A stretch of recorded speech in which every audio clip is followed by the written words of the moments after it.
Hello everybody and good morning. I tell you what, Thruxton Retro, that looks pretty good. I'm going to be there. It's going to be an absolute cracker. But however, today, Pembrey, wow, we have got wall-to-wall racing and it is going to be very, very hot today as well. Blue skies, sun shining here in South Wales, and we're about to get things started. Round 8 of the Mayoron Mini Challenge Trophy is about to get underway. Just want to say as well, a happy Father's Day to all of the fathers out there as well. I hope you have a lovely, lovely day indeed. Now, yesterday we had round 7 of the Pembrey Mini Challenge Trophy. Alex Keynes, our championship leader and defending champion, took the win. Matt Luff was in second, Josh Salvador in third. Those three really have been battling all season long. Round 8 though, about to get underway. Let's go move around and have a little chat. We've got Leona Theobald on pole position here for this race. And look who's here as well. Daryl, can I just borrow you? Really sorry to do this to you, but it's really nice to see you. Daryl de Leon's here, of course,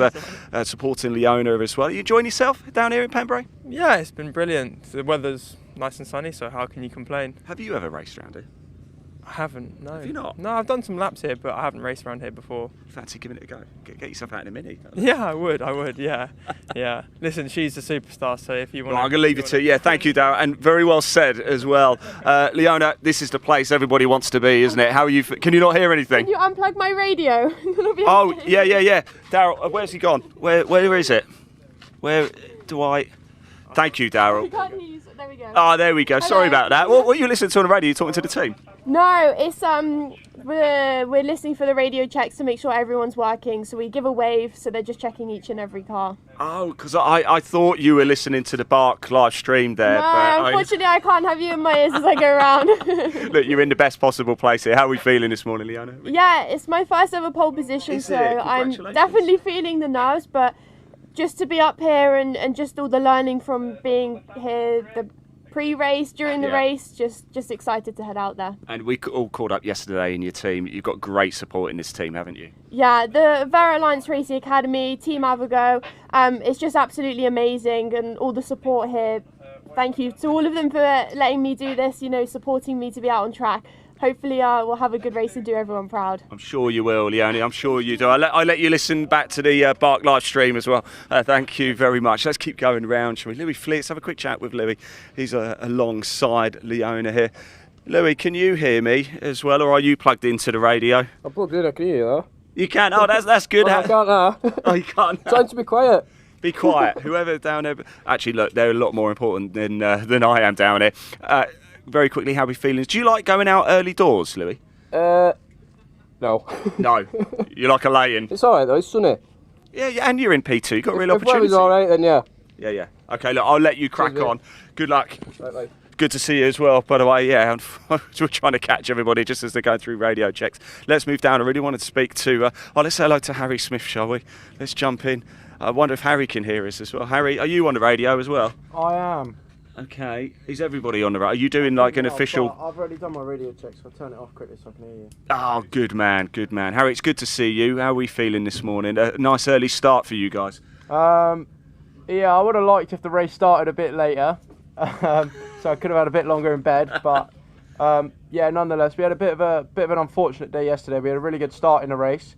Got up to 8th, I think, from 12th, and the pace was really good. And unfortunately, a car behind went for a move, and his pedal went rock hard, so we couldn't stop in time. Luckily, I seen him as I turned into the corner, so I turned out, so there wasn't a lot of damage, but that still allowed all the cars to get back past and undo all the hard work we did. But I suppose, kind of, in a way it was good because now we're starting here. Yeah. We want to be over there, so hopefully by the end of the race that's where we'll be. Well, you've got a very, very good opportunity. Harry, thanks for talking to us. Best of luck. Yeah. Thanks for turning the radio off for us as well. I feel flattered. I really do. I really want to speak to Ashley Gregory. She's been in the title fight this season as well, constantly battling at the sharp end. Thank you very much, by the way. Ashley, can you hear me as well, or are you on the radio? I can hear you. Yeah. You probably don't want to, but... No. Look, nice early start for you guys. I was just chatting to Harry there. It's an early start for this race, and actually quite an early start for your final race. Is that quite nice then? You'll be wrapped up by 12:30 today. Well, normally I absolutely hate a morning, but this morning I was up at 6 and really raring to go. Really? So, I mean, it's nice that we can get home, but equally there's a lot going on today, so it'd be nice to stay till the end.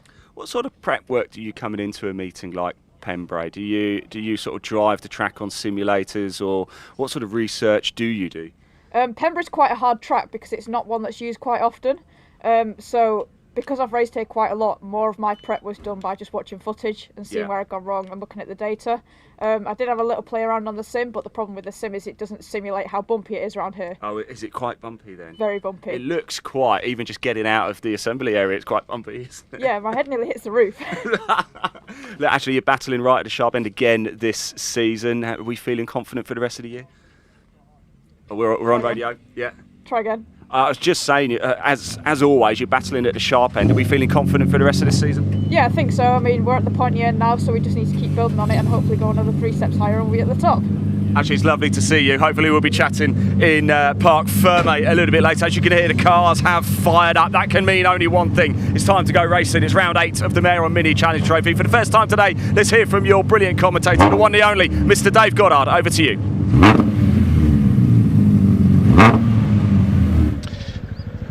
Thanks very much, Ian. Good morning, everyone, and welcome to Pembrey Circuit, the home of motorsport in South Wales, for day 2 here on BTRC TV with the British Automobile Racing Club. An absolutely massive day of racing coming up today. We've got 8 races coming up just before the lunch break, and then another 6 afterwards as well. 14 races in total to bring you here today. We will be kicking off very shortly with the Mayor Motorsport Mini Challenge Trophy. They were in brilliant form yesterday. The BMW Minis absolutely fantastic around Pembrey, and we have a double header. The Mini Challenge, of course, is we've got the Mini Challenge Club Sports category here, as well the multi-class division. We kick off with the Trophy Championship, though. Their first race coming up in just a few minutes' time. That's followed by the second of our 3 races this weekend for the Junior Saloon Car Championship in their Citroën Saxo VTRs. They had a very eventful race yesterday. Matthew Swatton taking his first ever win in the championship. Then we bring on the big rigs, the British Truck Racing Championship. 3 races coming up for them this afternoon. John Bowler and Nathan Smith taking their first wins of the season here yesterday. David Jenkins looking to keep his championship lead over the course of this weekend. Then it's the second race of the weekend for the Pickup Truck Racing Championship. It was spin to win for Dale Gent in yesterday's first race. It was a very eventful race for the pickups. There were several spinners, including Dale Gent, who went on to win. Then it's the Mini Challenge Club Sport. Ollie Wilmot's looking to continue his dominance of that championship this season. Second race of the weekend for the second weekend of the season for the Audi Cup. The Audi TTs will be out in action. Andy Rogerson was on top in yesterday's race. Then the Mini Challenge Trophy come out for their third race of the weekend. Then more truck action, followed by Junior Saloon Cars, and the second race for the Civic Cup. Now, we saw Jake Hewlett take a win on the road yesterday. I can tell you that he and Wilf Butler, who finished second, were both penalised for a false start in yesterday's race. So they were given a 10-second penalty. Dave Marshall inherited yesterday's victory. And then after that, we'll have the Track Action Racing Club with their mixture of saloons and sports cars. More from the Mini Challenge Club Sport, then the final race for the pickups, and then the trucks close out today's very busy programme indeed. The Minis heading out onto track. Then we'll give you the grid in full in just a few moments' time. This is the partially reversed grid. The top 12 from the results of race 1 have been reversed. Before we get underway, it is Father's Day today, of course, as Ian told us, so a happy Father's Day to all the dads, granddads and other father figures out there. Hope you all have a great day and hope you are very spoilt today. Pulling into position on the grid then for our first race of the day, the Mini Challenge Trophy. These identical 130 bhp BMW Mini Coopers.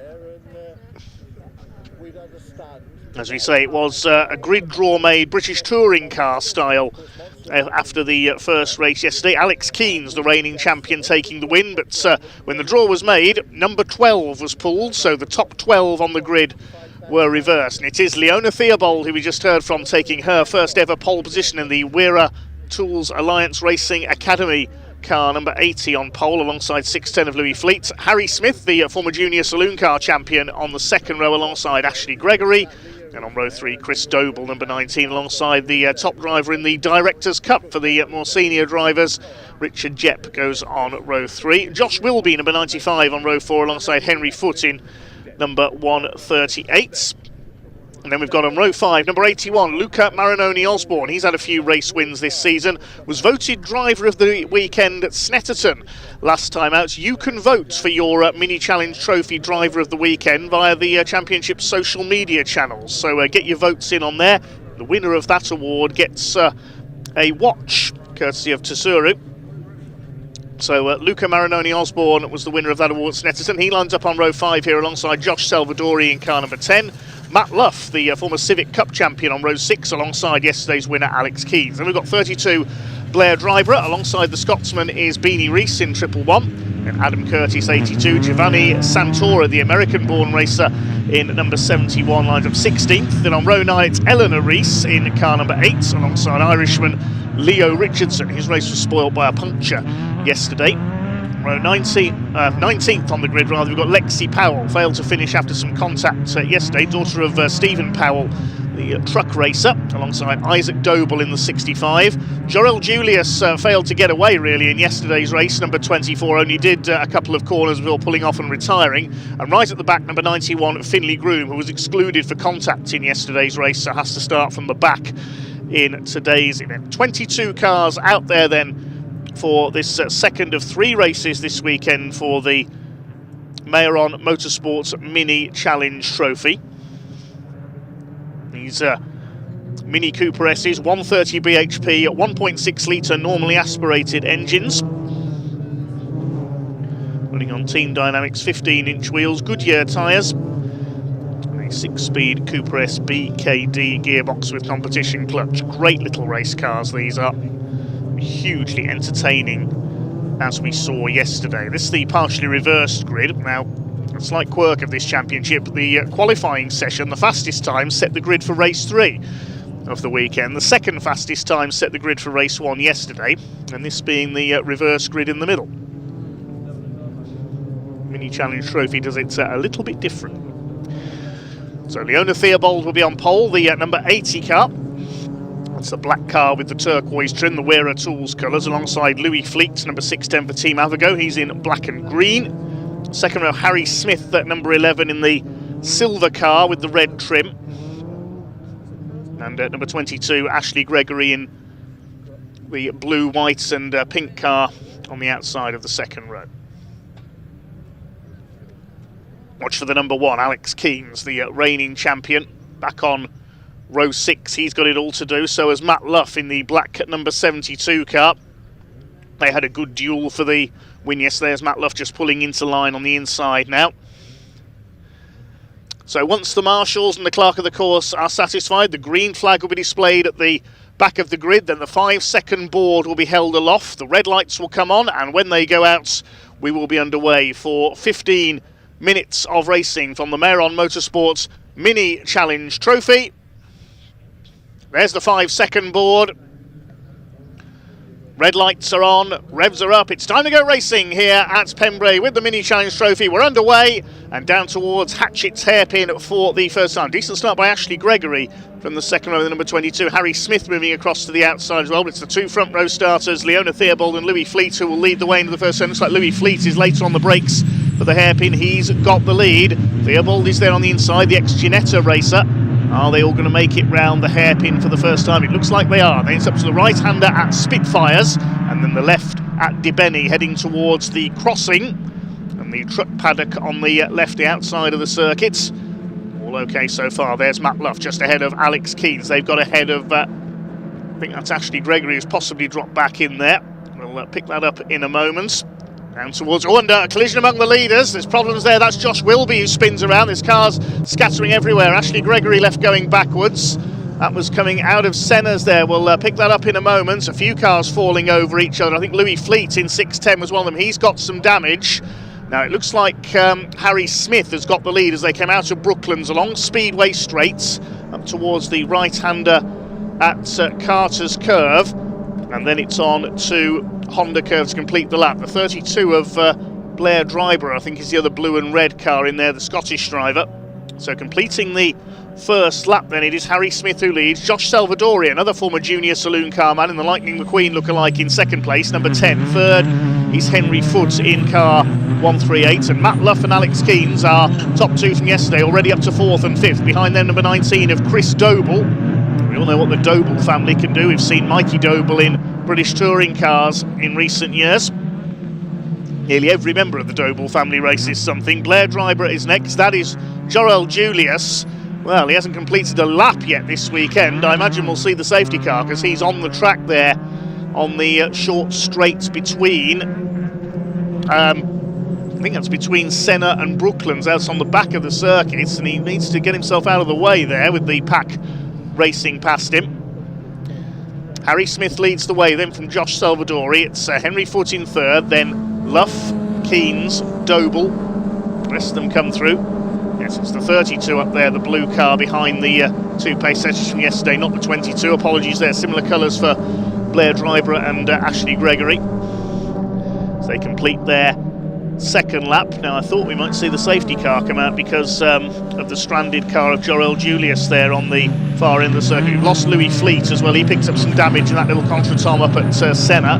81 Luca Marinoni Osborne, the Anglo-Italian, gets past the treble one car of Beanie Rees, one of our Wera Alliance Racing Academy cars. One of 4 young ladies in that team. Alex Keens looking to keep his championship leads. The first time that a driver has come back to defend his title in this division. The red flag is coming out though. The race is being stopped because of that car stranded on the track, presumably on the exit of Senna at this point. I thought we might see a safety car, but in fact the red flag has been thrown. There's the reason. Jorel Julius's car is on the track there.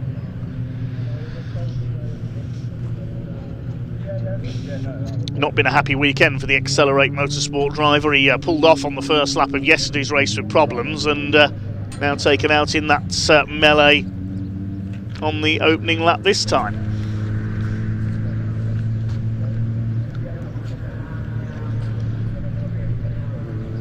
New light boards here at Pembrey certainly doing their job.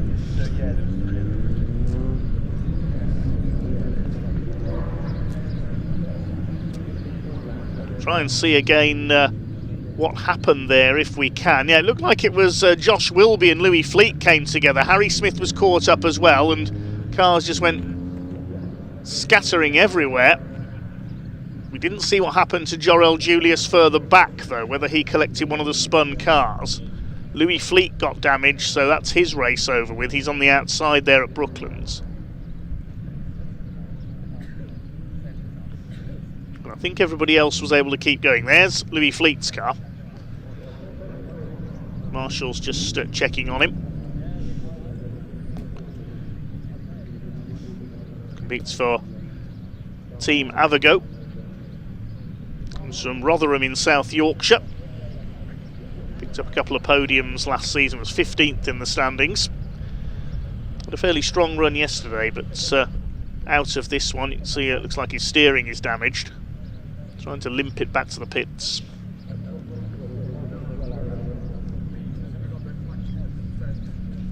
So the pack being held at Honda Curve at the moment. It was Harry Smith leading at the time of the stoppage. We'll see his brother Ollie Smith in action later on in the junior saloon cars as well. He should be waiting in the assembly area at the moment. 12 minutes on the clock when just under 12 minutes on the clock when the race was halted. And there's the 24 car being towed off.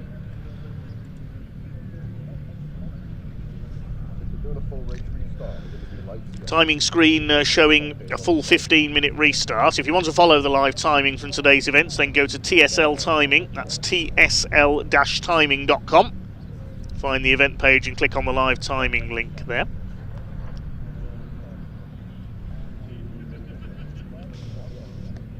Thanks for all your comments on the YouTube feed. Hi to Gordon Snell, he's watching from Guernsey, famous venue for hill climbing in the UK. Hi to Charlie, George Wright, Lando for Life, Gary Anderson, Road Safety for You. Peter says, come on, Graves Motorsports. Yep, they've got a few drivers out in this race, including Alex Keens, the reigning champion. Matt Luff, his teammate as well. There were no team orders amongst their drivers yesterday. They were battling it out for the win. Leo Richardson, the Graves Motorsport driver. And there's Finley Groom in the pits. Look at the driver's door on that car, pushed right in. Maybe it was him who was caught up with Jarell Julius, because they both started from the back row of the grid. And Finley Groom, the ex-classic stock hatch racer, used to compete in a Fiesta XR2. Look at the state of that car.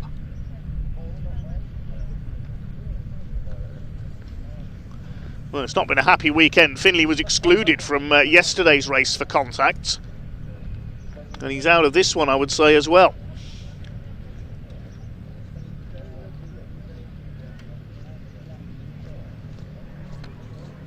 James Harrington says, good luck Luca and Josh. Luca Marinoni Osborne and Josh Salvadori, I assume he means. Hi to Dan Hughes. Hi Track Day Motorsports. We'll be seeing their cars out in the Track Action Racing Club later on.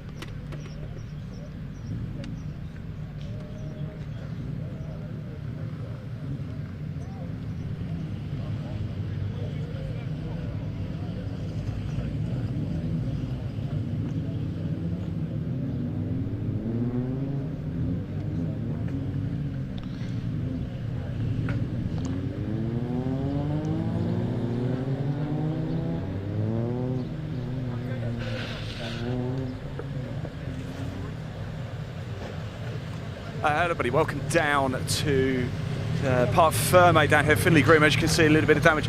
Finley, very quickly, a bit of damage to the side here. What's happened out there? There was a big off in front, and then a few of us spun, and I was sideways.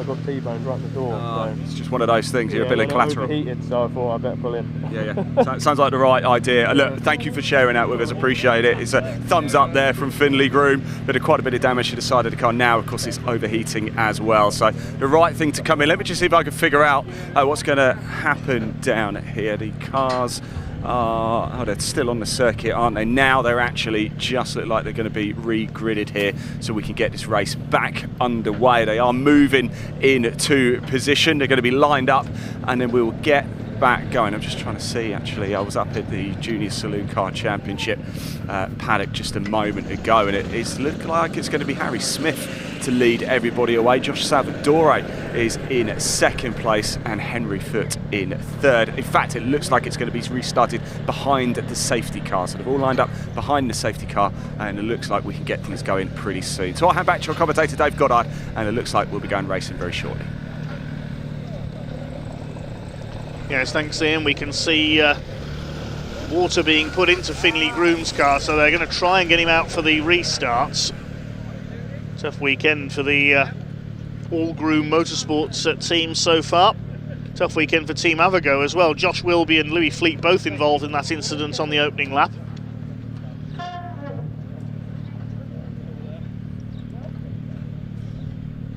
Georgia Sharrod says best of luck to all the Wearer girls. Leona Theobald, of course, started on pole for this one. We've got Beanie and Eleanor Rees out there as well. And also Lexi Powell. Black Hat says morning from the Marshals.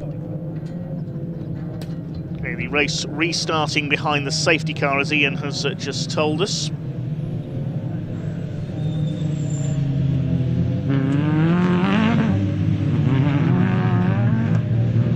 Steve Tarrant, who said it's now a decade since I last marshalled at Pembrey. Always a warm welcome on arrival from Dorset, usually fair weather and some great racing. Good to hear from you, Steve. Big thanks to all our marshals here this weekend. Been a fairly busy weekend from them so far.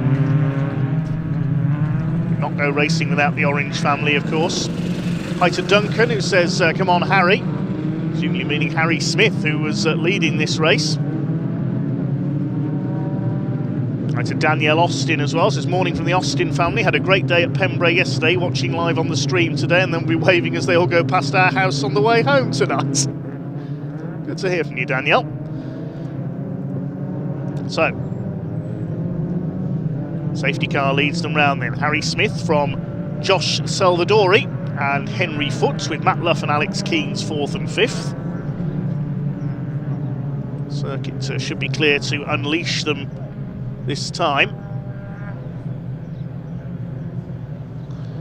Bit of confusion over the remaining time of the race. The on-screen graphics restarted from 15 minutes, but the TSL timing screen, I think, has picked up where the race was halted and is now down to just over 10 minutes. So we'll wait and see just how long there is to go. I think it might be over 10 minutes here because the safety car is about to unleash, and we'll go with my timing screen here in the box at the moment. We've gone green exactly with 10 minutes left on the timing screen. It is Harry Smith who leads them down towards Hatchett's Hairpin. Josh Salvadori in second place. The first three breaking away slightly. Alex Keens has a look up the inside on Matt Luff. Can he get through into fourth place? They're side by side on the exit of the hairpin. Such a tricky corner that one is. I think Alex Keens just about gets up the inside. Everybody's made it round the hairpin, and Keens is through into fourth place. We'll now go after the top three. Behind them we have the number 23 car, I think that is. That's Leo Richardson. Now, he started fairly well back on the grid after that puncture yesterday, so he's come through nicely. Richard Jepp in the blue number 12 car. Luca Marinoni Osborne was delayed in that early instance. He took to the grass to avoid it, making the move there on Blair Dryborough, the Scotsman in number 32, and behind them the treble one, that's Beanie Rees in one of the Wera Academy cars. But it is Harry Smith who continues to lead the way, looking for his first win since graduating from the junior saloons, chased by Josh Salvadori. Close to a win on a couple of occasions. His rookie season this year, he's leading the Rookie Cup category in this race. Henry Foote in third place, then Keens, and Matt Luff, the former Civic Cup champion, in fifth position, cutting very tight to the inside of the hairpin there. Salvadori all over the back of Harry Smith for the lead. Salvadori's done the fastest lap of the race, 1 minute 8.422. Has Finley Groom been able to join in from the back? Yes, he has. So they've got some water into the car. We'll see if the overheating returns from that bit of damage. Lexi Powell was taken out in some contact yesterday, another graduate of the junior saloons, and putting Ashley Gregory under pressure there. As the lead pack heads around the back of the circuit. Great run by Leo Richardson in number 23, the Irishman for Graves Motorsports, up there in the top six, having started near the back of the grid. The initial start, he was down on row 9. So a great run through in the early stages. The grey car there, just ahead of Chris Doble and Richard Jepp. Across the line they come then, a change for the lead. Josh Salvadori has taken over from Harry Smith. Henry Foote in third place, but Alex Keens is now up with the top three. Almost certainly change again as Keens clips the back of Henry Foote there, going into the hairpin to Spitfires and DeBenny. Josh Salvadori out in front then in the number 10 with the Lightning McQueen livery, chased by Harry Smith in second place. Over the crossing, up towards the left-hander, then up towards Senna and Brooklands. Ayrton Senna did at one time hold the outright lap record here at the Pembrey circuit. Formula One cars did test here in the early 1990s. Keens all over the back of Henry Foote. Out of Brooklands along Speedway Straights, then up to Carter's Curve, and then Honda Curve to complete the lap. Hondas we'll see out later on. You can see there's been a bit of contact there because the number plate cover on Alex Keens' car is hanging off. Looking for 2 wins out of 2. There's Matt Luff in 5th place, Richardson 6th, Chris Doble in 7th. Oh, the leader goes wide. I thought he was going to spin it there. Gets a wheel onto the grass. Josh Salvadori nearly lost it there. Here comes Harry Smith. He's going to take advantage of that, perhaps, that loss of momentum. He has a look up the inside. He's not going to get close enough. They bounce over the curb. There's 5 of them together now because Matt Luff has been able to close up in the black number 72 car. Timing screen showing just over 6 minutes to go.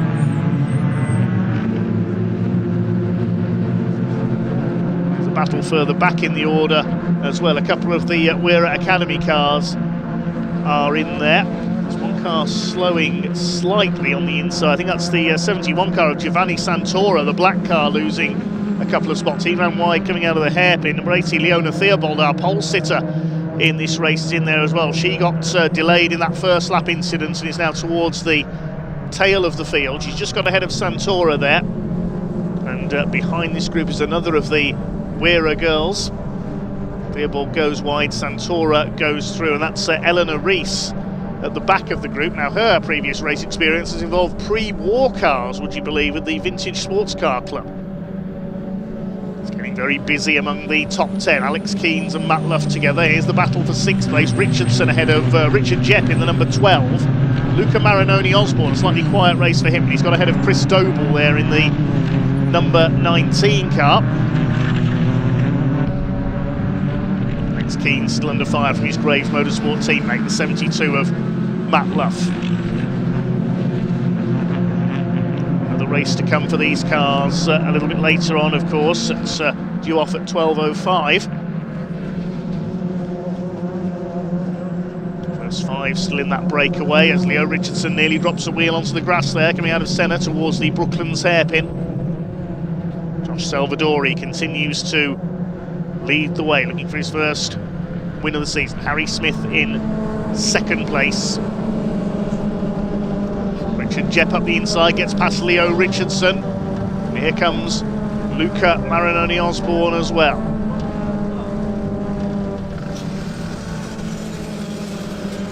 They fan out again across the straight there. They're all over each other. Marinoni Osborne going for the inside there. Richard Jepp getting past Richardson. And Marinoni Osborne up the inside in the 81. Won the Driver of the Weekend award at Snetterton. You can vote for your Driver of the Weekend in this category through the Mini Challenge Trophy social media channels. They said the winner of the award gets a watch from Tesoro.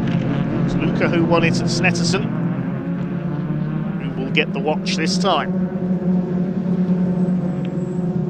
Salvadori continues to lead the way. Timing screen showing 3.5 minutes to go. A bit of a discrepancy here with the on-screen graphics over how long is left. We'll go with the timing screen for now. Leo Richardson coming under fire from Chris Doble. Then this the midfield battle further back. There's Josh Wilby trying to battle his way back through the field, trying to chase down Blair Dryborough. There on the tail of the treble 1 of Beanie Rees. She's running well. There's Ashley Gregory in the 22. She ended up spinning out in that first lap melee, which really jumbled the order in this race. Isaac Doble behind her, then Lexi Powell. Their driver tries to move to defend there into the first corner at Hatchett's hairpin. Salvadori's broken away just a little at the front of the field. Now Alex Keens moving up to try and have a go at Henry Foote for that 3rd place. A little bit of damage on the front of Harry Smith's car, I noticed there, the left front corner. Let's see how he got that. Alex Keens has a look up the inside. Henry Foote moves to cover. That allows Matt Luff. Well, Matt Luff wasn't expecting Alex Keens to move across there and went into the back of his teammate. That's damaged the front of Matt's car. Tries to get down the inside. Bit of miscommunication amongst the Graves Motorsport cars there. I don't think they were expecting Henry Foote to slow up that early for the Brooklands hairpin. You can see damage on Matt Luff's car there, the 72. Continue on though. Josh Salvadori continuously. It's looking good for Josh here, out in front. It's Matt Luff attacking the 138 car for 3rd place, and he goes into the back of him again there, into the hairpin. It's getting a bit fraught here in this battle for the 3rd place. That's going to allow the top 2 to pull away. They're all over each other. Look at this, Alex Keens has dropped back as a result of that. Marinoni Osborne gains 2 places coming over the crossing past Keens and past Richard Jepp as well, the Directors' Cup leader in the number 12. This is absolutely frantic stuff. Keens will have another go up the inside into Brooklands hairpin on the brakes, and he's through. Keens had a couple of wins at the early part of the season. He had a win at Silverstone, had a win at Snetterton as well. Luca Marinoni Osborne has had a couple of wins, and Matt Luff as well. They've divided the wins up between them so far. Are we going to see a new winner here in Josh Salvadori? Great shot there as the cars charge past the pits. Look at these 4 all over each other. Richard Jepp, Leo Richardson, Alex Keens could be shuffled back here because Chris Doble trying to get down the inside as well. Alex Keens is back in, well, he was in 7th place as he crossed the line. He could be lower than that in a moment. There goes Richardson up the inside.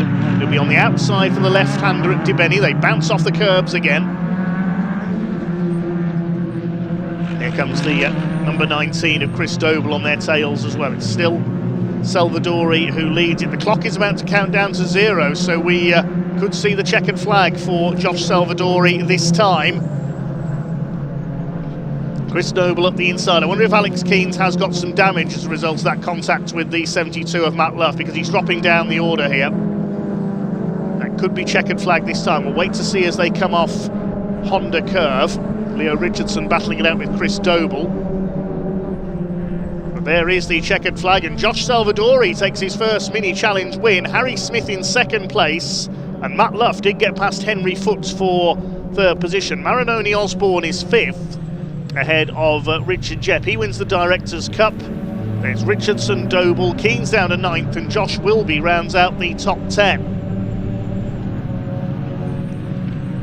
So congratulations to Josh Salvadori. Man from Chelmsford in Essex takes his first win in the Mehron Motorsports Mini Challenge Trophy. Came close to the Junior Saloon Car title last year. It was a great 3-way battle at the top with Wilf Butler, who is now in the Civic Cup, and Oliver Kerr, who has now gone into Classic Mini racing, I believe, this year. But Josh takes his first win, holding off fellow former JSCC star Harry Smith by just under 1.5 seconds. Matt Luff, despite that front-end damage, completes the podium. We'll confirm the unofficial results. We'll wait confirmation, of course, officially later on. Well done to Josh Salvadori. He'll be very pleased with that indeed. Racing his way past Harry Smith on the restarts to take the win.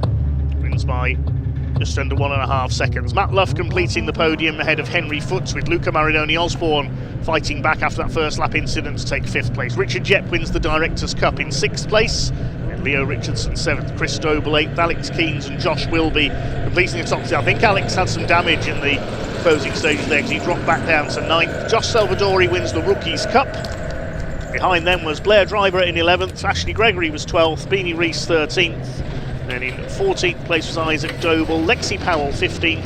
Behind them was Adam Curtis in the number 82 in 16th. 17th went to Giovanni Santora, Leona Theobald, Eleanor Rees and Findy Groom would have completed the finishers, but Finn pulled off into the pits for an overheating problem. Let's head down to Ian in Parc Fermé to catch up with our race winner.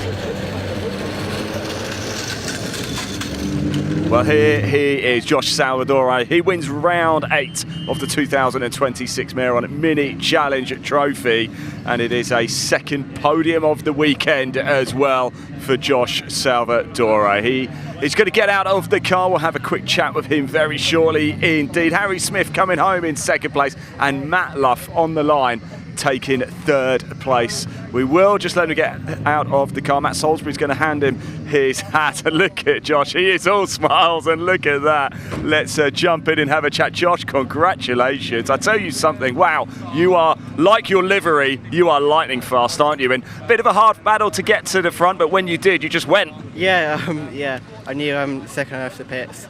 Yeah, we had a chance of winning. I've got the best car on the grid underneath me. The team worked really hard to get me to where we are, but yeah, extremely happy. What does it mean to you to take the number 1 spot? It means everything. It shows how much hard work we put in for my team, family, and myself included. We've driven for these results and finally got them. Josh, go celebrate. Go on, congratulate. Don't forget, you've got to do it again a little bit later as well. But go. So let's have a quick chat with Matt Luff, because Harry Smith's just chatting to Gary James here. So let's have a quick chat with Matt. I'm really interested to... Sorry, Matt, wow. That was a tense finish, wasn't it? But you got the job done. Yeah, that was extremely chaotic. It was so weird off the restart. For some reason, it felt like I had a puncture. Right. There was this weird noise coming from the front left, and it felt like I had no grip. So I was really slow to get back into it. And after a few laps, I realised the car was fine. I kind of started pushing again. I think I had a very brief coming together with Alex. Unfortunately, I think we both sort of changed directions at the same time, and I was going into the back of him. I don't know where he ended up actually, but yeah, it was. I mean, it's nice to come away with a podium, but yeah, it was a pretty chaotic race. Well, that's a third place. You had a second place yesterday. You know what's got to come a little bit later this afternoon, right? Well, I'm on pole, but I don't know, we've got to get this mended first. Let's have a quick look at it. Matt, thanks for talking to us. Really appreciate it. Congratulations. Third place there for Matt Luff. And, oh, yeah, there is the damage. You can see, I didn't see that, actually, as he pulled in, because I had all of my eyes on Josh Salvadore. Let's go have a chat with Harry Smith over here. Sorry, Danny, to pull you away. I'll just jump in behind. Harry, hey, satisfied, happy? Yeah, satisfied 100%. I'm really happy.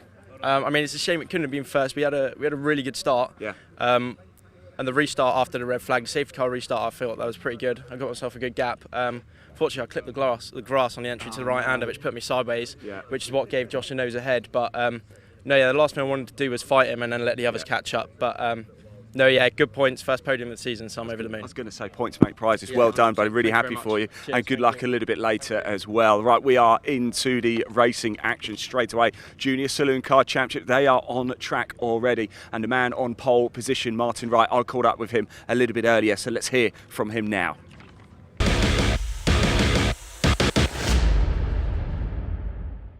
Right, everybody, it is time for round 11 of the 2026 JSCC Championship. Martin Wright, we're going to have a quick chat with you. Martin, it's really good to see you.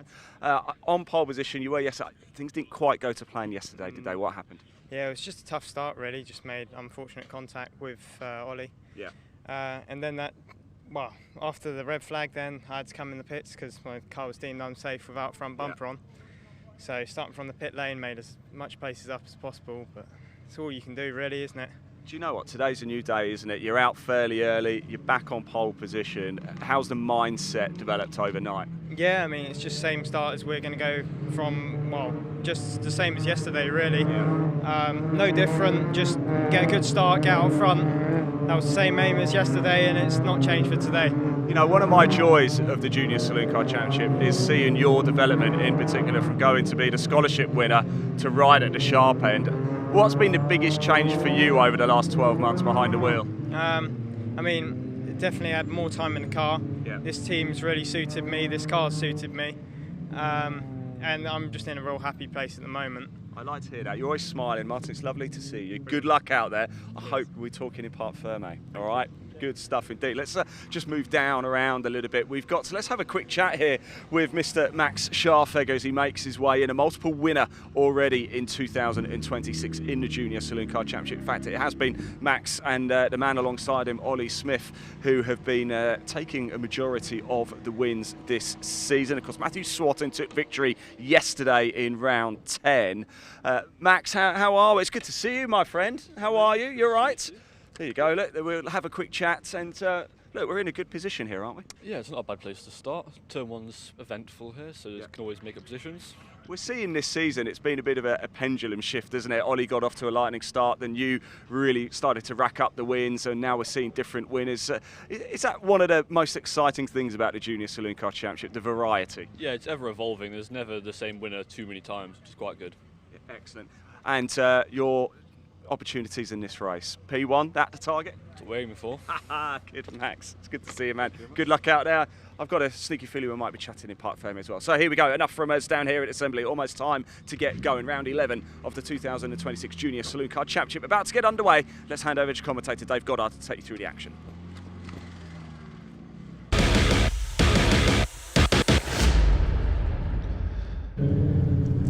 Thanks, Ian. Yes, the car's just on their way to the grid. We'll quickly take you through the lineup then. Martin Wright, as we just heard, is on the pole alongside championship leader Ollie Smith in the number 80. Second row 23, Max Scharfegger, and yesterday's winner 27, Matthew Swatton. This grid set by the second fastest time for each driver in qualifying yesterday.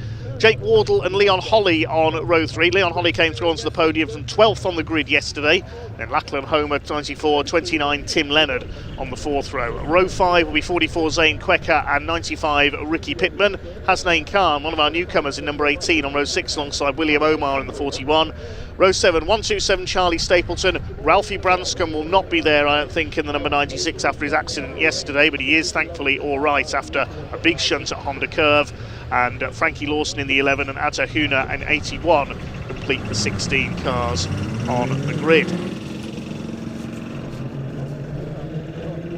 So away we go then, down towards a very quick start there from the JSCC in their identical Citroen Saxos, second race of the weekend. It is Martin Wright who will lead away. Look at Matthew Swatton up the outside. His confidence will be well up after that maiden win yesterday. Into that first hairpin they go. That's a Huna making a move around the outside there in the Oryx Motorsport, the number 81 car. And Ralphie Branscombe is there. I was wrong. The 96 car has been repaired, so very well done to his team for getting the 96 car back out. He is on the grid. I thought that car would have been hors de combat after yesterday's shunt, but he is on the grid. That's a great effort by his team, and great to see young Ralphie, the scholarship winner, back on track. Leon Holly there side by side with Max Scharfegger for 4th place. So Matthew Swatton's got through into 3rd position. Ollie Smith, the man who dominated the early part of the championship, in 2nd place, but it's Martin Wright all the way from Cornwall who leads the way in the number 14. 87 of Leon Holly holding off Max Scharfegger and Lachlan Homer in the 94. Always seems to be the nearly man this season, Lachlan Homer. Let's see if he can get onto the podium here. He was relegated from 2nd to 5th, a couple of laps from home in yesterday's race. Chasing now Max Scharfegger, Leon Holly chasing Matthew Swatton, and Ollie Smith chasing Martin Wright for the lead. Martin looking for his first win. He's taken his first pole positions. I think he's on pole for all 3 races, because the top 3 lap times from qualifying for each driver set the grid for the 3 races over the course of the weekend. Leaders head over the curbs there into the back of the circuit, kicking up the dust. There's number 41, Will Omar, in the red machine, chased by Hasnain Khan, one of our newcomers. That's Jake Wardle down there as well. He was a bit slow off the line in the number 3. He's had a couple of podiums this year, but he dropped back there. Hasnain Khan at the inside. There's contact with Will Omar. They just door-handled together. Will Omar showing his displeasure there, shaking his fist at Hasnain Khan, who's damaged his rear bumper there, I notice, in that bit of contact. Still going, though. Jake Wardle next in the order. Then it's Ricky Pittman in the 95. Atta Huna, Charlie Stapleton, our newcomer, just 2 weeks after his 14th birthday. He must be one of the youngest drivers ever to race in the JSCC. And then Ralphie Branscombe and Frankie Lawson at the rear of the field. Jake Wardle up the outsides, they go into the hairpin. Hasnain Khan, the Yorkshireman, with his rear bumper flapping there. If that doesn't fall off, he's going to get the black and orange flag signalling him to come into the pits to remove that rear bumper trim. So Martin Wright continues to lead, pulling away slightly now from Ollie Smith in 2nd place. And Leon Holly kicking up a bit of dust there coming out of the crossing. Leaving prey to an attack here into Brooklands from Max Scharfegger, the grey and yellow car, for 4th place. Homer behind them. It's Leon Holly's run wide again there coming out of Brooklands. This is Scharfegger's opportunity to get alongside. Holly tries to move to defend, but Scharfegger's got the nose down the inside. The wing mirrors clash together as they go through Carter's curve, up to Honda curve. Through goes Scharfegger. Holly switches back to the inside. That's a good change of line for Leon Holly, but all the time Lachlan Homer's getting up alongside them. They haven't seen he's coming. They're going to be 3 wide across the line for 4th place. This is great stuff. Lachlan Homer, he's got past both of them. Well, if you're going to squabble with each other, I'm going to get past both of you. He says, no, you're not, says Leon Holly. Back up the inside. Homer runs wide on the hairpin. Scharfegger says, OK, I'll go back through as well. And Tim Leonard wants a piece of this as well in the Oryx competition number 29 car. Scharfegger all over the back of the 87 of Leon Holly now. This is a great fight. It's allowing the top 3 to escape here. Matthew Swatton rather on his own in 3rd. Ollie Smith, whose brother was 2nd in the previous race, Harry Smith, is chasing now Martin Wright for the lead. Can Martin hang on to become our 2nd first-time winner of the weekend?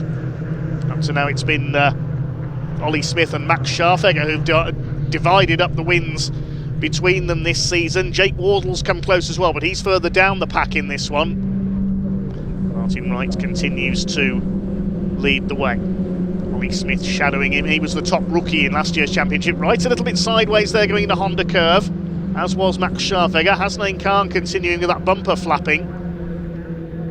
Ollie Smith has got the lights on, you can see there, to try and intimidate Martin Wright. Takes the tighter line into the hairpin. Ollie Smith now right up on his bumper. He's going to try and make a move here, possibly towards Spitfires.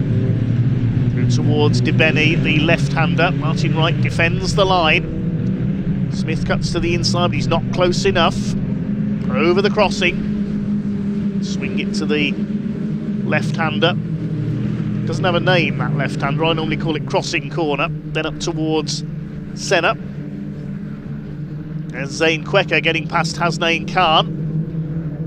Chasing up onto the tail of Tim Lennon as well. Then a gap back to Will Omar in the 41 car. Jake Wardle and Ricky Pittman next in the order. Pittman, one of our newcomers this year, in the grey car.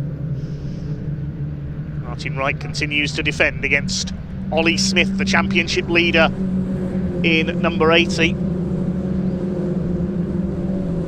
The Kersley Motorsport car of Matthew Swatton still on a high from his first ever win in yesterday's restarted race when the red flags came out when Ralphie Branscombe crashed at Honda Curve. Wonderful to see Ralphie back on the grid today. Up into the hairpin once again. Martin Wright continues to defend the lead. We're not even at halfway yet. Plenty more great action to come from these identical Citroën Saxo VTRs. Real training ground for the saloon car stars of tomorrow. Martin Wright continues to soak up the pressure.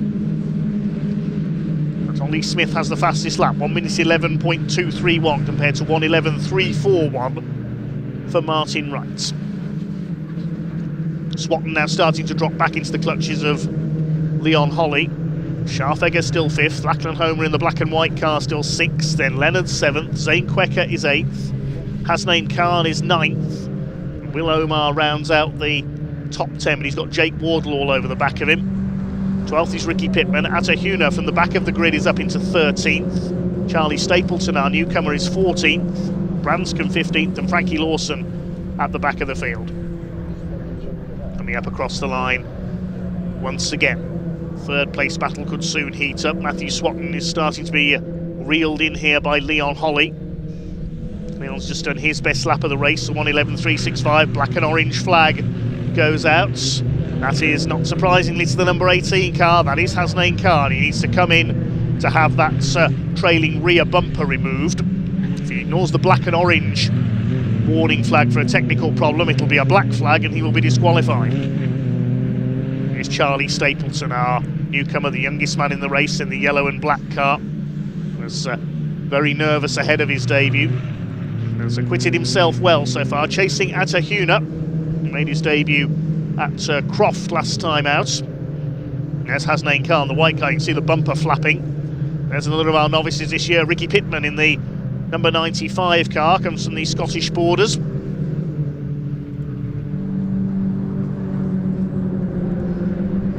Matthew Swatton still holding third place. Leon Holly closing him down though. The man from Devon. Has Hasnain Khan come in? Well, somebody's gone off. That's, I think it's Tim Leonard that's run wide onto the grass. Yes, it was. Keeps it going, though. And Hasnain Khan in the background there, he has come in to have that bumper removed from his car. Save a bit on weight, I suppose. Still, Ollie Smith unable to do anything about Martin Wright for the lead. It's a good defensive drive by Martin in the pit lane. There's the rear bumper trim removed from Hasnain Khan's car, and he's sent on his way. He'll rejoin at the back of the field. See how many places he can make up in his newly lightened car. Oh, problems for Ralphie Branscombe as well. A bit of trim hanging off his car, so has he been off again somewhere?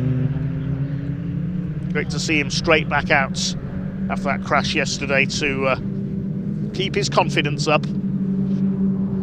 Third place there's Swatton. Leon Holly coming under pressure again from Max Scharfegger. He's had a couple of wins this year. Scharfegger family have competed in all sorts of classes of racing over the years, from Caterhams to Citroën C1s. Behind him Lachlan Homer, then a gap back to Tim Leonard. Keeps it on the tarmac this time coming out of Honda Curve. Zane Quecker still going well in 8th place. There's a bit of smoke there. Matthew Swatton's locked up and he's clipped there by Leon Holly. Swatton running wide into the hairpin. That's damaged the door on Matthew Swatton's car. Leon Holly gets through into third place. Nothing really he could do there as Swatton tried to get the car stopped. He's gone wide again coming out of Debeni there, loses a couple more places. Max Scharfegger goes through, so does Lachlan Homer. So Leon Holly is through into third place, and now he's going to try and go after the two leaders. Leon looking for his first win. The man from Devon. Scharfegger in fourth place. Lachlan Homer just wants to get on the podium. He's had a lot of bad luck this year. Scharfegger runs wide now.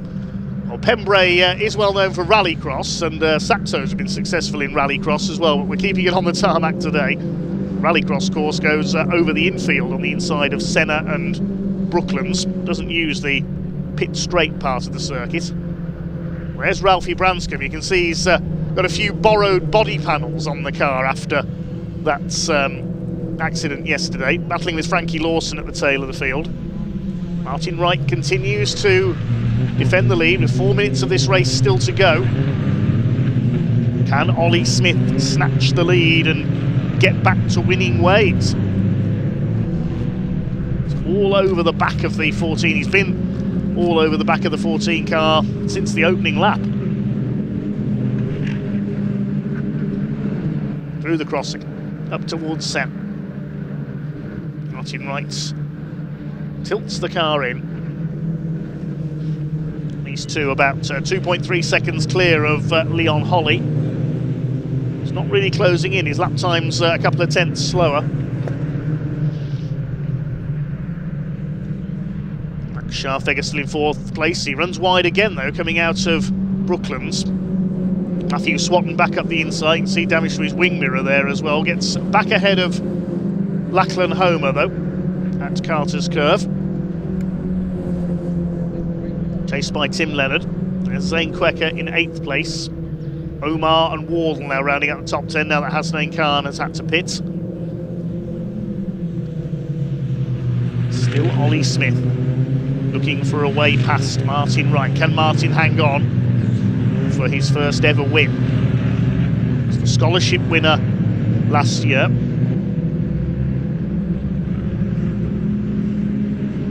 Ollie Smith comes from a racing family. Saw that in the previous race with his brother Harry finishing second in the mini challenge race. Maybe we'll see the brothers out together in years to come. Martin Wright actually pulls away a little bit there through out of the crossing towards Senna. Into the hairpin. There's Ralphie Branscombe under fire from Frankie Lawson and Hasnain Khan's bumperless car.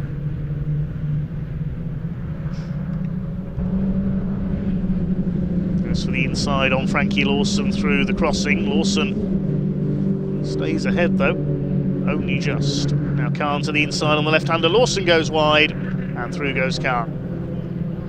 Meantime, here come the leaders, and this time coming out of Honda Curve, Ollie Smith's got a run on the inside. He's surely going to take the lead here into the hairpin, onto the brakes.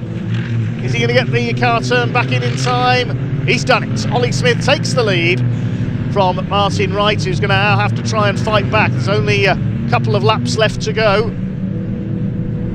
Can Martin Wright fight back and try and take that first win? Ollie Smith will now get his head down, get his foot down and try and pull away. Leon Holly will try and draw up to the back of them as well, but he might have run out of time to attack the top two. An absorbing race between the two of them. Ollie Smith finally getting the move done there into the hairpin. Can Martin Wright fight back? There's Holly third, Scharfegger fourth. They're clear of, looks like a change for fifth there. Yes, Tim Leonard has come through into fifth place. He's running well. Matthew Swatton must have had a moment somewhere. He's dropped back into 8th place. Out of Honda Curve. Can Martin Wright do what Ollie Smith did a lap ago? They go into their final lap, only 30 seconds on the clock as they cross the line. Here they come down into Hatchett's hairpin. Wright tries to close up again.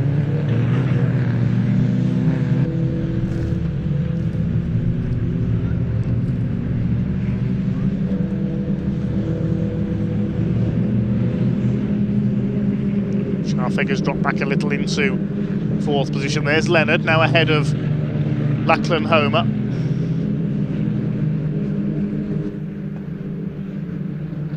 Clock has counted down to 0. Martin Wright tried his hardest to defend, but it looks like it is going to be Ollie Smith.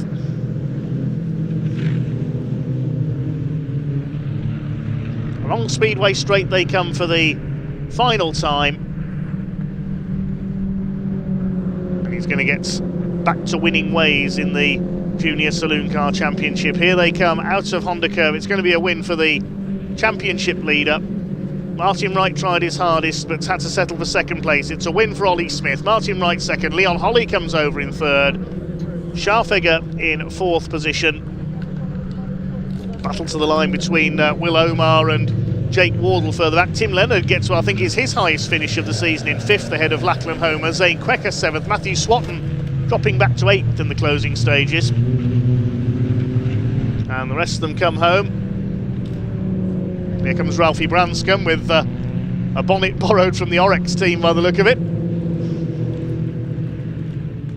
And Frankie Lawson at the tail of the field. Hasnain Khan rather making it through to 14th after that pit stop.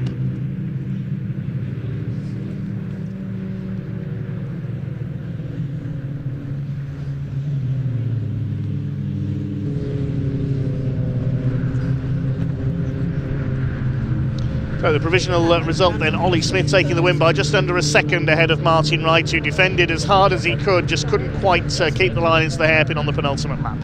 Leon Holly completes the podium with Max Scharfegger in fourth place. Tim Leonard coming through in the last couple of laps for fifth. A good result for him ahead of Lachlan Homer. Zane Quecker in seventh, Matthew Swatton dropping to eighth, and Will Omar and Jake Wardle completing the top 10. A close fight between them in the closing stages. Ricky Pittman was 11th ahead of Atta Huna.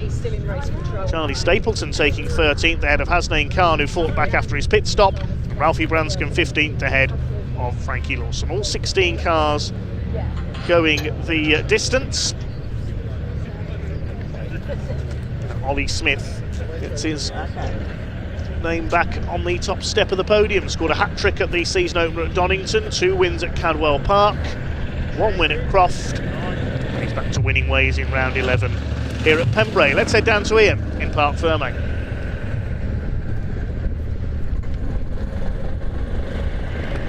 Ollie Smith wins round 11 of the 2026 Junior Saloon Car Championship. He gets out of the car. What a battle that was with Martin Wright as well. He's just going to have a quick check over the car, go see the team. We'll let him do that. Look at that. Look at what it means. We'll just grab a word of him in a minute. We'll let him get his helmet off as well with family and his team there. How nice is this to see? He is just getting into position. Leon Holly, I spoke to him a little bit earlier actually in assembly area, and he fancied a podium in this race. Well, he's certainly gone and done it. Great defensive driving from Martin Wright. We'll hear from him very shortly as well. Ollie Smith, come on my friend. I tell you what, you had to work for that, didn't you? Certainly did, yeah. Me and Martin kept each other honest the whole race and picked my moves at the right time, and yeah, got through. You're really building momentum this season. It started so quick for you, didn't it? And then we saw sort of Max Scharfegger start to peg back with the wins, but you're getting back on top. Yeah, getting back up top. Nice to be on. Nice to be first. Yeah, looking forward to the next race. One more to go, Ollie. Well done. Congratulations indeed. Right, Martin's going to have a quick chat with Gary James. So let's grab Leon Holly. Leon, can I borrow you? Hey, I was just saying, actually, we spoke, didn't we, in assembly off camera, and you said, you know what, I fancy a podium in this one. Well, you've gone and done it. Yeah. Well, it was very hard fought, but I managed to pull it off, so that's what that matters again, isn't it? I tell you what, you're racking him up, aren't you? That's back-to-back podiums here at Pembrey. Points. That's all that matters at the moment, isn't it? So the hat looks good, but number one would look better next time. Still incoming, but hopefully soon enough. It's coming. Leon, congratulations, buddy. Really happy for you indeed. Let's move around and go and have a chat. Sorry, Danny, I'm moving around all over the place there. Martin Wright gets a massive hug there. Let's go talk to him as well. Martin, I tell you what, your driving out there was simply sensational. Defensive work was incredible, but in the end, not quite able to hold Ollie back. Yeah, cheers, mate. Yeah, I mean, it's a good race, good points. You know, second ain't bad. Yeah. Best result so far this season, so yeah, good. that number 1, it's coming. All right, I'm telling you, it's coming. This afternoon maybe. I hope for you. Look, congratulations, buddy. All smiles. That was brilliant driving. It really, really was. Let's move over, because guess what we have coming up next? Just over there, Danny, if you don't mind pointing the camera, you can see over there. It is time for round 13 of the British Truck Racing Championship. I believe Pointy caught up with 1 or 2 of the drivers a little bit earlier, so I think we can hear from them now.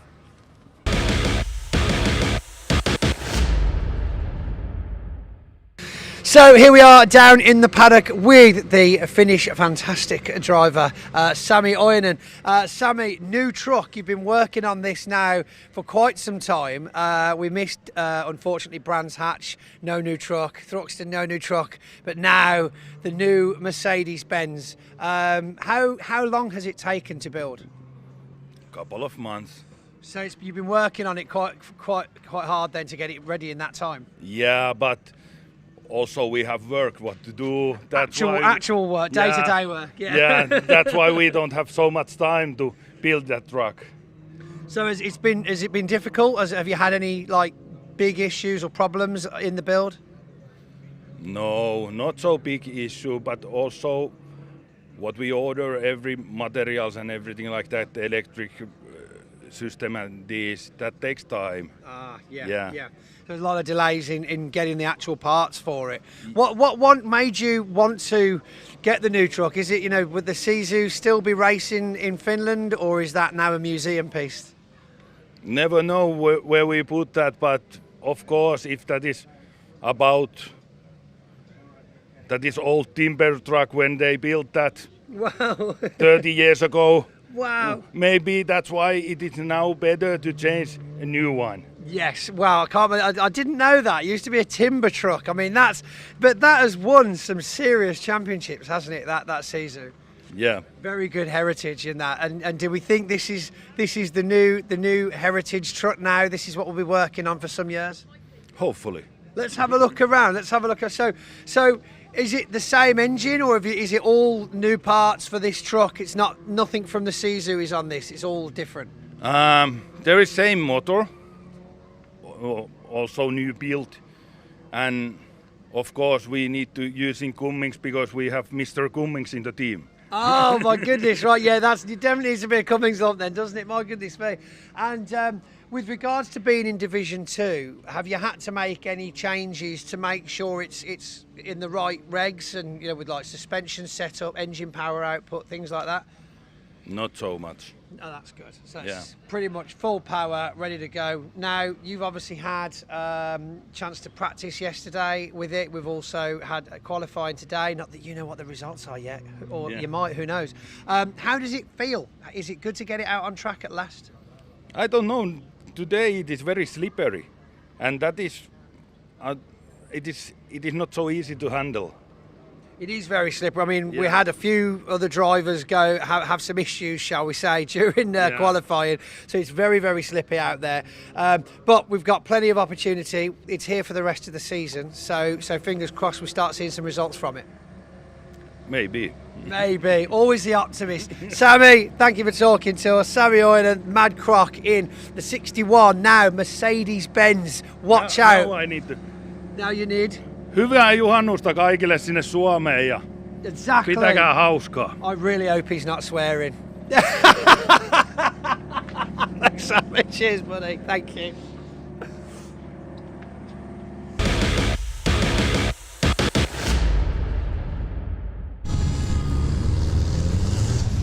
Well, good to hear from Sami Ojanen, the flying Finnish racer, debuting his brand new Mercedes Artigo here this weekend. Great to finally see that lovely machine out on track, and there it is coming up to the grid for race 3 of the weekend.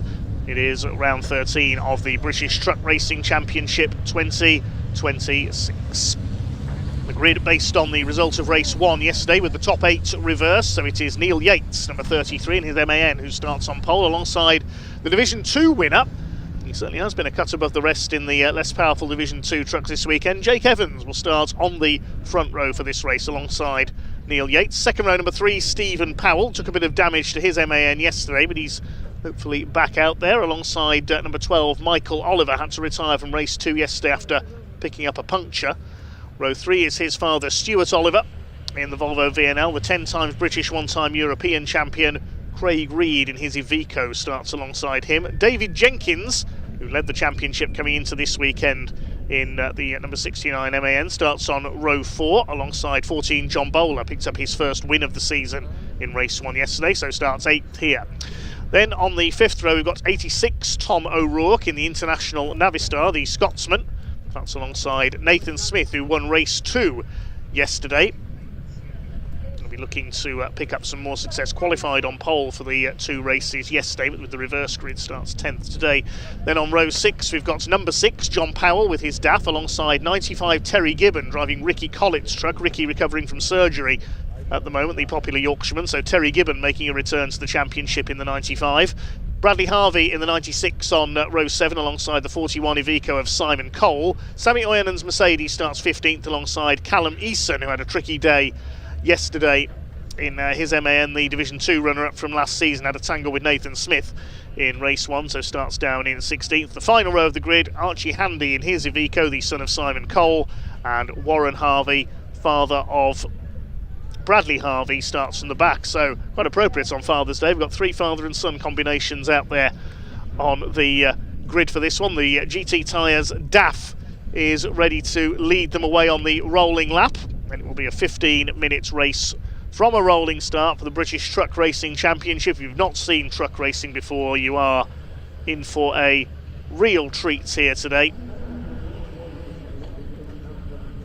as we get ready to see the big rigs in action. These machines weigh around 5 tonnes. They're almost 1,000 horsepower each, and they're 12 and 13 litre engines, all running on environmentally friendly HVO fuel. It was Adam Binns who pioneered the use of that in the championship. Adam sadly not racing with the championship this season. Hopefully we'll see him back out in years to come, the very popular Oxfordshire driver. Now all the trucks running on HVO fuel, running on GT tyres. They are electronically limited to 100 miles an hour, these race trucks. Of course 56 mile an hour for road-going trucks.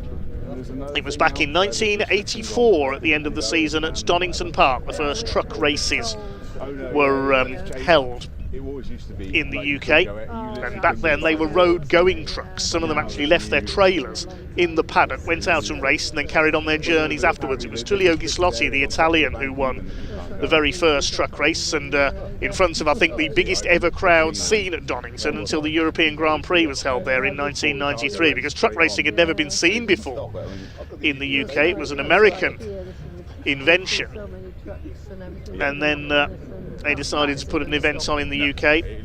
Lucas were one of the main sponsors, the Birmingham-based engineering company. My parents were there, and my father, John Goddard, was a truck racing official for many years, and if it had not been for his work in the sport and his influence over the years, I probably would never have started out in motorsport myself and find myself in the position I am now. So a big thank you to him, and a happy Father's Day, Dad. So we're almost ready to get underway with the first of 3 truck races here today then. A very wide open field indeed. Looking at the championship standings coming into the weekend. Of course, been recalculated after the 2 races yesterday, but it was David Jenkins who led the way ahead of Ryan Smith, who's not racing this weekend, currently serving a suspension. We'll hopefully see Ryan back out later in the season. Stuart Oliver was just behind him, and then Michael Oliver in 4th, with Stephen Powell rounding out the top 5 after a win at Thruxton. It's not been the best of seasons for the number 3 so far this season, but he did improve with a win at Thruxton, hoping to improve further here.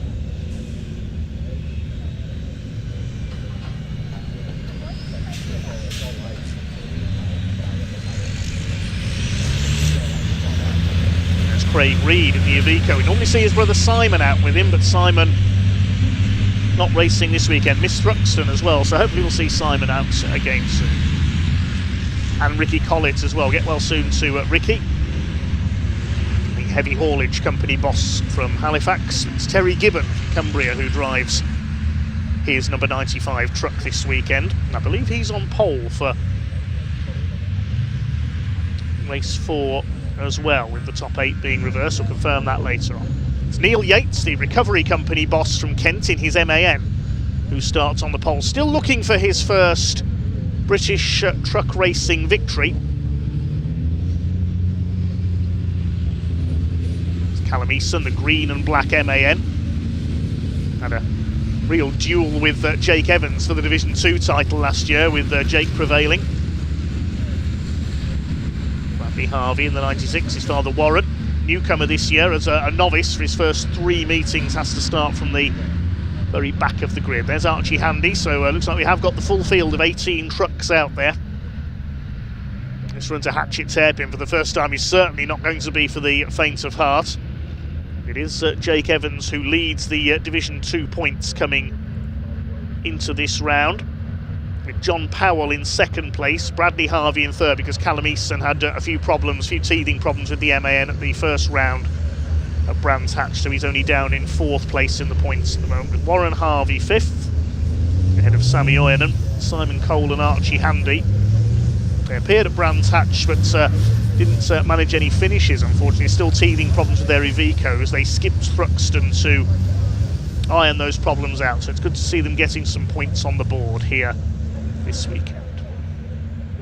It's Neil Yates on pole in the red and white Neil Yates Recovery MAN, alongside the blue and silver MAN of Jake Evans, the man from Stoke. Stephen Powell, teammate of Neil Yates, on row 2, alongside Michael Oliver. His MAN repaired after a bit of contact with Stephen Powell in race 2 yesterday. Had to retire with a puncture. Pace truck pulling into pit road. The big rig's about to be unleashed onto the Pembrey circuits. Oh yes, I'm looking forward to this one. The red lights are on the gantry now. When they go out, the trucks will thunder down to Hatchet's hairpin. Nearly 18,000 horsepower about to be unleashed on the home of Welsh motorsports. Race 3 of the weekend for the British Truck Racing Championship gets underway. The power comes on, and here they come, and already there's a renewed rivalry between Stephen Powell and Michael Oliver, leaning on each other there. It's Neil Yates who will lead the way into the hairpin. Now, he overshot the hairpin in race 1 yesterday, no problem this time though. He leads the way. Jake Evans will be shuffled back. That is a Division 2 truck, of course, slightly less powerful than the Division 1s behind it. Stuart Oliver's got away well up the inside. They're all just about round the hairpin okay for the first time. It's into Spitfires.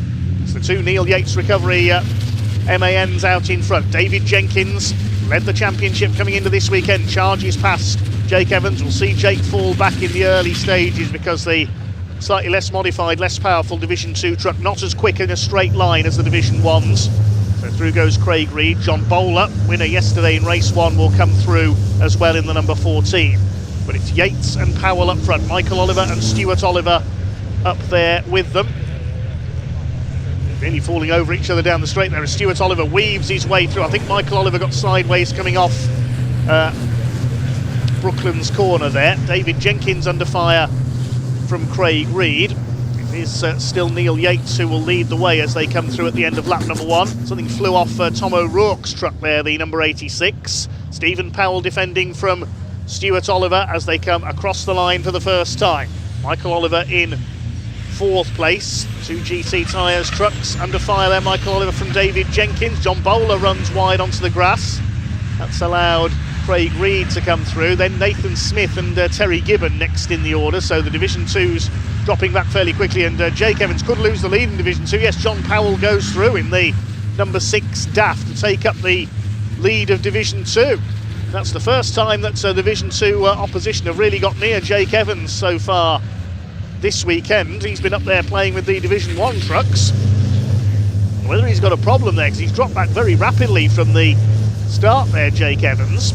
There's Tom O'Rourke. It was a bit of his front bodywork that flew off at the end of the first lap, so he's had some contact. The Scotsman in the International Navistar, the American body-tid truck, a boss of MV Commercials based in Scotland. Behind him is John Powell in the Greenhouse Group DAF. Then Jake Evans, second in Division 2. And behind him the 26 machine, that's Callum Eason. The Eason family appeared in our comments as well. Callum Eason celebrating his first Father's Day. Incidentally, recently became a father for the first time as David Jenkins nearly butts heads with Michael Oliver there coming out of the hairpin. He's got through into 4th place as a result of that. There's the 3 leaders, line astern, the 2 MANs ahead of Stuart Oliver. There's David Jenkins, Michael Oliver, Craig Reed and John Bowler. Neil Yates holds the lead. Is Stephen Powell going to have a look here? No, he's not close enough as they come through Senna. It's down the Speedway straight you're most likely to see overtakes take place. This is a good drive by Neil Yates so far, holding the lead, looking to hang on for his first British truck racing victory. We had Nathan Smith take his 2nd ever win and his first of the season yesterday at the wheel of his father's old MAN. David Smith, we saw race that truck last season. He handed it over to Nathan for the, there it is, the white MAN for the last round of the season last year at Brands Hatch, and he did take a win at that meeting. Won race 2 yesterday. John Bowler got his first win of the season yesterday as well. They're starting to bunch up now behind the 2 Neil Yates Recovery and Alco sponsored MANs here, and Craig Reed trying to muscle his way past Michael Oliver, doesn't manage to do so. That's to allow John Bowler and Nathan Smith to close up as well. This is great stuff. Yates still hanging on in the lead. Take a quick look back towards Division 2. It's I think still John Powell leading the way there in 11th place overall. Black and white flag going out to a couple of trucks. The driving standards flag, that's for exceeding track limits. That's for number 6 John Powell and 69 David Jenkins. So I need to be careful here, and John Bowler needs to be careful. He's lost it. John Bowler slides his way around Brooklands and spins around. Let's hope everybody can avoid him there. John Bowler just losing the back end of the number 14, so he won't be repeating his win from race 1 yesterday. Hope he can get going again. Yes, he has. Lost a lot of places, though. He's down with the Division 2 trucks.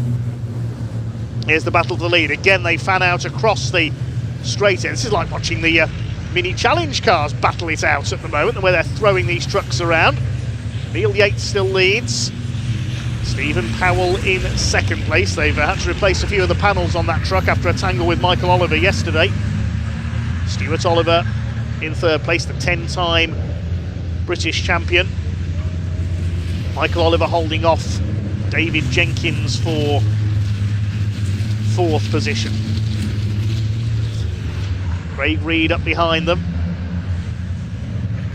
Here come your leaders down into Senna. I think they just lapped somebody there. That's one of the Harveys has gone a lap down. Still Neil Yates leads. Michael Oliver's closing up. They're all closing up behind Stuart Oliver now. Jenkins and Reed having a good scrap here for 5th position. Here comes Nathan Smith as well in the number 11. So this race sets the grid for the final race of the weekend as well, race 5 with the top 8s reversed. After that spin for John Bowler, Nathan Smith is now 7th. It's Terry Gibbon running in 8th place in Ricky Collett's truck at the moment. We've got a 7-truck scrap for the lead here. This is brilliant stuff, and Neil Yates continues to hang on in front. Here comes Michael Oliver. He's going for broke round the outside. He won't get round there into the hairpin, I don't think. You can't really do that in a car, never mind a truck. He's side by side with his dad though. Family ties perhaps being ditched here, and Michael wants to get through into 3rd place, and he's done so. Bit cheeky, it is Father's Day after all. Michael Oliver's just overtaken his father for 3rd place. David Jenkins having a go as well. So Michael Oliver, tough, ebullient young racer from Northumberland, trying to reel in the 2 Alco NYR trucks for the lead. There's Warren Harvey, the number 97. I think that's the truck that's been lapped. He's going very slowly. His last lap was a 1:55, the problem with the 97. More warnings for track limits going out. Sammy Oyanen and Callum Eason have been warned as well. Any more transgressions, you risk a 5-second penalty. We saw Tom O'Rourke and Nathan Smith suffer that fate in race 1 yesterday. Still your leader is Neil Yates. We're at half distance, 7.5 minutes of this 15-minute race to go for the British Truck Racing Championship. Here comes Michael Oliver. Oh, that's risky. Wallop! Goodness me! Huge impact there. Neil Yates is taken out.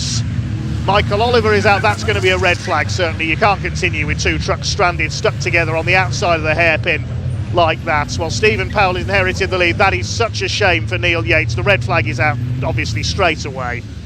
That is so disappointing for Neil Yates. He had driven so well there, and he is literally smashed out of the lead by Michael Oliver.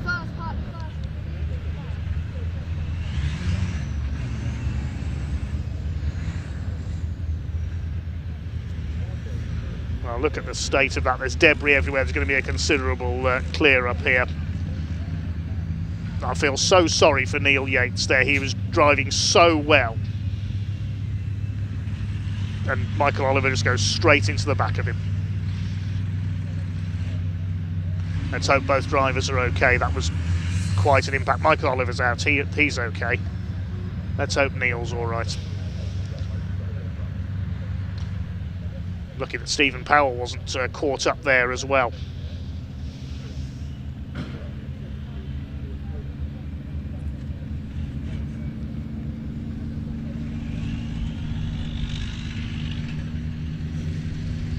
Yes, there will be a considerable clear up here. There's fluid everywhere. Looks like the radiator's smashed in Michael Oliver's MAN.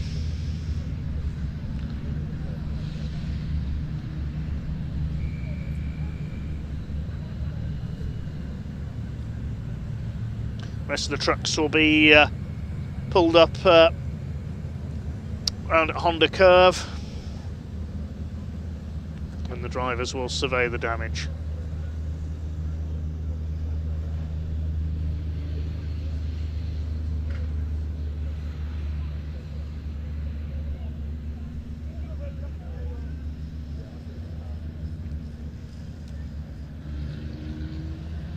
Well, I don't know what's happened there, whether something broke, because we saw the previous lap, Michael Oliver seemed to be very late on the brakes into the hairpin. But that time, he didn't seem to brake at all. I don't know whether his brakes failed or what's happened there.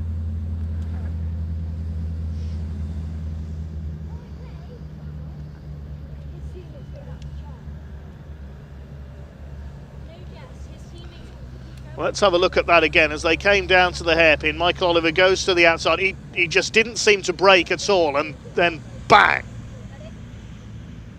It was lucky Michael didn't fly straight over the top of Neil Yates there.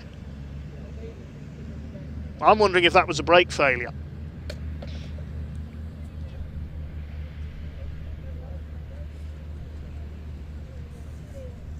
And now this wreckage has got to be cleared. We will check on the drivers first of all and see a restart as soon as we can. Well, there's a lot of clearing up to do there.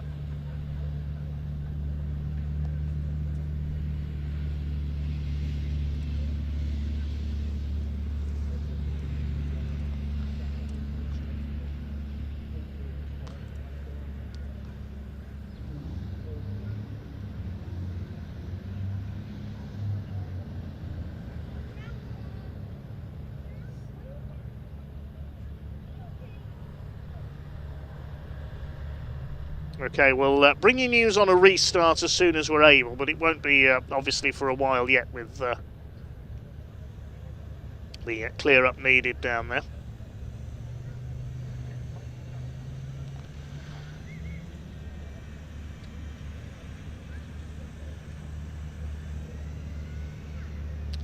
Well, while we have this understandable delay while the clear up is begun and we check on the drivers, we hope that both of them are okay down there. Pointy was out in the paddock catching up with a few drivers in the pickup truck racing championship earlier in the weekend.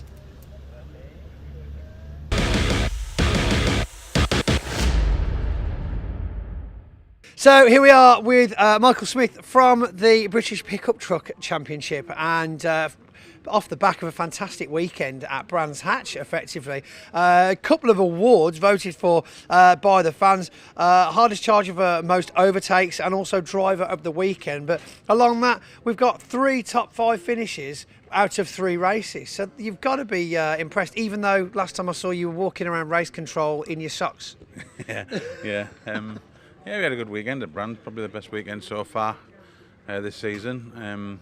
I did bare my foot a bit, yeah, hence the one about my socks. But yeah, we had a good weekend at Brands, so something to build on now. So Pembrey Circuit, when was the last time you raced here? Was it late in last year or? No, we missed last year I think, and we did the previous season of that. I like Pembrey, I enjoy the track, so we've had some wins and stuff here in the past, so hopefully we'll have a good weekend. Did you make it out test guys involved in that? We weren't involved in the testing. Shame, yeah, because I know we did the kind of pre-season media day down here, which is something we do with the trucks. It always goes down well. I'll take it you'll be joining us for the next season one if you get a chance for some track time. Yeah, I mean Pembrey's a long way for us. It's like it's the longest way from everybody, isn't it? It's one of those circuits. Yeah, we hate to come here, but love to be here. Yeah, it's a good circuit, but it's 8 hours for me, so. That is a long way. So it's a bit of a trek just for a test day, really, when I can go to places a bit closer, really. Yeah, no, totally understood. Yeah, I get that totally. So, with regards to the truck itself, any major things you've had to sort out since Brands, or are we kind of just giving it a dust off, filled it full of fuel, and ready to go racing? Yeah, just obviously doing your general maintenance things and setup wise for Pembrey, and hopefully it all stays together and have a good week. A good weekend. Yeah, I never noticed that they call it the weekend, but then a lot of people classify the Sunday as the start of the next week, don't they? What's your views on that? Well, when I wake up Monday morning after I get home at 3 o'clock, I start the next week. Okay, we'll take that. That's fair. Right, is his bacon sandwiches ready now, are they? Okay, thank you very much. Right, well, I'll leave you to your breakfast. Michael Smith, thank you very much for talking to us. And certainly one to watch down here at Pembrey after a little hiatus from the circuit.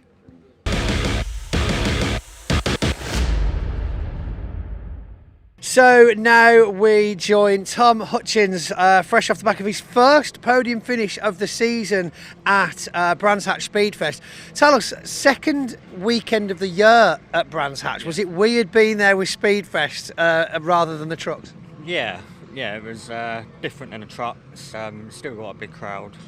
It's nice to watch something a bit different than NASCAR being there. Yeah, it's an experience, isn't it? It's one of Brands' bigger events of the year, but there's got so much going on around the circuit, whether it be on or off track. There's obviously quite a bit to do in between your races, isn't there? Yeah, there's plenty. They had the live action arena in the bottom paddock. I don't know who was hosting that. I couldn't hear them at all, could you? And then you had all the show cars and all the stalls up top. So yeah, there was plenty to do on and off the track, which was quite nice. And so onto the actual racing. Obviously, you guys had 3 races that weekend, as always. Great result for one of them. Yeah. Where did it come from? Was it just in the stars, or had you tried something different? What happened there? No, we were working our way forward all weekend, and it just seemed to fall right in the final. The car was great, got a good start, and I managed to hang on. That's excellent. I mean, that's what it is, really. Sometimes, I mean, that last race of the weekend as well was touch and go for a few drivers, wasn't it? I mean, it was getting very close. Yeah, definitely. You had the red flag safety car, so it was, it was chaos. I managed to stay out of it and get a good result. And what a result it was too. So into Pembrey, where does Pembrey sit on your list of circuits? Is it up there as a favourite, or just kind of it's just tarmac to me and we're going to do the best we can? I've only really been here a few times, so okay. Yeah, I don't know. We'll see what happens. Speak to me after qualifying and I'll let you know how good it is or not. And when is qualifying for you today? It is 11:10. Right, well, you might be seeing this after qualifying, so you might actually know the results before we do, if that works. Do some weird Back to the Future stuff there, aren't we, I think? Yeah. Right, well, very good result. Thank you very much for talking to us. And yeah, Tom Hutchins, ladies and gentlemen, good luck for the weekend at Pembrey. Thank you.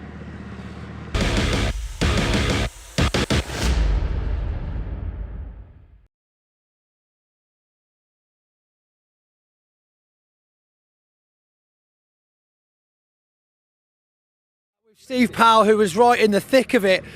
Steve, been in the thick of it all weekend. Well, watching the replays, it was. It was a near miss for you as well. Managed to avoid that incident. What did you see? I've had a few near misses this week. Well, actually, no near misses. I've been here every time. Yeah. Well, no. Michael was just purely broke himself and just wiped Neil out. As simple as that. I'm on the inside. Obviously, I'm braking early because I don't want to get involved in it. Neil, obviously, a teammate, and Michael's just come straight down the outside. straight out the back of Neil and took him out. Simple as that. Just totally broke himself. How close were you to the whole thing? Very close. Yeah. Not as close as I was into the pit wall on the start when I got hit as well, but other than that, we were all right. But a lot of contact for you this weekend. You seem to be finding a lot of people out there. Well, do you know what? I was actually on the grass yesterday and still got hit. So Wow. I don't know what's going on really yesterday, but no, it's all right. Maybe just sit the next one out. I don't know. Well, I was complaining that. No, but Neil was doing really well, so it's such a shame. Yes, it is. He was doing so well, and like, was looking good. yeah, I'm so gutted for him, and it was a very, very ambitious move that was never going to stick, unfortunately. So Unfortunate. Yeah, I mean, we're looking at the comments on the live stream. Just let you know, we are reading those, guys and girls. What do they say? Yeah, a lot of controversy. But yeah, there's certainly there's a lot of people backing the whole. Well, there was a gap. It looked like it could have worked, but then there's a lot of people saying it didn't. There might have been a gap if it was a chicane. Yeah, it's a tight bend that. Yeah, I mean, No, but there's no left before the right. there's no left before the right. No, it's just all right. Yeah. Nothing's all right, but that corner it's- is all right. Yeah, it's a just tight one. shame, especially halfway through. Like, I mean, what, 3 or 4 laps in? Like, you There's can. there's a lot of fluid on the floor. Hopefully that's just No. radiator Yeah, there was coolant. nothing, nothing prior to it, but like, Fingers I mean, you crossed. can. It's just no. I mean, from the crash, Yeah, there's yeah. a lot of I fluid think on the floor. So Michael's radiator will be ripped out. Yeah. I'm not sure on the state of Neil's, but like, I mean, you get instances like that on the first lap, but it's very rare. Like, yeah. Well, I'm sure with the stewards being as hot on everything very this year. busy, yeah, but the aircon's brilliant in that bus. The you know. aircon's good in the bus. I've been in is there it? twice. I'll have to. Maybe I can get myself a judiciary hearing and go Absolutely, cool yeah, down it'd for a be little good. bit. Just wear my overalls. You're bound to get called up. Oh dearie me. Right. Okay. Let's have a little look down the paddock. So we're mid race here. Stuart Oliver. Of course, you were doing quite well, 3rd place for a bit there. I didn't see the move. Michael getting past you early on there. What happened there? Well, yeah. Well, you would see. The camera doesn't lie. So I thought, well, I ain't going to get past them. Well, Michael, you know, the truck in front of us braked hard long way before the corner. Michael came past us. I thought, oh, well, we'll see what happens now. And the inevitable happened. But yeah, it was a good race. It was good, you know, up to lane it was good. It was, you know, it was hard, and it was what I expected. But you know, as long as nobody gets hurt and everybody enjoys it, that's the main thing. Well, I've not seen any ambulances, and the tractor's gone over to drag things back. On the subject of the tractor, changing the subject sort of completely, we don't really see a tractor pulling trucks out at many circuits, and yet if you speak to most of the drivers in the paddock, they actually prefer it time-wise to just get a chain round the toe and drag them out. Well, that's right. You know, the trucks are pretty sturdy. Obviously, they've got, you know, steel all around them, bumpers, side rails, and rear bumper. So a tractor can execute a recovery quite quickly, and the chances are they don't do any more damage. You know, obviously sending a tractor down on the M25 to tow a truck off maybe is a bit different, but a race track, you can get away with it. Get in, get out, jobs are good. Absolutely. Keep the punters happy. Keep the punters happy, exactly. Right, and in that, let's carry on and see who else we can find down here that's hopped out. Have a quick look inside Dave Jenkins' cab here. You can have a quick look at what's going on. This is what you don't usually get to see as much. How many bells and whistles and controls that they're getting. Telemetrics, gear sticks, very simple. That is a gear stick. Air brakes, a lot of the things you'd obviously find in a normal road going truck. However, where the separations start is access to all of the onboard fuses. You've got switches for radiator fans, lighting. You've got controls for the water jets that spray water onto the brakes. These are actually things, along with the temperatures of said brakes that come up on the gauges during the race, that the driver's having to keep an eye on with regards to oil pressures as well as brake temperatures. There's all sorts of things that they've got to try and moderate as they go. I asked the driver a while ago.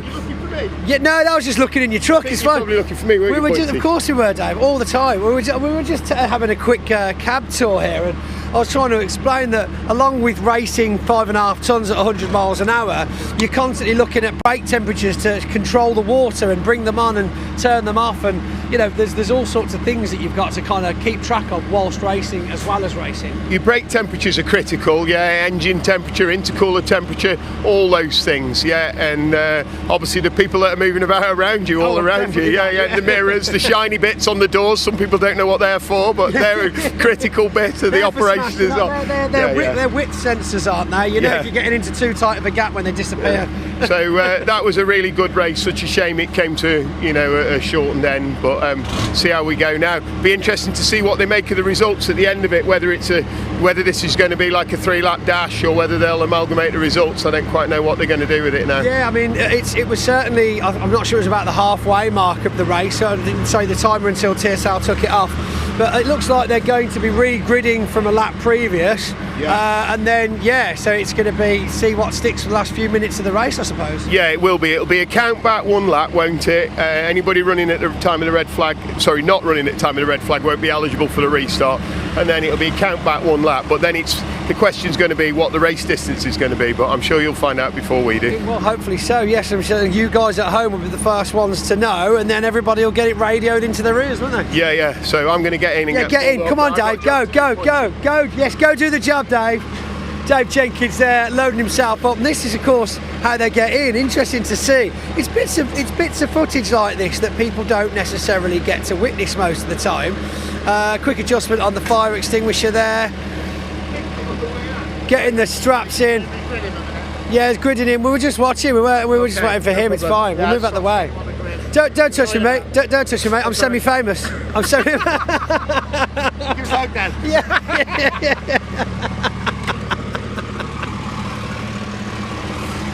And off Dave Jenkins goes to re-grid. Quick get in, Waterhouse looking cool. Oh yeah, and Ollie from Bart there.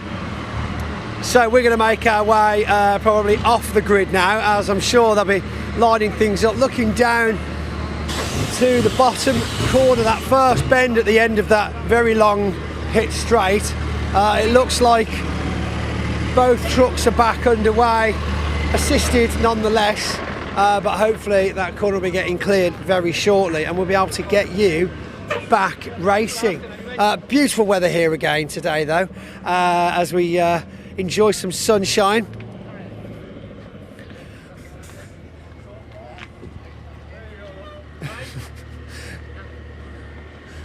So, Terry Gibbon. Now, we've not had much chance. Just want a quick chat with Terry Gibbon. Terry runs too late. I've got him. And hold on to their race. This is why they have handles on their race suits. Did you know? You see, you can hold on to them so they don't run away for interviews. Terry, obviously you're standing in for Ricky Collett this weekend. Minor incident with a bit of traction control on the practice session. On qualifying yesterday. But how's it been back in the saddle? Because of course it's been a little break for you, hasn't it? It has. It's been a few years now, but it's fantastic to be back in the race. And I've got to thank Rick and the team for inviting me back to drive their truck. So yeah, it's really a good opportunity and I'm looking forward to it. Are you enjoying it so far? Yeah, so far, yeah. We're doing a bit of development on the truck this weekend, so step by step, but yeah, making progress. Because of course your gap in racing, your break from racing hasn't necessarily been from racing as a whole, just from the driver's seat, hasn't it? Because you've been spannering for a couple of years now in the FIA, I think, as well as here. Yeah, building the trucks and also engineering them in the FIA Championship. So if I wasn't here this weekend, I would have been in Lausitz with John. Oh my goodness me! So I suppose we know what trumps the opportunities. Is like, no, getting behind the wheel definitely will always win. Definitely, always. And on the subject, of course, of its normal pilot, Ricky Collett, how is Rick? It's definitely on the mend. So every day is a step forward. So yeah, it's looking promising. That's good. That's fantastic news. Well, send our regards, everybody at home from Bark, Truck Sport, British Truck Racing. We're all sending positive thoughts. Me too. Excellent. Right, good luck in the rest of the first race. Right, now let's see who else we've got. Where's he got? Has he hidden? He's run away. Okay, shall we get him over there? We'll speak to Ollie. Go get Ollie. Ian, go get Ollie. Yeah. Actually, whilst Ian gets Ollie, ex-racer now, I suppose we'd call you team manager, I suppose, just to put words in someone's mouth. Steve Horn, a bit of a legend of the sport, actually. How many years were you actually behind the wheel? Plenty. That's a very diplomatic answer, Steve. I started in 1986 at Silverstone along with Paddy Mack, so yesterday was a bit special. And Roy Clark, 3 of us all started at that same event. And I had 6 race trucks altogether. Finished racing in 2012, I think it was, to concentrate on Ben and his campaign. So yeah, many years here. Many years, on the 2 grid. generations of racing as well at that point.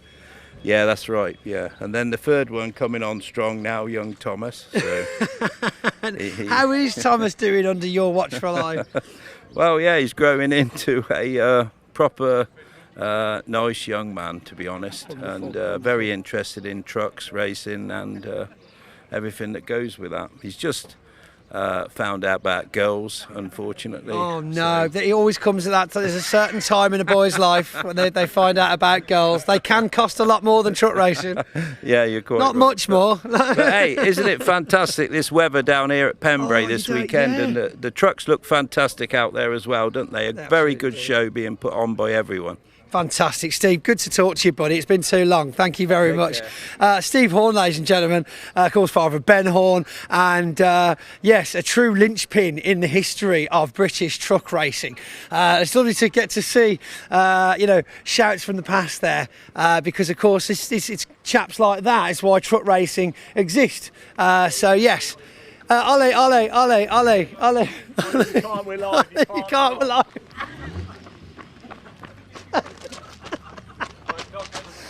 He's gone. Lost him. So it's that close. Oh yeah, that's it. 16-year-old Marshall here. 16-year-old Marshall. So you can't have been in this for very long. I've been doing it for about a month. Wow. Okay. So how did you get into it?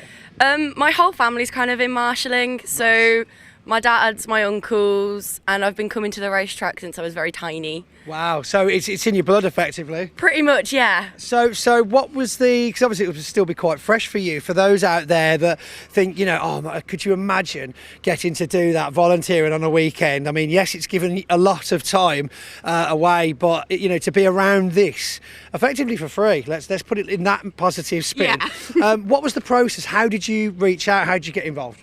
So because the fact that my whole family's kind of been in it, they showed me kind of the ropes of how to apply for it. I had to go do a training day where I got to be taught like all the flags, how to put out the fires, make sure the drivers are safe, and like the main priority is obviously keeping ourselves safe. So getting to learn all of the rules, and then it was kind of just go to as many race meets as kind of possible. Yeah, I mean, that's get involved. So how long did it actually take you in total to, kind of get from, I want to do this, to, okay, here's your orange overalls, welcome to the army? So I had to wait till I was 16. I could do my training at 15, but I can't actually become a marshal till I'm 16. Right. Because you can't be anywhere near the live circuit. But health and safety, obviously, and insurance. But the minute I kind of turned 16, my dad went, we're going to go book a load of race meets and we'll go have a bit of fun with cars. So which was your first actual official I'm at work now kind of meeting? Can you remember? I went to a race meet at Mallory a couple of weeks ago. Nice. Just the one day, and I played with a lot of different cars. Can't remember the names of them because it was a couple of weeks ago. But it was cars, wasn't it? It certainly wasn't trucks. No, it wasn't trucks, wasn't motorbikes, it was all cars, which was very exciting. Very exciting. And so I take it you're hooked now. Out of all the things you've seen so far, where do the trucks and pickups sit on that list? Trucks have always been at the top for me. Ever since I was little and watching them for the first time, they have been my absolute favourites. Absolutely, and that's the correct answer. Well done. The checks in the post. I do like the pickups. I think they're very entertaining. When there's a lot of them, makes for a better race just because it's absolute carnage when they start going for it. And I like the junior saloons. Really? I do like the juniors just because they have no fear. Yeah, well, we saw that yesterday. I mean, how was it? It was upside down finish for one of them yesterday, wasn't it? Yeah, it was just up here, and it was quite. I was going to say he was back out today. He was racing this morning. Wow. I mean, that's a true testament to the driver, but also to the team that must have got that car. And he's 14. Wow. Wow, 14. You could have been racing for 2 years by now. I don't think I trust myself behind a high-powered vehicle. No, I don't think I trust myself either. I'm safe doing this Yeah. bit. Yeah, I'll just talk to the drivers. I think it'd be a driver. It wouldn't last very long. No. It wouldn't last very long at all. On to marshalling. There's a bit of a thing about marshalling, and it's surrounding pork pies. Have you ever heard about this? Oh, you're not meant to have pork pies on post. It's a thing, mate, I'm telling you. Pork pies is a bad sign. Right. I don't know why it is. It's just been a whole superstition between all the marshals that if there's a pork pie on post, something bad's going to happen. At that post, it's true. I actually did a whole little segment with people at Thruxton, and literally they were telling me about it, and they were like, "No, it's not just an urban legend. It's a true thing that if you show up to a post with a pork pie, you'll be like, get rid of that now." Yeah. You're shamed if you show up with a pork pie. Also, you can't say anything that would jinx it. Oh, you jinx! I You feel can't like say that's. I feel like there's a lot of jinxing going on. Yeah, I get accused of that quite a bit. Like, you jinxed me, Pointy. I'm like, I'm sorry. It was just a pre-race interview. I didn't mean to. You just shouldn't ask drivers where do you think they'll end up, because then it's like the only way they can do is answer with a jinx. Yeah, no, honestly. All the conversations the marshals have before races, we literally have to watch everything we say because we don't want to jinx anything. Because anybody could go, oh yeah, this race is going to go really well, and then something like what's happened today could happen, and you feel terrible afterwards because you're like, what? I jinxed that one, didn't I? Yeah. So if you could say anything to more young people out there that are thinking about getting into marshalling, what would you get? Would recommend it? Not recommend it? Go for it. Just do it. Like, get yourself out there for a couple of times. If you don't like it, you don't have to continue with it. But if you absolutely love it, the friends that you will make on post will be friends that you will keep with you for years. And you get to see lots of racing, and you'll pretty much fill your entire calendar for the year. Oh yeah, no, my calendar is full. It's great. I'm so excited. No more free weekends wondering what to do. Right. It looks like we've got Neil Yates. Thank you very much, What was your name again, sorry? Baby Bear. Baby Bear, the nickname, brilliant. I like it, Baby Bear. Well, very nice to meet you, Baby Bear. Thank you very much. One of the youngest Orange Army we'll have here this weekend, I'm sure. So here is Neil Yates pulling back in, who's obviously going to have to see the scrutineers. Let's have a quick look at the damage that's been done here. Does appear to be superficial, to be honest. Side impact.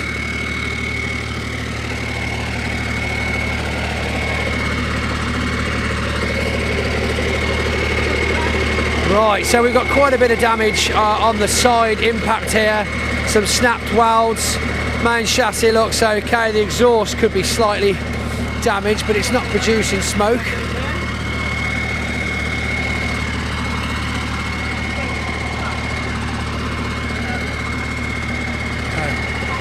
Looks like the driver's in one piece, which of course is the most important thing. But yeah, scrutineers now from Bark and BTRC just going over the truck to look for any issues that might be safety issues. And you can see the kind of mechanics that will have to be getting done on the vehicle now to make it work. Is there enough brute force in these determined gentlemen to repair the damage? You can see though how much fiberglass there is on these vehicles. These are absolute scenes. What were you seeing, ladies and gentlemen? Yeah, I'm seeing. It's absolute scenes. I think Dan and I on camera here are just a bit in shock. Really, we thought there was a lot more skill and prowess to this truck fixing lark. Look, it's gone well. It's lower down than it was before, and that's, I think, what they were aiming for. We're checking welds, checking tightnesses of things. It's certainly not something you've seen on this show before, so I'm grateful that I'm here to bring you a first. There is quite a bit of damage to the exhaust there, but that is the flexible section of the exhaust, so hopefully we'll see. But if you look to the left and compare it to the left frame, there is quite a large amount of lift and movement on those bars. And one would question, I suppose, the argument is how much protection would this offer with the anti-roll bar linkage having been snapped off the chassis as well by the looks of it. One would argue how much protection that's going to offer, but that's why we have scrutineers to make the final decisions. Conversations going on there. Obviously I'm going to steer clear of this conversation.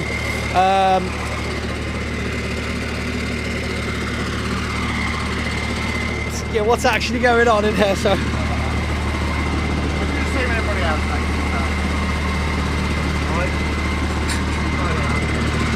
So we're gonna. Is there too much damage? Yeah, too much damage.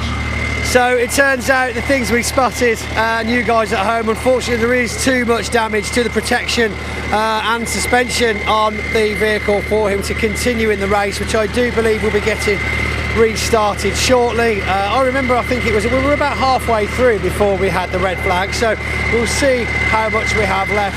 But yeah, the anti-roll bar linkage at the back, very loosely fitted, side impact protection. I suppose as well, the question on safety, which of course is always the most important point in any of these situations, is what could be damaged that isn't visible on the vehicle, that could of course go wrong at 100 miles an hour when we continue the race. So we've still got drivers out of their vehicles. However, I'm sure soon we'll be getting an update on the race. Tell you what, let's have a chat to Daz. Daz. Hello. Hello, mate. You got absolutely covered in champagne yesterday, didn't you? I did, yes. The best photo ever, though. Was it good? Did you get a good photo? It was all for the photo, yeah. It was all for the I think photo. Jake got me first, and then John got me, yeah. Excellent. So that was caught on camera. Yes. That's the main thing. Yes. Where can we see this? Oh, you're going to get it out? Okay, fine. It's going to get it out. On his phone. On his phone. On his phone. Just sound the best. His password 6621. Okay, there we go. Lovely. Just in case you ever find Daz's phone, 6621's the password. There you go. Oh, wow. I say you call that where's the best way to get this? You hold that close. Can you see that? That is an excellent picture. My goodness me. I'm not sure if it's a picture or like just a seascape. Yeah, so that is incredible. And so that's what it looks like when you're stood in front of 2 bottles of winners champagne on the podium, which of course that will be slightly delayed today as well. But we'll be doing the pickup trucks. That is excellent, mate. You caught the bubbles and everything. Wow, brought to you by iPhone. Other phones are available and sometimes better. Anyway. Oh my goodness, it was frothing. You caught the cork. There was a cork mid-flight there in the next photo as well. How long did it take you to dry off, and what's the process? Because of course drivers have to experience this, and they usually only bring one race suit, don't they? Yes, well he was alright because he's drying it, so I had to put my spare t-shirt on. They wouldn't let me. They wouldn't let you carry on. No. And Mr. Poole kindly washed it for me last time. Oh, that's terribly kind. Yes. This, of course, is Graham Paul, Yes. who raced last year, Yes. now back as top 100% number 1 supporter in the John Bowler camp. That's the one. Top bloke. It's an unfortunate season for Graham Paul, wasn't it, in the end? But of course, as I said I spoke to him personally, and he told me that it was on his bucket list. It was something he was passionate about, that he had to try, and that he got to try it, and that was the most important thing. He always wanted to do it, so he always said he was doing it, so he's done it. I mean, that's determination. That is the true root of manifestation, isn't it? It's like, I want to do this, I'm going to make it happen. He probably enjoys the inches more than now, doesn't he? He can have a pint or two at night. Exactly right. I know. This is it. I mean, yeah, there's been a lot of changes to racing, especially the Paddock. Do you feel, because you've been coming for quite a few years now, and especially from a team synonymous with the late night. What are you talking about? Right, I'm sorry, I'm going to put you out there. It's a totally different kettle of fish now, isn't it? Yes. Because back in the day, we'd have been talking 3-4 o'clock finishes, and now it's 10 o'clock bed. Yeah, 10:30. I can't tell you what time we used to go to bed. I'd be dropping myself in it, but yeah, it's now 10:30 and wake up in the morning fresh. I'm getting old now, though, aren't I? We are, right. Well, I tell you what, I just heard the whistle in the background, which means we are about to get started. So let's throw back to Dave in the commentary as we restart this first truck race of Sunday. Thank you very much to Pointy and Ian down there in the paddock, keeping us abreast of things. Well, we are almost ready for what will be a short restart. It'll be a 5-minute restart to round 13 of the British Truck Racing Championship. Obviously no Michael Oliver, no Neil Yates by the look of it either, because they were the cause of the stoppage. So it'll be Stephen Powell, who was leading at the time of the stoppage. He inherited the lead when the red flag came out, with Stuart Oliver alongside him, ready for the rolling restarts. Thanks to all your comments coming in. Hi to Caitlin Penny, top sim racing commentator. Good to see you watching on. Hope to see you at Snetterton for the next round in July as well. Hi to Dirt Devil RC Motorsports, watching from Australia. Hi to Kerry Johnson as well. Kerry's dad is present at Pembrey, mechanicking for Mark Willis in the pickup truck racing championship this weekend. They're out next after the truck race. Flack says, let's go Tom O'Rourke in the 86. Summer Whiteley is saying, get well soon, Ricky Collett. Hi to Ant, who's watching from a sunbed in Turkey. Lucky you. So it looks like we are nearly ready to get this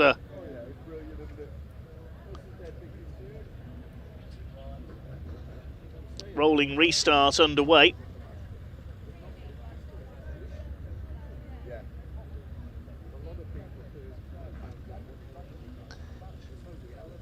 See how many trucks we've got remaining out there for this restarted race. Thankfully not too much of a delay there. Big thank you to the recovery crews and the Orange family as well for getting Hatchett's hairpin cleared up following that collision between Michael Oliver and the unfortunate Neil Yates. Such a shame for Neil. You have to feel for him. He was on course for his first ever win there.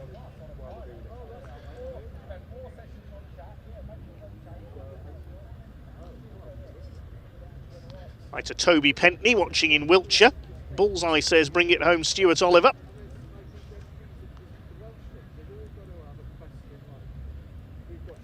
Dickie G says watching from home today but was there yesterday. Cracking day it was.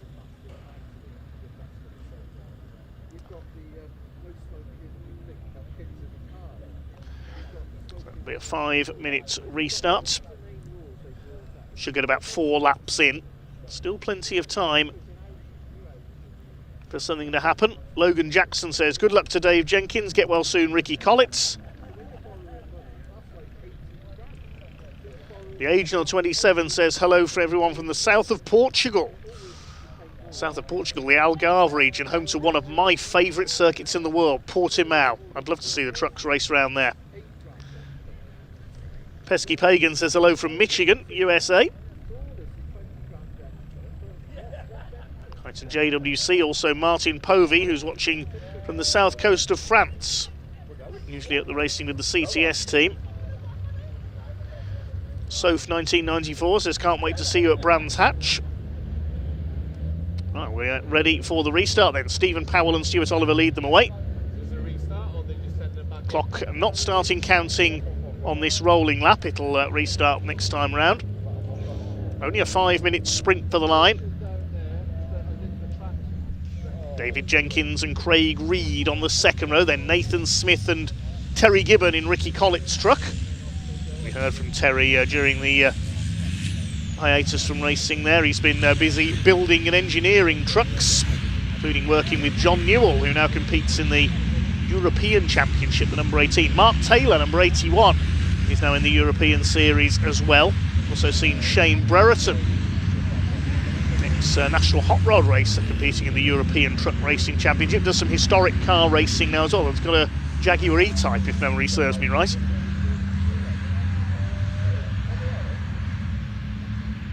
Top names in Europe, the likes of Norbert Kiss, the Hungarian driver, Adam Lashko from the Czech Republic as well.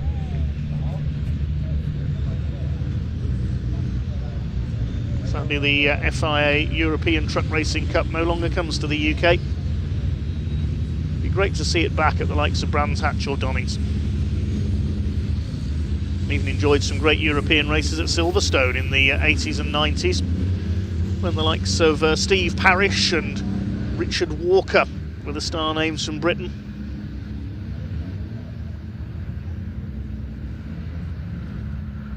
Anyway, that's enough nostalgia. First time to resume racing here at Pembrey.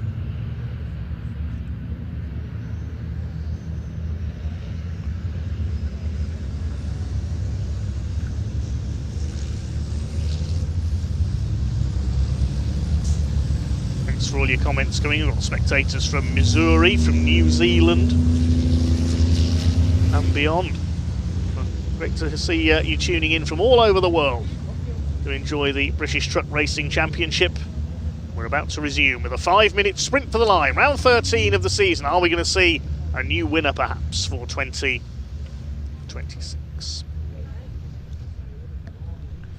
Will Jake Evans keep up his run of success in Division 2? He'd lost the lead at the time of the stoppage to John Powell in the number 6 DAF. Looking for his second win of the season. Had a win at Brands Hatch. Stephen Powell looking for his second Division 1 win of the season. Stuart Oliver's had a couple of wins already, so he looks for his 11th British title. Pace truck is into pit lane.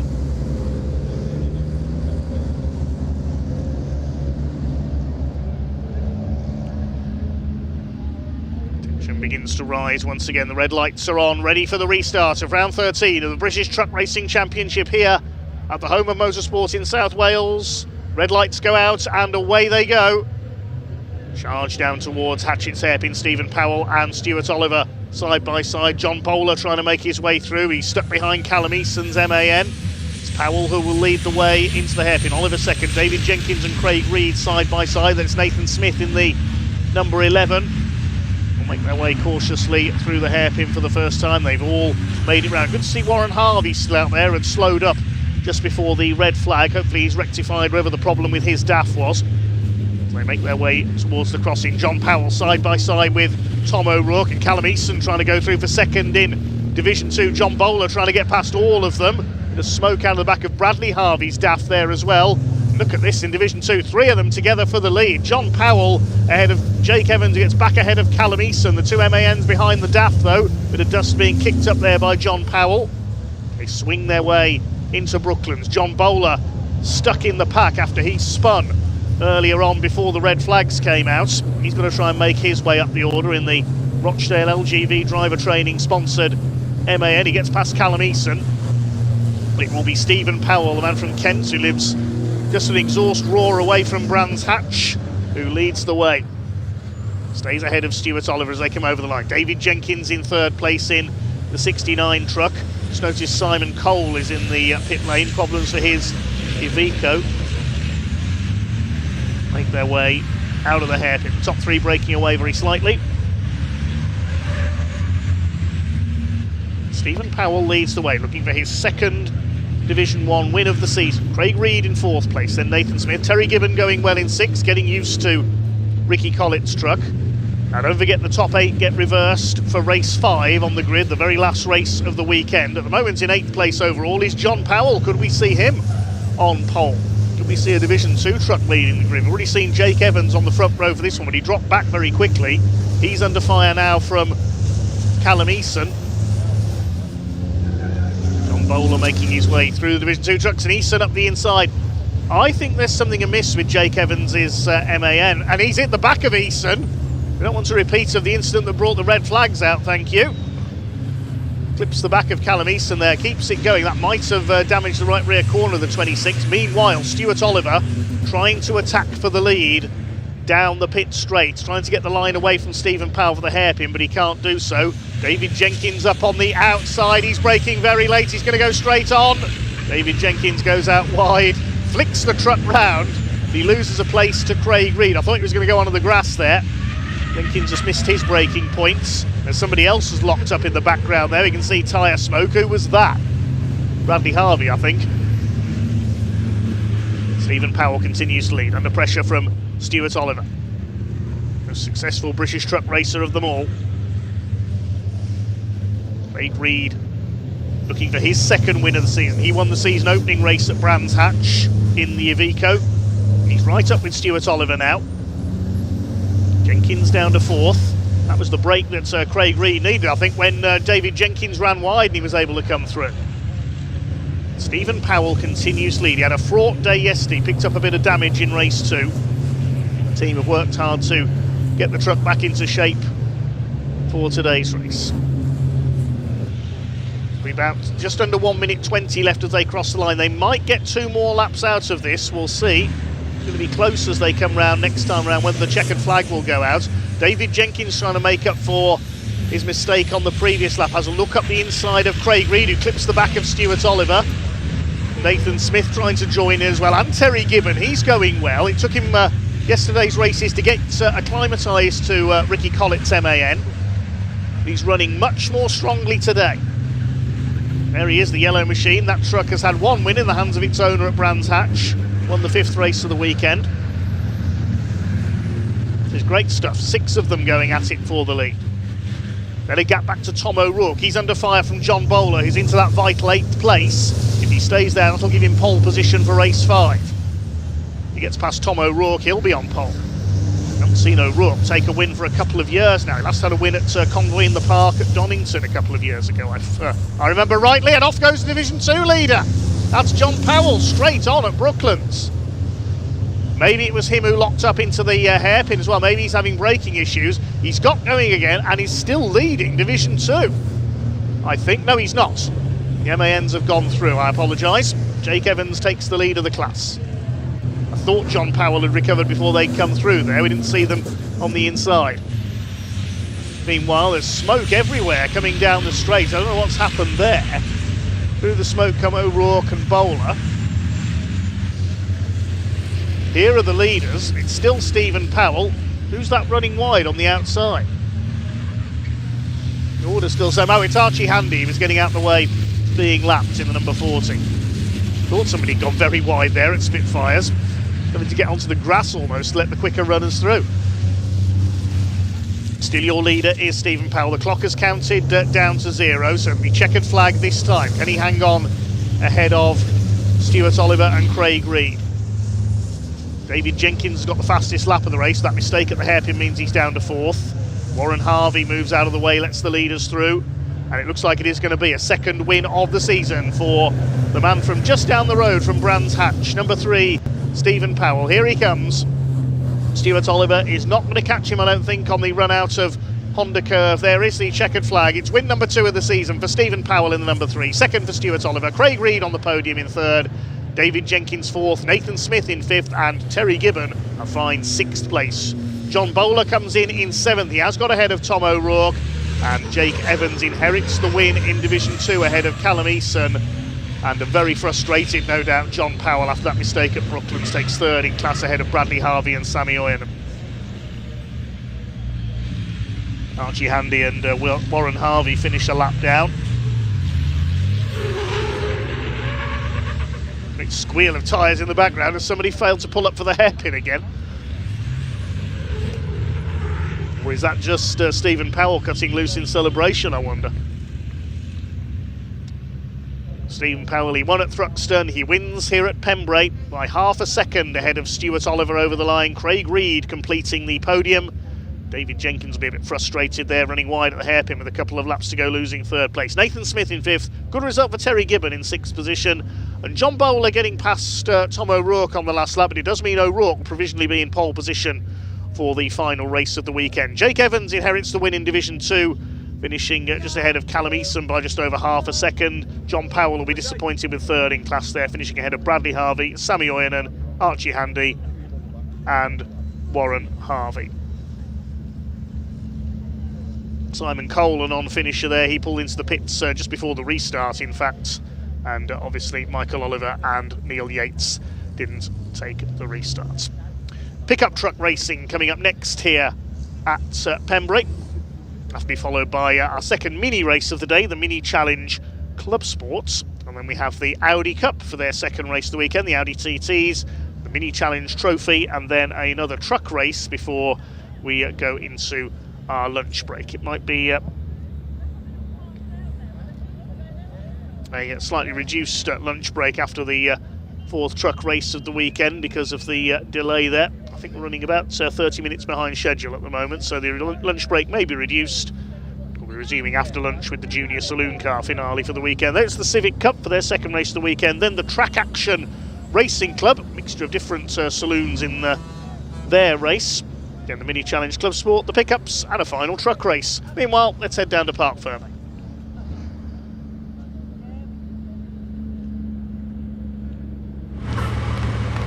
Oh, well, we got there eventually, didn't we? Let's run over to Neil Yates' teammate, Steve Powell, who after quite a start to the day managed to make it stick. We've got celebration from young racer and daughter Lexi.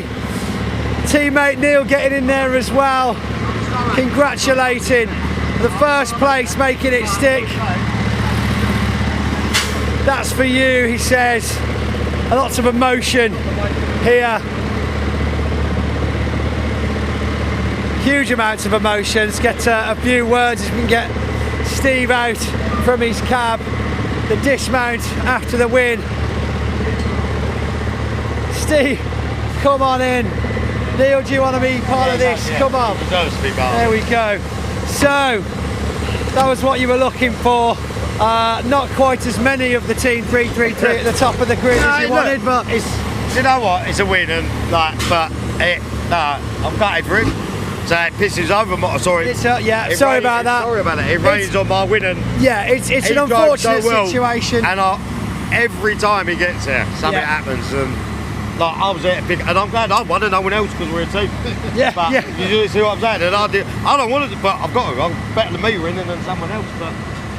Yeah, I'm just gutted for him, gutted for the team. But of course, you know, you thought you weren't far off getting back out there for that race. Unfortunately, the scrutiny has made a decision on safety. I mean, we got damage to the sidebars, anti-roll bar, anti-roll bar linkage was snapped. I mean, other things you might not find yet until you get it back to the garage. Although, that being said, surely we'll be back out for a second race today. 100%, yeah, we're on left pole, so we stand another chance. You're brave, we can do it again. Gonna do it again. I've got some of them rubber things we're putting around the outside, like bumper cars. That'd work. Maybe that's something we should do before the race weekend, just to take the edge off. Thanks, chaps. Right, where I've asked to see, here he is, Division 2 driver Callum Eason. I'll wait for Dan to come round. Here we go. Right then, we'll undo some straps here and we get this out to one side so we can see you. Oh, hello, from behind the curtain. So, you all right there, Dan? Brilliant. Well done, great race. Very consistent top 3 results so far this weekend for you now. First race of Sunday, but it was warm out there though on the waiting, wasn't it? Yeah, it was definitely warm. The sun's definitely here compared to yesterday. No, we're here to bring fast times. That's what we're doing. We got the fastest lap. Credit where credit's due. Jake fought hard. I left the door open. He took it. But no, I'm happy with how it's gone so far. It's all good. But a little plug coming up. We can't do it without the guys and girls of Tour Maniac. They do the best tool sales on tourmaniac.co.uk. And use truck 10 to get 10% off of all. Oh, there we go. Look at that. And don't forget to like and subscribe. Oh, look, and we got the sponsored water bottle as well. It's all, but all joking aside, as shameless as it feels, we've got to appreciate that actually, you know what, we wouldn't be able to come racing without the support of our sponsors, supporters, partners, and you know, it really does make it possible, doesn't it? Yeah, it does. Without them guys, we can't do what we got to do. So big thank you to everybody that sponsors me. Absolutely fantastic. Great result, Callum. We'll get you some silverware after the pickup trucks, which is what we're now making room for. Wayne, great result again. Always like to try and get some Division 2 involved because, of course, they're just as important in the truck race as the Division 1 drivers. So, up he goes. We'll be welcoming the pickups back very shortly. So, let's throw back to Dave for a moment now and see what else we've got in store for you.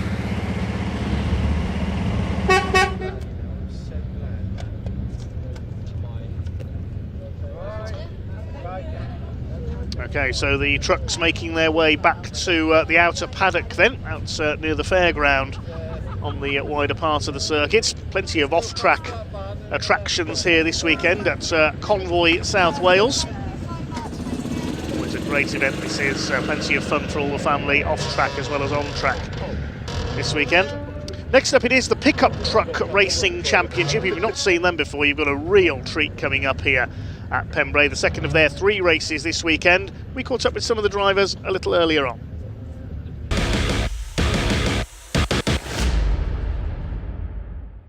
So, This is new for me, isn't it? The quiet before the storm. Here we are in the rare site of the assembly area, and me in said assembly area with the pickup trucks. So let's have a little look who we can find now before the first race. Let's have a chat to Chris Brockhurst over here, who joined us for the first time this year at Brands Hatch. Chris, how are we? Very well, thank you. Sorry, I trod on your right, foot. yeah, Not as much protection in these. I've got another one. So that's your clutch foot anyway, so you can just use the whole thing. Don't need that. How's the weekend been for you so far? It's been okay, yeah. We didn't come here last year, the year before, so we was on a different tyre then. So we're just getting used to this, sort of changed the gearing slightly. It took a bit getting used to in qualifying.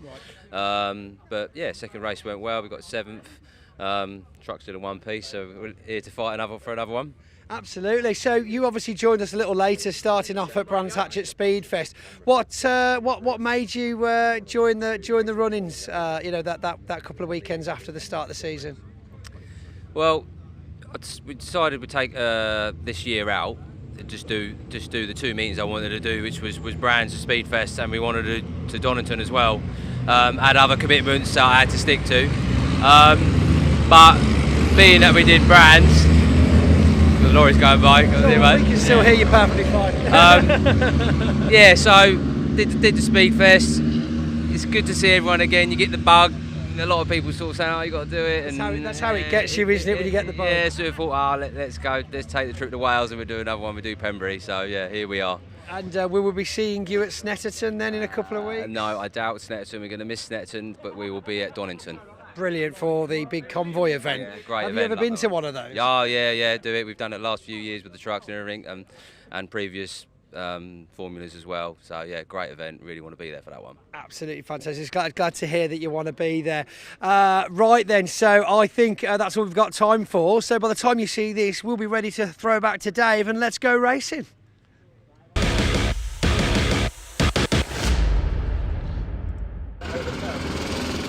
Certainly are almost ready to go racing. Thanks, Pointy, with the Pickup Truck Racing Championship, fresh from American Speedfest at Brands Hatch a couple of weeks ago. Aaron Thompson had a win there, and he's on pole for our second race of the weekend in the Lightning McQueen lookalike number 41. One of a couple of Lightning McQueens we've got here this weekend. This grid incidentally set by the second fastest time for each driver from qualifying yesterday. Reigning champion Ryan Hadfield in the gold number 1. Alongside him. Second row, the man who was joint championship leader coming into this weekend, Alan Cooper in the number 72, and 89 Chris Brockhurst we just heard from. Row 3, arguably the most experienced man on the grid, 65 Mark Willis on row 3 alongside 83 Dale Gent in the Kyle Larson NASCAR lookalike. He was yesterday's winner to take the lead of the championship. Row 4, 29 Tom Hutchins starts alongside another veteran pickup racer, 93 Michael Smith. Row 5, we've got 27 Mel Collins, who repaired some damage sustained in qualifying yesterday to post a finish in race 1. Starts alongside James Goldstraw, aka Cole Trickle, number 52. You'll know why as soon as you see his truck. And on row 6, 85 Mark Chalmers, newcomer this year, and 42 Jonathan Hadfield starts at the back. He missed qualifying with some problems yesterday and retired from race 1 as well. It'll be a rolling start to this race. The pace vehicle just leading the trucks away. Now these pickup trucks, as we said yesterday, not in the slightest like you'd see pickup trucks on the road used by your local tradespeople and whatever. These trucks are space frame chassis, powered by either 2.3 litre Vauxhall or 2.5 litre Ford race-tuned engines, developing around 260 horsepower out there. These are absolutely phenomenal machines. They're certainly the quickest vehicles we've got racing here this weekend, very much in the mould of the Craftsman Truck Series run by NASCAR in the United States. We did used to see them race at Rockingham on the 1.5 mile oval in Northamptonshire. They would achieve over 140 miles an hour around the Rockingham Motor Speedway. There's James Goldstraw, aka Cole Trickle. Anybody who's seen Days of Thunder will know that livery. Great to see some replica liveries out there. We've got Dale Gent in the blue and white number 83. That's Kyle Larson's colours from the NASCAR Cup Series. I do like the old gold colours of last year's champion Ryan Hadfield. Started his career on the short oval up at Buxton Raceway in the Peak District. His brother Jonathan in the green number 42 at the back. Good to see he's back out after a retirement yesterday. I don't think Mark Chalmers is there, unfortunately, the number 85, which is a great shame because he had his best ever race in the pickups yesterday and finished in 6th place. So it looks like we're down to 11, and wait to see if Mark's going to start from the pit lane, possibly. We'll see if he's there as they come round for the rolling start. They're now forming up 2 by 2. Ready for the pace car to unleash them. Pace car quickens up and will pull in the pits. Aaron Thompson, number 41, on the front of the grid in the red truck alongside Ryan Hadfield. This will be a 14-lap race, not a timed race this time. It'll be 14 laps of the just under 1.5 mile Pembrey circuit. Tension beginning to mount. This is going to be an absolute cracker. There was action and incident aplenty in yesterday's race. The red lights are on the gantry. When they go out, the pickups will be unleashed for 14 laps of action. Here we go. Let's go racing, boys. Jonathan Hadfield making a run up the outside there from the back of the grid already. It'll be Aaron Thompson who will lead the way into the hairpin for the first time. Look at Jonathan Hadfield charging up the outside of everybody, trying to go 3 wide into the hairpin. That's not going to work, surely. And Mark Willis getting caught up there with Dale Gent, and somehow they've saved it. Hadfield zips around the outside of about 5 trucks, and he's up into about 5th place. Brilliantly done. Dale Gent sideways again. He spun at the hairpin in yesterday's race and still won it. Just about everybody spun at some point in yesterday's race. Very tail happy, these pickups. So they start to sort themselves out then on the back of the circuit. Aaron Thompson, the ex-Brick Car class champion in a Renault Clio with his father Steve, who used to race in the pickups back in the early days when Sonny Howard first founded this championship alongside the Eurocar Saloon Series for Space Frame Ford Mondeo replicas. It was always Sonny Howard's dream to bring NASCAR style racing to the UK. The Eurocar V6 and V8 classes, the legendary Barry Lee was one of the leading exponents in the early days. It's Aaron Thompson who leads here. Ryan Hadfield in 2nd place, then Alan Cooper, ex-Formula 2 stock car racer on the short ovals in 3rd, chased by Chris Brockhurst.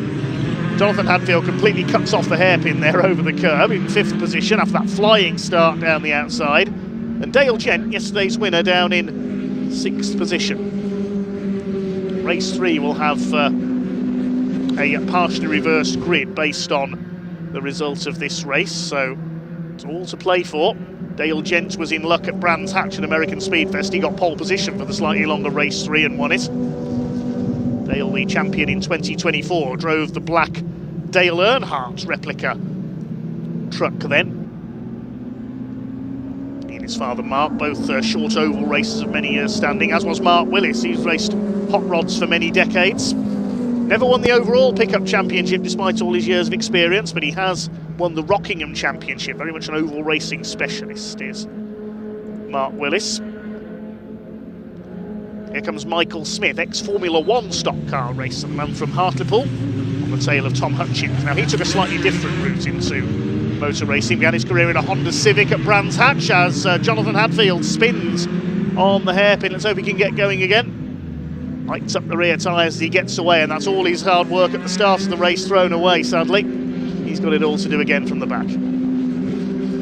Thompson leads by a second ahead of Ryan Hadfield. Dale Gent has set the fastest lap of the race in the number 83, a 1:02.976 from Dale Gent. Thompson from Hadfield, Cooper still 3rd.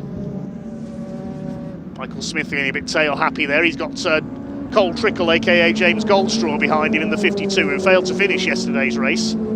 Is Dale Gent's bonnet coming loose there? Look at the very front of the 83 as he comes down the straight here.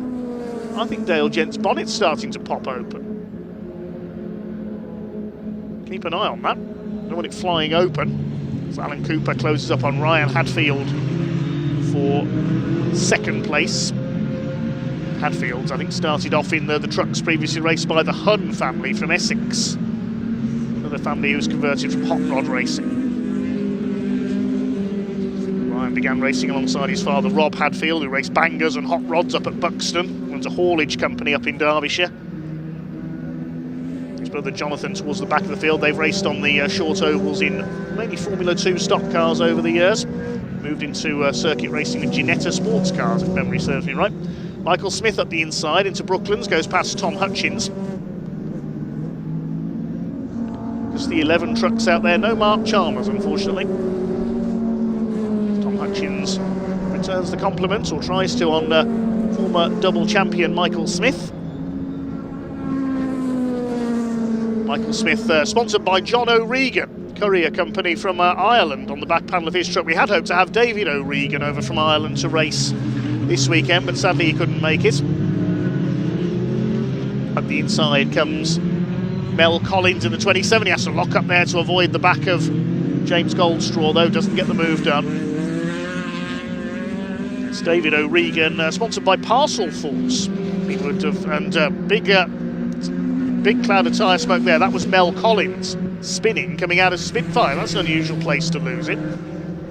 Collins stuck there. I think something's broken on that truck possibly, which has spun him out there. It's not very often you see a truck get that sideways coming through Spitfires, and Mel looked pretty frustrated there, so I think he's out of the race. Meantime, an attack for Ryan Hadfield from, I think Hadfield must have had a moment coming out of Brooklands at the same time there, because he's dropped to third behind Alan Cooper. He's got Chris Brockhurst attacking him and Dale Gent as well. Dale Gent's got ahead of Mark Willis, so it's all change on this lap. I reckon Hadfield ran wide down at Brooklands. We were watching Mel Collins spin out.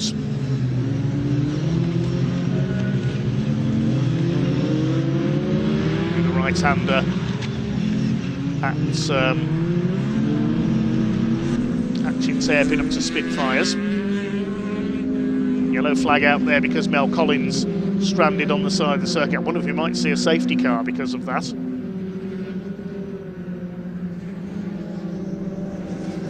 Just looking at the clouds of smoke in the background there, not sure what that's coming from. Maybe it's our tractor pulling demonstration we've got here this weekend.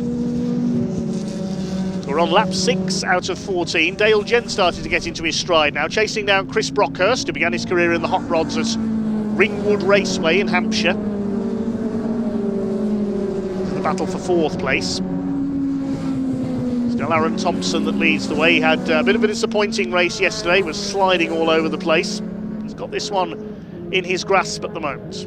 We're only up to halfway though, or not even that, we're only on to lap 7 this time through.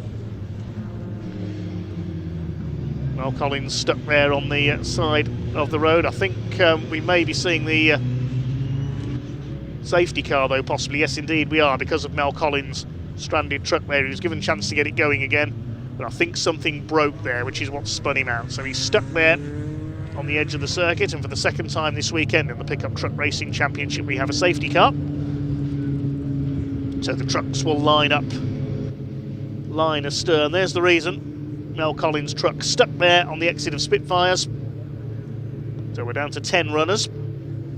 As we were in yesterday's race, we lost James Goldstraw and Jonathan Hadfield yesterday.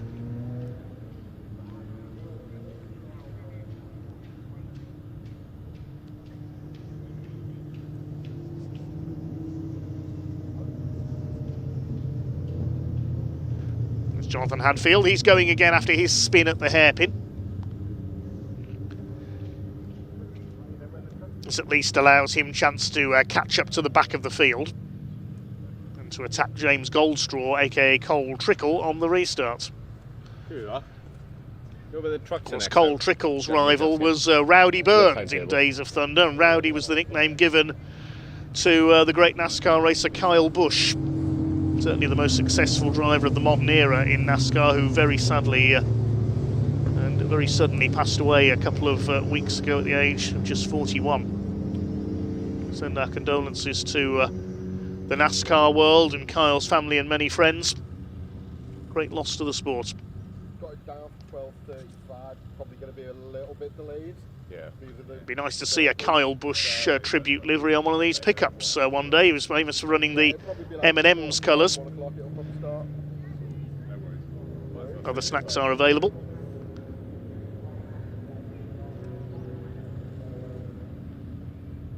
Kyle was one of the leading race winners in the Craftsman Truck Series in America. He never won the title though, because he never ran a full season in the trucks.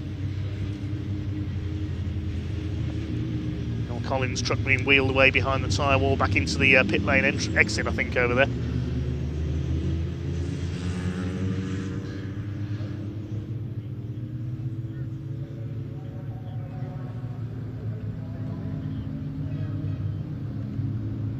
Aaron Thompson leads. He's leading by a couple of seconds before the safety car came out. Now he's got it all to do again to pull away.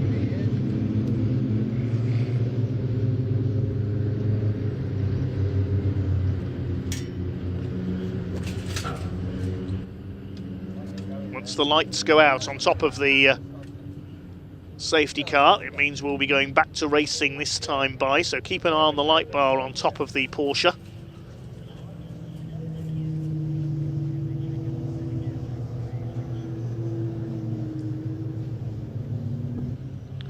Will it go out this time by? I think Aaron Thompson is anticipating it going out because he's dropped back from the safety car to try and back the pack up slightly. We might do one more lap though. Let's see as they come down Speedway Straight. Are those lights going to go out?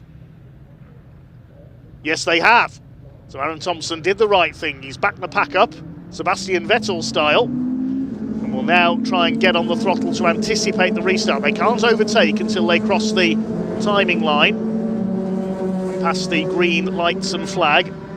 Here they come then through Honda Curve. The race about to resume as you go into lap 9. And off they go. The green flag comes out as they cross the line. Aaron Thompson gets away. He anticipated that superbly. Cooper in second place. Now here comes Dale Gent up the inside on Chris Brockhurst for 4th place. Into the hairpin he goes through, but is he going to overshoot on the exit? He does slightly out onto the grass. Brockhurst back to the inside in the Dave Longhurst run, number 89 truck, and Mark Willis in the 65 in there as well, side by side through DeBenny. Mark Willis has hit the curb on the inside, nearly lost it. That's forced Michael Smith to slow up as well behind him in the white, number 93. But Dale Gent got the move done. He's up to 4th, ahead of Chris Brockhurst. His truck run by DLRD, Dave Longhurst Racing Development. Aaron Thompson has his truck looked after by Dave Longhurst as well, the former world hot rod champion. He was Lee Wood's manager in British touring cars as well a few years ago. Successful competitor in pickups as well, Dave Longhurst. Michael Smith on the tail of Mark Willis in the 65. Behind them, Tom Hutchins, then Jonathan Hadfield recovering from that spin earlier on. He's got ahead of James Goldstraw towards the back of the field. Mark Willis trying to close up on Chris Brockhurst. Now the first 3 have been able to get away slightly. Thompson, Cooper and Hadfield, plenty of dust being kicked up there coming out of the hairpin. Dale Gent heads the second group. He's a couple of seconds off Ryan Hadfield, but he has got the fastest lap of the race, 1:02.976. The only driver to lap under 1:03 so far in this second race of the weekend for the pickup truck racing championship. Tom Hutchins now coming under fire from Jonathan Hadfield, who will doubtlessly be frustrated. He had such a good first lap to get up into the top 5, then threw it all the way with a spin at the hairpin.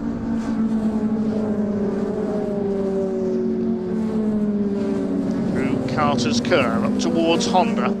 Real sensation of the speed these trucks can achieve through there. Still Thompson that sets the pace out in front. Had a rather fraught season opener at Brands Hatch. He had to get the black and orange flag in one race because his rear panel was hanging off after some contact. Mark Willis, a bit of a cut of the hairpin there. A change for the lead while that was going on as well. Alan Cooper's got through past Aaron Thompson. We were watching the battle behind, but Cooper has taken Thompson. Now we've got a race on our hands because young Aaron Thompson will be ready to fight back. Cooper, the shale racing specialist in his Formula 2 stock car days at the likes of Kings Lynn and Mildenhall. He had a win at the American Speed Fest this year when the pickups supported the Euro NASCAR series at Brands Hatch. Legends cars were out on that occasion as well, and the Ford v Chevy race as well. There's the move for the lead. Aaron Thompson ran wide coming out of the hairpin, and Alan Cooper didn't need asking twice. He saw the gap and went for it. Slightest mistake there by Aaron Thompson. Now he's the one doing the attacking into the hairpin, and this time he gets the tighter line. He could repay Alan Cooper here. No, Cooper cuts his nose off going in the Spitfires and holds the lead in the 72. We're on lap 12 now, there'll be 2 to go after this one. We've got a race on our hands for the lead. Ryan Hadfield looking on from 3rd place. Thompson, oh, he's under the grass there, coming out. He throws it down the inside into centres and cuts straight across the nose of Alan Cooper. That was a brilliant bit of driving. How did he get the truck stopped there? I thought for certain he was going to run wide onto the grass. That was a move worthy of Lightning McQueen. Absolutely brilliant. How he didn't go into the side of Alan Cooper there. He cut straight across the nose of the 72 and effectively forced him to lift off. Having gone onto the grass coming out of the crossing, that was a brilliant gathering of control by Aaron Thompson, and he's got the lead back again. But that's backed them up into Ryan Hadfield, and look who's coming up behind them, Kyle Larson, aka Dale Gent. Cooper now goes to the outside on the hairpin. Is that to try and outfox Aaron Thompson? And then cut back to the inside at Spitfires. He's trying. He's on the tail of the 41. What's going to happen towards Senna this time? This is where Thompson took the lead a lap ago, having run onto the grass. He then came back across. He's done the same again. Look, he gets a wheel onto the grass, and that gets him the tighter line for Senna. Cooper's run wide though. He's under pressure now from Ryan Hadfield for 2nd place. Dale Gent on the back of all 3 of them. Then it's Brockhurst 5th, Willis 6th, Michael Smith in 7th place. Can Aaron Thompson hang on for what will be a deserved victory? Ryan Hadfield wants to attack, but his mirrors are full of Dale Gent, who's going for 3rd place here into Honda Curve. He's up the inside, he's going to take P3, he's done it. Good move there by Dale Gent into the podium places. Chris Brockhurst is wide onto the grass. He will almost certainly lose out to Mark Willis and Michael Smith as a result of that as they go into the hairpin for the last time. We're on the final lap now here at Pembrey in race 2 of the weekend for the Pickup Truck Racing Championship. Down to 7th place has gone Chris Brockhurst. Can Aaron Thompson hold off Alan Cooper? 2 of our potential championship contenders this year. Through the crossing, what's Thompson going to do this time? Keeps it on the island this time on the tarmac. Dale Gent trying to close up. He's not going to steal another win, surely. I don't think he's quite going to have the time to get past these 2 because they're coming through Brooklands for the last time. Now, only 2 corners to go. This is Alan Cooper's last chance. He puts a wheel onto the grass there that could have lost him momentum. He'll try and keep his foot in as they go through cars. It's such a fast section of circuit this is, but I think Aaron Thompson has done enough after a slightly disappointing performance from the 41 yesterday. Here he comes up towards the checkered flag, and Aaron Thompson takes the win, just ahead of Alan Cooper, then Gent, Hadfield, Willis, Smith and Brockhurst as quickly as that. Behind them are Jonathan Hadfield and Tom Hutchins. And James Goldstraw will come through to be the final finisher. I thought we'd lost him on the last lap there, but he does make it through to finish 10th.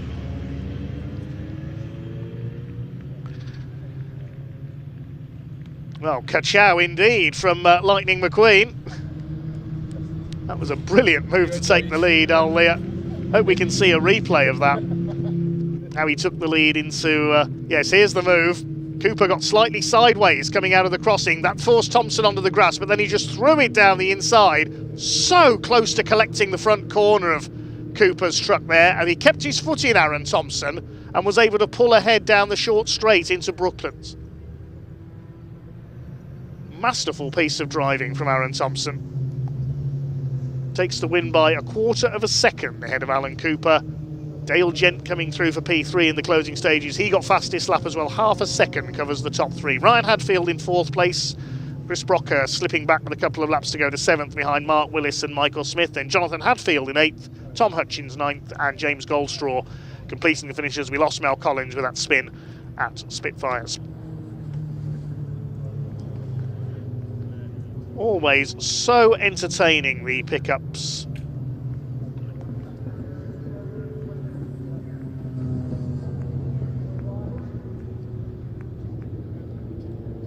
They've got another 18-lap race to come later on. I am really looking forward to that. They're coming down into Parc Fermé, so let's head down and talk to our race winner.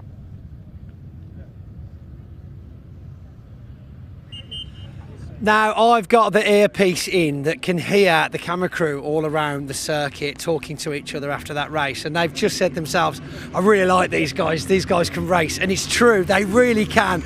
Let's have a word with none other than Aaron Thompson. I tell you, if you were watching that as closely as we were, that move, the little bit of grass across the front, the fact he made that stick, watch this, watch him, watch this as a reaction, because that was a battle, that was a race. Yes, where is he? Where's the rest of the pack, he says. Takes a bow as he jumps down from the 41 Lightning McQueen pickup truck. Let's give him a second to get his helmet off unless he can hear us.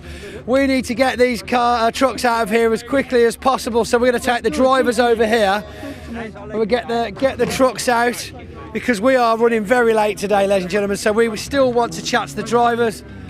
Celebrations all right. Aaron, what a drive! Oh, what a drive! Mate, I tell you what, contrast from yesterday when there was blood in the water and we were having fish tonight. Everyone was just, I mean, from my perspective, me and Alan had the race of all races, you know. That's how you're supposed to fight for a win, you know. It was just clean, it was exciting. Hammer and tongs. I mean, he kept me honest. I'm making such a flip-flop of the middle sector. Yeah. I don't know what I'm doing so wrong. When Alan got past me, I thought, right, learn. Sat behind him for one lap. Next lap, sort of learn a bit and got him back. So we were all watching that move. It was incredible. Dave Goddard was like, well, how did he just manage to do that? Step, if you're watching at home, that was for you, mate. I mean it, that was for you.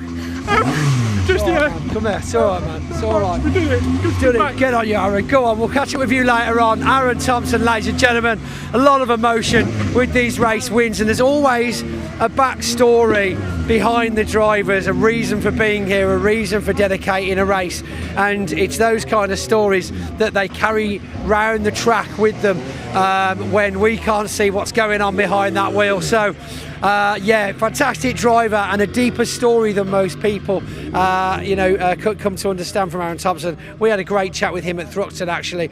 You want to watch back. Who's this creeping up behind the cameraman? He spilled pop all over my foot. Sorry. Oh God. Just because he can't spray the champagne. Just because he can't spray the champagne after this race, he's just put me pop all down my leg. So, we obviously need to shoot over there before they bring the cars out. But yeah, how was that? Good result? Yeah, very good. Really happy with that. Second place. Hell of a race. I mean, we thought you had him, and then no, he had you back. Yeah, he kept looking. He's got the pace on me all the time, Tony. But he just kept looking in the mirrors, making silly little mistakes, and then as soon as I get in front of him, he done me straight away. I don't know where he got his speed from down there. I did. Lovely. Right, we're going to hand back now because we've got more racing action for you. Ian, what have we got up next? It's the Mini Club Sport Challenge, and not so long ago I caught up with some of the drivers. Let's hear from them now.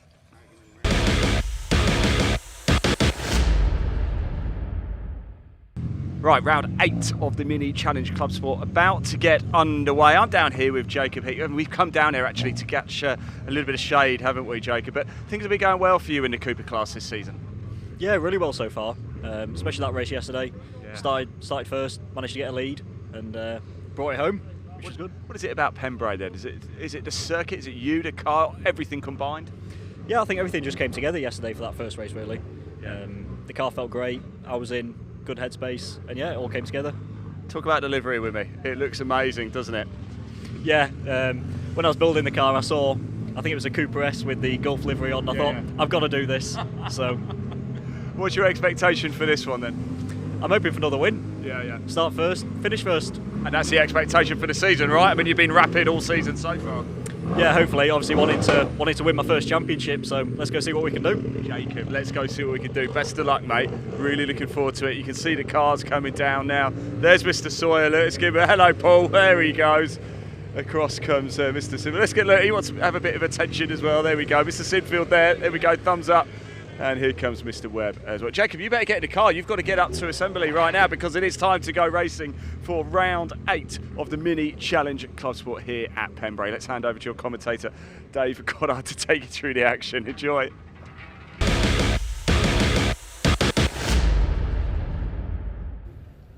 Thanks very much, Ian. Yes, still buzzing from that pickup truck race. Aaron Thompson even talks like Lightning McQueen. He's completely mad. Anyway, time for more mini action. It is the Mini Challenge Club Sports multi-class in this one. We've got the S56 and S53 classes on the front half of the grid, and the normally aspirated Coopers start from the second half of the grid. Ollie Wilmot was yesterday's winner, so takes pole position for race 2, with Adrian Lingy alongside him, got his best ever finish with a second place yesterday. Freddie Hewitt and James Dudley on the second row, with Ian Trundley on row 3. The Trundley family starting together on row 3 because Ben Trundley won the slightly less powerful S53 class. Row 4, we've got DJ Paul Sawyer in the number 29 alongside his teammate Simon Sinfield in the Crafted Racing Machines, Crafted Motorsport Machines on the 4th row together. On row 5 will be 231 Steve Webb with 219 Chris Johnson alongside him, then 10 David Gibbons and 469 Lauren Fletcher. 42 Andy Langley failed to finish yesterday's race, so starts at the back of the first group. Then there's a gap, and then we've got the Coopers, which start on row 10, the slightly older R50 cars. Jacob Heap, who we just heard from, won their class yesterday. He's leading the Cooper Championship. He's on pole alongside 53 of Neil Clark. 12 Colin Wilmot, the father of pole sitter Ollie, starts alongside Chris Aram. Then Dan Truman, the reigning Cooper champion, and Dan Butcher-Lord, who had a couple of offs in yesterday's race but made the finish a couple of laps down. Then we've got Scotsman David Taylor. Yes, he's there. Mark Reed, one of our newcomers this year, number 67. At the back of the field, Jacob Baldry, number 33. He failed to finish yesterday's race, so has to start from the back. Another 15 minutes of racing coming your way. Vast majority of the winning in this championship has been done by the Swiss-based Brit. Try saying that after a few drinks. Ollie Wilmot with the number 70 car. He and his father Colin, based out in Switzerland, where they work in the skiing industry. Adrian Lingy, who set pole position for the first time in his career yesterday. He's being coached by Bradley Gravitz, the son of the former British touring car champion Rob Gravitz. Won the title back in 1990 in the Sierra Cosworth, beats Andy Rouse in a straight fight. Bradley now carving out his own career as a racer and instructor. Adrian Lingy will line up on the front row of the grid in his green machine. Upholding Welsh honour is Cardiff's James Dudley, who starts from 4th on the grid in the number 7, alongside Freddie Hewitt in the grey car with the green headlamps there. Watch for Freddie off the line. He is a demon starter in the car that his sister Chloe used to race. Then on row 3 we have the Trundleys, Ian and Ben. Ben, a class winner in yesterday's race, won the S53 class. Paul Sawyer, Radio 1 DJ in the number 29, continuing a tradition of Radio 1 presenters who've taken part in motorsport. Dave Lee Travis was, of course, a leading performer in drag racing. Noel Edmonds, of course, had a big passion for motorsports. Remember his documentary about Le Mans 24 Hours in the late 90s. Johnny Walker, long-time radio DJ, he was a stock car racer. Green flag is waved at the back, then 15 minutes for the mini challenge Club Sport about to get underway. Red lights are on. Ollie Wilmot and Adrian Lingy on the front row of the grid. Away they go. Watch for Freddie Hewitt from the second row. Is he going to make his usual quick start? He is. He's up alongside Adrian Lingy. He's up into second place. Trying to come through on the inside is Ian Trundley. He's got away well, but it is Ollie Wilmot who leads the way into the first turn. Adrian Lingy will be late on the brakes into the first corner, but Freddie Hewitt up into second place. Who's leading the Coopers? Are already overlapping with the slightly slower S53s towards the back. One of the Crafted Motorsport cars on the grass there. Somebody slowing possibly sideways at the back. Yes, we've had a spinner at the back of the field. The yellow is out there in the background. Neil Clark is leading the Coopers in the 53, the Union Flag liveried car. I think it might be Mark Reed from the back of the field who had that spin there in the number 67. There's Andy Langley, the green car with the white roof, number 42. Not in his Mini Clubman estate that he had a win at Thruxton in this weekend, in a new car to him. So Wilmot leads from Hewitt, Ian Trundley up into third, Lingy is in fourth place, Paul Sawyer up into P5, so he will be leading the S53 class. He's got ahead of Ben Trundley. Steve Webb under fire from Andy Langley, who's coming through from the back after that non-finish in yesterday's race. Steve Webb cuts back towards the inside. Behind them is Chris Johnson. His car's been rebuilt following a smash at Thruxton last time out. Side by side into the hairpin. Andy Langley late on the brakes on the outside line, but he's gone in too deep there, and Steve Webb will get back up the inside. So Wilmot leads from Hewitt, Ian Trundley in third place. Class 53 is led by Paul Sawyer, ahead of Ben Trundley, Chris Johnson third in that class. The Coopers led by Neil Clark in the number 53, the Norfolk Cars Run machine. Norfolk Cars running a couple of cars in this championship. They've got Andy Langley under their belt this weekend as well. So settle in then around the first couple of laps. Good to see Ian Trundley up there going well in that third place. There's James Dudley from South Wales up in 5th position. Looks like he's got ahead of Paul Sawyer. Here comes Langley on his charge from the back of the first part of the grid. Pick up the Coopers shortly as well as Langley runs wide there. Still side by side with Steve Webb. They're having a good ding-dong. Fighting for 6th in class and 8th overall. Closing up on Ben Trundley and Paul Sawyer. They're starting a battle for the lead of the S53 class. It's the quicker cars in the first group. They're the forced induction engines. The Coopers further back are normally aspirated. It's Jacob Heap still leading the Coopers. He's taken the lead from Neil Clark. There's a yellow out at the hairpin though as somebody come to grief there. Yeah, I can see a spun car in the background. It's Colin Wilmot. Oh, he's pulling off. So Colin Wilmot Senior. Ah, there's the reason. He's blown a tyre. There's been some contact there. You can see the telltale marks on the door. So that's blown a tyre on Colin Wilmot's car. His race is run. Jacob Heap has taken the lead of the Coopers from Neil Clark. There's the Union flag liveried car in second place, the Austin Powers lookalike. And third of the Coopers is Chris Aram in the green car. They've got Daniel Truman. Been a subdued weekend for Dan, the reigning class champion. Then Dan Butcher-Lord in the blue car. Jacob Baldry, ex-junior saloon car racer, coming through from the back of the grid. He retired from yesterday's race. Paul Sawyer coming under fire. Andy Langley breezes past down the pit straight. Ben Trundley trying to go around the outside. He won't get around the outside on the hairpin. Andy Langley's overshot the hairpin. And of course, there would have been a yellow there, I think, for Colin Wilmot's car, so no passing there.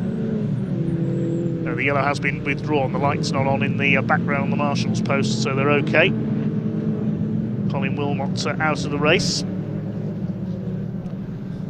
While all this is going on, Ollie Wilmot, the race leader, is not shown on the timing screen as having come through. It's Freddie Hewitt showing at the top. But I think that might be a transponder issue. We'll pick that up when we can. I don't think Ollie Wilmot's transponder is working.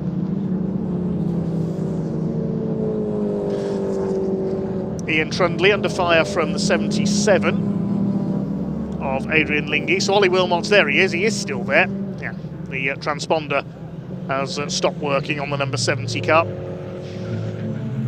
Still leads the way ahead of Freddie Hewitt. We can't tell you the gap, unfortunately, with no times coming in from the number 70 car. I can tell you he's done the fastest lap of the race, though, 108.075. Yeah, he's still on the timing screen. He's showing as a lap down, so for whatever reason his transponder didn't trigger on the previous lap. Somebody pulling in. Oh, that's Jacob Baldry again. His problems from yesterday have returned. So the 33 with a second retirement, making his way very slowly into pit lane. Here are the crafted motorsport cars. I have to tell them apart by the colour of their wheels. Paul Sawyer has got the green wheels. That's Simon Sinfield with the purple wheels, and behind them David Gibbons, the number 10, has got orange wheels. On the outside comes Simon Sinfield. He goes ahead of Paul Sawyer. Sinfield is in a Class 56 car, so slightly more powerful than his team boss's Class 53 car. Battling the Coopers, Chris Aram, Dan Truman and Dan Butcher-Lord. Finished a couple of laps down, having made a pit stop in yesterday's race, Dan Butcher-Lord in the blue car. Here's the battle for the lead in the Coopers. It is still Jacob Heap in the powder blue and orange, the Gulf livery from made so famous at Le Mans in the 60s and 70s on the Ford GT40s, and then the legendary Porsche 917s. In my opinion, one of the greatest race cars of all time. Certainly in terms of sound. the number 20 was used on the Porsches, was seen in the Steve McQueen film Le Mans.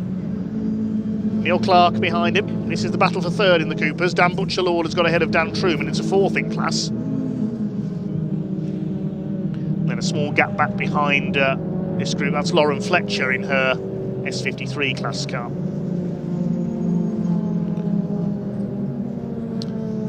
In fact, Paul Sawyer, I said it was an overtake there by Simon Sinfield because he was in a more powerful class car. In fact, Paul has pulled into the pits, so he did have a problem. So we've lost the DJ. So Class S53 is now led by Ben Trundley, ahead of Chris Johnson and David Gibbons. Paul Sawyer was leading that Classes Championship coming into this weekend. Cecil Harmy's lead with a non-finish.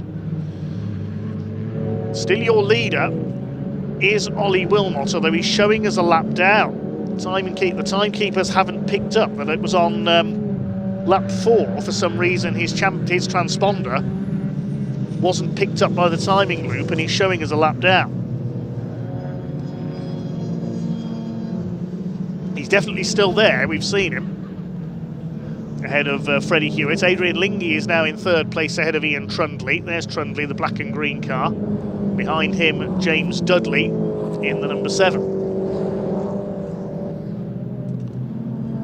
Jacob Heap continues to lead the Coopers.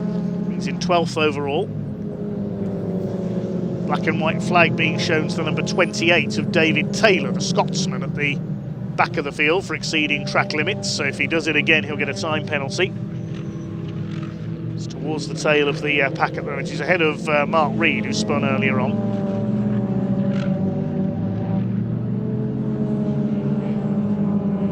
Just under 6.5 minutes of this race to go. The second of 3 races this weekend for the Mini Challenge Club Sport with AirTech Motorsports, also sponsored by Garmin SatNav.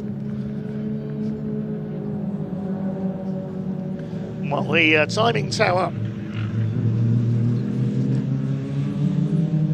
the timing tower shows Freddie Hewitt as the leader. It is still Ollie Wilmot.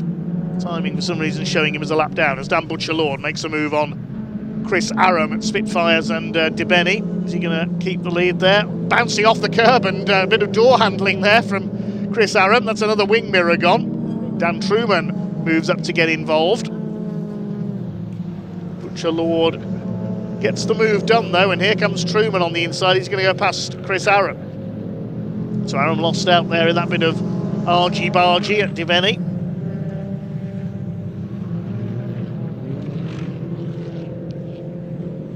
Still only a few lengths behind the 2 class leaders, Heap and Clark.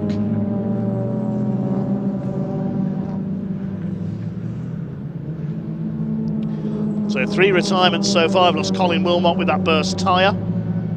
Jacob Baldry and Paul Sawyer have both pulled into the pits. Pick up our leaders shortly. We're just under 5 minutes of this race to go. Chris Aram now in the clutches of Lauren Fletcher in her S53 class car. Still Ollie Wilmot showing us down in 18th place for some reason. There he is, he's still leading as far as we can tell.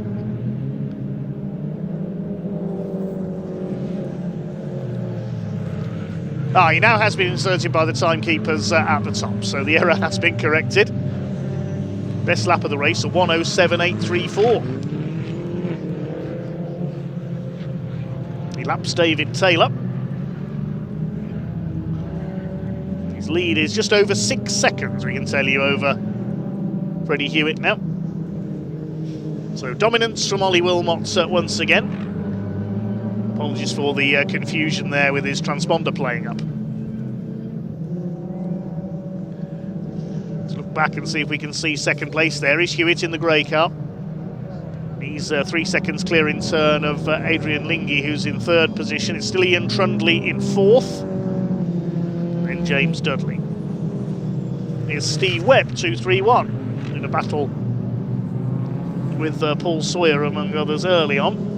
Being chased by Chris Johnson, the number number 219 for what is 8th position. Ben Trundley, number 16, still leads the S53 class with the demise of Paul Sawyer. He's in 7th place. There's Webb and Johnson behind him. Simon Sinfield rounding out the top 10 overall. 3 minutes of this race to go for the Mini Challenge Club Sports.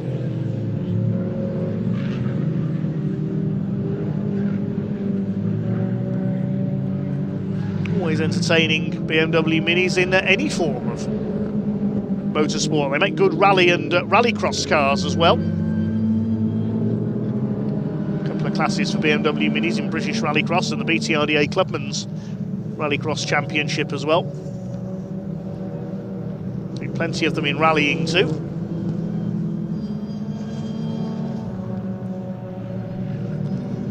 Very versatile little cars, the BMW Minis. Lauren Fletcher attacking a couple of the Coopers here, having a go at Chris Aram in the 14. See, Lauren's got the novice cross on her rear screen, the black cross on the yellow background. You must wear one of those on your car for your first 6 motor races after getting your licence.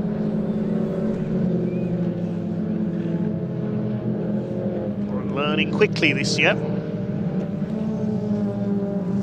Able to stay on the pace of the Cooper class as she learns her S53.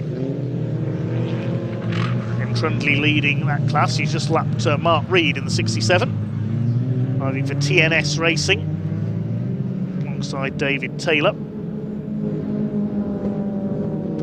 Wilmot's lead up to 7.5 seconds now, so it looks like he's got a second win of the weekend in the bag.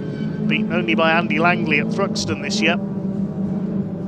Freddie Hewitt took a couple of wins last season, but other than that, it's been Wilmot all the way for the past 2 years.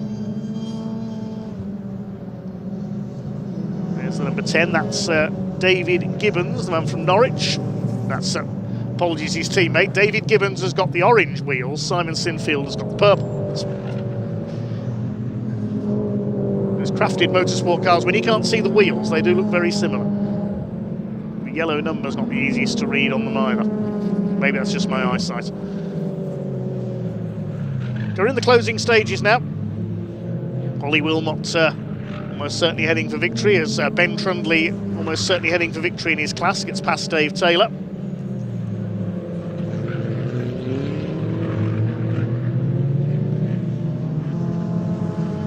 30 seconds left on the clock now.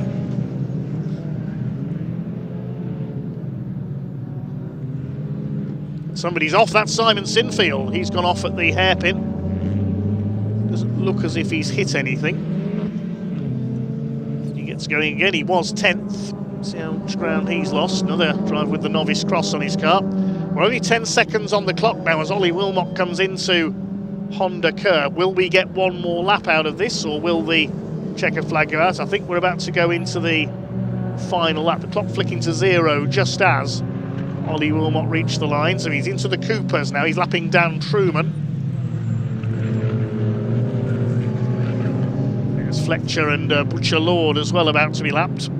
Get the blue flag from the marshals. Tell them a faster car is approaching behind them.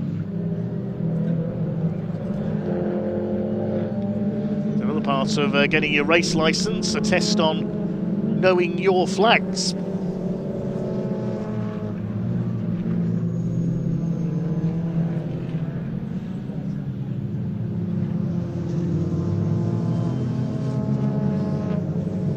Not another straightforward race for Ollie Wilmot. He's over 9 seconds clear now.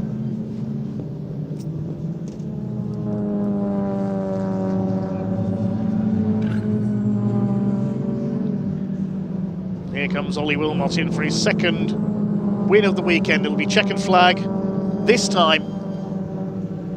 Just the one defeat for him so far this year. Here comes Wilmot towards the checkered flag and takes another victory. Well clear of Freddie Hewitt in second place. What's the eventual gap going to be? 8.3 seconds, the winning margin.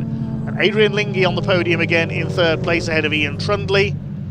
Well done, Andy Langley. Good run through the field there from the back of the first segment of the grid to take 5th place. James Dudley under fire from Chris Johnson out of the fire. Steve Webb under fire from Chris Johnson, I should say, out of the final corner. James Dudley there, crossing the line 7th behind Ben Trundley. Ben wins the S53 class. Webb and Johnson 8th and 9th. David Taylor comes home a lap down. 10th place it will be David Gibbons, I think, instead of Simon Sinfield. No, Sinfield's got back ahead of his teammate there coming out of the final corner. So David Gibbons is 11th, and in the Cooper class, it's going to be a second win of the weekend for Jacob Heap ahead of Neil Clark. The rest of the class have already crossed the line a lap down. It's Dan Butcher-Lord 3rd in the category. Jacob Heap comes in to take the class win ahead of Neil Clark.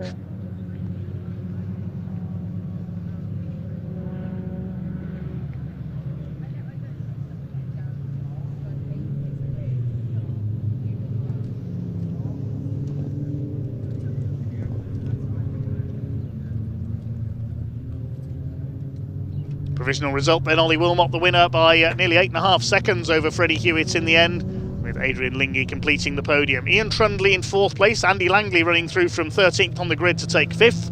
Ben Trundley in 6th wins the S53 class. James Dudley in 7th ahead of Steve Webb. He had a great fight with Chris Johnson, who takes 2nd in class after Paul Sawyer retired.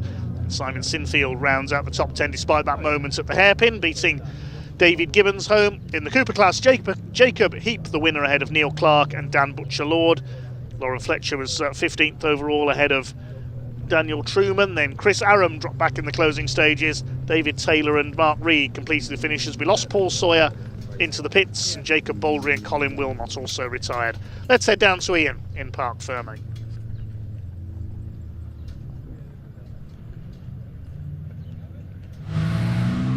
Well, here he is, Ollie Wilmot, winner of round 8 of the 2026 Mini Challenge Club Sport. Freddie Hewitt coming home in 2nd place, and Adrian Lingy coming home in 3rd. It is a pair of podiums this weekend for Adrian Lingy, a pair of wins for Ollie Wilmot, and also a pair of podiums for Freddie Hewitt as well.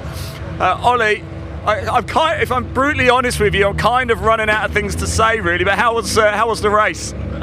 Really hot. Is it? But this car's rapid, proper rapid. So big thanks to Ben. It's without him and the setup, it's impossible. So yeah. Are you noticing, because of the heat, there's any issues with tyres?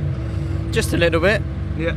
Just around the corners mainly, it just washes off because they're not slicks. Yeah. So it's a bit difficult sometimes, but it's good.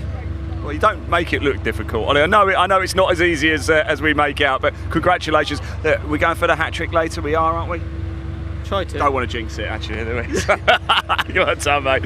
Right, we'll grab Freddie in a minute. He's talking to Gary James. Let's go have a quick chat with Adrian. Adrian, are you all right? Do you want to sit down for a bit? You want to stay sat down? You're a little hot. I think I'll probably sit down, yeah. How was that out there? It was hot. It was a good race. Yeah. Couldn't keep hold of seconds. I was catching in, but ran out of time. I'll tell you, it's been a good weekend so far, hasn't it? Pair of podiums. Apart from my door falling off. What? Really? Was it? Oh dear. Yes. Okay. Don't know what's happened. Were you like holding on to it? No. Just it fell off here. Luckily. So literally just. I didn't even notice. It fell off. Well, I hope you get it fixed, David. Although it might be a nice bit of air conditioning, mightn't it? The next one, well done. Thank you. P3 there for Adrian Lingy. Let's go have a quick chat with Freddie Hewitt over here. He had a 3rd place yesterday in round 7. Now he's got a 2nd place in round 8. Will it be the win in round 9? Freddie, we're getting there, aren't we? We're getting there. It's better than yesterday. Yeah. It sounds like my times are a bit closer to Ollie's than yesterday, which is good. So it's promising. It's coming, Freddie, isn't it? Yep. Yeah, of course it is. He's so quick though, Ollie, though, isn't he? But He's a rapid driver, and we just can't keep up. The couple of tenths of laps doesn't sound like a lot, but when in a race, it does add up. Freddie, you're an exceptional driver yourself. Keep that pressure on. It's coming. Thank you so much. Freddie Hewitt there had a 3rd yesterday, a 2nd today. Right, we have got round 5 of the Audi Cup about to come up, and a little bit earlier I caught up with James Blake up assembly area, and we can hear from him now.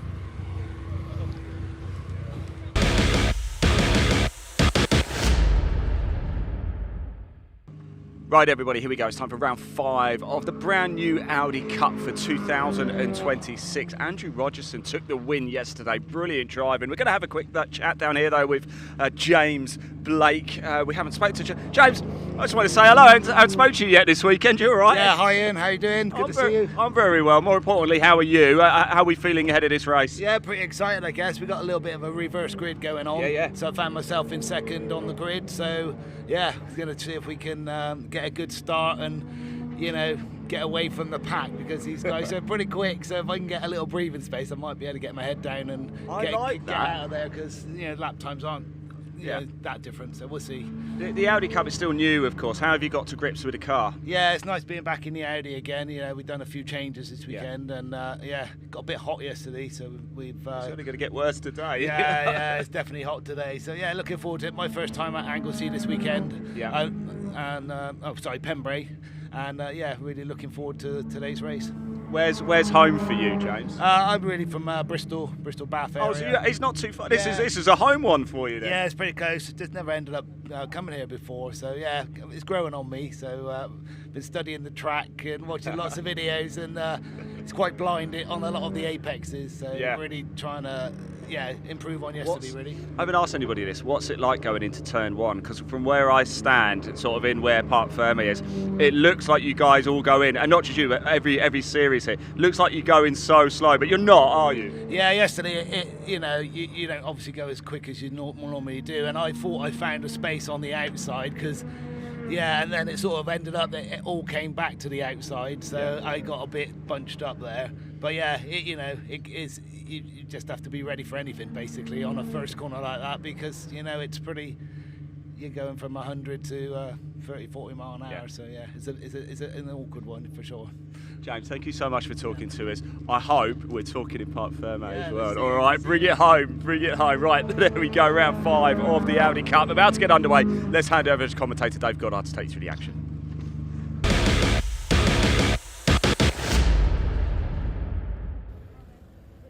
Cars on the grid then, thanks Ian. Ready for the second race of the weekend for the Audi Cup. 7 identical Audi TTs out there. Good to see that all 7 of them are there. We had a couple of retirements from yesterday's race. As we mentioned, a partially reversed grid. The top 5 of the 5 cars that finished yesterday's race flipped around. So the car that finished 5th, Harrison Foley, number 273, the former rallycrosser, is on pole alongside number 39, James Blake. Ross Makeup, the Scottish driver, starts on row 2, dropped back with some handling issues in yesterday's race into 3rd place, starts alongside Sam Meagher in car number 5. He got his first ever pole position yesterday. Completing the top 5 is yesterday's winner, Andy Rogerson, number 113. Alongside him, 55, Ian Dowler. He pulled off with a misfire in yesterday's race. And at the back of the field, number 33, Patrick Booth, who sadly only made it as far as Brooklands on the first lap before his car let him down and he had to pull over yesterday as the car set off on their green flag lap. New series this year promoted by Maximum Motorsports, the Audi Cup, for identical 2-litre Audi TT coupes.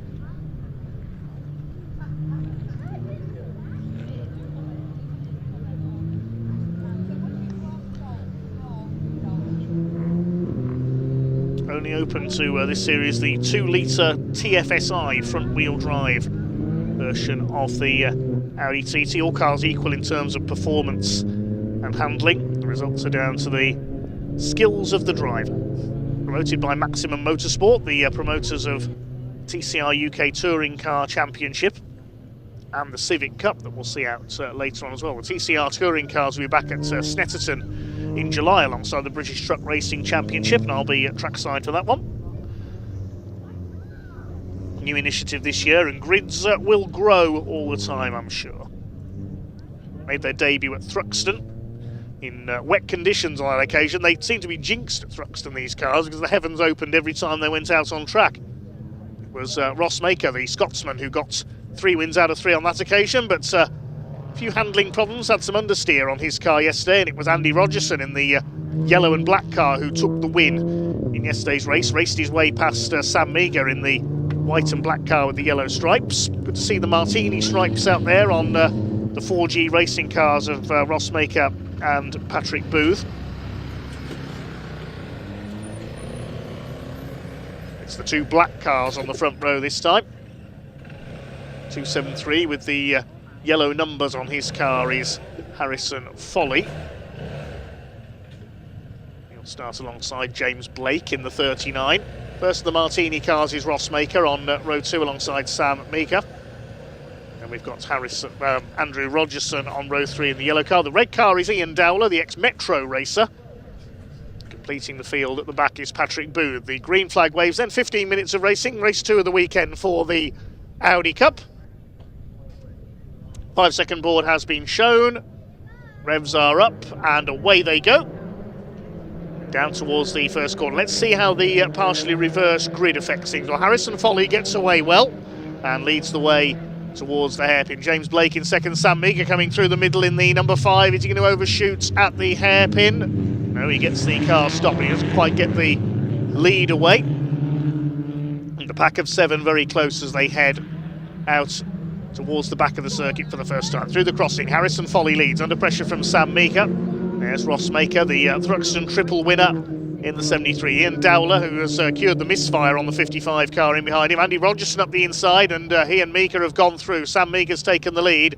Rogerson straight through into second place. He wants a double. Down to third has gone Harrison Foley. James Blake in fourth position. Sam Meeker holding the inside there through Brooklands, but Andy Rogerson, the ex-Jaguar and MG racer, right on his tail. Certainly handle an Audi TT if he can handle the big Jaguar XJs and XJSs from their championship a few years ago. Going for the inside there, that's one of the 4G racing cars. That's Ross Maker coming through into third place past Harrison Foley. So Meeker leads as they complete the opening lap. Ian Rogerson gaining 3 places each off the line. The D&M Plantire car of Sam Meeker leads the way, then chased by Rogerson in second, and a tangle there. Oh, Skittles into the hairpin. That's Patrick Booth taken out. Harrison Foley, I think, was the bowling ball there, possibly. And James Blake caught up as well. Real mess there into the hairpin. They've been watching the trucks, I think. So Ian Dowler up into fourth place. Meanwhile, it's side by side for the lead. These two missed all that behind them. And Sam Meeker just about holding the lead there through Senna. Ahead of Andy Rogerson. Third place up with them is Ross Maker. And fourth place, Ian Dowler in the red, number 55. Ross Maker, an ex-MG racer as well, in the MG Trophy with a ZR. Ian Dowler raced Metros in the past, so quite a few ex-MG men. Used to race with the MG Car Club. Sadly, no longer running circuit race meetings around the UK. A few of their championships have dispersed elsewhere, including the MG Midget Championship, now run by another club. Sadly, the series for MGBs, the BCV8 series for Bs and Cs, now defunct, unfortunately. And Sam Meeker runs wide on the hairpin, and Andy Rogerson sees his opportunity, but he can't quite take it there. Just about tried to get up the inside, but couldn't do so. He'll try again on the runs to the crossing. He's right on Sam Meeker's tail. This is playing into the hands of Ross Maker, letting the Scotsman close up here in the 73. Now, is everybody else still running after that conference on behind? I think they are. Yes, including Patrick Booth, who got that bit of front-end damage. He'll just wanted race finish, I think, today. Didn't even complete a lap in yesterday's race. Well, the Audi Cup, it may not yet have large numbers of cars, but it's providing very close racing, as we can see here. These three soon being reeled in by Ian Dowler. He wants to make up for his retirement yesterday. Towards Honda Curve. Meeker leads from Rogerson. Let's have a look again at down at the hairpin. Coming into the hairpin. It might have been James Blake, in fact, who was the catalyst of that incident. I think he slid into the back of Foley and pushed him into Patrick Booth.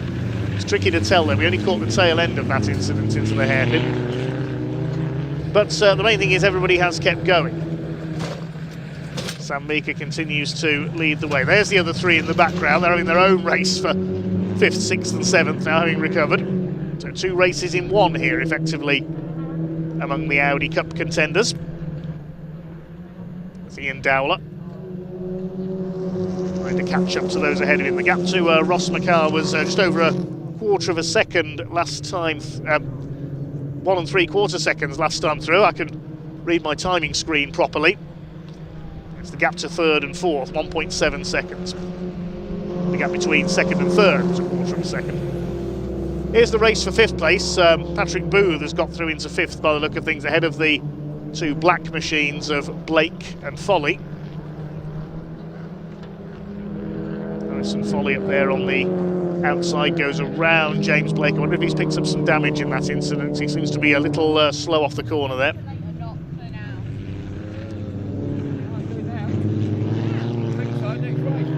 See the damage on the front of Patrick Booth as well.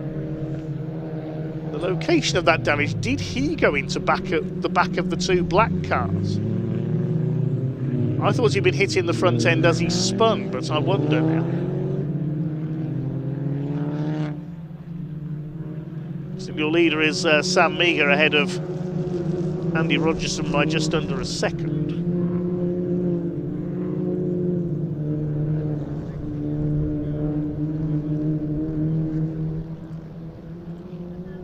Rogerson in second place. Sam Meagher continues to try and extend his lead.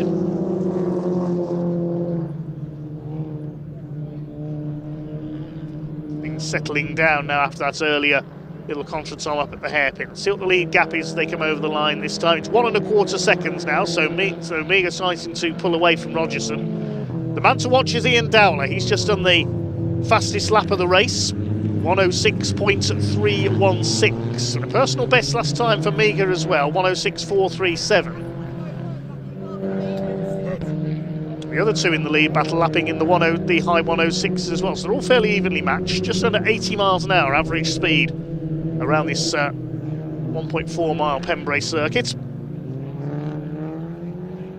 Ian Dowler, the man from Stroud in Gloucestershire, trying to close in on the man from Falkirk, Rossmaker in third place.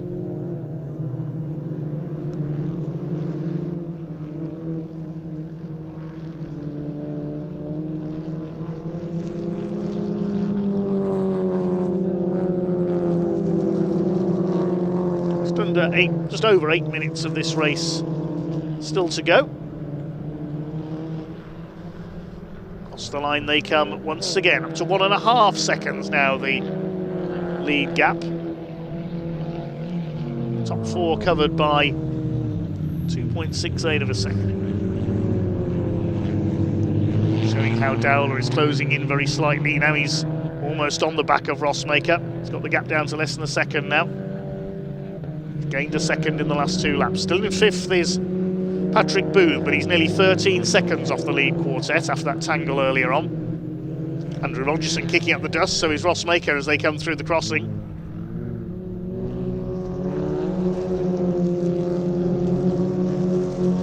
Down to Brooklands. Meagher from Rogerson by 1.5 seconds. Here's James Blake, he's at the back of the field. Just under 5 seconds behind Harrison Folly.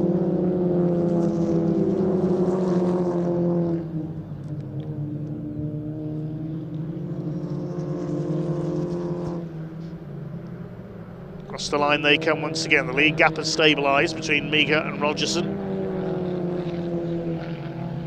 What about the gap between Maker and Dowler? Yes, Dowler closes in by another couple of tenths. Just under 0.5 seconds behind now. And the third place man was a little bit wide there coming out of the hairpin. This is Ian Dowler's chance possibly to move into a podium position.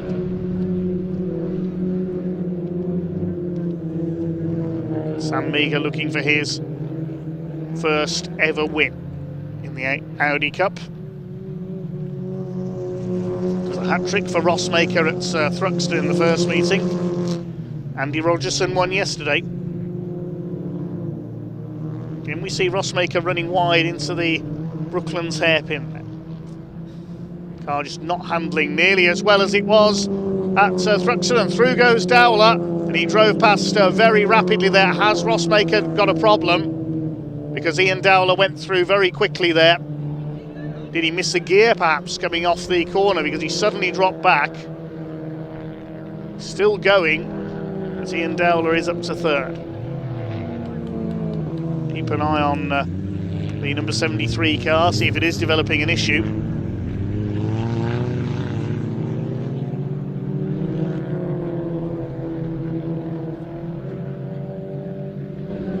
It sounded okay as it came through towards the hairpin.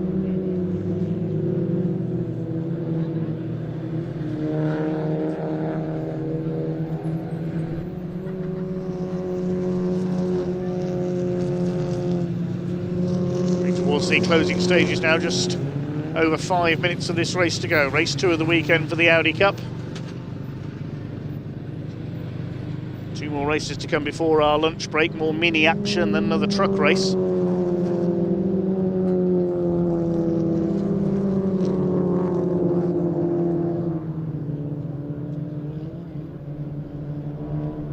Cruz completes another lap. Mika still leads, he increased his lead over Rogerson by close to a second on that last lap, so nearly 2.5 seconds in it now for the lead. It's looking good for Sam Mika to score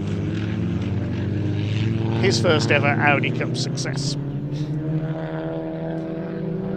Through the crossing he comes, definitely pulling away from Andy Rogerson. And Rogerson's gone wide there coming out of the crossing. He was on the grass. Has he got a problem?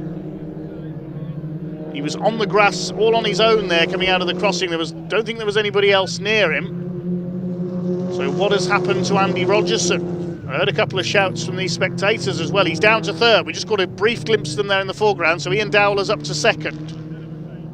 So Rogerson, you can see grass hanging under the car there. He made a mistake coming through the crossing there. I thought he may have had a puncture or something. But no, he's still going. But this is now a fight for second place because Meagher's been able to pull away as a result of that. So over the line they come. There's nearly 5 seconds in it as they cross the timing line. So Meagher's been able to pull away. Rogerson under fire from Ross Maker now for third position.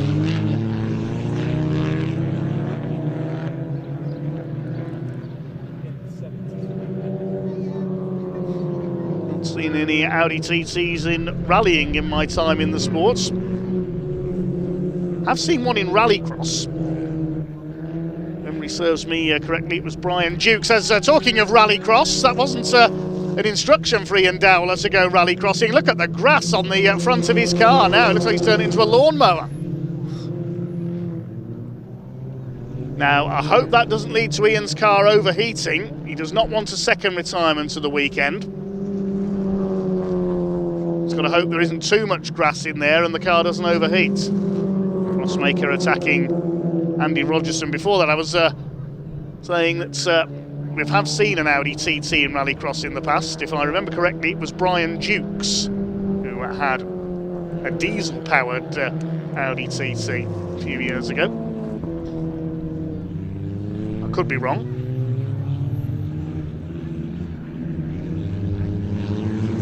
Dowler shedding grass around the circuit.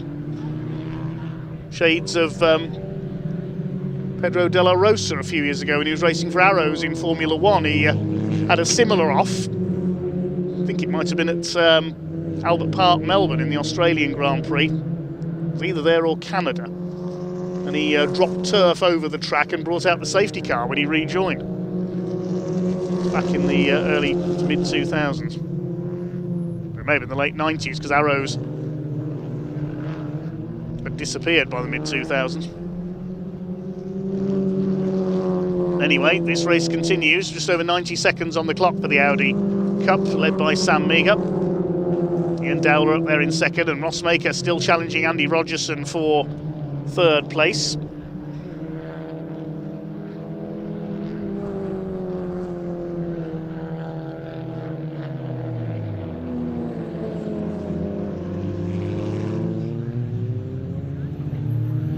Side by side as they go into the hairpin for third position, into the penultimate lap. Fastest lap of the race of 1:06. There's just under 1:06 left on the clock now, so we'll get 2 more laps out of this for Sam Meagher, heading for provisionally his first ever Audi Cup victory. nearly 5 seconds clear of Ian Dowler in second, and Rossmaker nearly does some rally crossing there as well.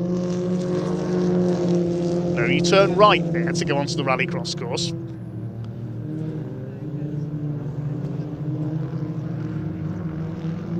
These two now 1.2 seconds back on Ian Dowler.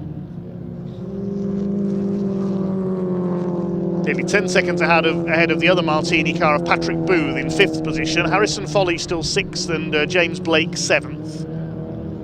Rossmaker's dropped back again as a result of that little moment from Andy Rogerson. Into the last lap we go.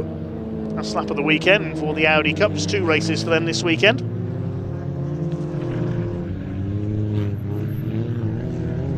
Well, it was certainly a close race early on, but a couple of mistakes have split the field apart, and here's our leader. The 4G Racing Run car, sponsored by D&M Plant Hire, driven by the man from Oxfordshire, Sam Meagher.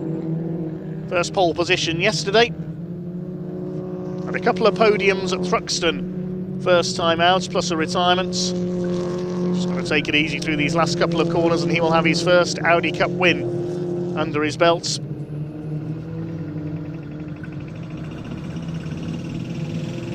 Through Carter's curve for the final time, easing it to the checkered flag.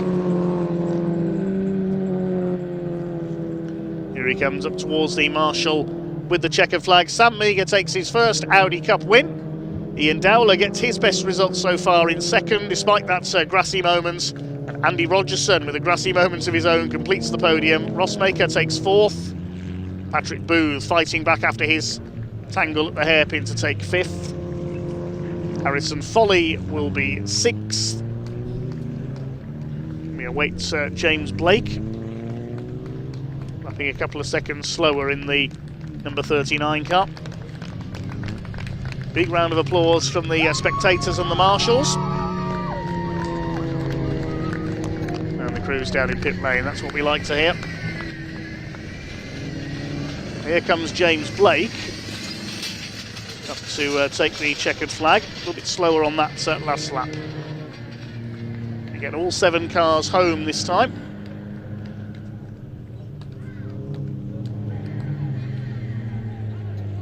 Give you the provisional results in just a second. So Sam Meagher takes his first ever Audi Cup win by 4.3 seconds over Ian Dowler, who gets his best ever result, and Andy Rogerson, winner yesterday, completes the podium.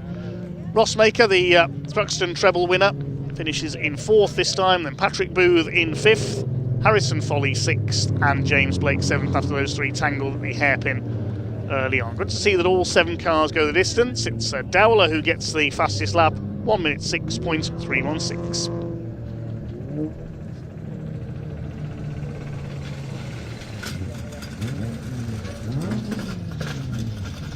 Two more races to come before our lunch break, but we can hand down to Ian in the meantime in Parc Fermé.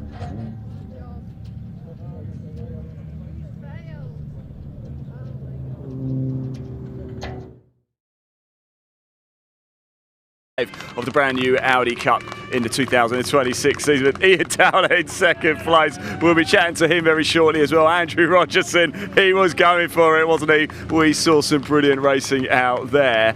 Ian Dowler's family all here as well. He did have a podium at Thruxton as well, Ian Dowler, but now he has a 2nd place. We'll let Sam get out. We'll have a quick chat with him. We'll have a chat with Andrew, and we'll have a chat with Ian Dowler as well. As Sam gets out the car, he will be delighted with that. There is a big smile underneath Sam Meagher's helmet there, so let's have a quick chat. Sam, congratulations. Motorsport's never easy, is it? But you managed to get a bit of a lead, and that was that, really.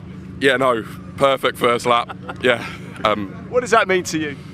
Over the moon. Been doing this for a couple of years now. Absolute faultless. Andrew, can you stay here? In fact, let's go get him. Sam, congratulations. I'm so happy for you. Thank you very much. I can never believe how tall he is. Andrew, let me have a quick chat with you. I'll tell you what, you were pushing hard, weren't you? Was that what just opened the door for Ian as well? Yesterday we had the same issue with Sam. I was quicker through here. He was quicker down the straights. I've got a little issue. I'm not taking it away from him, but I have got a little issue. We just can't seem to quite stay with him. Hats off to the man. He's come a long way. I've seen him in TTs last year. He was coming, and yeah, he drove. Yeah, off the start, we had no space. I don't know how we didn't touch, but we didn't. Racing room, he made a few little errors, but I weren't just quite there enough to bite at him. But then I threw it off just for fun, you know. I thought everyone looked a bit sad, so I thought I'd get a bit of We grass needed to tracking talk in. to you about that, actually. Look, yesterday was a brilliant day, today on the podium as well, but you were in second and, of course, decided to do a bit of off-roading. Yeah, like I see the crowd, everyone was a bit stagnant, so I thought if we turn up a bit of grass, it'll make Bark a bit happier, you know, a bit of grass cutting for him. I am so proud that you have sacrificed second place. Ultimately, I think I ran out of talent, but I'm not sure if it got away from me, I got away from myself, or I'm still in the back of my head, did it have a little splutter? Thank you, Stuart. But yeah. That's a trophy, can we just show that as well? Look at that, there you go. Stuart providing the goods out here. Stuart Lines, yeah. Just want to say thank you to everyone at Maximum again. Thank you to all my sponsors, First Choice, Finish Line, everyone. Just wouldn't be here without my family. So yeah. And thank you to you as well, Andrew. You've been driving brilliant this weekend. It's been so nice to talk to you as well. Absolute mega. Like, I messed up. He took it. Good lad. And he got away as well, didn't he? Yeah, and he got past Ross on merit. So it's amazing. Even at the start, like Blake and Harrison, they didn't make it easy. Yeah. Like, everybody's quick. It is great to see. It really is good to see. Wonderful words. Thank you so much. Lovely to see you as well. Right, I want to have a chat with this man over here. He's just having a quick chat with John Ward. Ian Dowler. Wow, what a race. His family. Big cheer for Ian, everybody. There we go. We're going to have to do it very quickly because Mini Challenge Trophy are actually already out on track. They're just on the green flag lap. Let's very quickly just jump in with Ian and congratulate him. I want to give him a big, big, big hug. That was brilliant. You can see the Mini Challenge Trophy cars already out on track. They're about to start their final race of the weekend. So we'll have a chat with Ian and then we'll get straight into the racing action. Don't worry, you won't miss any of it, but we have to talk to this young man. You certainly have. Wow. I mean, look, you earned that third place. I was joking with your family. I said, if you want to come talk to me apart from you've got to earn it. Yeah, definitely. That was awesome. Absolutely fantastic. Just sit there and wait. Just wait. You never expect anybody to make a mistake, but you never know. And well, I went off as well. So I did go off, not as far as Andrew, but yeah, so chuffed to bits with that. It's absolutely fantastic. The family here and everything. Come round and see this. This is why we do this. Oh, go on then. This is why we do this. That there. That's my uncle, this is. Uncle Steve, massive thanks very much. Brilliant, Ian. Well done. Brilliant. So happy for you. Thanks. Right, we're going to have to hand back because we are straight into the racing action. Let's go straight to Dave Goddard for the next round of the Mini Challenge Trophy. Yes, thanks Ian. The car's just coming to the grid for race 3. Sorry, I had to cut you slightly short there for the Mini Challenge Trophy. Matt Luff and Josh Wilby on the front row for this one. This grid set by qualifying yesterday. Alex Keynes and Luca Marinoni Osborne on row 2. Josh Salvadori, our earlier winner, and Chris Doble, the 2 Rookie Cup contenders on row 3. Then Henry Foote and Ashley Gregory on the 4th row. Leo Richardson and Isaac Doble on the 5th row. Richard Jett, the top of the Directors' Cup cars on row 6, along with Harry Smith, who was second earlier on. Jarell Julius hoping to get a race this time on row 7 alongside Louis Fleets. Then Leona Theobald and Blair Dryber completing the top 16. On row 9, it's Beanie and Eleanor Reese, the 2 sisters. Then Adam Curtis and Finley Groom, Lexi Powell and Giovanni Santora round out the grid. And we just got through the grid in time there. The car's already coming up to the start line. Matt Luff in the very dark blue car, you can just see in the sunlight there rather than black, is on pole position, looking for his 3rd win of the season. The former Civic Cup champion Josh Wilby looking for his 1st win of the season alongside him. Race 3 of the weekend for the Pembrey Motorsports Mini Challenge Trophy. The red lights come on, the revs are up, and away they go. Down towards the first corner it is. Matt Luff, the pole sitter, gets away well. Alex Keynes, the reigning champion, on the inside, looking to attack his teammate into that first corner. It's Matt Luff who's got the lead. Josh Wilby is there on the outside. The first 3 breaking away very slightly. Keynes will go up the inside, trying to take second through the hairpin. They've all made it through okay so far. It is Matt Luff and Alex Keynes who set the pace for Graves Motorsports. Josh Wilby in 3rd. Luca Marinoni Osborne in 4th. Leo Richardson side by side with Harry Smith through the crossing. A little bit of bodywork flying off further back. The 4 leaders together don't tangle again through Senna. We saw them come to grief here in the race this morning. They've got round so far this time. Here comes Josh Salvadori and Lightning McQueen up on the outside. Then behind them in the blue and white car, that's Ashley Gregory, the 22. So the 72 of Matt Luff, it is who leads the way. In fact, the navy blue I said on that car, I think he's had to put a replacement bonnet on because he had some contact in the race earlier on, of course. Luca Marinoni Osborne, Ashley Gregory getting ahead of Josh Salvadori, who's stuck on the outside line. I think that's Louis Fleet trying to come through as well. A few cars kicking up the dust on the outside. It's a high-speed column of Mini Coopers heading down into the Hatchett's hairpin for the second time. Matt Luff just with the lead. Let's hope nobody's going to fall over each other through the hairpin. It's Henry Foots trying to get past Josh Salvadori, not Louis Fleets. Chris Doble in behind them, then the number 11 of Harry Smith. Leo Richardson, we know he can overtake. One car bouncing over the curb like Zebedee there. That was the number 10 of Salvadori, I think. Saying Leo Richardson, we know he can overtake, coming through the field in the race this morning from the penultimate row of the grid. Harry Smith to the inside on Chris Doble. Thinks better of an attack there, though. There wasn't quite room on the inside.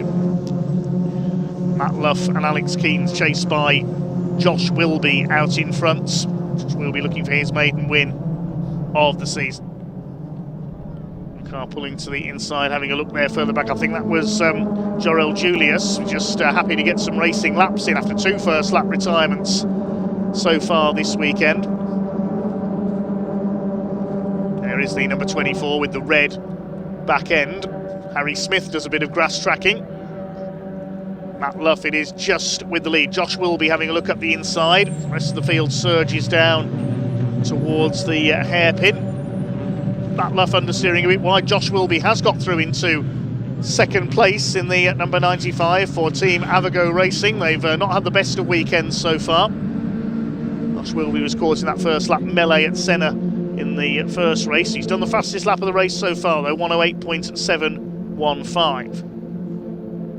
The rest of the pack now settled down behind. Isaac Doble coming under fire from Jorel Julius, the black, yellow and red car there. And Louis Fleet in behind them in the 610. Here's a replay of Josh Wilby's move into the hairpin down the inside on the reigning champion, Alex Keynes. Good move there for second place behind Matt Luff. Harry Smith under fire in the number 11. He's got the number 12 of Richard Jepp, the Directors' Cup leader, on his tail. The rest of the pack surges through Honda Curve behind. Still a long way to go. Matt Luff trying to hang on in front for as long as he can with Josh Wilby and Alex Keynes on his tail.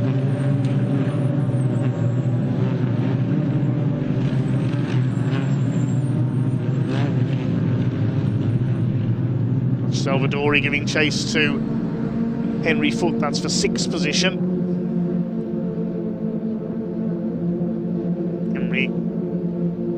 Leo Richardson rather doing likewise to Harry Smith. With Richard Jepp in behind them down to the bottom reaches of the top 10.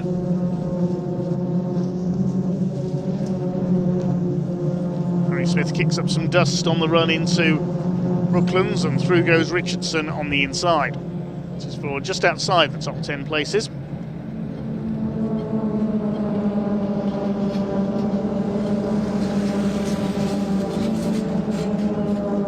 Leaders coming through to complete their 4th lap this time. It is Matt Luff who continues to set the pace. He's 7/10 of a second clear of Alex Keynes. Luca Marinoni Osborne in 3rd has just done the fastest lap of the race, 108.6 seconds. Ashley Gregory up into 4th position. She's got ahead of Henry Foote.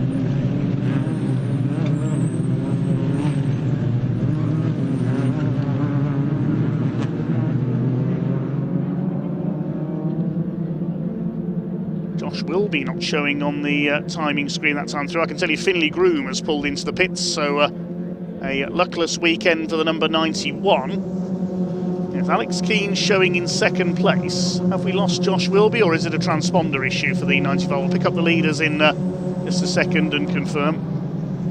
No, he's reappeared now, his transponder's not working, just to clear up there. What is it with minis and transponders this weekend? And well, minis battling it out here as they come through Carter's Curve. Luca Marinoni Osborne makes up 2 places. Wilby's down to 4th, and into the lead goes Luca Marinoni Osborne. That was an opportunist move down Speedway Straight. They were 3 wide. Alex Keane's in the middle. Matt Luff goes down to 3rd. He was caught on the outside. Matt Luff will now have a go into the hairpin, back down the inside of his teammates. Ooh, very close between the 2 of them. So Osborne has got the lead in the Westbourne Motorsport car. Through goes Matt Luff back into 2nd. Don't forget to get on the Mini Challenge social media. Vote for your driver of the weekend. Driver who gets the most votes wins a watch. Who's it going to be? Plenty of candidates out there. Ashley Gregory in 5th position, ahead of Henry Foote in the number 138. They look on to this fantastic 4-way lead battle. Luca Marinoni Osborne, the Anglo-Italian driver in number 81, looking to try and pull away. 2nd year in the championship. As Ashley Gregory in the 22 began her career in mini stocks on the short ovals. He's got Henry Foote right behind her, then Josh Salvadori, then Chris Doble in the number 19 of the famous saloon car racing family. Gregory covers the inside as they go into the hairpin. The leader has run wide there. Luca Marinoni Osborne, he just about holds off Matt Luff for the lead of the race. Alex Keane's again side by side with his teammate. You think these 2 were tied together by a piece of string, wouldn't you? Josh Wilby trying to get back into this as well. He ran 2nd early on. 4 of them scrapping away for the lead. Marvellous stuff. We're only just past half distance in this 3rd and final race of the weekend for the Meyron Motorsport Management's Mini Challenge Trophy. These cars really do provide some of the UK's best club-level saloon car racing.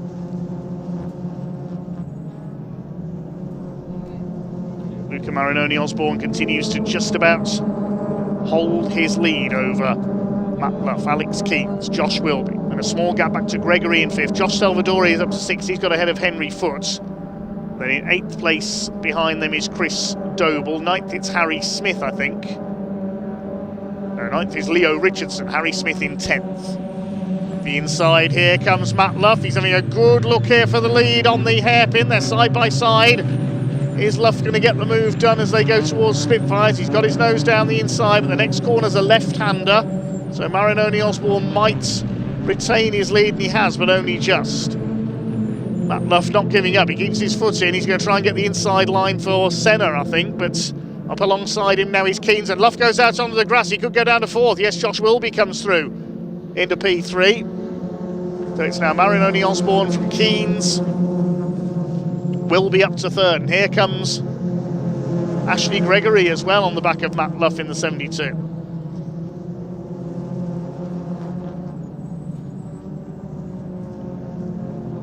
Salvadori tucks in behind Matt Luff. He's going to go past Ashley Gregory.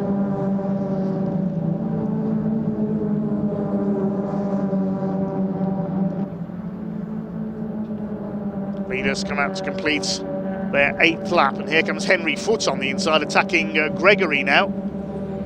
Down the inside, looking for 6th position. Side by side in the hairpin, they've got Chris Doble, the number 19 behind them, and Leo Richardson as well, the grey number 23. Marinoni Osborne led by 0.2 of a second at the line. Gregory still side by side with the number 19.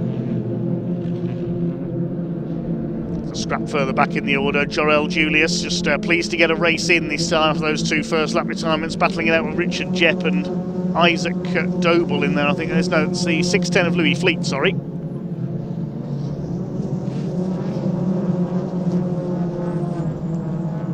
These 3 battling for, well, I think he's 11th place.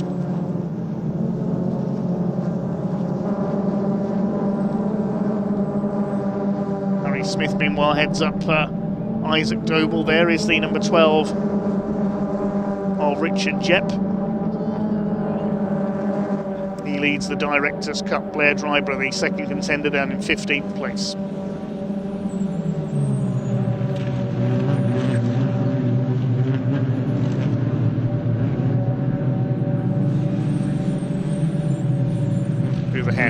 4 minutes of this race to go. Still your leader is Luca Marinoni Osborne.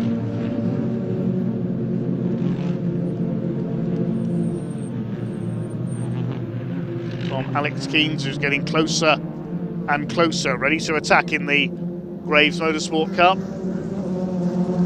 Luca Marinoni Osborne puts a wheel onto the grass there, coming out of Senna towards Brooklands. This could be the opportunity for Alex Keens to take a second win of the weekend and consolidate his championship lead.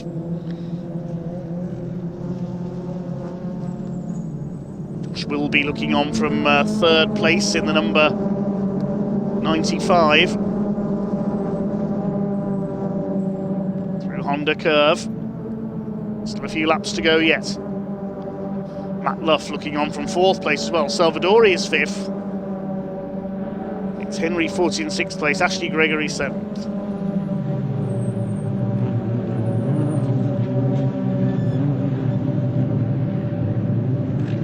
Running wide there, that's Ashley Gregory in the 22. Don't know whether there was possibly some contact there with Leo Richardson, but she drops a place.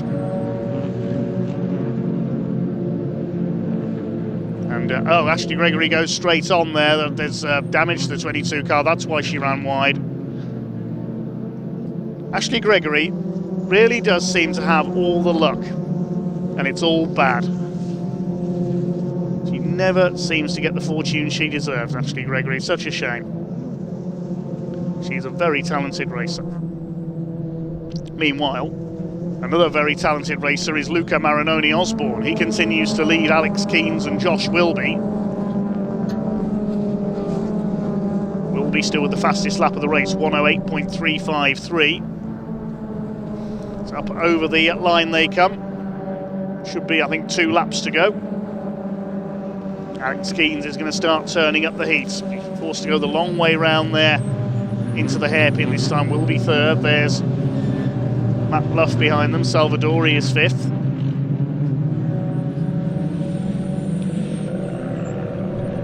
Through to the crossing once again for the 12th time.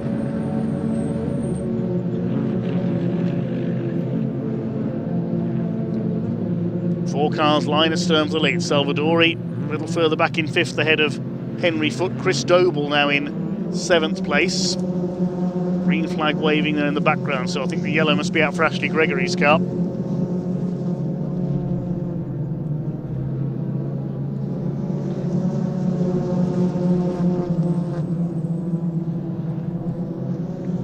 It's Leo Richardson, he's in 8th place behind Chris Doble.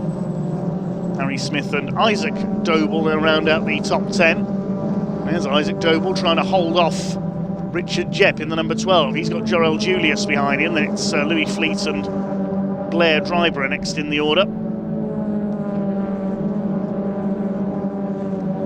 It's the minute on the clock now, and a big lock-up and wallop. That's the leaders tangling up. Matt Luff goes from 4th to 1st in one move. It looks to me as though Josh Wilby hit the back of Luca Marinoni Osborne. He locked up under braking for the hairpin, and Matt Luff says, thank you very much, I'll go through and take the lead. There's more damage on Josh Salvadori's car as well. He's hit somebody. He's in a battle there with Henry Foote as well, so it's all kicked off towards the front of the field. Foote goes through. Look at the damage to Josh Salvadori's car. Didn't see how that happened. Chris Doble in behind them in the number 19. So there's only 10 seconds left on the clock. I think we're going to see the checkered flag this time, and it's going to be Matt Luff. We'll try and get a replay of what happened there at the hairpin. Alex Keens in 2nd place. Graves Motorsport 1 and 2 as they come up towards Honda Curve. I think we'll see the checkered flag go out this time. Indeed we will, and Matt Luff takes race 3 of the weekend for the Mini Challenge Trophy. Keens 2nd, Marinoni Osborne 3rd, Wilby 4th. Then Foote, Salvadori, Doble, Richardson, Smith and Isaac Doble. Richard Jepp wins the Directors' Cup, but the result may need, that last lap may need to be looked at there. Try and see what happened into the hairpin for the last time. It looked to me as though Josh Wilby locked up and slid into the back of the leading Luca Marinoni Osborne. We'll wait to see for certain if we can. Just what happened there. Here it is, watch the red and black car. Tries to go up the inside, realises he's not going to make it. Wallop. Round goes the 81. That takes Alex Keanes wide as well. Matt Luff says, thanks very much, I'll go up the inside. And there's how Josh Salvadori did the damage. He hit the back of Luca Marinoni Osborne as he was rejoining. So there's what happened. It was just a bit of over-exuberance by Josh Wilby, I think, there. It's Matt Luff who provisionally takes the win. The result is provisional at the moment, of course, with Alex Keanes in second place, Luca Marinoni Osborne in third, and Josh Wilby in fourth place. Josh Salvadori wins the Rookies Cup, recovering to sixth place behind Henry Foote. Then Chris Doble, Leo Richardson, Harry Smith and Isaac Doble rounding out the top 10. 11th, Richard Jepp wins the Directors' Cup. He gets a hat-trick there this weekend and takes the points lead as well. Dan Patterson was leading the points there, but he's not here this weekend. Behind them, 12th was Jorel Julius, who finally gets a race finish this weekend. Louis Fleet in 13th, Blair Driver at 14th. Beanie Rees completed the top 15 ahead of Leona Theobald, Lexi Powell and Eleanor Rees, the four-wearer Alliance Racing Academy cars, 15th to 18th. Giovanni Santoro was 19th. The final finisher, Adam Curtis, in 20th, because we lost Ashley Gregory, and Finley Groom pulled into the pits.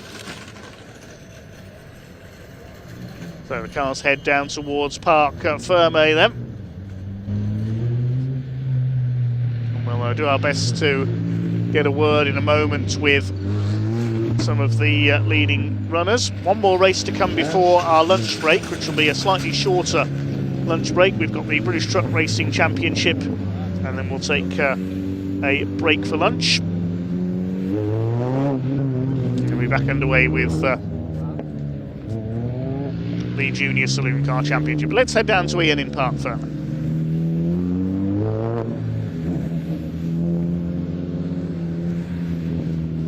Well, that was a dramatic end to round 9 of the 2026 Meyron Mini Challenge Trophy.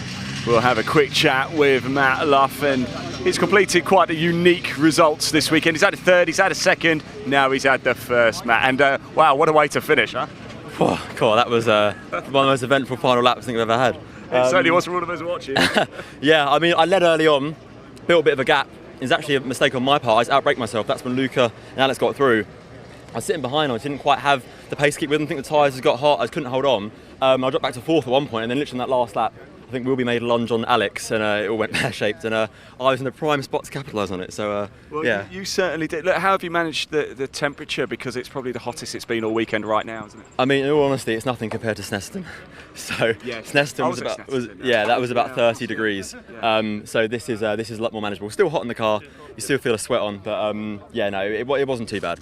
You've had a third, you've had a second, but this is the sweetest of all, right? Yeah, 100%. I think we're now championship leaders as well, so yeah, that's a good way to end the weekend. Well, congratulations, Matt. There we go. Great stuff indeed. Thanks for talking to us. Let's go have a quick chat with Alex Keanes as well. And Alex, wow, I was just talking to Matt about that final lap, and you know, you managed to take a bit of advantage. You get second.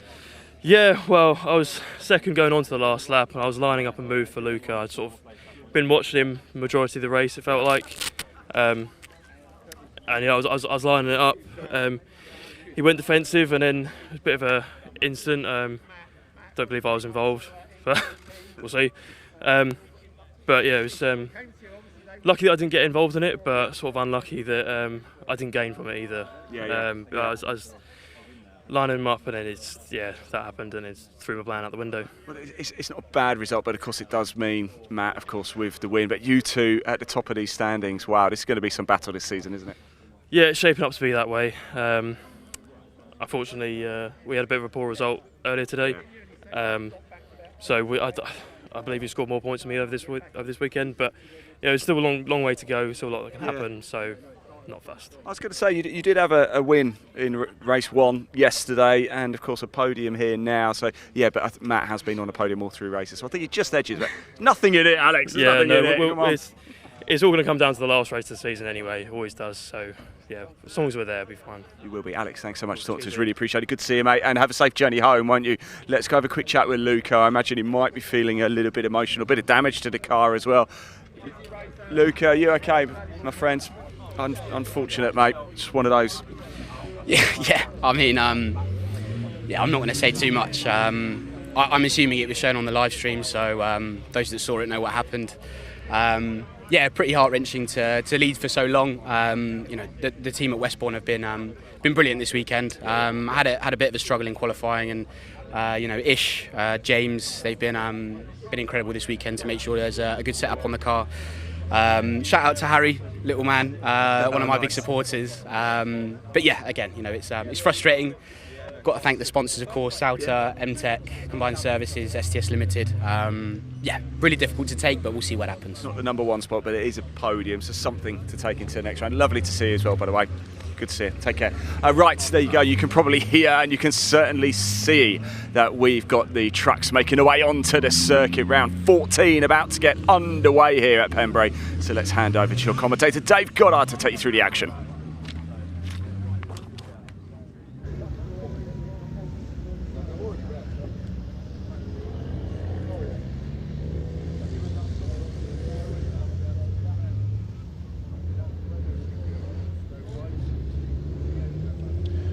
Race number 4 of the weekend for the British Truck Racing Championship coming out onto the grid then. The grid for this race based on the results of race 2 from yesterday with the top 8 reversed. And that means it's Terry Gibbon who will be taking pole position in the Ricky Collett truck. Neil Yates should have been there alongside him, but we're just waiting to see if he is there. Can't see Neil's truck there, so Tom O'Rourke has moved up to second on the grid by the look of things. Neil may not have been able to repair the damage from earlier on, sadly.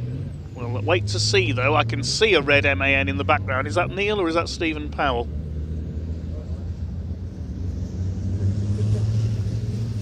Stephen Powell will be starting towards the back in this one. I can see 2 red MANs, so Neil Yates is there. That's good to see. But they're a bit out of order at the moment on this lap. Yes, Neil's a bit late out of the paddock. He's trying to catch up with the field. So I think he will take his place on the front row for this one. Second row will be Tom O'Rourke and the 68 of Craig Reed. Then David Jenkins and Stuart Oliver on row 3 with John Bowler and Nathan Smith on row 4. Nathan taking his first win of the season in yesterday's second race. Row 5 with the first of the Division 2s, that's Jake Evans and Callum Eason. 6th row, Bradley Harvey and John Powell. On the 7th row, Stephen Powell. He was delayed after a tangle with Michael Oliver in race 2 yesterday. He'll start on row 7 along with Sami Ojanen. Confirmation of the grid, then it will be Terry Gibbon in pole position at the wheel of Ricky Collett's MAN. And Neil Yates is now making his way forward. He will take his front row slot. So full credit to Neil and his team for repairing that truck after he got rather harpooned by Michael Oliver at the hairpin in the earlier race. Is Neil, if he gets a decent start here, could he hang on this time for his first win? Sure, plenty will be pinning their hopes on him here. Tom O'Rourke and Craig Reed on row 2, then Jenkins and Stuart Oliver on row 3, Bowler and Smith on the 4th row. Completing the top 10 are the top of the Division 2, Jake Evans and Callum Eason, the title rivals from last season. Then Bradley Harvey and John Powell. Stephen Powell, further back than he would have liked to have been. We'll watch for him coming through. Starts alongside Sami Ojanen, then Archie Handy. Michael Oliver should be there on the outside, but we'll have to wait to see if the team have repaired the damage from earlier on. Simon Cole and Warren Harvey rounding out the grid for this one. Just looking to see if I can see Michael Oliver down there towards the back of the grid.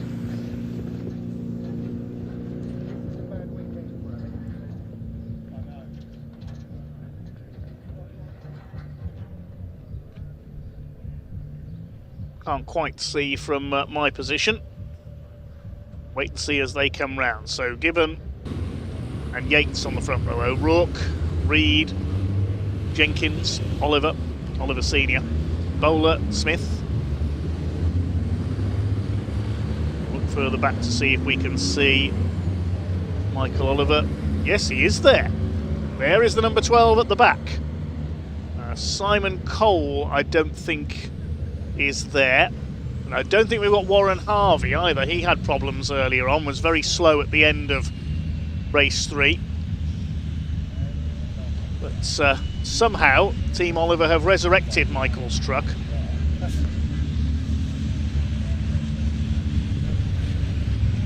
We'll watch for him coming through the field.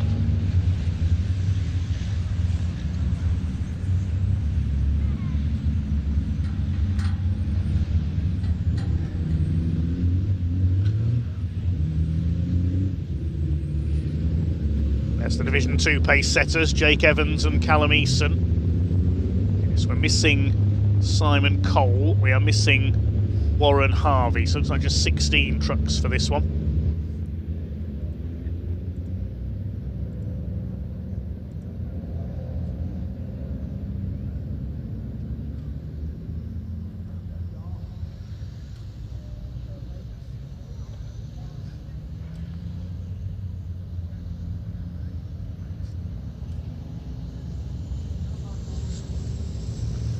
All your comments coming in. We haven't had a lot of time to read them out recently. Plenty of support for Callum Easton in the comments at the moment. Let's see if he can pick up a Division 2 win here.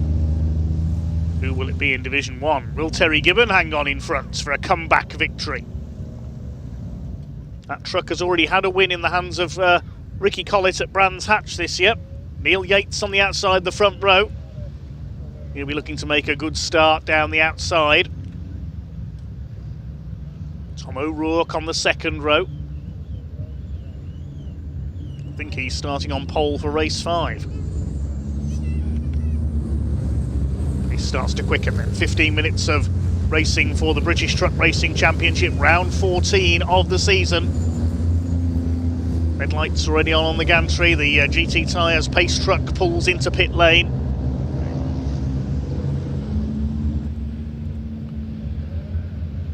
Gibbon and Yates lead them up towards the red lights. Revs start to rise, and the pack is unleashed for race 4 of the weekend. Away they go. Craig Reed has a quick peep down the outside as they go towards the hairpin. Neil Yates has got exactly the start he wanted, then gets on the brakes for the hairpin. He's got that absolutely perfect. Yates leads into the hairpin for the first time. Gibbon in second place. Craig Reed under fire from Tom O'Rourke for third place. They all make it round the hairpin for the first time. Already a little bit of push and shove towards the back of the field, but they've all made it round the first couple of turns. Yates leads from Gibbon, then Reed, O'Rourke, David Jenkins, John Bowler. Stuart Oliver didn't get the best of starts there. He's down in 7th. Bradley Harvey going out wide, so is Sammy Oyanen, and that's because Stephen Powell has just gone ripping through on the inside as he tries to charge as quickly as he can through the Division 2 boys and get onto the tail of Division 1 from his lower starting position. Smoke from Sammy Oyanen's Mercedes there. Not sure whether that was tyre smoke or engine smoke. There was a big cloud of smoke, but it seems to have cleared. John Bowler leans on Stuart Oliver to defend his position down the speedway straights. Tom O'Rourke was likewise to John Bowler, behind David Jenkins in the 69. Through towards Honda Curve for the first time. It is Neil Yates who has held his lead. Can he hang on all the way this time? Craig Reed in third, going well once again in the Iveco. The battle is for 5th position. Look at this, O'Rourke, Bowler and Stuart Oliver weaving around like they're in a group of minis once again. Nathan Smith just behind them. Bowler's going round the outside. Try not to overshoot the hairpin. John Bowler, he has overshot the hairpin. Goes wide onto the grass. Gathers it up again, but he's lost a couple of places to Stuart Oliver and Nathan Smith. And Jake Evans has come through as well, the Division 2 leader there. Stephen Powell and Michael Oliver's up behind him as well. Stephen Powell and Michael Oliver, they already tangled a couple of times yesterday. Here comes Nathan Smith attacking Stuart Oliver. Nathan having a cracking weekend, qualified on pole for the first time in his career yesterday. John Bowler and Stephen Powell getting past Jake Evans. There's a change for the lead as well. Terry Gibbon has taken the lead by the look of things from Neil Yates. There's been some contact there. Somebody's lost a wheel arch. Who does that belong to, I wonder? Two bonneted trucks fighting it out, Stuart Oliver and the 86 of Tom O'Rourke. The leaders come round to complete their second lap. It is Terry Gibbon who leads the way in the number 95. Neil Yates in second place. It's Yates, I think, who's lost that wheel arch. Yes, look at the left rear wheel. There was a bit of rubbing between him and Terry Gibbon. Craig Reed in third, then David Jenkins closing up on there. The gap with Stuart Oliver in fifth place. He didn't get the best of starts. David Jenkins done the fastest lap, 1:12.047 that time around. First four breaking away slightly. Stuart Oliver going after them. And the next group is, and Michael Oliver, I thought he was going to go into the back of Stephen Powell there. Is he still having braking issues with that number 12, I wonder? Nathan Smith side by side with Tom O'Rourke. O'Rourke back up the inside into Senna. You can't get two trucks through there side by side very easily. They're trying it though. They'll try anything around Pembrey, this lot. O'Rourke to the inside at Brooklands. They rub each other again. They're leaning on each other here. There goes the bodywork that was there a couple of laps ago. Tom O'Rourke just booted that out of the way. Nathan Smith is not giving way here, and they're going to tangle up. Oh, that was close. I thought Nathan Smith was going to be spun around, but he's held it together and he's got the place away from O'Rourke around the outside. Just kept his foot in there. He knows no fear, Nathan Smith. Now here comes Stephen Powell into the mix. John Bowler as well. And that man, Michael Oliver, he's bringing the Division 2 boys up with him. This is great stuff. Stephen Powell to the inside on John Bowler. Don't overshoot the hairpin again, John. Oh, and Tom O'Rourke was slow off the hairpin there. He's tagged Stephen Powell. Powell keeps his foot in. Powell's just about gathered it up there. Tom O'Rourke. Stephen Powell and Neil Yates must think their trucks have got magnets in the back of them. They get bashed around so much. That was because Tom O'Rourke was slow off the hairpin. He bottled everybody else up behind, and there was a line of contact there. O'Rourke's shredded the front end of his truck again. Look at the state of the back of Stephen Powell, and as a result of that, Jake Evans slowed up, and he's lost the lead in Division 2 to Callum Eason as well. It's 4 for the lead in Division 2 now, because John Powell and Bradley Harvey are not far away either. Archie Handy has pulled into the pits in number 40 at the back of the field. The state of Stephen Powell's truck, that tyre's going to let go if he's not careful. Here comes Craig Reed on the inside, side by side with David Jenkins, who's trying to go around the outside on the hairpin. That's not going to work. And all this is allowing our super sub, Terry Gibbon, to get away at the front. Stuart Oliver up the inside. He's taken Jenkins up into P4 now. This could be harming David Jenkins' efforts to keep his championship lead. Here comes Craig Reed. Now there's Gibbon. He's got away by nearly 3 seconds. He'll be looking in his mirrors thinking, well, if you're all going to squabble with each other, I'm going to disappear. Could we see a win for the Super Sub? Could we see a win for Craig Reed, a second of the season in the Iveco? Could we see Neil Yates fight his way through? Well, Yates up the inside there off Brooklands. He's going for second place on the inside. This is certainly this weekend's the best we've seen Neil Yates run in this championship. Craig Reed's not giving way. You can't go 2 by 2 through there. They're going to go 3 wide into Honda. Look at Stuart Oliver up the inside. They're going to go off, surely. Oliver's off. Off goes Craig Reed as well. Oh dear, oh dear. You can't fit 3 cars wide through Honda Curve, never mind 3 trucks. That was never going to work. And Stuart Oliver and Craig Reed go spinning out. Luckily, they didn't go into the barriers, else that would have been a red flag. So, what's that done to the race order then? Well, Terry Gibbon is now over 6 seconds clear because of everybody else falling over each other behind him. Neil Yates is in second place. It's David Jenkins third. Nathan Smith is up into 4th place. And behind, well, I'm not too sure now. There's Stuart Oliver. He's in the Young Division 2. The Division 2 lot are getting together as well. Bradley Harvey nearly goes into the side of John Powell. Something happened to Callum Eason in all of that as well, because he's gone from 1st to 4th in Division 2. The black and white flag for track limits has been shown to, I think, nearly the whole field on that lap. Goodness gracious me. Right, we'll take stock of the race order next time they cross the timing line. What we do know is Terry Gibbon has escaped in the lead. And this is the fight now for second place. David Jenkins chasing down Neil Yates. Look at the state of the pit straight. There's debris everywhere. No wonder the red and yellow flag's out. Here's the fight for 5th coming through. So it's Yates, Jenkins and Smith 2nd, 3rd and 4th. O'Rourke is 5th in what's left of the 86 truck. Then John Bowler, Craig Reed's got going again, and then Stephen Powell and Michael Oliver. They can't keep those two away from each other this weekend. Absolute mayhem. The black and white warning flag, that was shown to about 7 trucks on that last lap for exceeding track limits.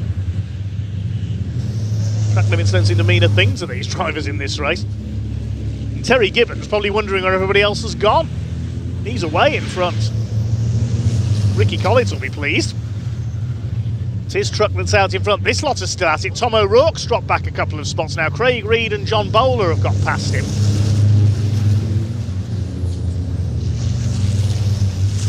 And then behind this group, it should be Stephen Powell. Well, there goes Terry Gibbon. He runs wide to avoid the mess on the home straight. The marshals in the background looking on thinking we've got to clear that up in 6 minutes' time. Here's a battle in Division 2. This is for, I think, 2nd place. Bradley Harvey ahead of John Powell. And then we've got Callum East. Stephen Powell under fire from Michael Oliver. He doesn't care about debris down the straight, he just runs over it.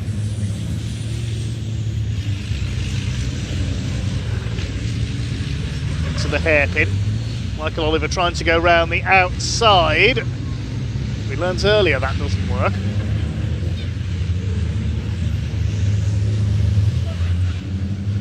Hope these drivers remember they've got another race later on in the programme. Spending the lunch break going around picking all the bits up so they can have that last race. Stephen Powell under fire from Michael Oliver. We said earlier these two have tangled a few times this weekend.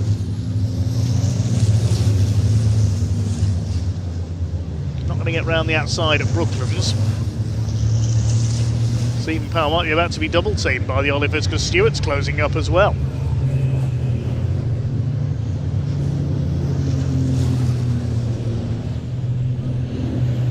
You can see that tyre starting to deflate on Stephen Powell's number 3 there, but he's hanging on, and Neil Yates is hanging on, only just in 2nd place as well. He's got David Jenkins on his bumper. He's run wide off the hairpin. This is Jenkins' chance to get through into 2nd place. He's going for it at Spitfires.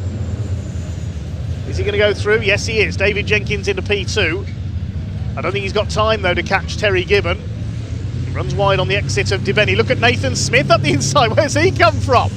Smith up the inside. He's going to go for 3rd. On the inside at the crossing. Yes, he's got through into P3, and he's now going to go for David Jenkins for 2nd place. Terry Gibbon is 9.5 seconds ahead of this lot. Just got a glimpse of him there in the background. He's wondering where everybody else has got to. They're all falling over each other, Terry. What a chaotic race this is. Craig Reed in the background is 5th, then John Bowler. Tom O'Rourke has dropped back into 7th. Michael Oliver is now 8th. He's got ahead of Stephen Powell, according to the timing screen. And Stuart Oliver rounding out the top 10. But we'll see what order they're in. Archie Handy has pulled up, meanwhile. Just can't get the Iveco to run right, sadly. Here's the fight for 2nd down into the hairpin. There'll be a yellow flag at Spitfires because of Archie Handy's stranded truck.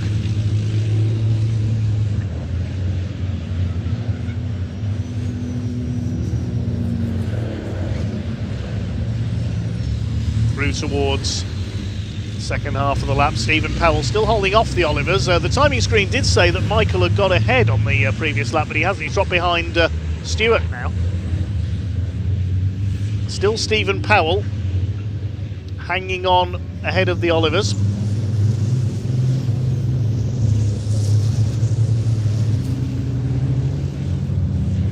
Jake Evans is catching this lot as well, the Division 2 leader. He's about 3.5 seconds clear of Bradley Harvey, who's 2nd in Division 2. There he is in the background. Callum Eason 3rd. I think John Powell has hit problems. He's dropped back down the order. It's behind Sammy Oyanen now. Still the fight for 2nd goes on as Terry Gibbon continues to run away with this race. Bit of grass tracking there. Nathan Smith is going to go for the inside. No, David Jenkins pulls across to take the line for the hairpin.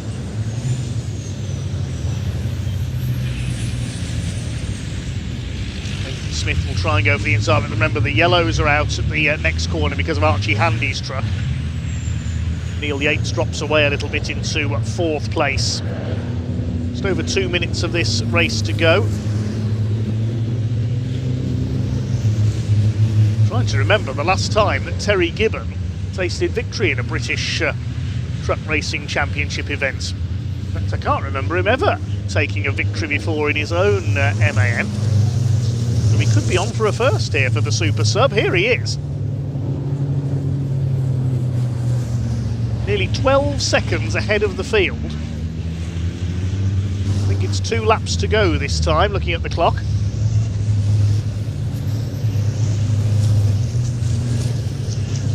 We'll have to get Pointy to find out if and when Terry has taken a win before.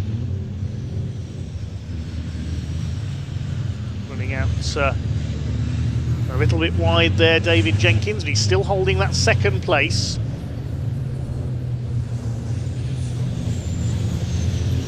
To the hair.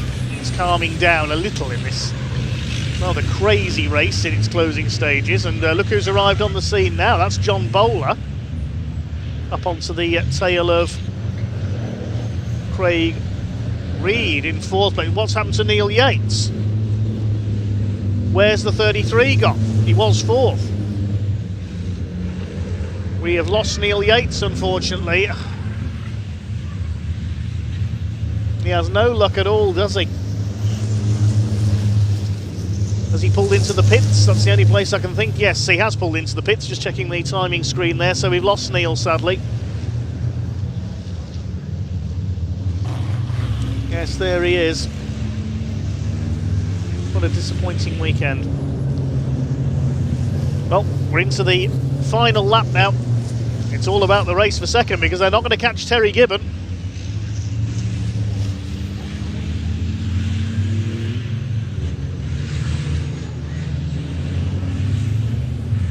David Jenkins looking safe in second as the clock counts down to 0 now.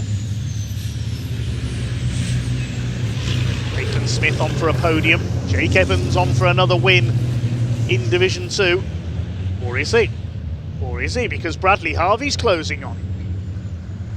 Division 2 might not be over yet, you know. There's Craig Reed in 4th, John Bowler 5th. The battle for 6th is between O'Rourke and the Olivers.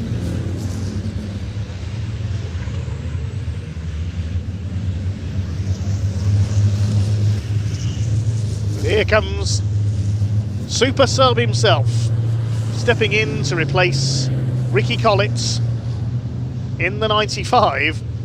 I don't think Terry Gibbon expected to take a win this weekend, but that's what he's about to. Here he comes out of the final corner. There's the checkered flag, and Terry Gibbon wins at Pembrey.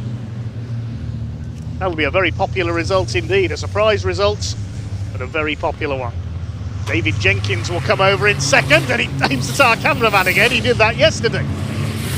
Goodness me.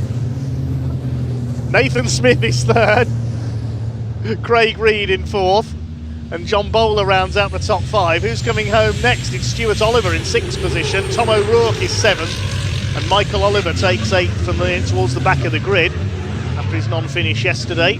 Stephen Powell will come home 9th, and Jake Evans does hang on to win Division 2.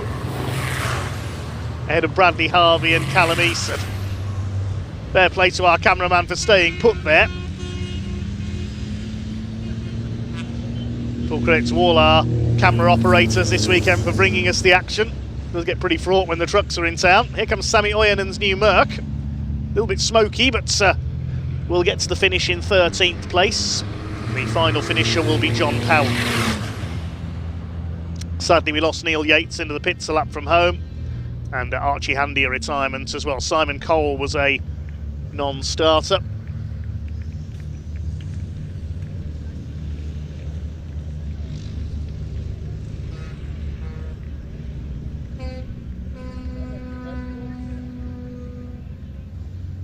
Well, what a crazy race that was for the British Truck Racing Championship here at Pembrey. Race 4 of the weekend, and it was won by Terry Gibbon in Ricky Collett's MAN. 10.5 seconds his winning margin over David Jenkins, who held off Nathan Smith all the way. Craig Reed inheriting fourth when Neil Yates dropped out, then John Bowler, Stuart Oliver, Tom O'Rourke, Michael Oliver, Stephen Powell, Jake Evans, Division 2 winner, completing the top 10 ahead of Bradley Harvey, second in Division 2. There are only 1.3 seconds in it between those two at the flag. And then Callum Easton, Sammy Oyanen and John Powell. Right, while I get my breath back, I'm going to head off for my lunch break, and then we will head down to Parc Fermé with pointing.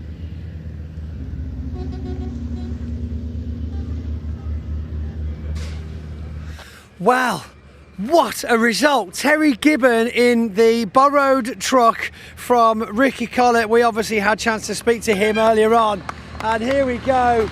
The number one spot, he almost didn't make it. Look at this. Let's give him a minute to put the brakes on. We've got water spraying on the brakes. We've got team unstrapping him here. What a result. We thought he'd lost it there, that first lap, as he dropped back into second. Oh, he's not used to this getting undressed quickly for the race win thing at all. Come on, Terry. Goodness me, glad you're quicker at driving. I'm a little bit rusty at this. I bet you are a bit rusty, but absolutely what a result. You can see you're shaking. That's got to be a race of a lifetime so far. Yeah, that was definitely up there. Yeah, just a fantastic result for the full team. We've been developing the truck through the weekend and now it's starting to pay off, so yeah, really good. I mean, I'll be honest, I think the pit's heart sank when we saw you drop back, but of course, you know, lots of support for Neil Yates as well as he came past you there, but then you pulled it back. It was a beautifully smooth down the inside take on that first corner, and then you just made it stick for the rest of the race. Clean air, and I think it was about a 12-second lead.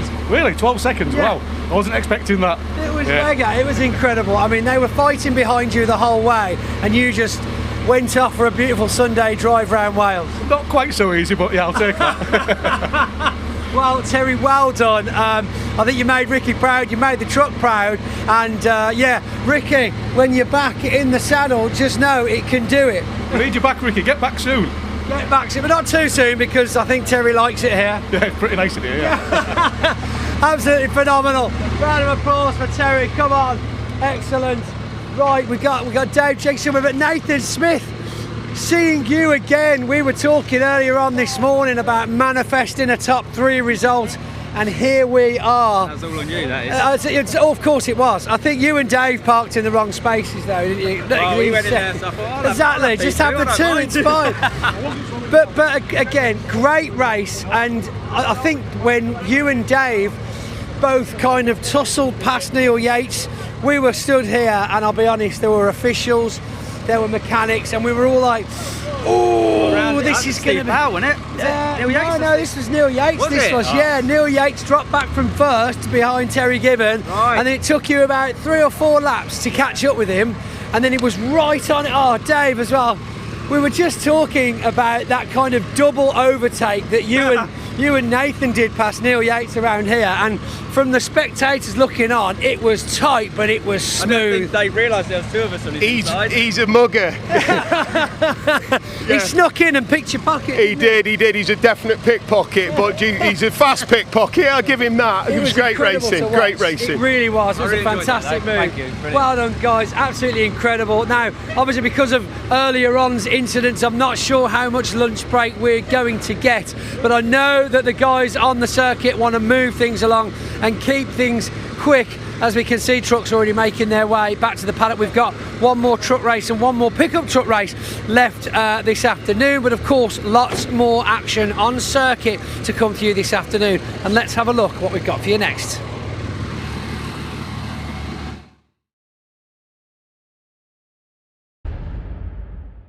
Right, everybody, welcome to a World Cup penalty shootout. Yes, the greatest tournament in the world is taking place right now in America. Thank you so much, guys. I really appreciate that. We have got a massive competition right now going on between the Milltech Civic Cup boys, the Junior Saloon Car Championship boys, and the Mini Challenge Trophy boys. 7 penalties in total. That is the goal. If you hit it, you get a point. If it's saved, nothing. After 7 penalties, whoever has scored the most wins. I'm going to go in goal for the very first one, but then what will happen is Alistair Camp is going to go first for Civic Cup. Then he will go in goal. He will face a shot from Junior Saloons. Whoever takes a penalty for Junior Saloons will then go in goal and will keep cycling it around. So I'm going to go in goal for the very first one, and it is the Miltech Civic Cup. All you got to do, Camp, is hit one of the cars. That's it, and it's a goal. Come on. Well done, congratulations. 1 to the Civics.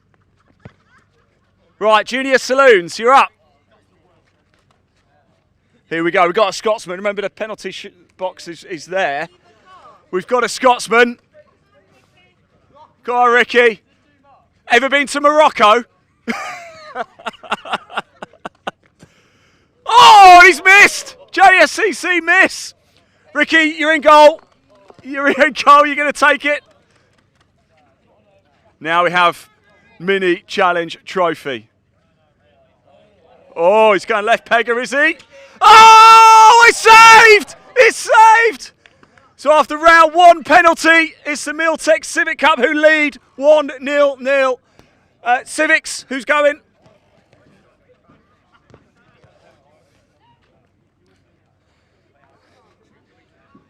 Here we go, Civics up. Can they double their lead here? All you got to do is hit the car. It's a shot, and it's a save. It's a save. Right, Junior Saloons. You can go closer. That's the penalty spot, by the way. So it's still 1-0 to Civic. Oh, he's got to put it back. Yeah, no, referee says that's not acceptable. So here we go, Junior Saloons. Can they finally get on the score sheet? Oh, this is a comfortable save. It's a comfortable save. Mini challenge. Who's having it? It's Luca Mariano Osborne representing Italy. How are Italy getting on at the World Cup, Luca? How are they getting on? How are they doing? Oh, it's a goal! It's a goal. There we go. And it's back onto the Civics after 2 penalties. It's 1 to Civics, 0 to JSCC, and 1 to Mini Challenge. Civics, who's up? Here we go, next penalty. 3rd penalty for the Miltech Civic Cup. Liz, are you helping me score this? Because I might forget. Oh, that's an absolute shocker from the Miltech Civic Cup. Right, Junior Saloons, who's up? You're in goal now, yeah. And he's going to do it. Just be careful because you've got no shoes on. Just please be careful. Timothy Leonard here, just please be careful. Can they finally get on the score sheet? They can. And it's 1-1-1. It's Mini Challenge up now though. Minis, who's up? This is to take the lead. This is to take the lead after 3 penalties. So it's 1-1-1 right now. Up against Timothy Leonard. He steps up. Oh, and he's missed it! After 3 penalties, it's 1 each. Right, Civics, who's up? Civics. Civics. Right, 3 penalties down, 7 in total. It's 1-1-1. This is to take the lead. Upset the Civic Cup. Oh, and it's saved! It's saved! Right, JSCC, who's up? Junior Saloons. I think we need a ball, please. Can we have a ball? Thank you. Now this is to take the lead for the Junior Saloon Car Championship. He steps up. Oh, cool, calm and collected. It's this side. It's this side. It's probably easier to get here. So Junior Saloon. Yeah, that's a goal. Yeah, that's a goal.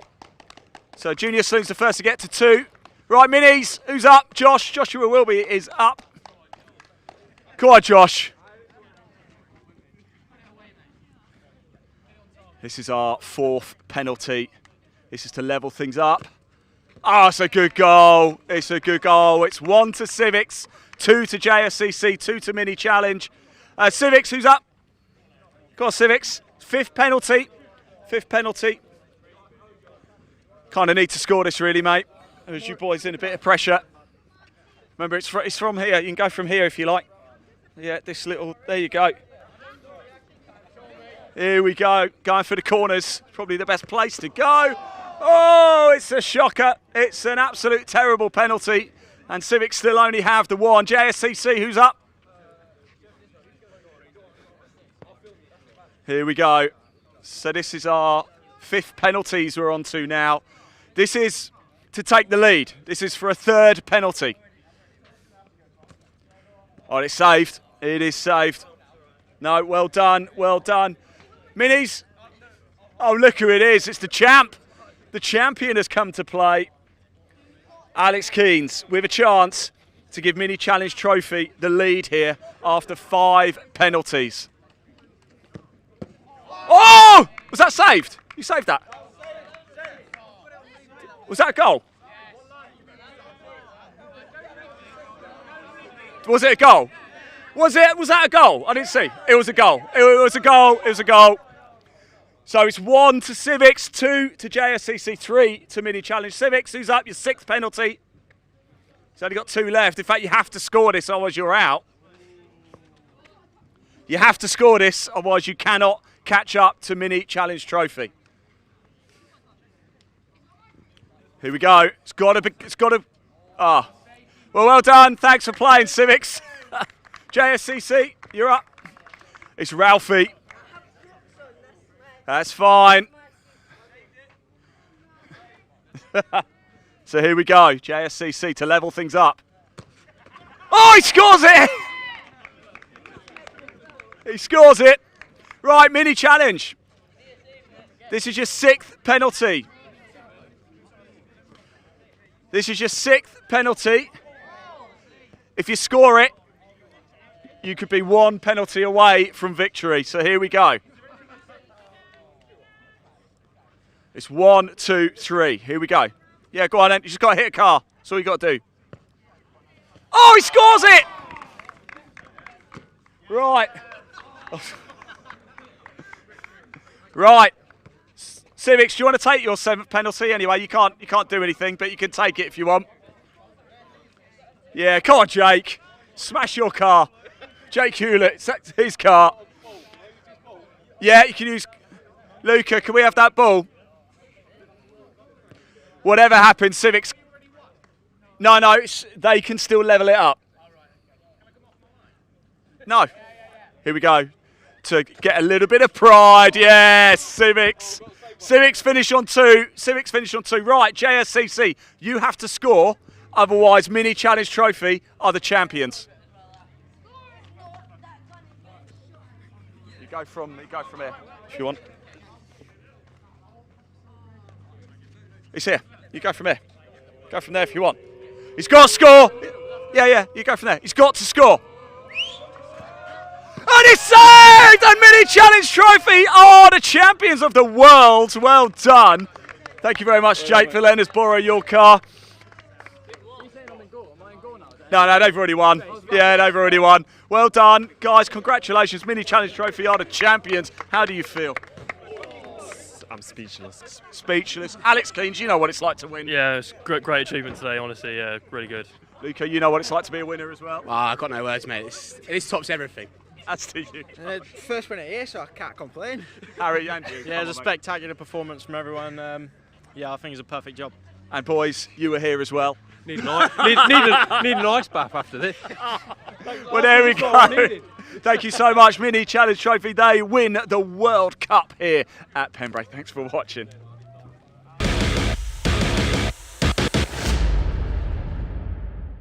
Right, I've popped down to the outer paddock here. I'm here with Ryan Hadfield. Ryan, how's the season going for you so far? Not as well as last year. It's not, is it? No, we're meeting missed already, so that's pretty much championship out the window, but I suppose we're still here, try and collect some trophies and some points and see what we can do. It's still a bit of a way to go. It's not because you missed American Speed Fest, didn't you? Yeah, we'd got some clutch and gearbox problems, so that was a problem. Yeah. You can't drive around there with no clutch, so. I don't think you can drive anywhere with no clutch, can you? You drive anywhere flat. Oh, you'll be all right around here, then. Yeah, this will be fine, but it's just a long way down here, so we'll hope for some good results and make the 7-hour drive worthwhile. Is everything okay though? Did you test the car yesterday? No, we've we've driven it to the wagon and it worked then, so... Wow, that really is pushing it to the wire, isn't it? Fingers crossed. Okay, expectation for the rest of the season is you're going to go out there, have a good time. I'll tell you what, you pick up some wins, you never know, right? Oh, yeah, that's it. We'll go out, we'll aim for some wins, aim for some good laps, aim for some good races, and we'll see where that leaves us at the end of the year. What does it mean to you, though, to be part of the Pickup Truck Racing Championship? It's something we've watched from me being eye to a grasshopper round Rockingham back in the day. It's definitely something we've always wanted to do, so the being here and being part of it and being a champion and a long list of people that were very good in them, so... You're not bad yourself, Ryan, come on. Well, we've done all right, I suppose. We've done all right, very humble, very humble. Look, Pembrey, what do you make of it? We talk about flat circuits, this one's pretty flat. It's flat, it's quick, it's exciting. Yeah.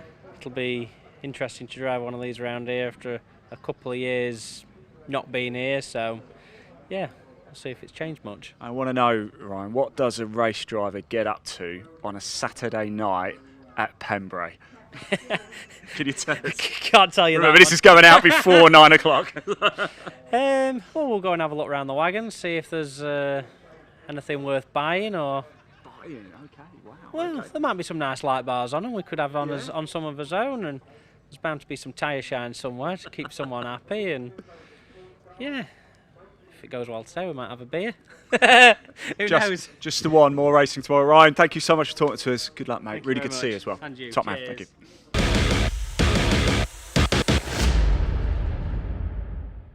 Well, hello everybody. I'm a real thorn between four roses here. I've come down to the Veritals Alliance team, the all-female team here in the Maron Mini Challenge Trophy. We've got Ellie here, we've got Beanie, we've got Leona and Lexi as well. It's great to have you along. Ellie, let's start with you. Of course, all-female team. What does it mean to you to be a part of this team? It's absolutely incredible. I mean, these girls are phenomenal. They're amazing racers, amazing people, and it's just so nice to have like a support system of these girls and just learning from each other. But it's just fun. That's what it should be. Racing should be fun, and that's exactly what this is. I like it. You've got a big smile on your face, so I like that. Beanie, how did all this come about?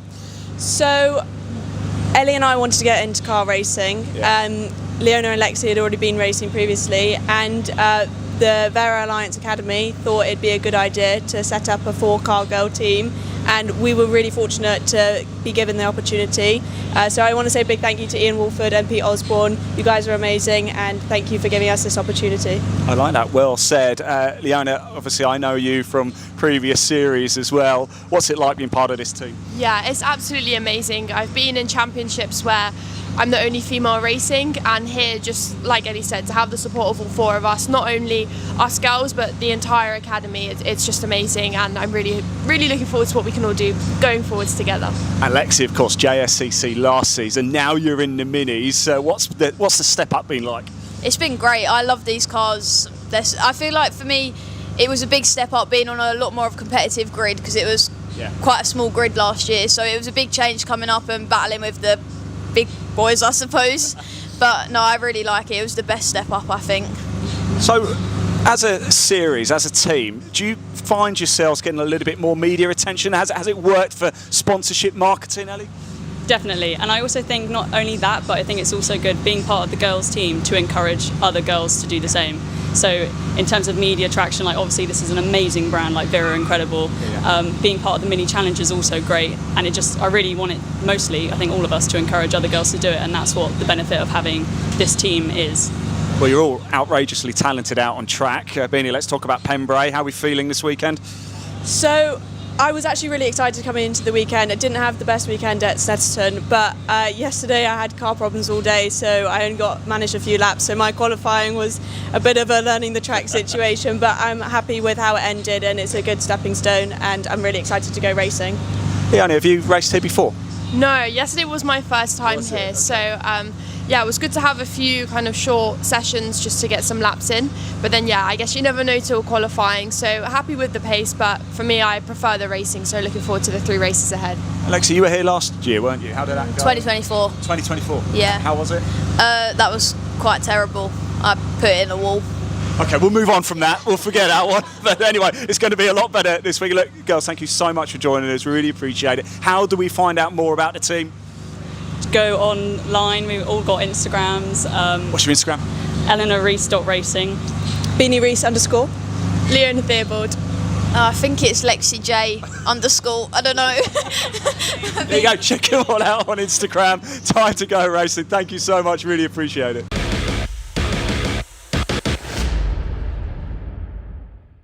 Right, yesterday, Ralphie, you had quite the experience, didn't you, coming out of the final corner, ended up on the roof. However, you got out, great job by the marshals, and I know you want to thank the team here, don't you, at Pembrey? Yeah, I want to thank all the marshals here, really helping me get out of the car, making sure I'm safe. Obviously, all the medical team, making sure I'm all right, making sure to check up on me this morning, making sure I'm free to race. And also a big thank you to the team Orex, getting my car ready for this weekend day after the It was quite a moment, wasn't it? We saw it happen. What was going through your mind when you suddenly realised, oh my goodness, I'm upside down here? Well, it was a bit like I caught it, I lost it again, I broke the car, sped up and hit the barrier, rolled it, and I was just like, okay, let's just get out. That one thing though, today, you've picked yourself up, you've gone out in the car, and you got classified in this morning's race. How did you feel waking up this morning? Were you a bit nervous? Or? I felt fine. I felt ready to get out there and try it again. No power steering today, so it's a bit harder to get the corrections on, but we'll still push through and make it work. It's one of those things, it's just a learning curve, isn't it? And I know family had sort of hearts in mouths and everything, but it happens. It's one of those things. Let's talk about, we've mentioned this a few times, of course, you're a scholarship winner, of course. What's the biggest thing you've learned now that you didn't realise at the start of the season? When it comes down to it, it's no different to a car. You just got to drive it with the mentality of you're going to crash eventually, but at the end of the day, it don't matter. Just always go forward and push hard. Yeah. No, I've got to say, your resilience as well to get back in the car this morning and go back out racing. What was family like? Were they like, that's it, you're not going again? No, they were all, my mum was like, yeah, if the car gets fixed, we're 100% going back out. Same with Dad, because I've always been like it in karting. I would crash, we would stay up all night fixing the car, and then I'd go back out and race. It's part of it. It's part of it, isn't it? Look, you've done a few meetings now. Which has been your favourite track so far? Here. Has it? Yeah. Despite going on the roof, yeah. You go on the roof, it don't make a difference. Still my favourite track. I won the scholarship here. Yeah. It's just a lovely track. It's a great talking point as well. You know, when you go back to school tomorrow, you're going to tell everybody about it. I've already had about 20,000 people texting my phone asking if I'm okay. Wow. Okay, so sometimes good can come from an unfortunate situation, right? Yeah, yeah. But Ralphie, thank you so much. I'm so glad you're okay as well. That's the most important thing. But hey, 14 years of age, was on the roof yesterday, back out racing this morning. You guys are tough. You're tough. Ralphie Branscombe.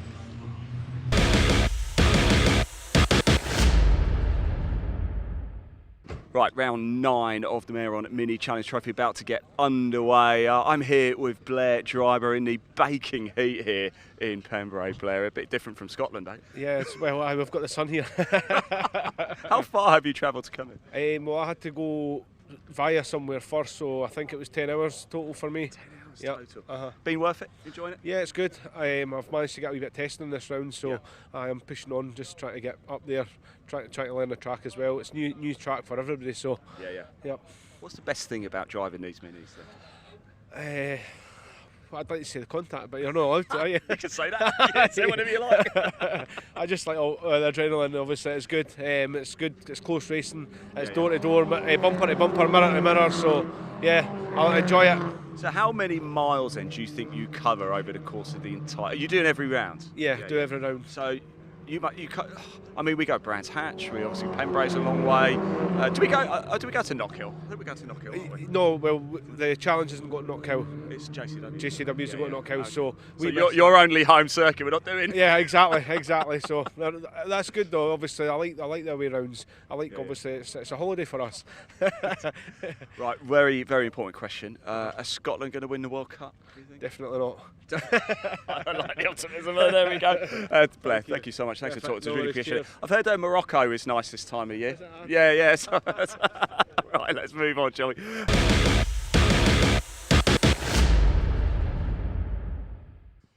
Right, in yesterday's Junior Saloon Car Championship race, Ralphie Brown's come here. Unfortunately, ended up on his roof. So, Ralphie, we've come. You're okay, first of all, aren't you? Yeah, Absolutely I'm fine. perfectly fine. Right, okay, that's the most important thing. However, Ralphie wants to come down and have a chat with the marshals and thank them for all of their hard work. So, Ralphie, do you want to go on over and do the honours? And what a wonderful job by the marshals. I've got you all a hat for helping me. Thank you very much. And a poster, my signature on it. Excellent.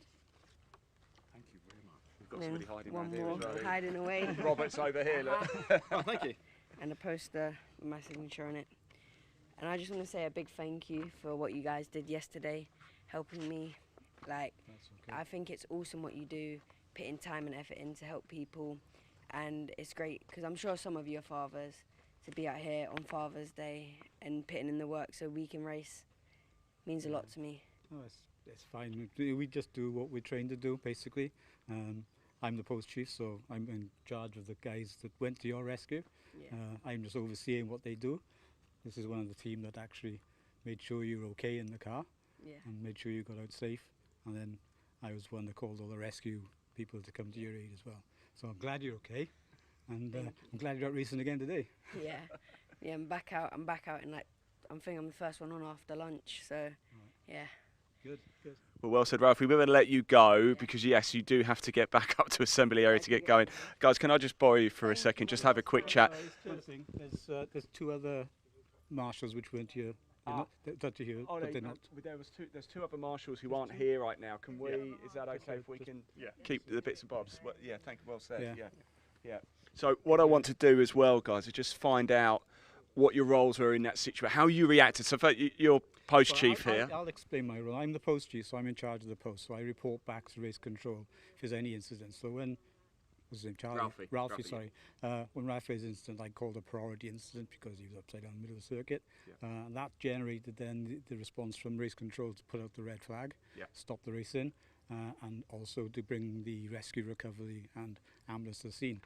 That was my part done, basically. And then these guys, Rob, you can tell them what you... Yeah, well, when you saw Ralphie come around and go upside down, Rob, obviously you get your instructions from post chief. What was going through your mind? Oh no, many different words, but yeah. So what was your role? Basically, I was first on scene, so I went straight down to the car, made sure he was all right. Luckily, he was already out by the time I got there.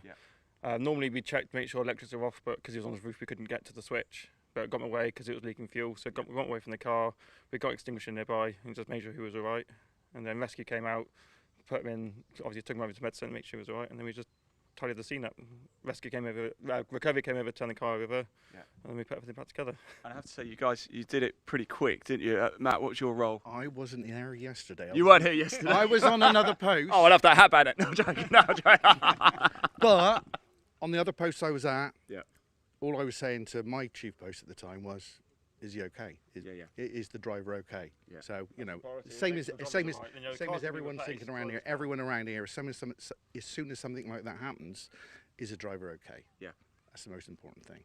It's good to see he is. I mean, you guys do an absolutely incredible job. I don't want it to be like cliche or patronising or anything, but we really can't go racing without you guys. And to give up your time, it's roasting. I mean, you have to wear these. It is baking, isn't it? How do you cope with those? You get used to it.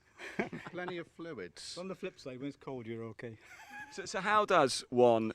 Right, we'll talk about getting into marshalling in a moment, but how does one become post chief? How many... Do you have to do a certain number of events or... Well, yeah, basically you start off as a trainee, then you go through the trainee accreditation process to become then a course marshal, and then from there then you can grade to post chief or flag or something like that. So to get to post chief, it would probably take you, with the new regulations, around 6 to 8 years, going through the training and the steps you have to do before that. How many race meetings do you think you've done? What, in total? Yeah. In your lifetime. I've been at it for 24 years, so quite a few. So quite a few.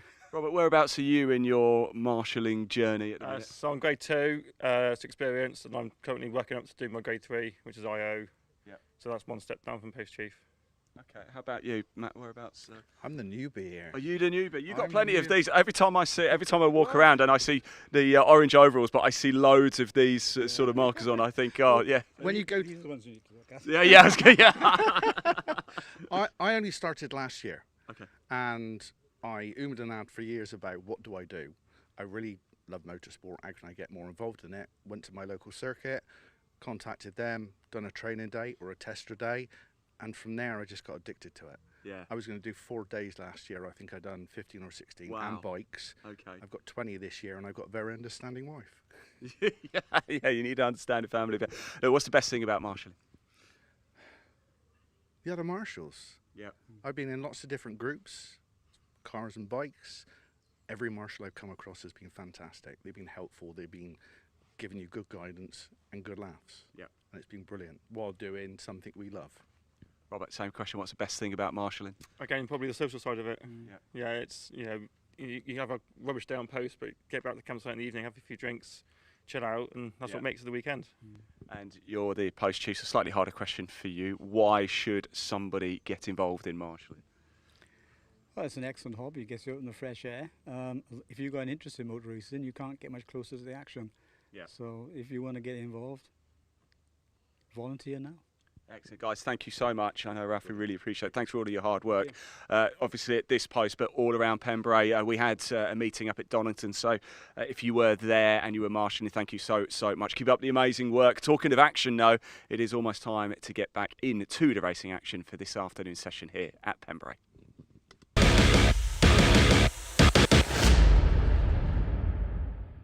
Right, everybody, you join us in our office here at Pembrey. Very posh indeed, as you can see. Now, apologies if we're going to teach you how to suck eggs here, but over the course of a weekend for the British Truck Racing Championship, there are 5 races. However, there's only one qualifying session, so we need to figure out how the grid is set for each of those 5 races. Now, in order to do this, we need an expert, somebody who goes to bed reading the rules and regulations of the British Truck Racing Championship. Unfortunately, nobody was available, so we got Pointy instead. Pointy, thank you for joining us. It's lovely to see you. You look shocked. I don't know why.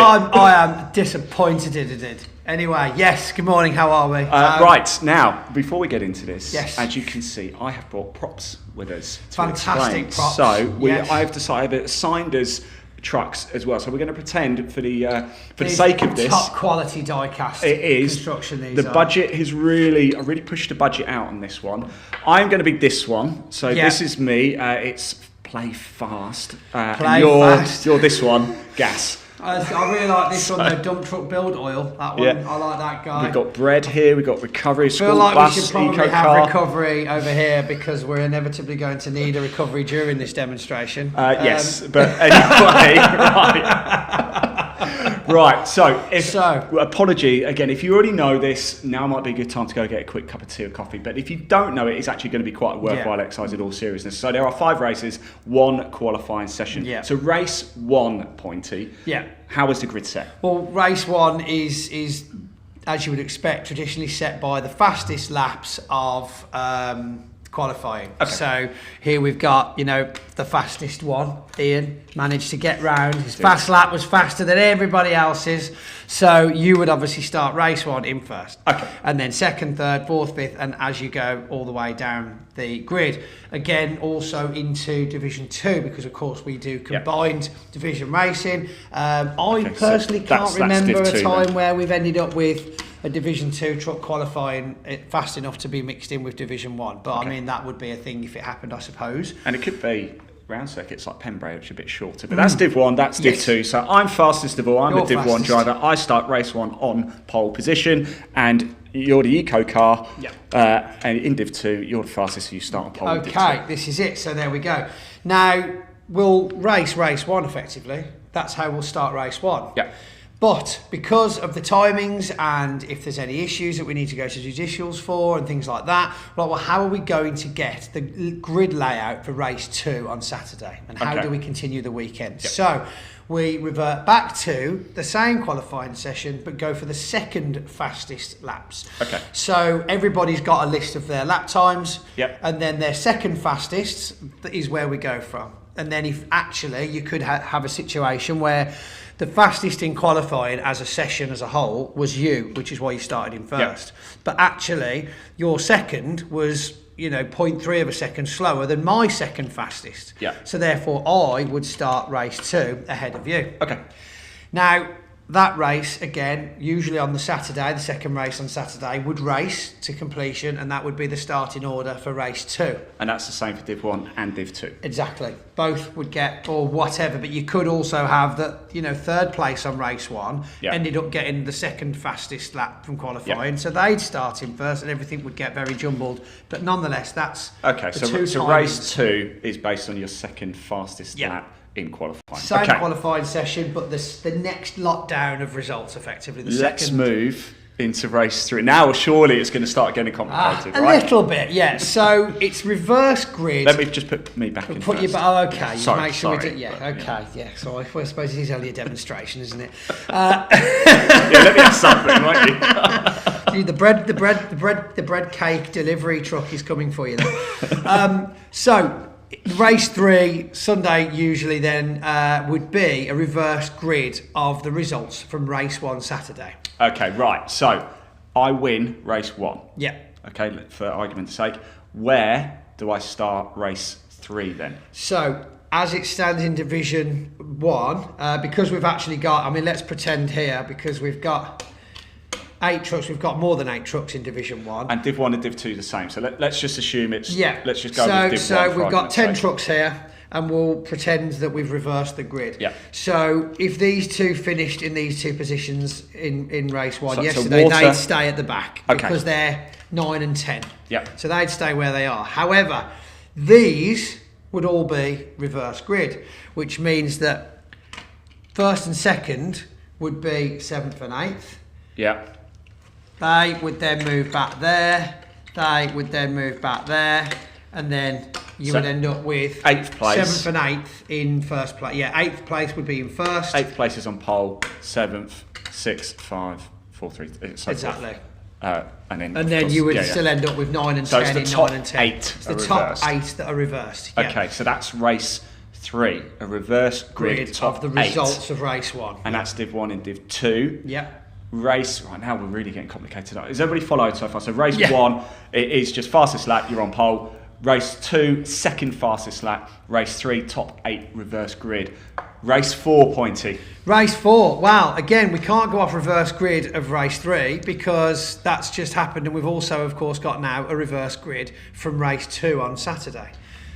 So we had 2 separate qualifying results. 1 session, but 2 sets of results, which then gave us 2 grid formations for 2 races, which effectively means we're running 2 sets of races through the weekend. It sounds a lot more complicated than it is because there's a lot of words to explain it. But in reality, qualifying, first set of results is race 1, second set of results is race 2. You get a reverse set of results from race 1 for race 1 Sunday, a reverse set of results for race 2 Sunday from race 2 Saturday, and then by the time all that's sorted out, the last race of the weekend would be a reverse grid of race 1 Sunday because we'll have had time to sort anything out, and now before we have a race that we can reverse the grid of to finish the weekend. Okay. And effectively, if we had 6 races in a weekend, that would be a reverse grid of race 2 Sunday because there's 2 sets of race results that we're running off all weekend until last race Sunday, effectively. Perfect. So just give us a very brief overview. 1 to 5, go. 1 to 5. 1 set of qualifying with 2 sets of results.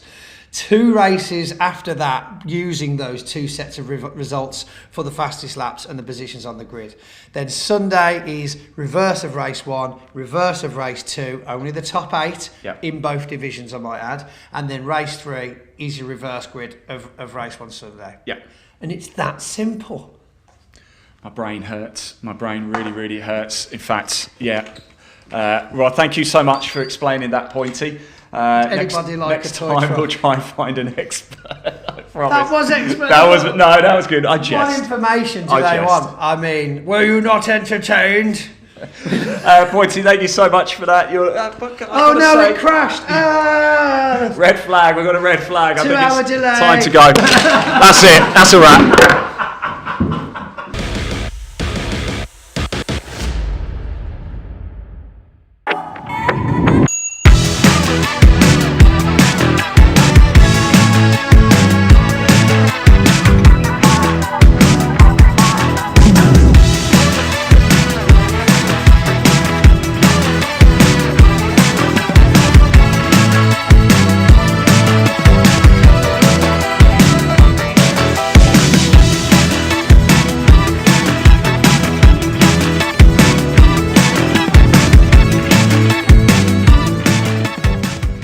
So here we are with, I know I've said your names already, I'm going to say them again, Alan Cooper and Dale Gent. Just remind me where you are in the championship right now. We're both joint leaders. Joint leaders. Joint leaders, yeah. Joint lead. I mean, this is. I thought we'd go for a double interview. Why not? You're under the same tent, are you as well, or have you got? This is all Dale's, yeah. It's all Dale's. So you just happen to. You're right. Squats in it. Just squats. So what's it? I mean, what's it like having that kind of competition, the pressure that you're both kind of almost racing directly against each other, but then coming back to kind of work in the same place? No, it's good. It's keeps us both honest, really. You know? It's just he's doing better, and then I've got to find something out to try and do better than him. I think it makes a lot of sense. But everybody always talks about racing as much as it's competitive. It's a bit of a family thing as well. That actually, as soon as you come off the circuit, you might butt heads a little bit, but then at the end of the day, you'll still help each other repair things, work together, and because you both want to be out there racing, don't you? Yeah, like we've always said, there's no friends on track. If you can work together, then happy days. But then if you go, and then if one's faster than the other, and off you go. But then as soon as you come in the pits, if someone's got a problem, we do our car first, and then as soon as we're finished, go and help him finish his car then. So you've got 3 races this weekend. It would be pretty tricky. I mean, it's possibly mathematically possible, depending on who gets fastest laps over the 3 races. But could you see a world where you come out of this weekend still drawing in points? I don't know. It would be nice. It would be nice to take the lead a little bit. It'd be nice. Oh, here we go. Started. He's been rubbing it all year with me that he's been above me in the points. If someone wakes up with food poisoning tomorrow, we'll know what's going on. Yeah, he's been giving it to me all year, saying, "Oh, look, sending me pictures of where he is at the top," and that. I was like, "Well, I'm slowly coming. I'm coming for it. I'll just keep working at it." But no, it's been good, and yeah, it'd be nice to come away on top. Absolutely, yeah. I mean, and how do you feel coming into this weekend? I've been asking the other drivers what they think of Pembrey. Do you think have you been here before many times? Do you think you might be able to take the advantage? This is my 3rd time ever being here. Oh, wow. Okay. And I've never gotten that great around here. Stay away from the grass. That's all I can say. Yeah. Don't even use the rumble strips, because if the second you hit something shiny, you are no longer on the circuit. Last time I was here, I did have the hairpin at the end of the straight. Just didn't stop, it just went straight into the tyres. So still probably better than trying to get in the same space as the other 10 trucks on track. It's like, I want to be there. Yeah, everyone else wants to be there too. That's usually what happens. Lively first corner, that's going to be. Absolutely, yeah. But, fantastic position, a lot to race for, but let's keep it friendly, yeah? Yeah? Yeah, definitely. Yeah. Excellent. Right, shake my hands, gentlemen. Shake each other's hands. Let's get it on. They were friends, you see? Friends. At the minute. At the minute. That's it, yeah. Cheers, guys. That was brilliant. Thank you very much.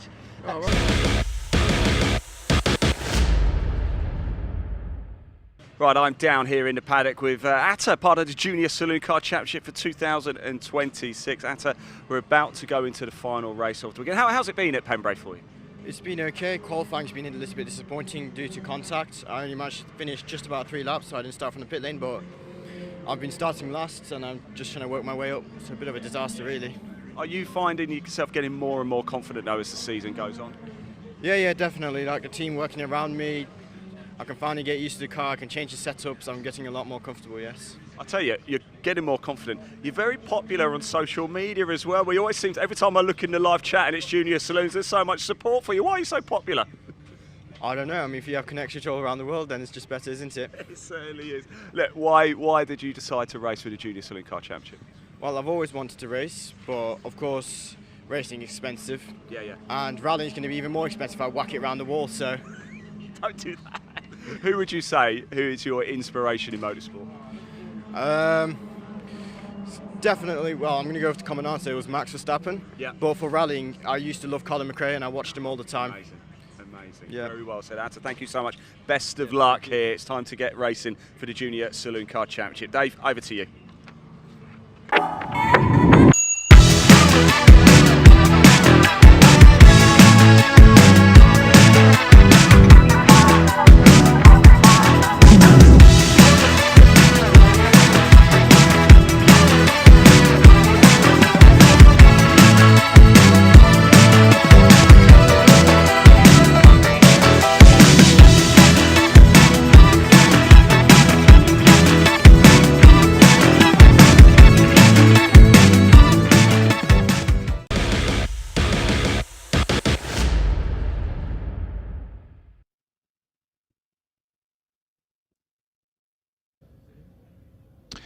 Yes, thanks so much, Ian. Good afternoon, everyone, and welcome back after a slightly extended lunch break to give our marshals a bit more of a chance of a break after the delays earlier on today.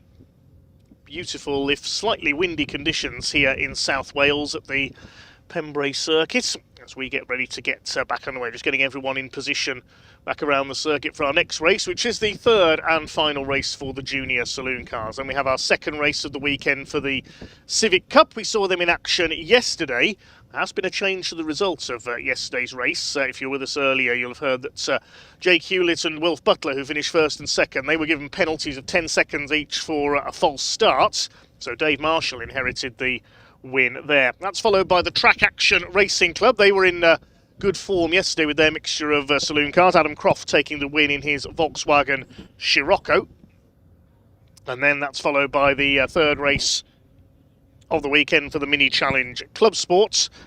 Then the pickup trucks will have their final, effectively, the longer third race, and then we close out with our final truck race of the weekend, assuming that all the drivers went round after race 4 and picked up all the bits they'd dropped and put them back on their trucks. A jest, of course. It was a bit lively, wasn't it, that last truck race? Those of you who were watching during the break, I have to say, fair play to Ralphie Branscombe there with his thank you gifts to the marshals. What a lovely thing to do that was. He will go far in motorsport, young Ralphie, and it's great to see him and his team back out today after his accident at Honda Curve yesterday. Do give us a follow on our social platforms. And keep an eye on BARC.net for all the latest news. The next action, as you said, is out in 2 weeks' time. We will be at the Thruxton Retro, celebrating everything 80s, and a real mouth-watering lineup there. We are headlined by the Jochen Rindt Trophy for historic single-seaters. Jochen Rindt was a great star at Thruxton in his days in Formula 3 and Formula 2. Of course, went on to posthumously win the 1970 Formula 1 World Championship for Lotus. He dominated that season, sadly lost his life at the Italian Grand Prix at Monza before the season's end, but his points total was not overhauled. So Jochen Rindt, the 1970 F1 World Champion, will be honoured at Thruxton. A couple of your comments coming in. Said that Atahuna had plenty of fans on our socials. They've been noted in the comments again. Hi to Wayne Sheehan as well. He's cheering on Jake Hewlett in the Civics, so we'll see how he gets on later. Mary Joyce is cheering on Zane Quecker in the junior saloon cars. They're up next. Let's see who Ian's been able to catch up to in the meantime.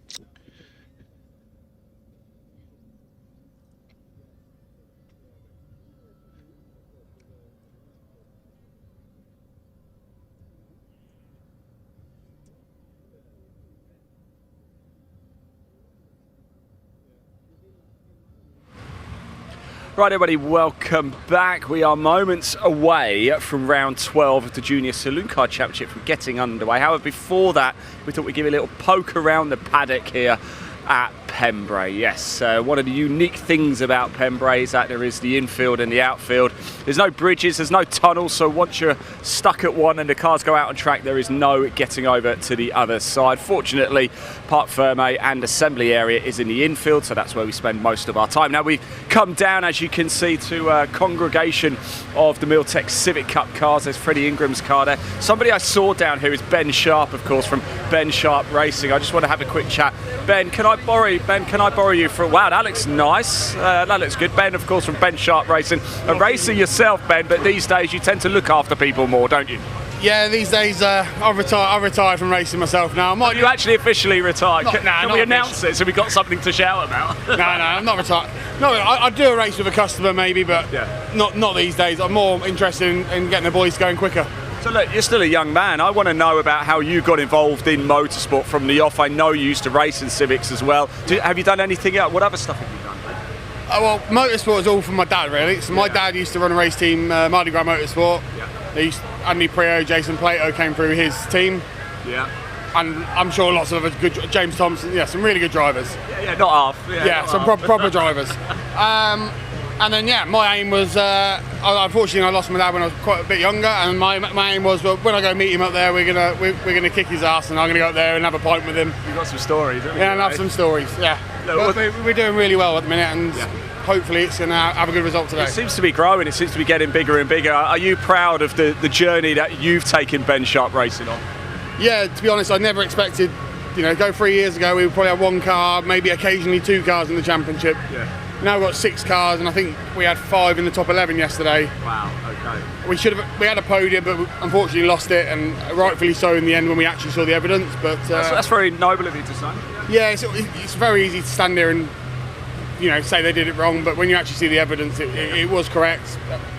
And rules are rules, and they have to be enforced. So frustrating, but the kid's got the pace to be up there, and he'll be going. Look at it on the positive, he's got no ballast, and we'll be going forward again today. So who are you running this weekend then? Well, we've got Wilf Butler, who finished 2nd, and then obviously went back to about 5th or 6th in the end.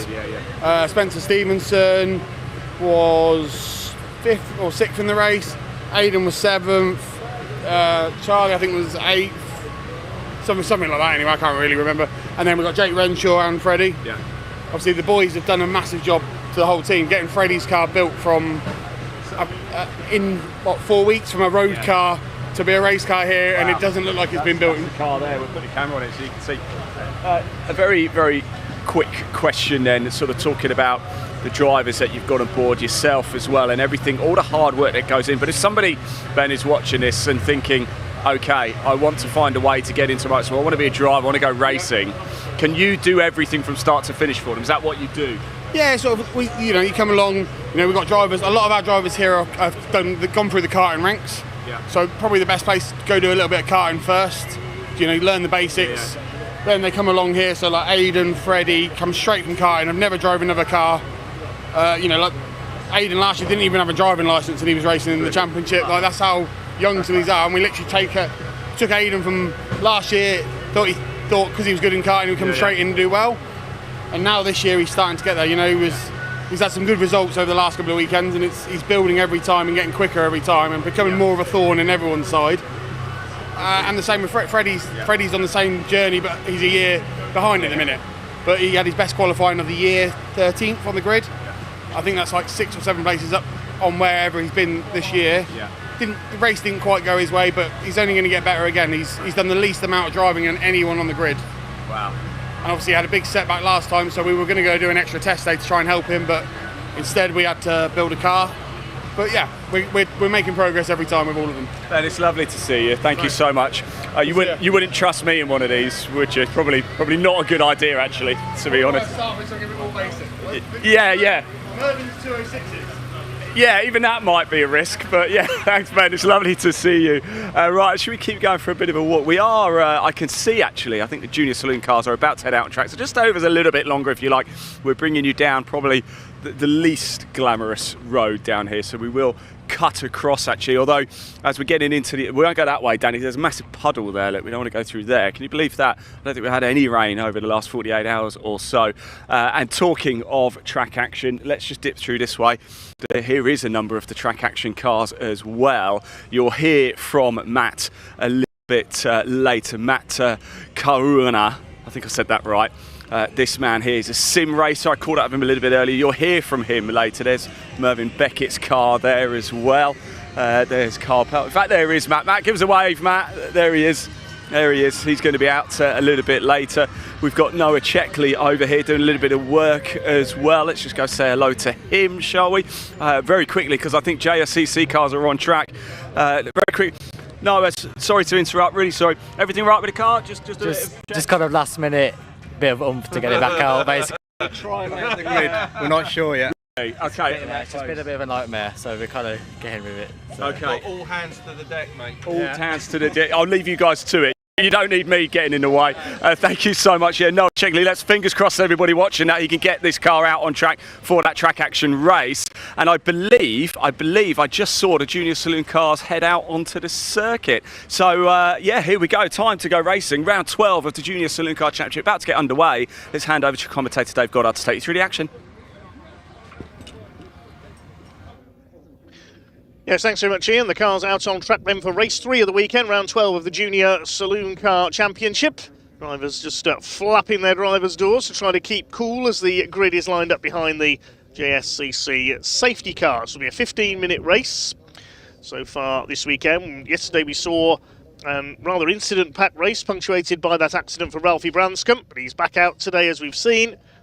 That was won by Matthew Swatton, and earlier today Ollie Smith took the lead at the hairpin with a couple of laps to go from Martin Wright. It's Martin who's on pole with Ollie alongside him. Can Martin hang on all the way in front for a maiden win? This time out, it's Matthew Swatton on the second row alongside Jake Wardle, a much better grid position for the number 3 this time. He could be a challenger for a podium. Max Scharfegger and Lachlan Homer line up on row 3. Then it's Tim Leonard and Leon Holly on row 4. Leon's had a couple of podiums this weekend. Row 5, Zane Quecker starts alongside Hasnain Khan. Hopefully he's reattached his rear bumper this time. Got flagged in the earlier race, took trailing. Row 6, Ricky Pittman alongside William Omar. Then on row 7, Charlie Stapleton and Ralphie Branscombe, the two 14-year-olds. Frankie Lawson and Atta Huna, who only managed a couple of laps, as we heard in his interview earlier in qualifying. I think he had some contact with Leon Holly. That's how Leon got a grid penalty for race 1. Atta has to line up at the back. Engines have fired into life. They're off on their green flag lap. That's a couple of cars just getting going at the back of the field. That's Hasnain Khan from Bradford with the white number 18 car. He's reattached the rear bumper.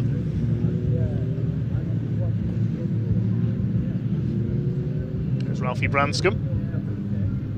I couldn't see Charlie Stapleton's car out there. Has he not made it?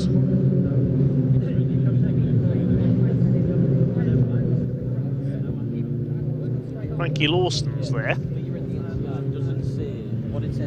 Have a look towards the back. It's a yellow and black car, Charlie Stapleton. Let's see if he's there.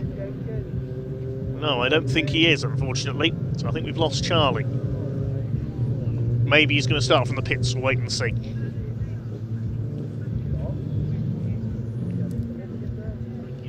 It is the blue car of Martin Wright, the 2025 JSCC scholarship winner, who will be on pole for the 3rd time this weekend.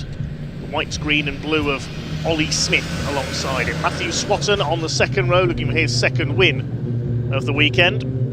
Jake Wardle looking for his 1st. He's come close a few times, had a few podiums. And he finally converts to a win this time. Max Scharfegger's had a couple of wins this year.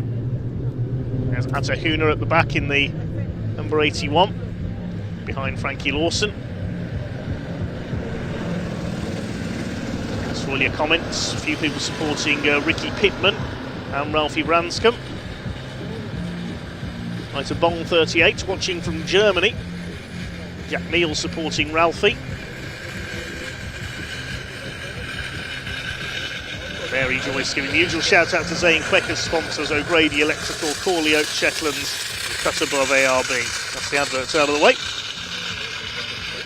Pittman family cheering on Ricky. And away they go for race 3 of the weekend for the Junior Saloon Car Championship. Good start by Martin Wright in the number 14. Leads the way down towards Hatchett's hairpin for the first time. Ollie Smith trying to get around the outside. Matthew Swatton holding 3rd place as they make their way around the first corner. There's a bit of rally crossing there. That was Zane Quecker who ran wide onto the dust. Yes, we haven't got Charlie Stapleton, unfortunately, towards the back of the pack. Leon Holly bouncing off the curb there on the inside of DeBenny. They go towards the back of the circuit. Martin Wright it is who leads the way. Onto the grass goes Jake Wardle. Well, he started in a better grid position this time, but he's blown. He's run wide on the first lap and dropped down the order once again, unfortunately. First 5 cars have broken away. 3 wide through Brooklands there. That's Will Omar up the inside on Lachlan Homer and Zane Quecker in one move. You don't see that too often. Now here comes Ricky Pittman trying to make it 3 wide down Speedway Straight in the grey car. It's Martin Wright and Matthew Swatton up front. Swatton's got through at Brooklands up into 2nd place ahead of Ollie Smith. He is really fired up this weekend. His confidence improving after that first win. Max Scharfegger in 4th place as they complete the opening lap with 5th position for Leon Holly. It's Tim Leonard in 6th position in the 29. And the inside, here comes Matthew Swatton under braking for the hairpin. Can he get the car stopped in time? Broken glass goes flying as somebody smashes a headlamp there. I think that was Martin Wright clipping the back of Swatton, but Swatton managed to get the move done, and he's taken the lead for the 2nd time this weekend. Great move down the inside there on Martin Wright. Ollie Smith back in 3rd place. Max Scharfegger trying to go with them in the 23. The wind's certainly getting up. You can hear in the background it's getting a bit blustery here at Pembrey. That won't slow these Saxos down though. The Kersley Motorsport car of Matthew Swatton leads the way through Brooklands hairpin. Ollie Smith now getting aboard in the number 80, getting a run on Martin Wright here for second place. These two are battling for the lead all the way through race 2 earlier on today, but this time they're battling for second place. It's Matthew Swatton with the lead. There you can see that broken headlamp on Martin Wright's car. He clipped the back of Matthew Swatton at the hairpin. A replay of that move. Here's Swatton down the inside into the hairpin under braking. Very nicely done indeed. A little kiss from Martin Wright on the way out of the hairpin. Swatton who leads across the stripe for the first time in this race, the end of lap 2. Smith trying to close up as well. It's line astern through Hatchett's. Leon Holly trying to keep up with the 4 leaders. Then there's a gap about 1.8 seconds back to Tim Leonard in 6th place. Lachlan Homer is 7th. He's got ahead of Will Omar, who made a fast start. Quecker and Khan round out the top 10. Behind them is Jake Wardle. Another difficult first lap for him, unfortunately, this weekend. He's ahead of Ricky Pittman. And 13th is Atahuna from the back of the grid. Ralphie Branscombe is 14th, and Frankie Lawson rounds out the field.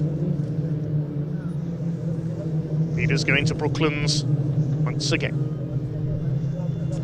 Can Matthew Swatton start to break away, or are these 3 going to be together for the whole race long? William Omar gets muscle wide there, coming out of Brooklands. That was by Hasnain Khan, I think. They close up on Zane Quecker. I love the eyes on the headlights of Zane's car. More cars need those. Jake Wardle closing up on Omar now. Then a gap back to Ricky Pittman. To the stripe they come. Hasnain Khan runs wide, gets a wheel on the grass. That's going to allow Wardle and Omar to attack back again. They all move to the inside to try and get the best line for the Hatchett's hairpin. Khan holds the place. There's Pittman, the grey car, closing in on.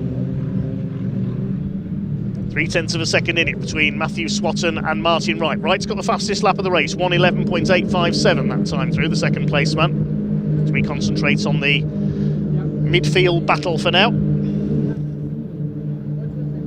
Zane Quecker leading it in 8th position. Khan 9th, Omar 10th, Wardle 11th.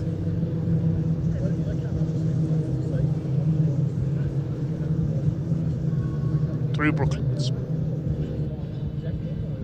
Here are the leaders. Still 3 cars line astern. Swatton, Wright and Smith. Small gap back to Scharfegger of about 0.7 of a second. Then it's Leon Holly. A bigger gap then of 1.8 seconds back to Leonard, who's under pressure from Lachlan Homer. Down the pit straight they come towards Hatchett's hairpin once again. Now here's Martin Wright thinking about an attack. No, he's not.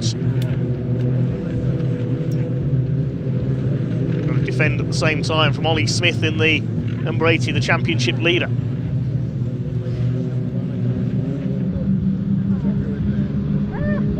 Through DeBenny. Zane Quecker under fire from Hasnain Khan.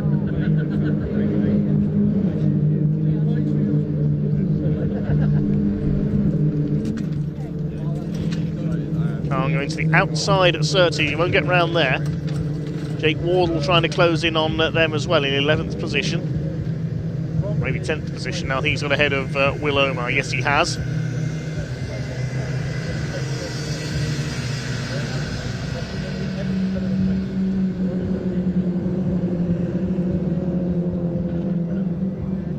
Towards Honda Curve once again. Ollie Smith looking to attack for second place here. Just under 9 minutes of this final race of the weekend for the junior saloon cars go, and somebody off. That's Zane Quecker. He's going to hit the tyre wall, wallop straight into the bank. Same place where Ralphie Branscombe went off yesterday, but no rollover for Zane. That will be the end of his race, I think. Very easy to do there if you run wide onto the grass. And Zane just thumps the bank and the tyre wall. End of game, sadly, for the 44.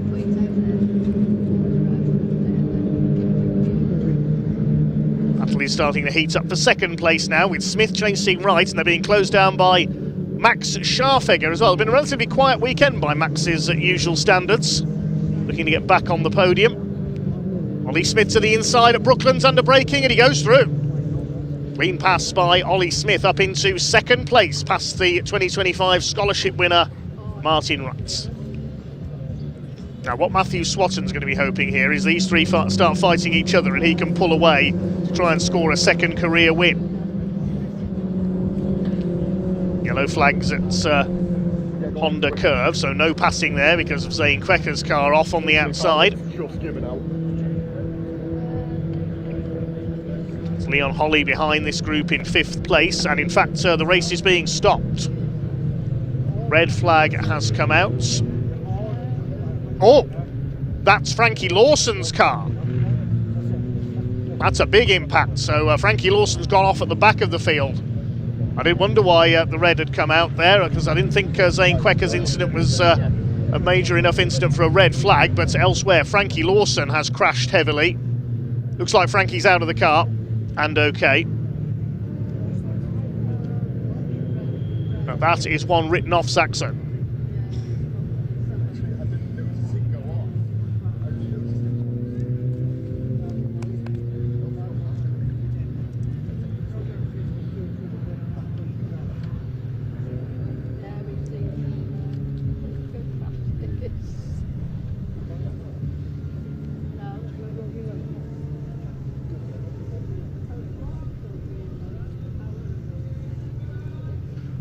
So the race brought to a halt then at half distance. I think that's down at Senna. So my guess is that Frankie ran wide onto the grass coming out of the crossing and has spun across into the tyre wall. We'll try and see what happened if we can.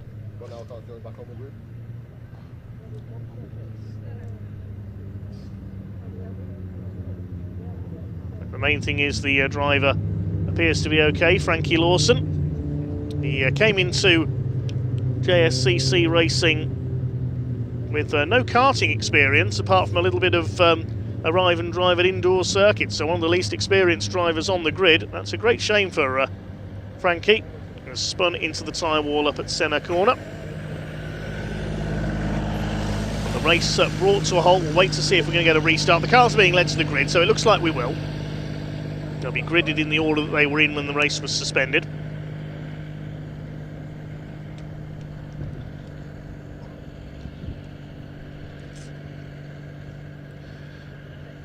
I imagine the Citroën parts department is going to have a few orders for Saxo VTR parts at the end of this weekend. Medics will be at the scene as a precaution, of course, just to check on Frankie Lawson and I'd imagine Zane Quecker as well, just give them a check-up.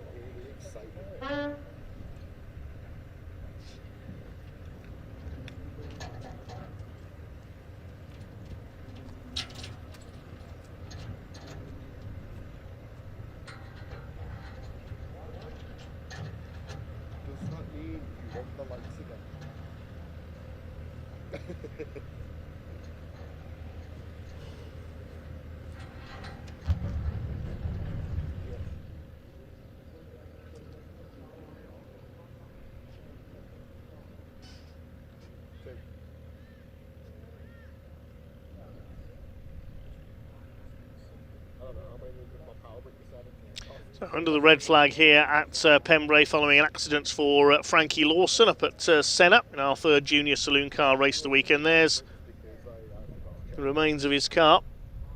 The main thing is Frankie appears to be okay, as does Zane Quecker after his off.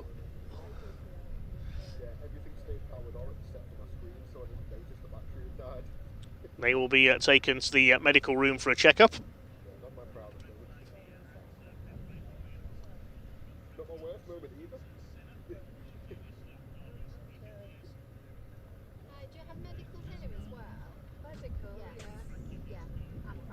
That's taken a couple of big impacts, front and rear damage. That's a very compact Saxo, unfortunately. Rebuild needed for CSC Racing. Also run Jake Wardle's car.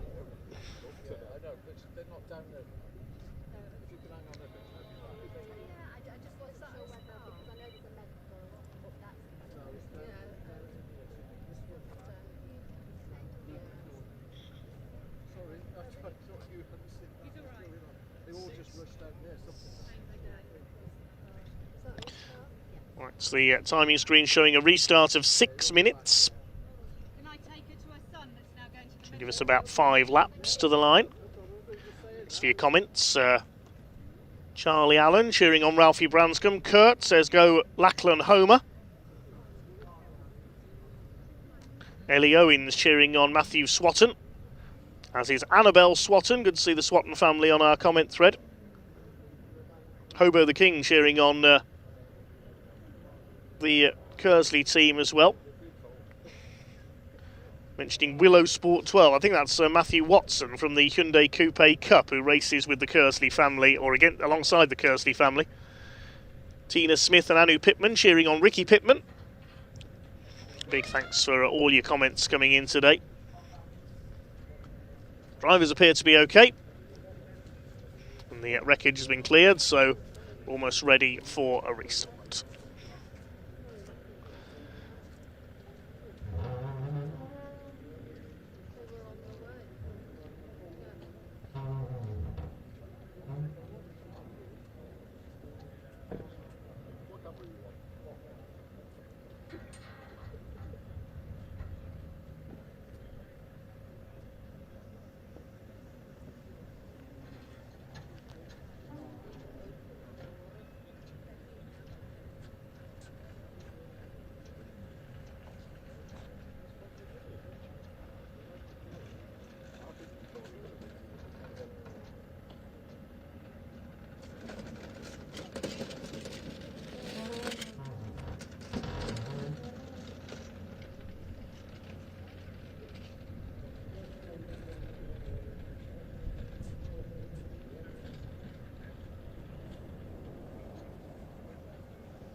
So the cars being gridded up then, in the order that they were in when the race was halted by the look of things. So it'll be Matthew Swatton on pole.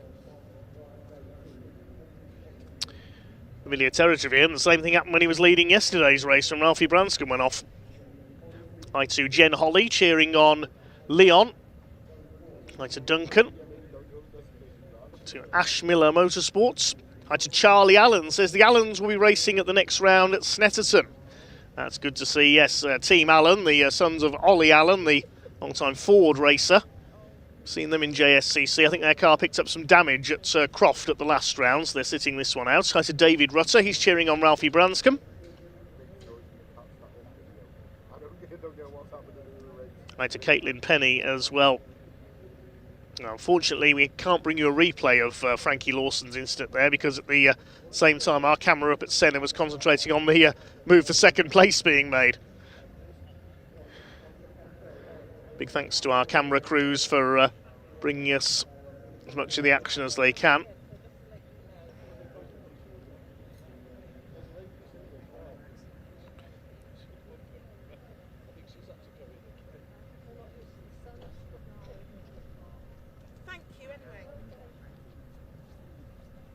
Drivers trying to keep cool there on the grid. It's getting warmer here at Pembrey. Still got 5 races to go after this. The Civic Cup up next.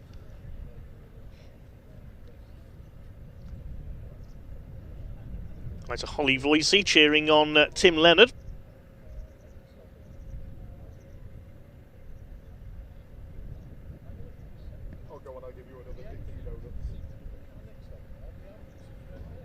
Both drivers do appear to be okay after those 2 incidents there.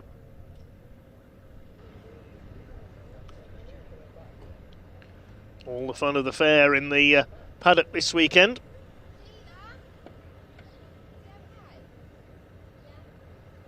We've got show trucks, we've got tractor pulling demonstrations. A bouncy castle, as pointed out by our director. Fancy a go, Dan?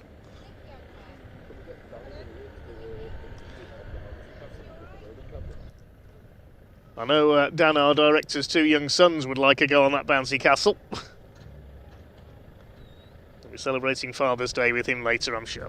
Big thanks to Dan for his work behind the scenes.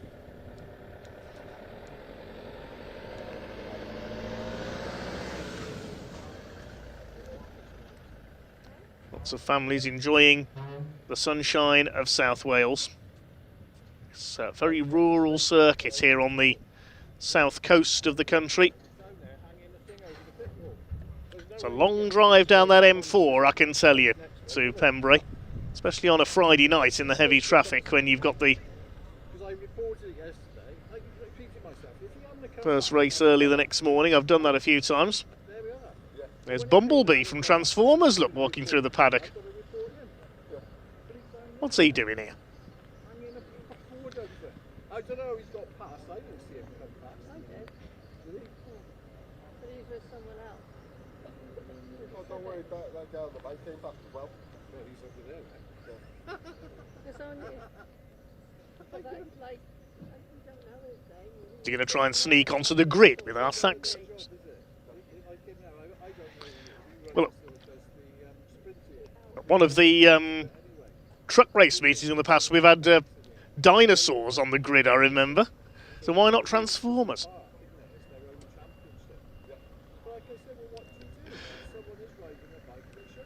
There's Zane Quecker's car just being towed in, that's what we're waiting for. Yes, I've just been reminded of the double-decker bus that nearly ended up on the grid here at Pembrey once when it missed the pit lane entrance doing bus tours of the circuits during the lunch break, and it nearly ended up on the back of the grid. That was the 2 CVs, I remember, when they were here. Hi to Spencer Hirons, Hyundai Coupe Cup regular, says go for it, Matt Swatton. Yeah, all the Hyundai drivers, I think, cheering on Kersley Motorsport because they normally race against them. Harvey Kersley, the regular racer in the Hyundais.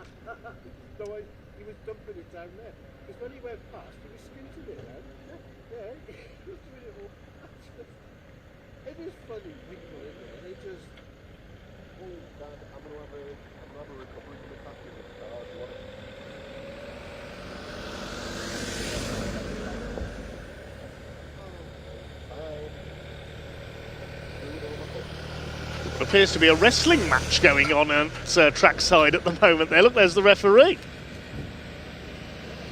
Must be the Welsh Wrestling Entertainment. Hi to Jack Goff Motorsports, cheering on Tim Leonard. Oh, yes, I can.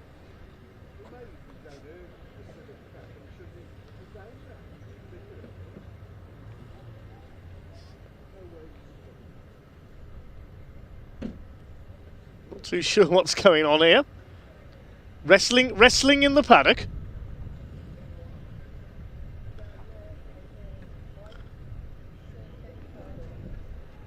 Where's Stone Cold Steve Austin when you need him? He was my favourite wrestler.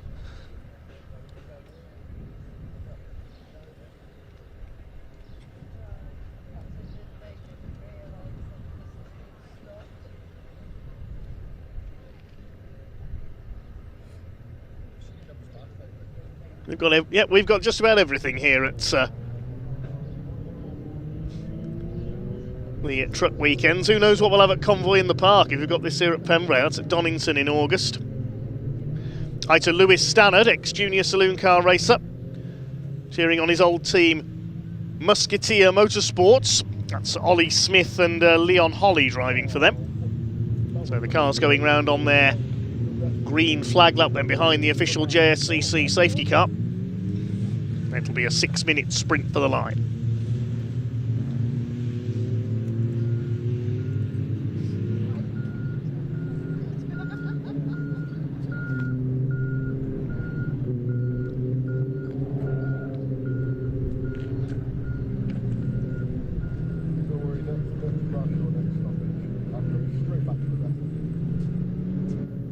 Ralphie Branscombe at the back, complete with a few borrowed body panels after his accident yesterday. Second rollover we've had this season, a certain Matthew Swatton ended up upside down at Cadwell Park. He's got lots of our commenters cheering him on here. Can he make it 2 wins for the weekend?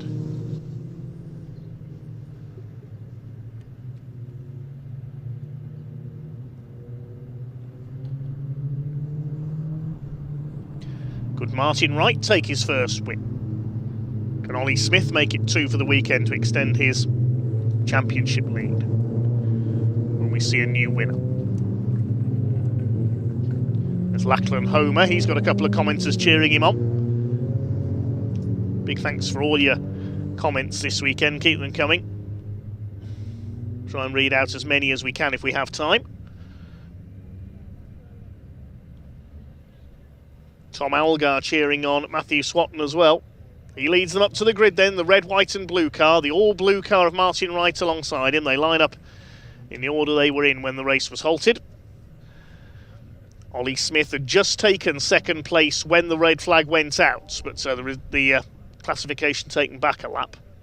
Grey and yellow car is Max Scharfegger. Then Leon Holly completing the top 5. Those are your leading contenders then.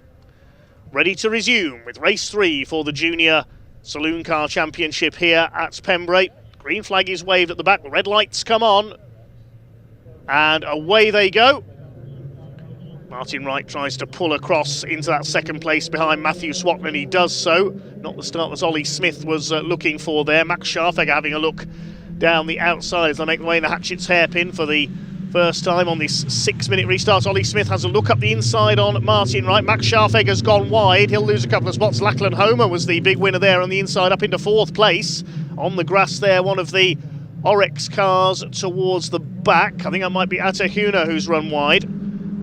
They start to sort themselves out then. It's Matthew Swatton in front, Wright in 2nd. Smith is 3rd, then Homer 4th, Holly 5th, and Scharfegger's down to 6th. Good start by Hasnain Khan. He's up into 7th place in the white number 18 car. Then it's Will Omar, and Ricky Pittman is next in the order as they make their way into Brooklands hairpin.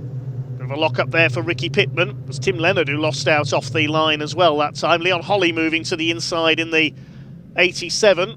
Goes to the inside of Max Scharfegger, trying to take 5th place away. Side by side, and Khan's in there as well. He's running well. Is he going to try and go 3 wide through Honda curve? It's not easy to do.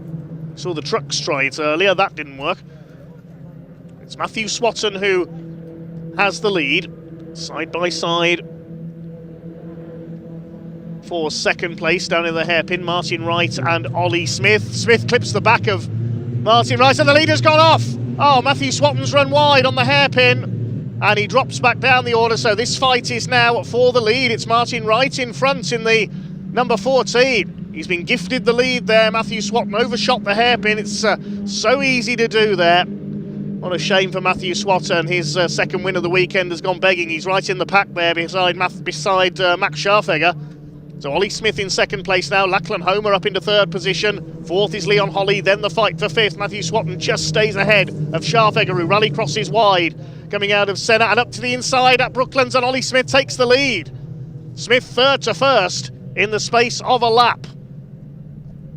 That's where he took the 2nd place just before the race was stopped from Martin Wright. He's done the same thing. He's taken him for the lead this time though. Lachlan Homer up there in 3rd. Can he finally get on the podium this weekend? A frustrated Matthew Swatton will be furious with himself for that mistake. Down in 5th place, chasing Leon Holly. 6th is Max Scharfegger. Will Omar's up to 7th. He's got ahead of Hasnain Khan. Then the battle behind is Ricky Pittman and Jake Wardle. It's been a subdued weekend for Jake. And Ralphie Branscombe's next in the order. He's going well up there in 11th place. Hasnain Khan down the inside, forces the issue a bit on Will Omar. Jake Wardle's been able to close in. He's got ahead of Ricky Pittman in the 95, the grey car. Place swapping everywhere you look at the moment.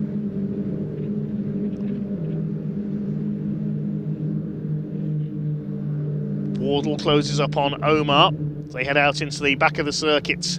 Once again, Ollie Smith it is who leads the way. Will Omar, big slide from the 41. Goes wide. This is going to allow Jake Wardle to go down the inside into Brooklands.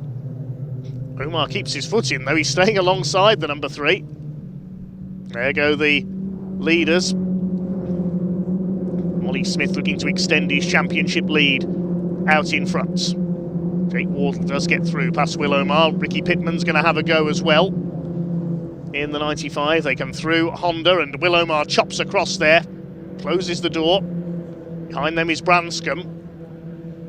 Then it's Atahuna. I think Tim Leonard has dropped back in the number 29, or have we lost Tim Leonard? We'll wait and see if he comes through. Yes, he's come through further back. He must have had a moment somewhere. Bit of a moment there for Will Omar. He runs wide. Meanwhile, Leon Holly is under fire from a fired up Matthew Swatton. He's towing Max Scharfegger with him. Fastest lap of the race by Ollie Smith, 1:11.539. There's only 1 minute 40 left on the clock now, though, so they'll be coming round, I think, to start their last lap this time, possibly. We'll wait and see if they get 2 more laps out of this. Ollie Smith clearing off in front. He's heading for a second win of the weekend. But for me, one of the stars of this weekend has been Martin Wright. By far the best we've seen him run in the JSCC so far. By far the best we've seen Matthew Swatton as well, taking his first win yesterday.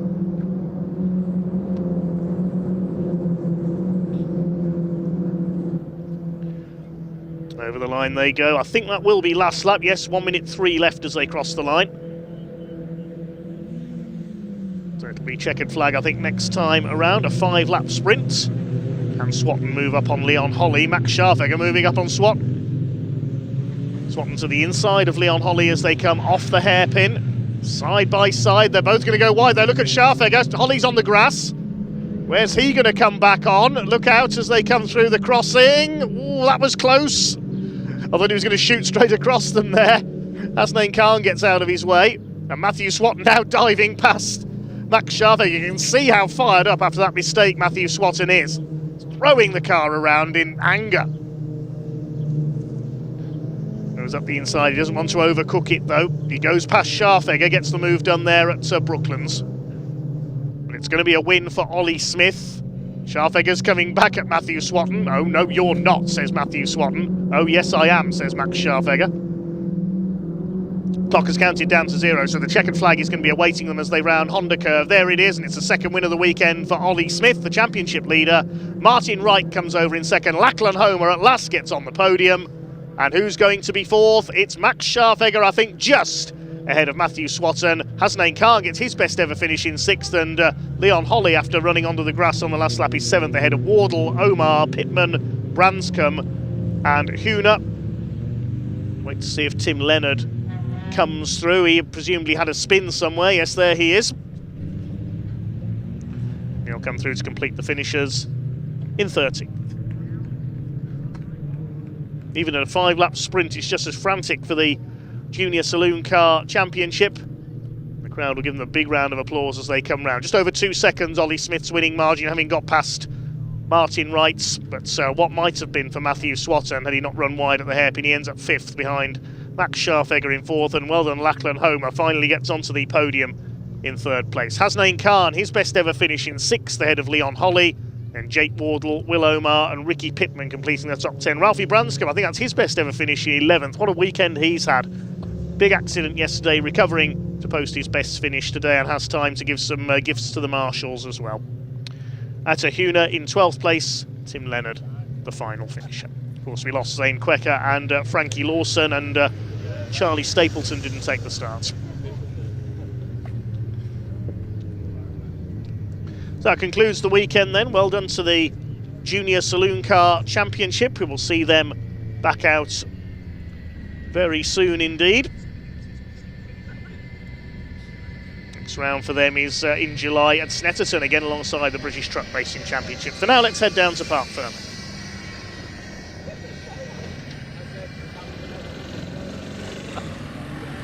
Where were you? Where were you?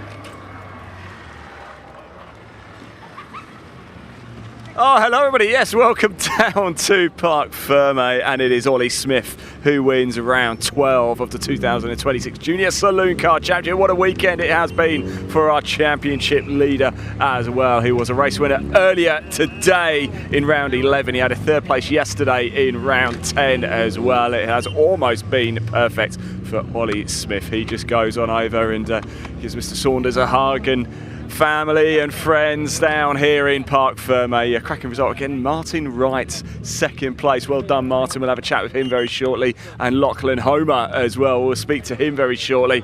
Let's grab Ollie Smith first. Ollie, again, there's another driver in races for Mini Challenge Club Sport who wins a lot. You're the same really in Junior Saloons. It's beginning to run out of words really, but it was almost actually a mirror image of a race we had yesterday when Matthew Swatton managed to hold on, but this time you got through. Yeah, I got through. Matthew ran wide at turn 1 after the restart.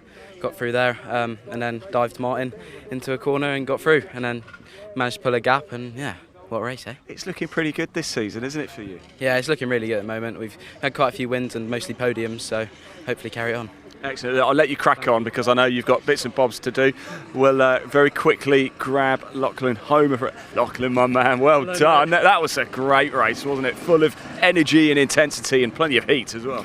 Yeah, it was quite hot in the car. I mean, I don't really care, but yeah, it was nice. I like that. They were fighting with each other for fourth. Yeah. So it kind of helped me get the position. Yep. Did you thought maybe after the restart there might have been a few opportunities because Matthew ran wide as well at turn 1 and maybe? I'm not sure what happened there. I mean, I hope Zane's alright, and I hope Frankie's alright. Yeah, well, Frankie definitely is. I've seen him, and I think Zane is as well. That's good to hear. But well said. Yeah, it's very, very shocking. I think it's nice to have a podium after losing it at Cadwell. Yeah. To the unfortunate incident. Yeah, but look, it means a lot to you. Well done, Lachlan. Congratulations. I just want to very quickly grab a word with Martin Wright as well, who is now really wrapping up these podiums as well, Martin. Again, a kind of a mirror image, actually, you and Ollie Smith, and, you know, you're getting more and more experience. Yeah, definitely. I mean, it's really hard fighting up at the front here with Ollie. It's really quick, as you know. But yeah, it's really You're not half bad yourself, Martin. Oh, thank you very much, yeah. Look, what do we need to do then? What's the next step for you to get over that line into the top spot? Keeping the toe. Yeah. Really, down the straights, just keeping the toe. Once you lose it, you know, you just drop back. Well, I drop back anyway. Yeah. But yeah. Excellent, Martin. Thank you so much. Congratulations. But it's been a really good weekend, actually, hasn't it? For you? Really good.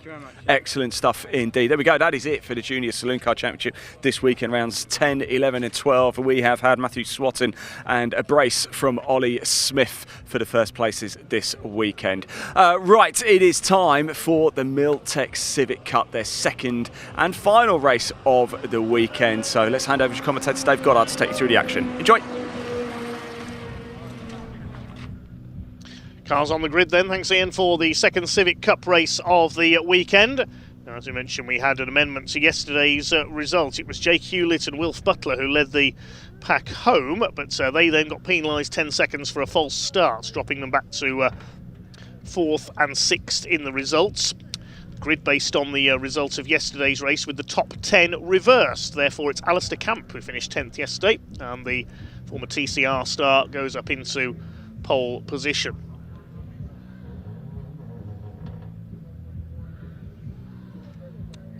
Green flag lap about to get underway. Let's see who Ian caught up with in the assembly area.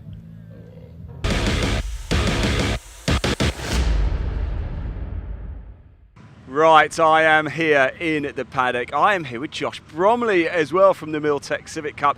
And yesterday we interviewed Wilf Butler and Jake Hewlett, of course, over in Parc Fermé, but penalties to them dropped them off the podium. And Josh, that promoted you to second place. There you go, congratulations. It was a good race, wasn't it? It was a really good race, yeah. It's really nice. Obviously, we've had a lot of electrical gremlins this year and a couple of things, so the car hasn't had the results I think it deserves. Yeah. So it's just nice for the team, for all the sponsors to see the car, you know, on the podium where it should be.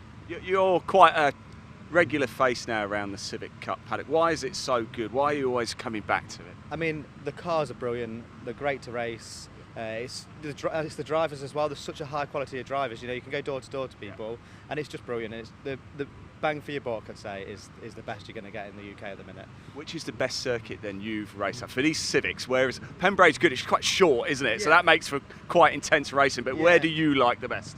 I'm gonna have to say it's got to be Donington Park or Alton. So back to there really, and I'm looking forward to being at Donington in August. So. Right, we're about to move into round 8. What's your expectation from this race? What can you do for us? Well, we're carrying 30 kg success ballast, starting P9 because of the reverse grid. If I can get top 5, I'd be more than chuffed with that, but we'll see.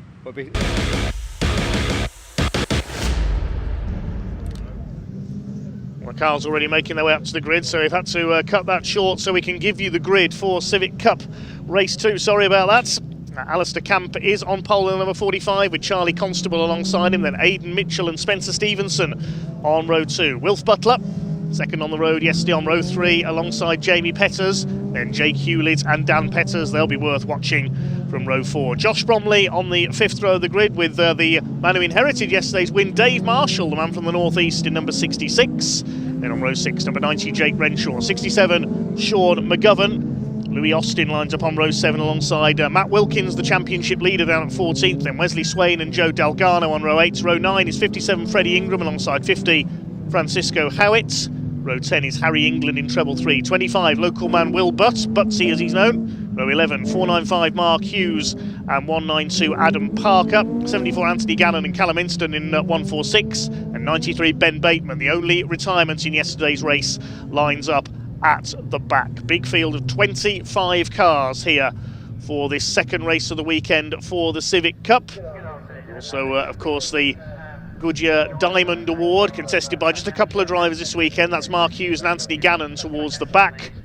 And also there's the award for rookies and those who haven't finished in the top 10 of the points over the past 5 years, which is the Paul Winfield Memorial Trophy as well. Wilf Butler is currently leading that ahead of Sean McGovern. It's Alistair Camp. He knows all about winning Honda Civic Cup races. He's on pole position in the FN2 shape car. Charlie Constable, a former junior saloon car man, alongside him in the number 6. Then Aidan Mitchell and Spencer Stevenson on row 2. Any one of about 15 of these drivers could win this race, I reckon. 15 minutes for the Civic Cup. The red lights are on and away they go.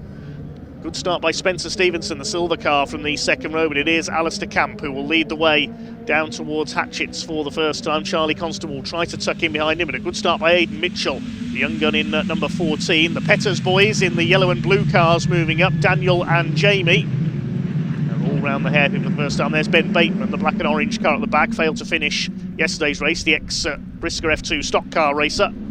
It's Alistair Camp who has the early leads. Had a very quiet season so far by his usual standards, looking for his first win of the year. The first 7 races of the year have merited 7 different winners. Charlie Constable going for the inside for second place. Alistair Camp's made the break. Aidan Mitchell runs a bit wide. Spencer Stevenson's going to go through as well in the number 12 car at the inside. He could get second here with a bit of luck, Spencer. He gets it turned into the hairpin at Brooklands. Somebody wide onto the grass. That was Josh Bromley in the 37. We heard from him just before the start of the race. He's behind Dave Marshall, the grey car who inherited the win yesterday. There's Spencer Stevenson up into second. He did get the move done. A little lock up there from 1 or 2 cars. Bit of rubbing as they come out of Honda Curve. 25 Hondas on this grid. It's Alistair Camp who leads. Stevenson, Constable, Mitchell, then Jamie Petters completing the top 5 just ahead of Wilf Butler. That's the black car on the inside. Had a win on his debut weekend in the series at Brands Hatch at Easter. Yellow car there, that's Sean McGovern.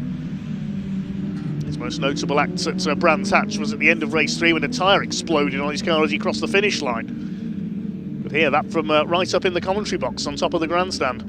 Oh, somebody's off. That's Anthony Gannon, one of the contenders in the Goodyear Diamond Award. He has crashed. I think that's up at Brooklands, possibly. He's on the track there, so that will be either a safety car or a red flag, certainly, if you can't get the car moved. Looks like there's quite a bit of damage to the front end. There's Jake Hewlett, number 17. He won on the road in yesterday's race, but was penalised.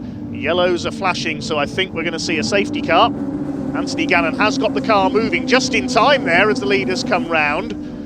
And he's trying to live it. Oh, it's at the last corner at Honda Curve. Look at the state of the front end. He's managed to get the car moving, But are we going to see a safety car? Yes, we are. And the safety car thought was about to pull out of the pit lane, didn't make it in time. That was a bit dicey. Had to pull across onto Dibeni.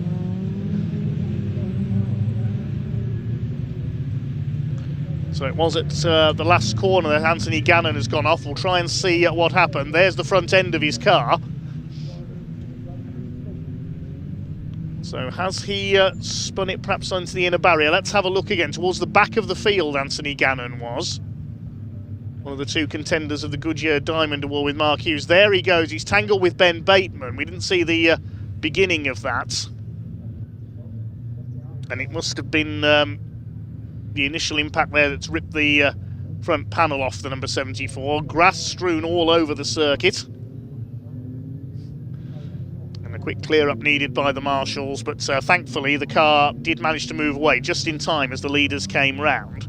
It's almost caught the safety car driver out there because he was going to join on the run into Hatchett's hairpin, but he had to cut across as the pack came down the straight.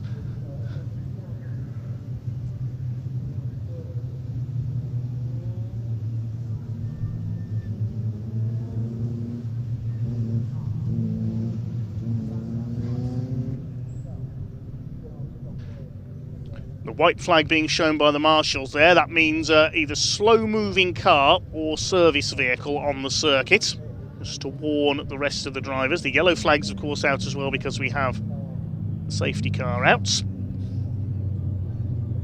See in the background there the Track Action Racing Club machines moving into the assembly area, and there's the service vehicle on track. Cars being signalled round it. It's on the inside of Honda Curve. You can see the grass has been torn up, and there's that bit of debris as well for the marshals to clear.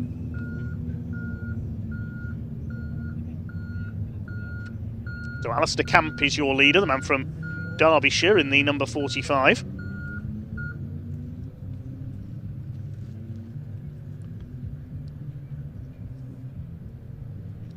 Began his career on the short oval at Trent Raceway, the dirt track near Burton-on-Trent, racing bangers.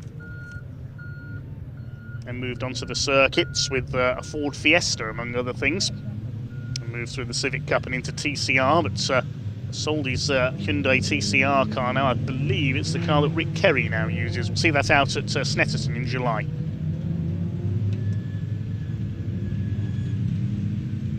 I'm sure TCR guru Phil Kinch will correct me if I've got that wrong. There's Callum Enston at the back of the field, newcomer to racing this year. Spencer Stevenson in second place. It's Constable, Mitchell, Butler. Mitchells and Butlers. Wasn't that a brewery many years ago? And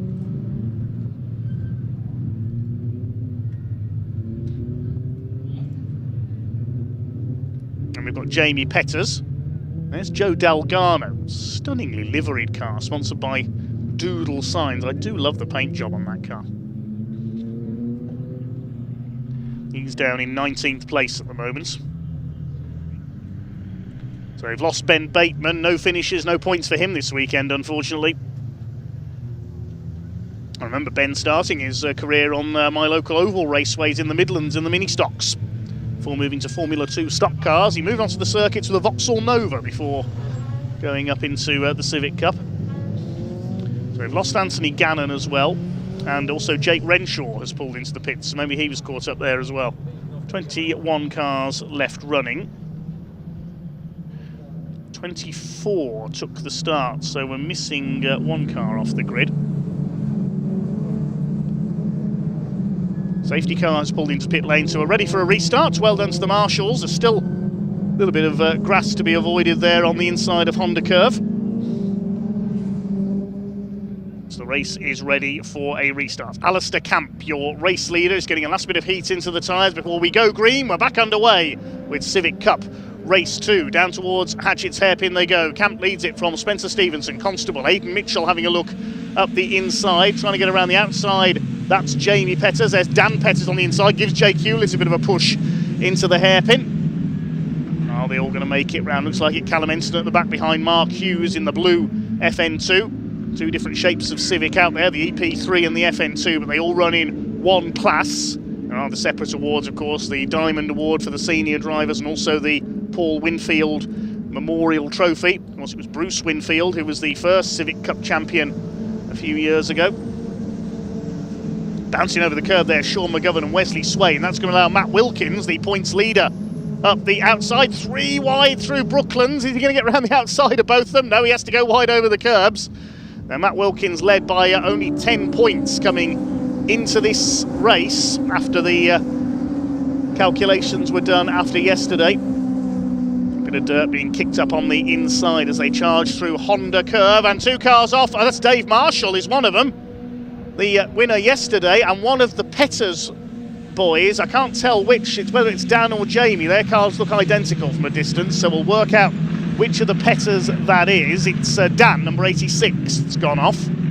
Used to race in the pickup championship a few years ago, and he's got a few bits to pick up from his Civic there. Leaders head through Dibeni up towards the crossover. There's Dave Marshall, he's recovered from that incident. There's Will Butsy being helped along by Francisco Howitt. Slightly there, a bit of bump drafting there. Alistair Camp continues to lead, looking for his first win of the season, but Spencer Stevenson is all over the back of him. Winners so far this year, Jake Hewlett won on the road in the season opener at Brands Hatch, but was disqualified, and Wesley Swain took the win, as we see a replay of Dave Marshall and Dan Petters getting together and going off. They've recovered though.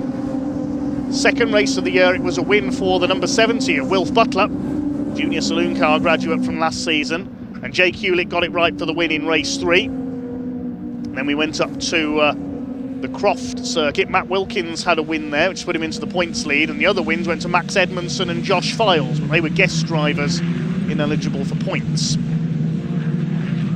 Sean McGovern was one of the top scorers on that occasion. Great season the Irishman is having. Still your leader is Alistair Camp in this reverse grid second race. From Spencer Stevenson by about 0.3 of a second. Aidan Mitchell still there in third. Butler back up into fourth. He's got ahead of Charlie Constable now, who's down to fifth. Sixth, it is Jamie Petters, or it was. I think Jake Hewlett may have got past him. Yes, he's ahead of the yellow and blue machine. Then it's Josh Bromley. There's Wesley Swain, who had a very quiet race yesterday, but he's come through nicely in this one. Side by side with Louis Austin there in the number 26 car. Swain up the inside. Gets it through, and Louis Austin's lost another place. Look at the way Matt Wilkins is going. He's having a stronger run this time through. Dave Marshall behind him. Then it's Sean McGovern. Butsy is next in the order. Frantic racing from the Civic Cup, and there's still another 5 minutes of it to go.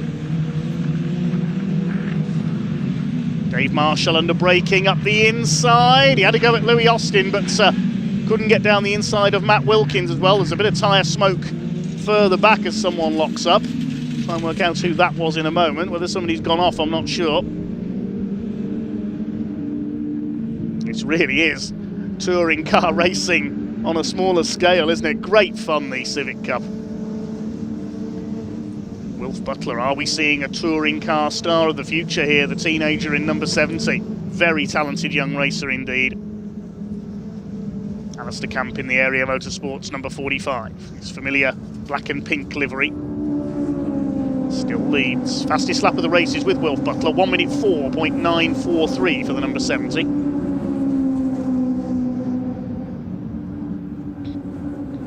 Spencer Stevenson still shadowing your leader. Half a second in it now between the two. And Mitchell and Butler. Other breweries are available. Charlie Constable rounding out the top 5.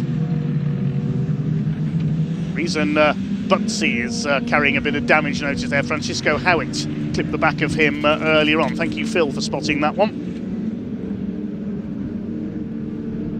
As the leaders head out onto the back of the circuits for the 9th time. Settling down at the front of the field now. There's Matt Wilkins. His points lead's going to be under threat here. We'll see what happens once the calculations are done after this race. Sean McGovern a little further down the field that we've seen earlier this year as well. There's Butsy. In the colours of the Welsh flag, the red, white and green. Francisco Howitt in the number 50. In between them is, I think that's the 57 of Freddie Ingram. Treble 3 Harry England behind them in the FN2 shape car. Then Joe Dalgano, and Dan Petters recovering from his off earlier on. Another ex-junior saloon car man, Francisco Disco Howitt, frantic midfield battle. Wesley Swain making up another place. Down the inside on Jamie Petters. That's going to put him up into 8th place.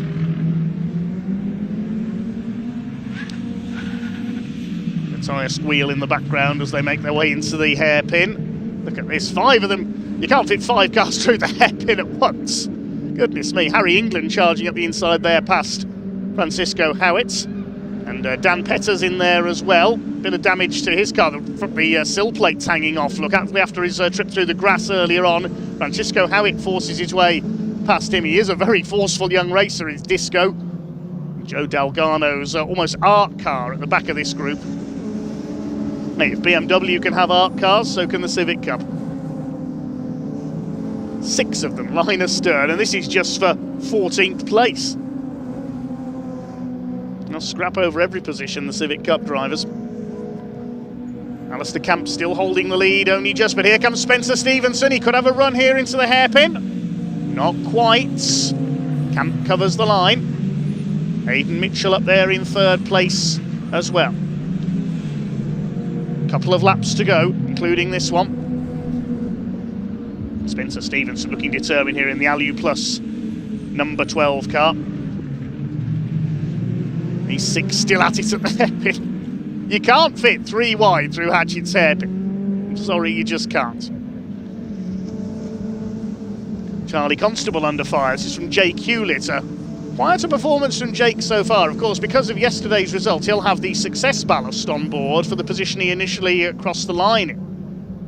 Success ballast not recalculated. Oh, and there's a bit of debris there. Charlie Constable goes off to avoid it. I think that's the sill off Dan Petters' car in the middle of the track on the Speedway straight. And Charlie Constable, that was some quick thinking there, taking to the grass to avoid it rather than risk blowing a tyre. Alistair Camp still leads. It's Jake Hewlett, I thought would be running further forward in this, but then I remembered he'd still have the success ballast from the original finishing positions before the penalty was applied yesterday. I think that's how it works anyway. Confirm that with the Civic Cup gurus, if we can. Spencer Stevenson still chasing Alistair Camp. We're on the last lap now. And after a quiet season so far, here's Alistair Camp as he slides it through the centre corner there. Is he finally going to get his first win? He's starting from pole. He's held off Spencer Stevenson all the way. Spencer made a flying start. There's only a couple of car lengths in it. Can Spencer Stevenson get close enough through the last couple of right-handers? Or is Campy going to do it? Mitchell 3rd ahead of Wilf Butler. Here they come towards the final corner. Spencer Stevenson closing, but I don't think he's going to get there. There's the checkered flag, and Alistair Camp takes his first win of the season. My goodness, it's 8 winners out of 8 races in the Civic Cup for 2026. Spencer Stevenson 2nd. Aidan Mitchell takes 3rd place, and Wilf Butler is 4th ahead of Jake Hewlett. Just had it confirmed, it was revised success ballast, so he did have the smaller amount on board. Thanks for Civic Cup for confirming that. Charlie Constable finishes 6th, then Bromley, Swain, Petters and Dave Marshall completes the top 10. Jamie Petters, that is, in 9th position because Dan was further down the order. Anthony is off. Confirm the full results in just a moment, and all the finishers finish on the lead lap as well, showing how closely matched these cars are. So let's confirm the provisional result then. Win going to Alistair Camp, his first of the season, just 0.27 ahead of Spencer Stevenson, with Aidan Mitchell in 3rd, and Aidan Mitchell also wins the Paul Winfield Memorial Trophy classification, just ahead of Wilf Butler. Jake Hewlett in 5th, ahead of Charlie Constable, then Josh Bromley 7th, Wesley Swain in 8th, Jamie Petters 9th, yesterday's winner Dave Marshall down in 10th. Beyond that, Louis Austin, Matt Wilkins, Sean McGovern, Freddie Ingram, Dan Petters, Will Butts, Francisco Howitt, Joe Dalgano, Harry England, Mark Hughes and Callum Enston. Mark Hughes winning the Goodyear Diamond Award in number 495 because Anthony Gannon failed to finish after his tangle with Ben Bateman, and we lost Jake Renshaw into the pits. Just the 3 non-finishers there. That's the 24 who started.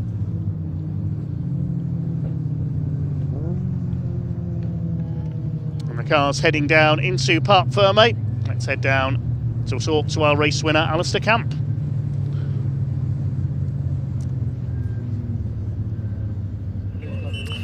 Well, Alistair Camp takes his first win of the 2026 season, and here he comes right now. He will pull up to the number 1 board, which he's very familiar with in previous years. There he is. He wins round 8 of the 2026 Miltech Civic Cup. He will be absolutely thrilled by that. He came under constant pressure though from Spencer Stevenson. Let's go have a quick chat with Campy, shall we? We'll let him get his helmet off. He'll soak up the atmosphere for a moment. There's Jack Finland there. He's got his winner's cap to hand over to him. He gets a hug from Jack, and I know this will mean a lot to Alistair Camp. He's been a stalwart really off the Civic Cup. Aidan Mitchell is absolutely delighted as well with that 3rd place finish off to our right. And I'm just going to move round the back actually so I can have a chat with Alistair Camp. Campy, where? Oh, he's literally. I've just walked all that way, and he's disappeared behind me. Campy, how you feel? You okay? Yeah. Bit emotional. Yeah, it's been a long time. It has, but it's been coming, and you know you have had wins previously before. First one, of course, in 2026, and yeah, you've taken a bit of pain this season, but it's made it all worth it. Yeah, we're getting there. We're getting there. Like I say, it's just been tough from the go, but we've been, like I say, we said we've got to convert this to keep this championship alive for ourselves. So what's different here at Pembrey? We've never just been here before, so we're just trying to do what we can with what we've got. But yeah. Hey, happy Father's Day as well to my dad. Brilliant, well said. You can have that one.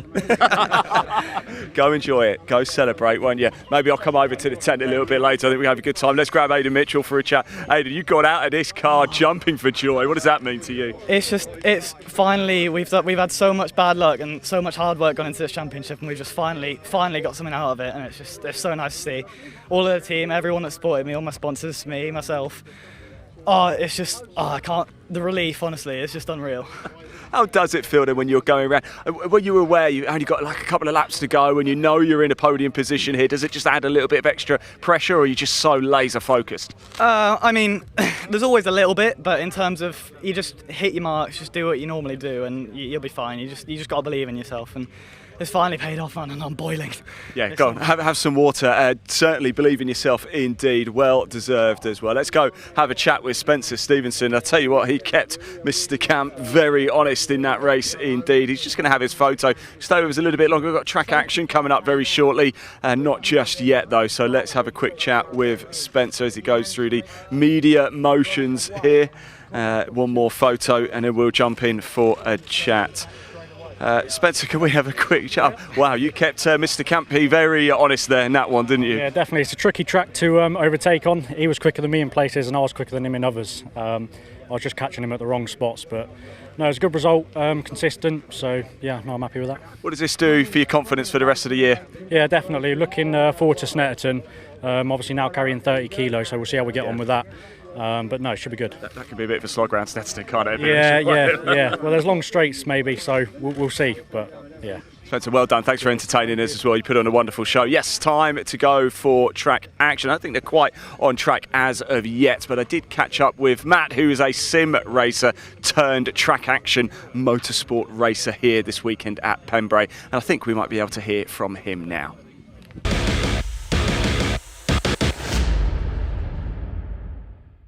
Right, I've caught up with somebody very special this weekend, part of the track action grid, Matt Caruana. I said that right, didn't I, Matt? Yeah, nice to meet you. I did say that right. It's really good to meet you, and you've got a unique background as well. In fact, something we've seen is becoming more and more popular, from sim racing into actual racing on the circuit. Tell us about your journey. Yeah, so I started sim racing when I was about 6 years old. My dad took me to this place in Slough called Race Hut. In Slough? I don't live far from Slough. Yeah.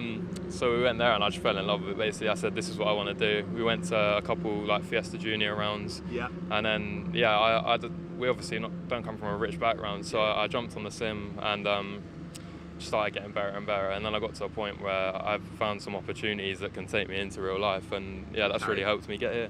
So talk about those opportunities. How did they come about there? Did it come via sim racing, winning competitions, taking part in things? Yeah, so I took part in one called Racing Prodigy in 2024, and that earned me a drive in America in a Radical. Wow. So that was the first ever real life experience I had. All expenses paid? Yeah, all expenses paid. I was available, but I never got a call up for that. and then I did F4 in America for like 3 days, all paid for again. So yeah, the sim is like, it's for me the best way right now to actually get into real life racing. So when you say sim race, like, do you just, I mean, I'm a lot older than you, of course. Back in my day, it was like Gran Turismo 1 and stuff like that, and you just put it in and go. Is it as simple as that? I mean, I imagine you need the sim rig, don't you? You need the proper wheel and pedals, etc. Yeah, so I've got, it's all in my garden. So like the YouTuber Jimmy Broadbent, a lot of people know, I basically copied him. We built a shed in my garden. Wow. All my stuff's in there. And I basically spend every day in there just grinding on the sim and trying my hardest. And then these opportunities come about, and you have to put, it's basically a part-time job. Like I'm putting in like 20 hours a week, sitting there like looking at all the telemetry and stuff, like a real racing driver does. And I think it transitions really well into real life, to be honest. It sounds like most people's dream, actually, that as well. But let's talk about then that transition to real life, because one thing I've got so much respect for sim racers. However, there are no real world consequences to crashing. If you do it in this, Matt, there are consequences. How have you handled that? Yeah, I mean, when you're in the car, you don't really think about it. But when, obviously, beforehand, you've got to just think to yourself, like, this is real life now. Obviously, if I hit a barrier, I can't just reset back to the pit lane. But I mean, it gives me a bit of confidence in real life, because obviously there's no. I've driven on the sim like thousands of times, and it's obviously very different. The only thing is you're actually there now, and you can feel everything through you. But the racing and the actual driving is pretty one-to-one, to be honest. Yeah. I can jump in, and it obviously takes you a little bit of time to get used to, but once you're used to it, you're pretty much there. How have you found the Peugeot then? How is it? Yeah, it's very slidey. It's a pretty difficult car to drive, to be honest, because there's no downforce. It's just a proper car. But yeah, no, I've had a good time in it. I had one test day in it beforehand, and then we came straight down here, straight out in qualifying, first time on the track. So, are we going to see you back? Are you going to come back? I hope so. I do want to venture out into more stuff. Hopefully, get some sponsors on board, someone to help me, keep racing. So yeah. Well, Matt, thank you so much for coming out to play this weekend. It's a real pleasure, and best of luck with the rest of your racing career. Thank you. Thank you. Let's go racing. Track action. Dave, over to you.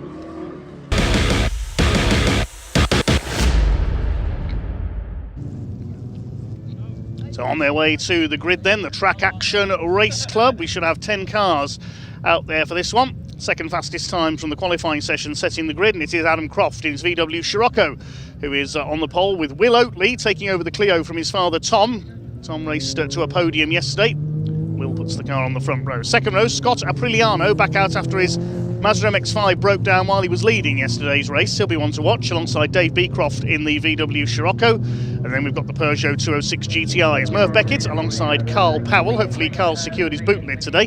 Then Matt Caruana, who we've just heard from, alongside young Noah Checkley from Birmingham. And then completing the grid, 42 Paul Rice and 48 Chris Van. Now, he struggled in qualifying yesterday, had some gearbox issues if I remember rightly, so only a couple of slow laps in qualifying.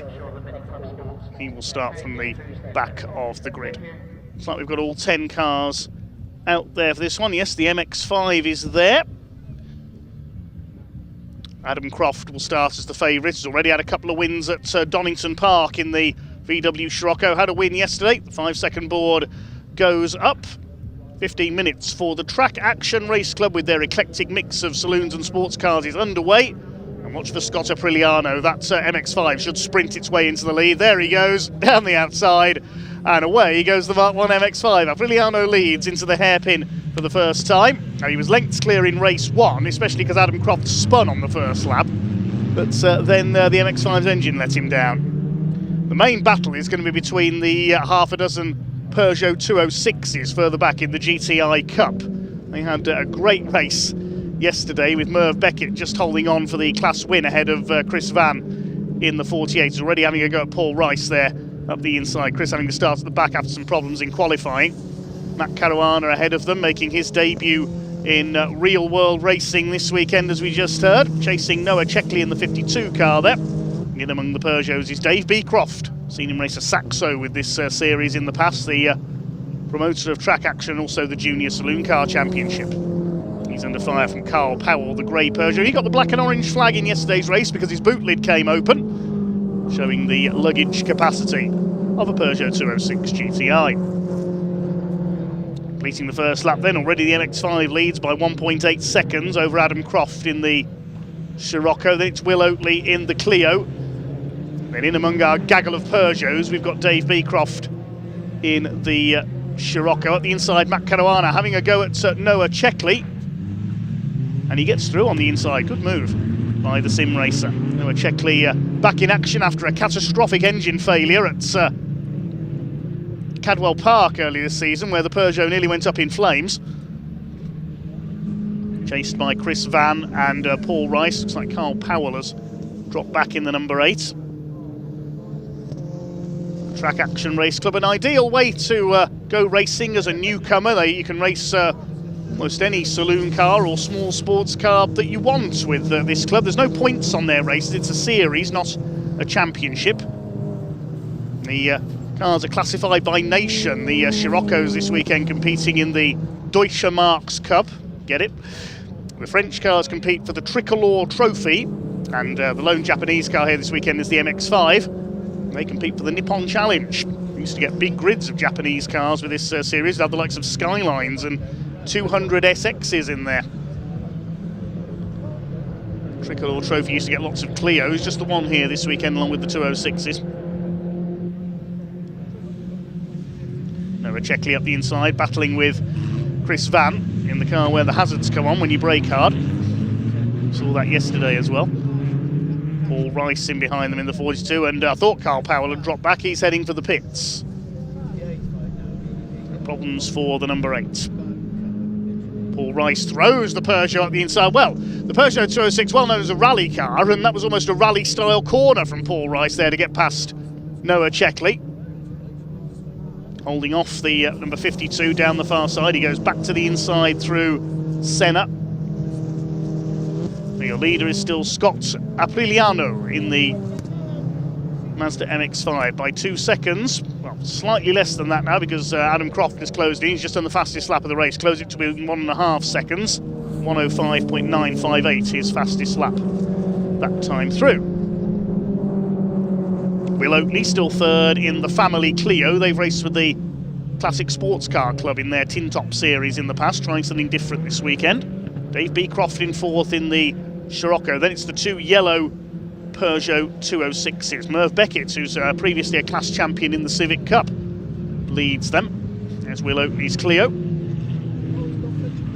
Trying to close in on Adam Croft. He's about 7 seconds down on the top 2 at the moment.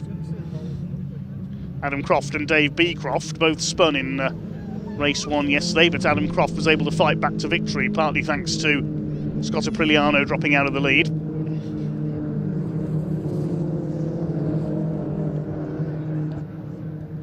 .206 GTI Cup, perhaps an ideal way for the newcomer to go racing, as Matt Caruana is proving this weekend in the 26, thanks to Track Day Motorsports.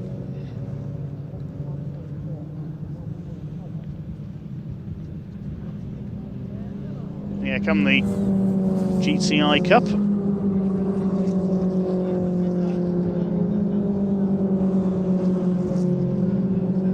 Three more races to go after this. Got the Mini Challenge Club Sport, then the pickups, and then the final truck race. Well, there goes Scott Apriliano. Adam Croft is reeling him in, though. So we're going to have a race on our hands for the lead shortly. Not many places in motorsport you can see an MX-5 and a Scirocco racing each other. Variety very much the spice of life in Track Action Racing Club. I suppose one series where you could see these type of cars racing together is the CNC Heads Sports and Saloons up at Alton Park. Notice Scott Apriliano adjusting his mirror as he was going along there. Not very often in an MX-5 race you have the luxury of time to do that. Will Oatley still third in the Clio as the leaders go over the line. The gap is still 1.5 seconds.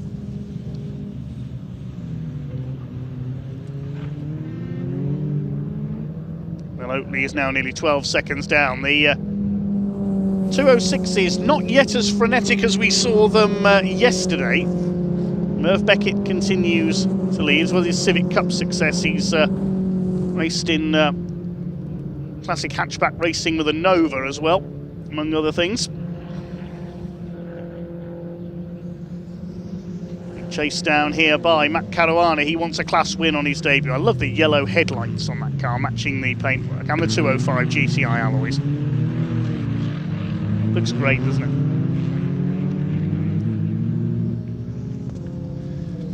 That gap is definitely coming down for the lead. Adam Croft has got Scott Apriliano in his sights.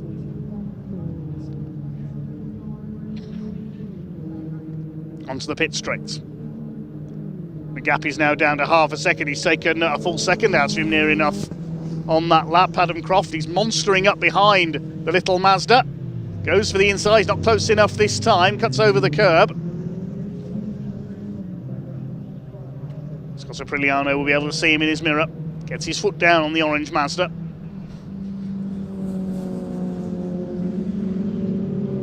Over the crossing to the left-hander.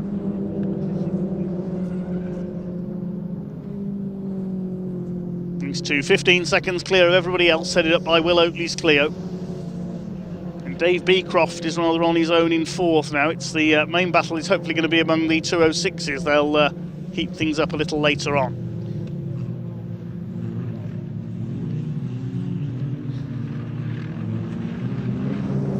Apriliano continues to lead. It's past half distance in this second race of the weekend for the Track Action Racing Club. It's unusual because normally both of their races take place on the same day. We often see races on both days of the weekend for them.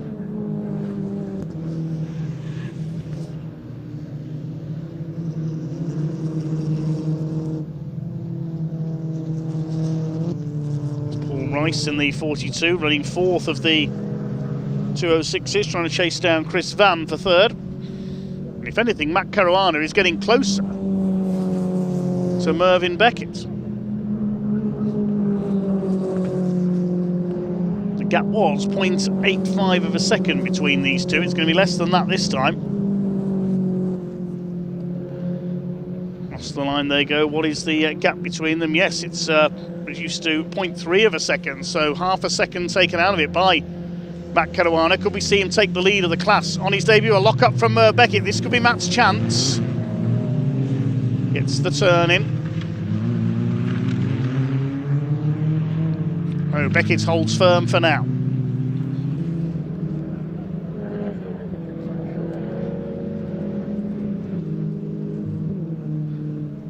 Over the crossing go the leaders of the Peugeot 206 GTI Cup.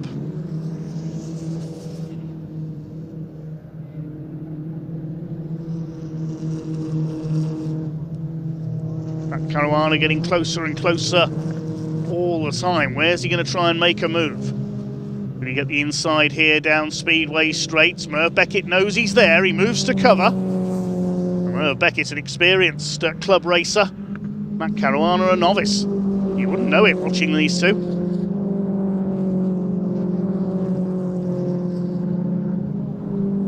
Apriliano still leads from Croft in the overall classification, then Oatley and Beecroft, but we concentrate on the Peugeots.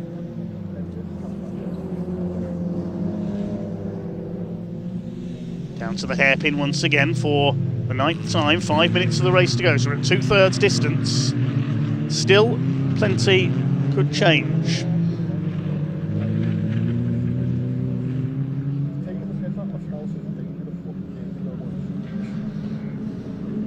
Caruana just looking at what lines Merv Beckett is taking here. He'll be learning from him all the time.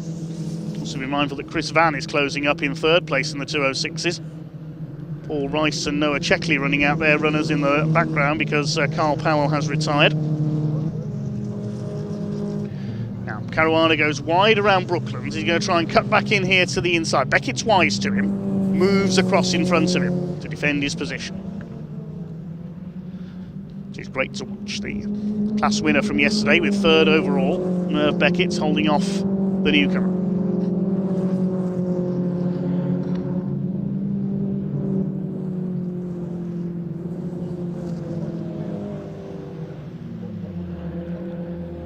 Across the line they go, just under 4 minutes remaining. Caruana, is he going to have a look here into the hairpin? No, he's not close enough. Lock up again from Beckett. He's really under pressure here. And this time Caruana could get a run if he plays his cards right on this lap, I reckon. Did he clip the back of Merv Beckett there? Looks like there's a little bit of damage to the bumper on the 32. Still no change among the two leaders. 1.25 seconds in it now. Priliano ahead of Croft. Mazda ahead of Volkswagen. Will Oatley well behind in third in the Clio. Then it's Dave Beecroft's Scirocco. Chris Van closing up. There's Paul Rice. And here come the leaders through to lap. And they've already lapped Noah Checkley. This will be interesting. Hopefully the Peugeots won't get in the way of Scott Apriliano. Looks to make up for his retirement yesterday. He pulled up on the run down to Hatchett's hairpin. Next target is Paul Rice to lap him. Paul's seen him coming, just about, and lets him have room. Still these two battle for the lead of the Peugeots. Separated by 0.3 of a second. Caruana goes to the outside this time, cuts back into the inside. That rarely works though, it hasn't this time.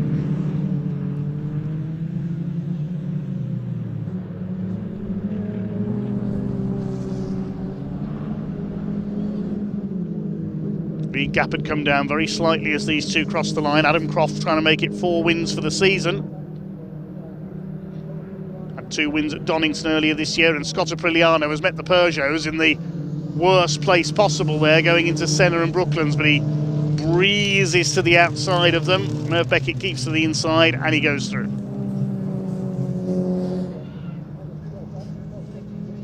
Now Croft in the Scirocco has got to get past them as well. And he does so.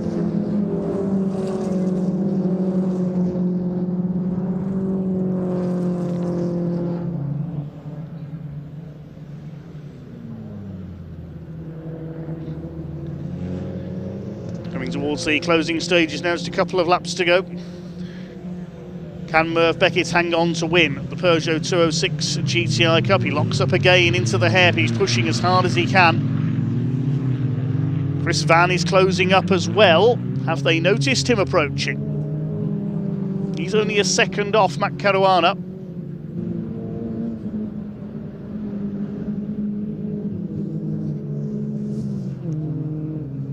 To the left-hander after the crossing, and then up to Senna. Beckett continues to lead, just runs a little bit wide there. One false move, and Caruana's going to be alongside him in the 24. 26, I should say. Here's Chris Van, he's caught them now.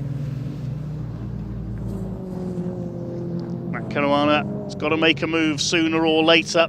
They're bottling up behind Merv Beckett's 32 car, which doesn't look as quick as it did yesterday. Oh, Chris Van is going to be given a 5-second penalty.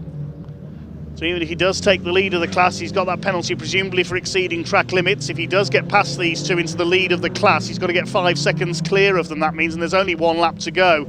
So I don't think he's going to do that. That's a shame for the 48. Apriliano just over 2 seconds in the lead. He's heading for the win in his Mazda MX-5 Mark 1. Who's going to win the 206s? Adam Croft safe in second there, well ahead of Will Oatley's Clio. We've hardly seen the Clio in this race.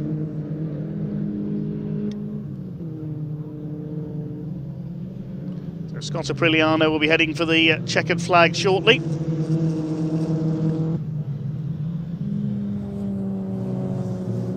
Three 206 is still battling it out for their class victory though. It's the checkered flag about to be shown. Here comes Scott Apriliano. Comes up behind Dave Beecroft, takes the checkered flag, so it's a win for the MX-5. Adam Croft in second.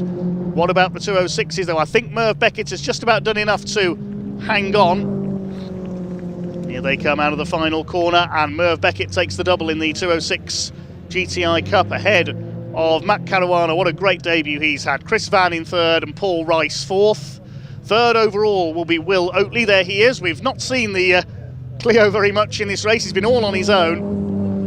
He and his father Tom get a pair of podiums in their shared Clio. Dave Beecroft will be fourth in the second of the Scirocco's. Chris Van got the penalty there, but I think he does keep third in class. We seem to have lost Noah Checkley, unfortunately, the number 52. So just the 8 finishers then. We've lost Noah Checkley somewhere out on circuit in the last couple of laps. And we saw Carl Powell, of course, pull into the pits early on. Hope Noah Checkley's engine doesn't let go again. Provisional result then of the Track Action Racing Club. Scott Apriliano in the lone Japanese car takes the win by 2.4 seconds in the end, ahead of Adam Croft in the Scirocco. Will Oatley's Clio, the first French car, home in third. Dave Beecroft, Scirocco, fourth. And then we got the 206s. Merv Beckett taking their class win, a lap down, just half a second ahead of Matt Caruana at the line. Chris Van, despite the penalty, takes third in class ahead of Paul Rice. We lost Noah Checkley a couple of laps from home, and Carl Powell was an early retirement.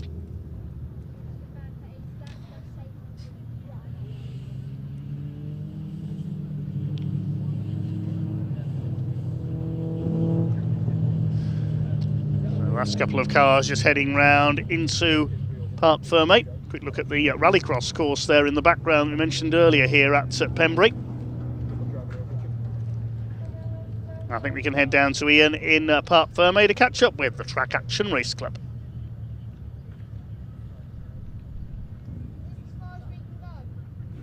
And here he comes in the MX-5. Scott Aprigliano wins round 8 of the 2026 Track Action, and he pulls up. There's a smile underneath there. Adam Croft, of course, raced to victory yesterday. Watch yourself, Danny. Watch yourself. There we go.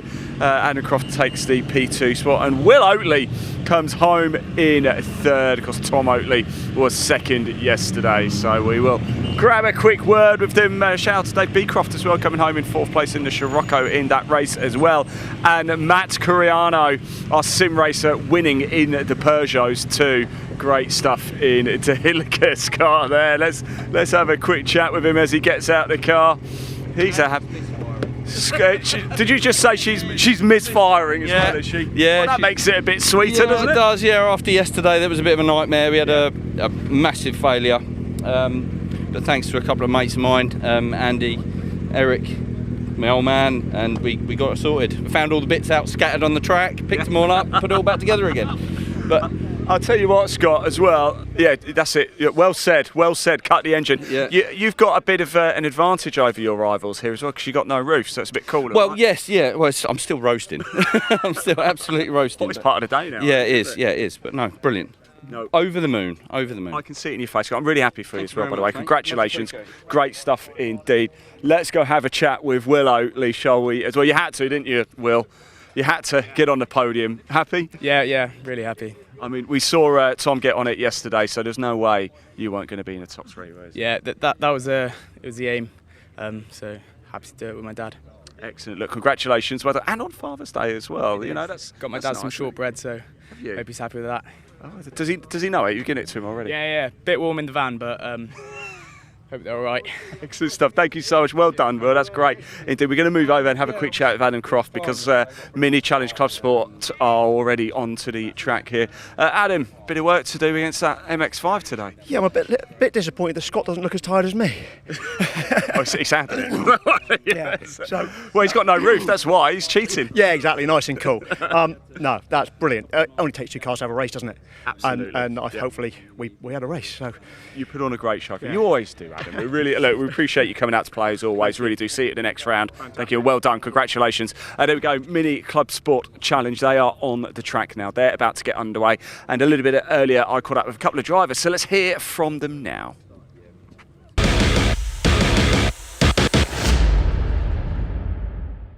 Right, everybody, time for round 9 of the 2026 Mini Challenge Club Sport. And I feel a little bit bad because we've got Ben Trundley here. He's had a pair of wins in the S53 class. And Ben, I'm so sorry we haven't actually spoken yet this weekend, but it's been a brilliant weekend for you, hasn't it? Yeah, it's been good so far. Hoping to carry on for the 3rd, but yeah, a bit of pressure now, isn't there? But yeah, but it's going well in class, isn't it? What's this you've got in your hand here? Look. Oh, that is good. Aircon. That is so nice. It's a bit hot out here for those that aren't here. It is. Yeah. I think we might have mentioned that once or twice. But look, Mini Challenge Club Sports, it's going so well for you in the S53 class. But why should somebody come and race in the Mini Challenge Club Sport? It's just a good series, really. Everyone's friendly. You know, we all talk around the paddock, help each other out. I'd probably say a 53 if you don't want to spend so much time working on your car. Okay, fair enough. Yeah. 56 is spend a lot of time in the garage. Well, certainly our one does anyway. But no, we'll edit that bit out. Don't worry, it's not live or anything. No, we can obviously give you both perspectives. But yeah, yeah. Really good series to run in. I did our first race with Dad in 2023 endurance race, and there was a few mechanicals there, so we ended up winning. And yeah, ever since then it's just been great. And the minis obviously give you the opportunity as well to do the odd one-off event as well, like the Burkitts and things like that, where you get the opportunity to drive around the full GP circuit at Silverstone. Yeah. And there's no other better opportunity than that, I don't think. No, well, that's quite a special bit. Pembrey, Ben, that's a special circuit, right? Yeah. A long way from home. It is. Certainly is. Yeah. First time racing in Wales. Is it really? It's unique challenges. There you go. You can tick one off the bucket list then. There we go. Exactly. Ben, best of luck out there. Thanks for talking to us. Really appreciate it. Enjoy it. It is time to go racing. There's Ian. Let's give him a quick wave. All right, Ian. How you doing? All right? Good. Jolly good. Okay, here we go. Time for round 9 then of the Mini Challenge Club Sport. It's going to be hot, hot, hot out there. Plenty of action. Time to go racing. Dave Goddard, over to you.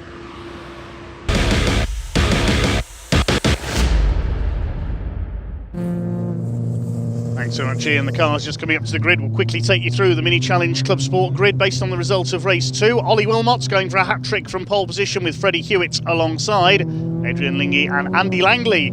Lingy and Langley on the second row of the grid. Ian Trundley got a 5-second penalty for a collision in the earlier race. He's 5th on the grid alongside Ben Trundley, we just heard from. Row 4, James Dudley and Steve Webb. The 5th row is Chris Johnson alongside Simon Sinfield. Then David Gibbons and Lauren Fletcher. Paul Sawyer failed to finish race 2. He starts at the back of the first segment on the grid. And then we've got the Coopers, Jacob Heap and Neil Clark. And of Dan Butcher-Lord, Dan Truman, Chris Aram, David Taylor, Mark Reed, Jacob Baldry, and Colin Wilmot, who blew a tyre in the first race, race earlier, the second of the weekend.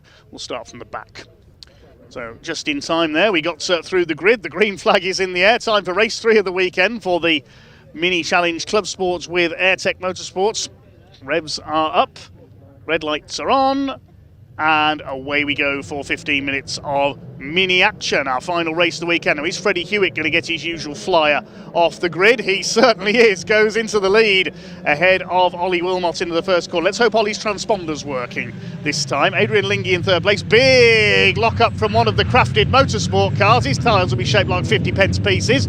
We've got a spinner there. That's Chris Johnson in the 219. Man who crashed at Thruxton. He hasn't hit anything this time. Hopefully he'll get going again. Yes, he does. So Freddie Hewitt it is who leads the way in the number 5. Which of the cars was it that locked up there going into the first? I think it was Simon Sinfield. I think the car had purple wheels. It'll have red hot tyres now as well as a result of that huge lockup. Adrian Lingy in third, then Andy Langley and Ian Trundley. It's a bit of a hole in the field caused by that spin for Chris Johnson, I think. The Coopers are mixing it with the S53s. There's Jacob Heap in the Golf car. Somebody's going grass tracking. That was Paul Sawyer at the back of that group. He's already made up a few places. There's his teammates, David Gibbons and Simon Sinfield. It was Simon who locked up going into the hairpin for the first time and smoked everybody else out. First lap about to be completed then. It is Freddie Hewitt who leads the way. Can he hang on for the lead? Paul Sawyer's on the grass again. Maybe we should offer him a BMW Mini Rallycross car. Steve Webb behind him in the 231. Sinfield round the outside of his teammates David Gibbons, both newcomers to racing this year. Jacob Heap leads the Coopers ahead of Dan Butcher-Lord. Battle for third. There's somebody else locking up in there as well. Oh, we've got some damage on Neil Clark's car. There's been a collision in the Coopers, damage on the left front. So Neil Clark, bent suspension by the look of it there. He's into retirement. It's one of our Cooper front runners out. Didn't see who he hit, unfortunately. Jacob Heap is having a go at David Gibbons, goes through. Looks like the number 10 car a bit off the pace here. Maybe he's got a problem. It's Dan Butcher-Lord's going to go through as well. Dan Truman, third of the Coopers, ahead of Colin Wilmot, who's made it back out after his retirement earlier on. Yes, David Gibbons pulling to one side. I think he's got a problem. Chris Johnson's in that group as well, trying to race his way back towards the front. And here are the leaders. Ollie Wilmot on the tail of his arch rival in this series, Freddie Hewitt. Fast starter Freddie out in front. Adrian Lingy still third. There's Andy Langley. his new car for this weekend in 4th. Then Ian Trundley 5th, and Ben Trundley still leading his class in 7th, ahead of Paul Sawyer, who's looking to spoil Ben's hat-trick of class wins. James Dudley, the Welshman, up there in 6th on his home circuit, in the red and black car. There's Ben Trundley, the blue car with the purple headlamps, ahead of Paul Sawyer. Here's a replay of what's happened off the start line. Stand by for a huge cloud of tyre smoke from towards the back of this first grid. There is Simon Sinfield locking up, and there was a little bit of contact between, I think it was Ian Trundley and Chris Johnson, and Johnson went spinning out. Presumably that was where there was contact for Neil Clark as well in the aftermath of that, which has taken him out of the race. Freddie Hewitt leads from Wilmot, Lingy and Langley, and Ian Trundley, James Dudley, Ben Trundley, Sawyer, Webb and Sinfield rounding out the top 10. Then the leading Cooper of Jacob Heath, who's absolutely flying along this weekend. He could be heading for a hat-trick of class wins as well. Dan Butcher-Lord, his nearest challenger. Behind him is David Gibbons, who we saw slowing up a bit earlier on. Lauren Fletcher on the outside. No, it's Chris Johnson on the outside, I'm sorry. The similarly coloured car. There's Lauren further back. More puffs of tyre smoke at the hairpin. Dan Truman holding off Colin Wilmot. Lauren Fletcher behind them. Then Jacob Baldry and Chris Aram. It's Jacob Baldry yet to finish a race this weekend, the Silver Cooper.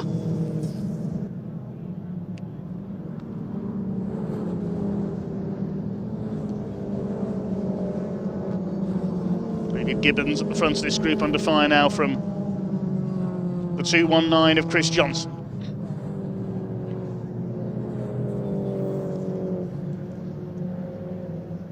Here are the leaders. Down into Hatchett's hairpin once again. Freddie Hewitt holding off Ollie Wilmot. He's determined to take a win here. And I think I just put the commentator's curse on Jacob Baldry, unfortunately. He's out of the race yet again. Sorry, Jacob. First two fairly well clear. Now 1 3/4 of a second clear of Adrian Lingy in that third place. He's still having the best weekend we've seen him run. Wilmot getting closer. Only a car's length in it, only a mini's length in it as they go into the Brooklands hairpin. Ollie Wilmot's going to have a look here, I think, as they come up towards the end of the lap. He doesn't get it done here. He might have a slingshot run into the hairpin.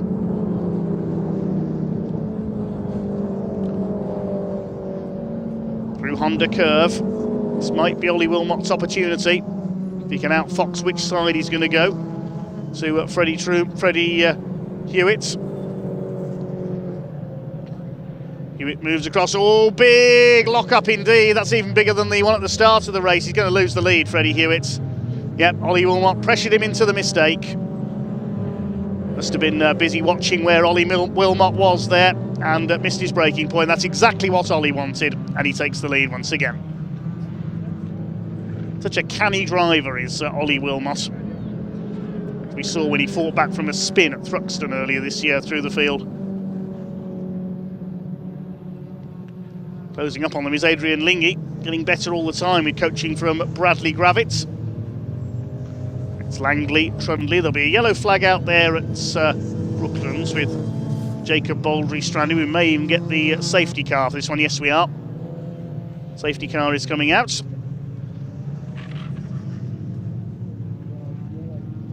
And Ollie Wilmot slows the field down. Safety car coming out with Jacob Baldry's car close to the edge of the circuit there. He just sadly cannot get that number 33 car to run this weekend. Safety car in position to pick up the leaders. Well done to our marshals who are in this heat. It can't be easy pushing a car.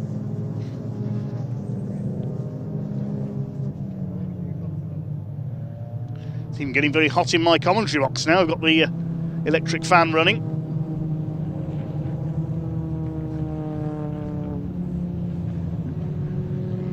Apologies if you can hear it in the background.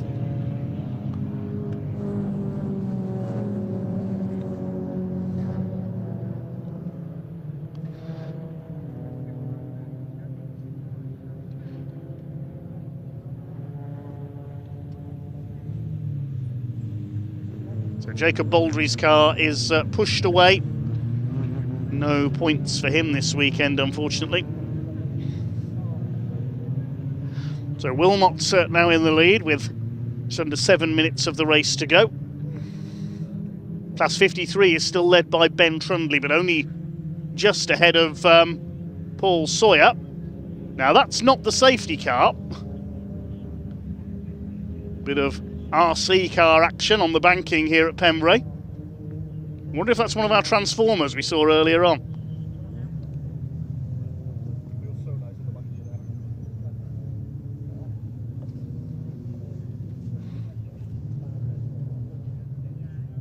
See the car in the background, still not clear, so the safety car will stay out for another lap.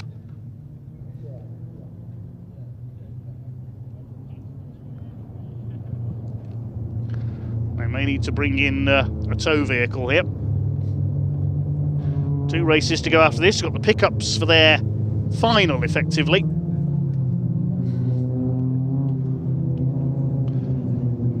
I'll tell you, it's based on the grid for that one, based on the result of race 2, with the top 6 reversed. So it'll be Jonathan Hadfield on pole for the final pickup race.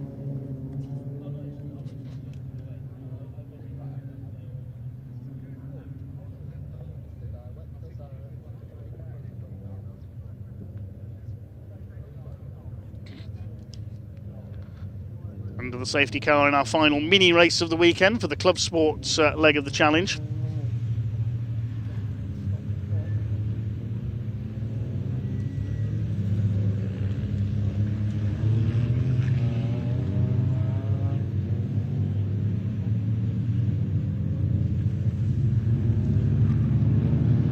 Will we go back to green flag racing this time by?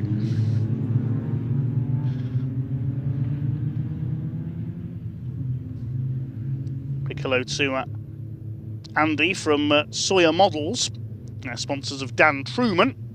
Andy's watching from trackside. Nigel Colum says, go Alan Cooper. He's out in the next race, the pickups. Looks like Marshall's heading back to their position there, so I think we may be clear.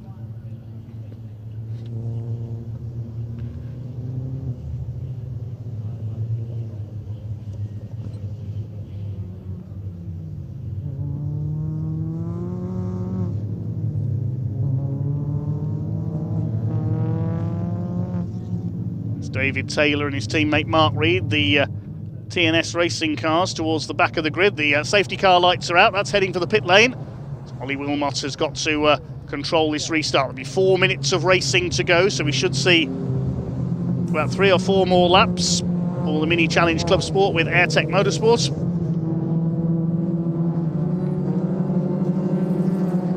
Here we go then. With the restarts, the green light is on, and away they go. Ollie Wilmot gets away well, so does flying Freddie Hewitt. And Adrian Lingy goes with them. Andy Langley up there in 4th position in the 42. Down the outside comes Ian Trundley. That's a daring move on James Dudley to try and take P5. Ben Trundley still ahead in his class. Somebody's going straight on. Oh, it's Chris Johnson again. He spun it on the first corner. He's heading for the Irish Sea if he's not careful there.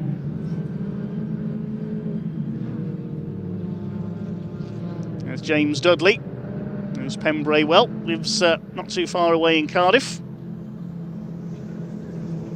It's the battle for 5th, Ian Trundley, James Dudley and Ben Trundley behind them, leading class 53, just ahead of Paul Sawyer with the green wheels. Webb and Sinfield are next.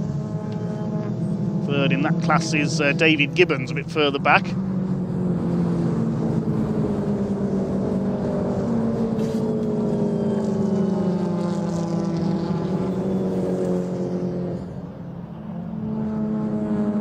Laps to go now for Ollie Wilmot's looking to make it a hat-trick. At least his transponders worked okay this time. Adrian Lingy wants 2nd place. All over the back of Freddie Hewitt. He's going to try and go around the outside on the hairpin. Is that going to work?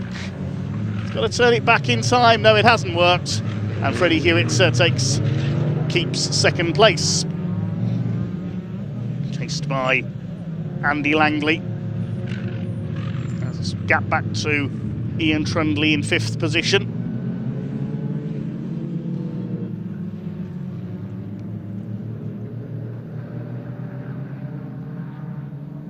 Can James Dudley get past Ian Trundley? I think that would be one of his best ever finishes.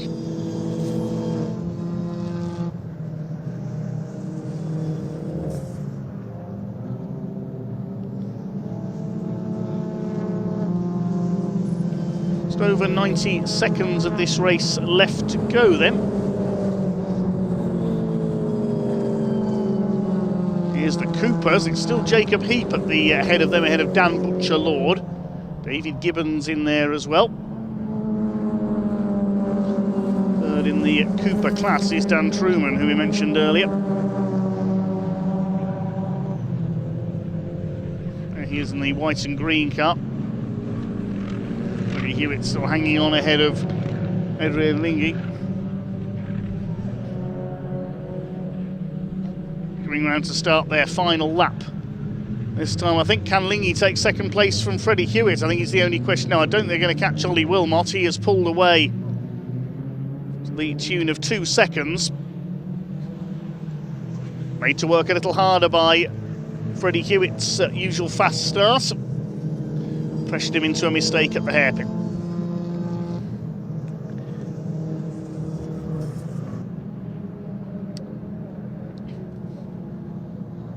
Andy Langley still in 4th place. Come through the start, the last lap, what's been a very busy weekend of mini racing, 6 races for them all together. Great race cars the BMW Mini Coopers make. Wilmot leads them over the lines, leads up to 2.5 seconds now.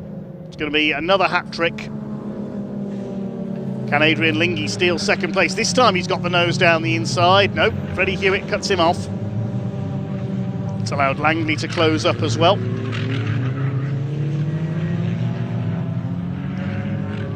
only question really is who's going to be second now. Everything else is pretty sealed, signed and delivered.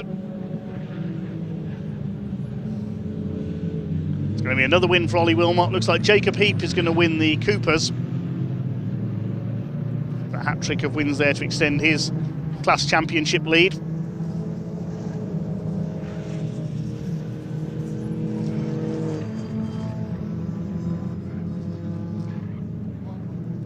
Towards Speedway Straights for the last time. Wilmot's going to win it. Can Hewitt hang on to second place?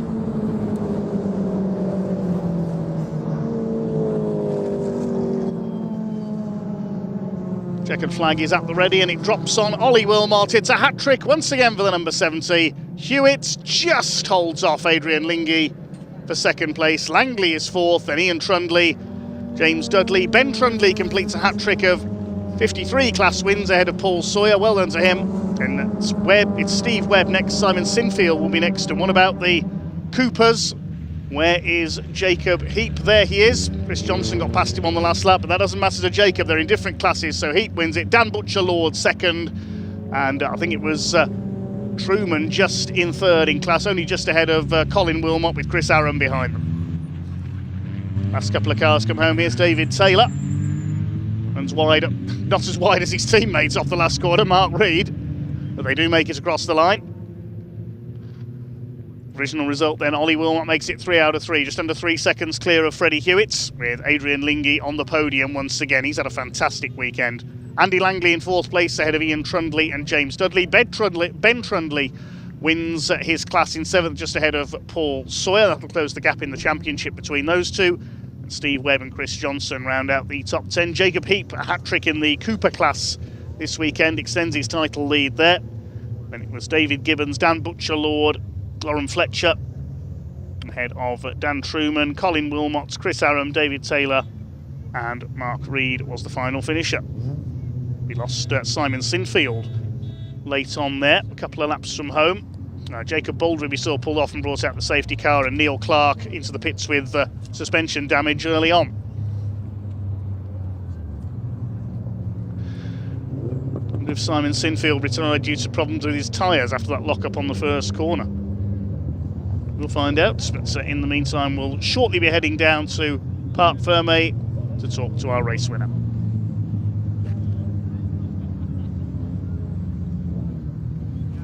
Well, welcome down to a very empty Parc Fermé at the minute, although it is Ollie Wilmot who wins round 9 of the Mini Challenge Club. So here he comes now, and is a hat-trick of wins this weekend here at Pembrey. He's got fire livery on the front grille here of his Mini, and he has been on fire this weekend, there's no denying it, as has Adrian Lingy and Freddie Hewitt as well. And I'll tell you something, these top 3 getting closer and closer and closer. It's going to be a very interesting second half of the season, but we'll have a quick chat with Ollie Wilmot now, and I imagine the safety car certainly spiced things up somewhat as the rest of the field make their way into the paddock here. Ollie, the safety car added a bit of an element into that race, right? I didn't know where to start. I was going around, I was like, where should I go, but hey, it worked. It did work, because actually you managed to build up a little bit of a gap, but you did have to work for that with Freddie and Adrian on your heels. I did, and it's nice to see Freddie back up my arse, or in front of me, so it's a nice feeling for him and for me, so it's not just driving away. So right, it's a good race. Ollie, you're used to winning. It's another hat-trick of wins here at Pembrey. Do you treat yourself to something special when you get all 3 wins over the course of a weekend? If so, what does Ollie Wilmot buy himself as a treat? Go back home and work. Ollie, well done, mate. Really good to see you. Have a safe journey home, won't you, as well? Yeah, great stuff indeed. We'll grab Freddie in a minute. Let's go grab Adrian for a quick chat. Just catching up with Bradley. Adrian, hello. Safety car, was it a help or a hindrance for you? It didn't really matter. Okay. It was the same, so... Because I actually thought, just before I was talking to Bradley throughout the course of the race, and we were watching, and we were actually thinking, I think you're closing up, and then the safety car came out. I was closing up. I was catching Hewitt little bit by little bit. Had there been another 1, 2, 3 laps, but it is a good weekend, though, isn't it? 3 podiums. Are you chuffed? I'm absolutely over the moon. Yeah, the team have done a fantastic job. The car is superb. Bradley is, as you know, fantastic coach. It's brilliant. Adrian, I'm so happy. Well done. Congratulations. Cheers. Have a safe journey home, won't you? We'll see you next time out. Let's go grab Freddie for a chat as well. Same question really for Freddie. Freddie, you made a good fist of that one as well. Safety car, was it a help or hindrance for you? It was actually a help, because we've been having some overheating problems, which has been cutting back the boost. So the safety car was a help, and we locked up into turn 1. Lost the lead to Ollie, but it had a flat spot from there on, and I did not want to lock up on that same flat spot, because we would have had a serious problem. But did that just maybe lose you like 0.1 of a second? Just that thought? Yeah, just a thought in the back of your mind. You just ease off that little bit more. But yeah, the flat spot going round was horrible to drive with.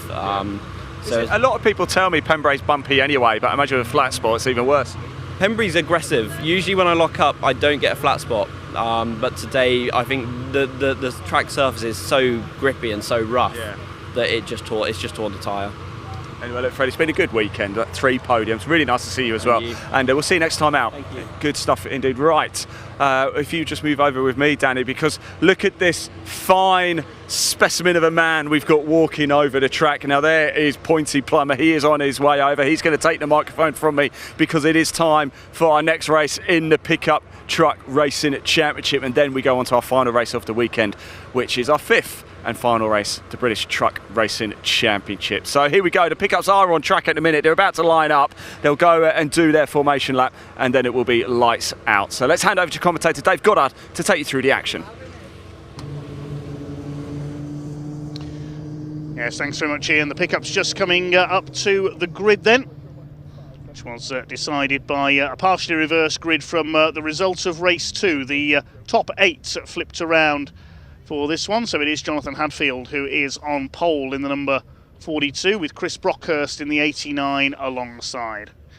Michael Smith and Mark Willis will start on the second row, the 2 pickup veterans. Then we've got reigning champion Ryan Hadfield on row 3, with Dale Gents, number 83, alongside him. I think Dale is currently leading the championship. His title rival Alan Cooper on row 4, with Aaron Thompson, the winner of race 2, aka Lightning McQueen, on row 4. Row 5, Tom Hutchins, alongside him is number 52, James Goldstraw, and then Mel Collins and hopefully Mark Chalmers at the back of the field. We didn't see Mark out in race 2 though, so wait and see if he appears here. Mel Collins spun out of race 2 at Debenny.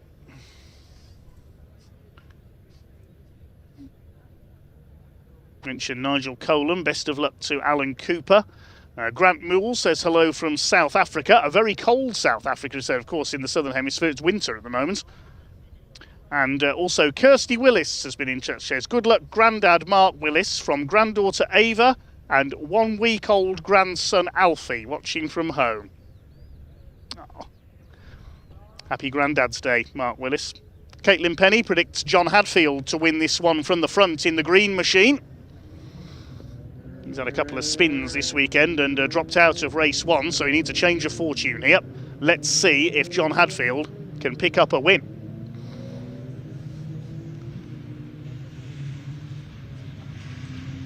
This will be a longer race, 18 laps. Effectively, the pickups do, you could call it 2 heats and a final. No Mark Chalmers again, unfortunately. Just the one race for him this weekend. It was a shame we didn't see him out today because he had a cracking run yesterday to 6th place.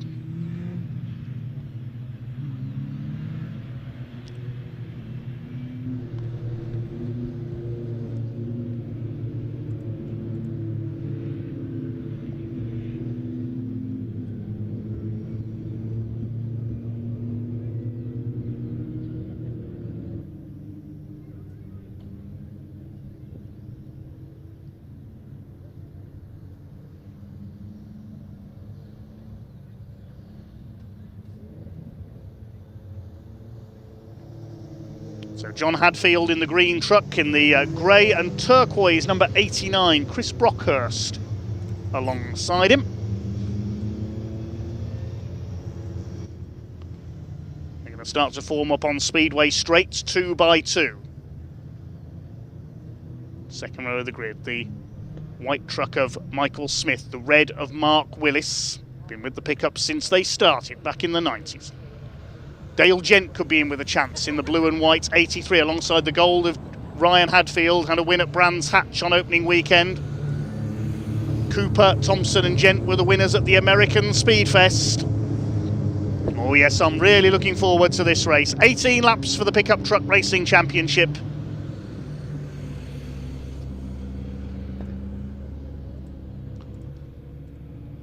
Here they come.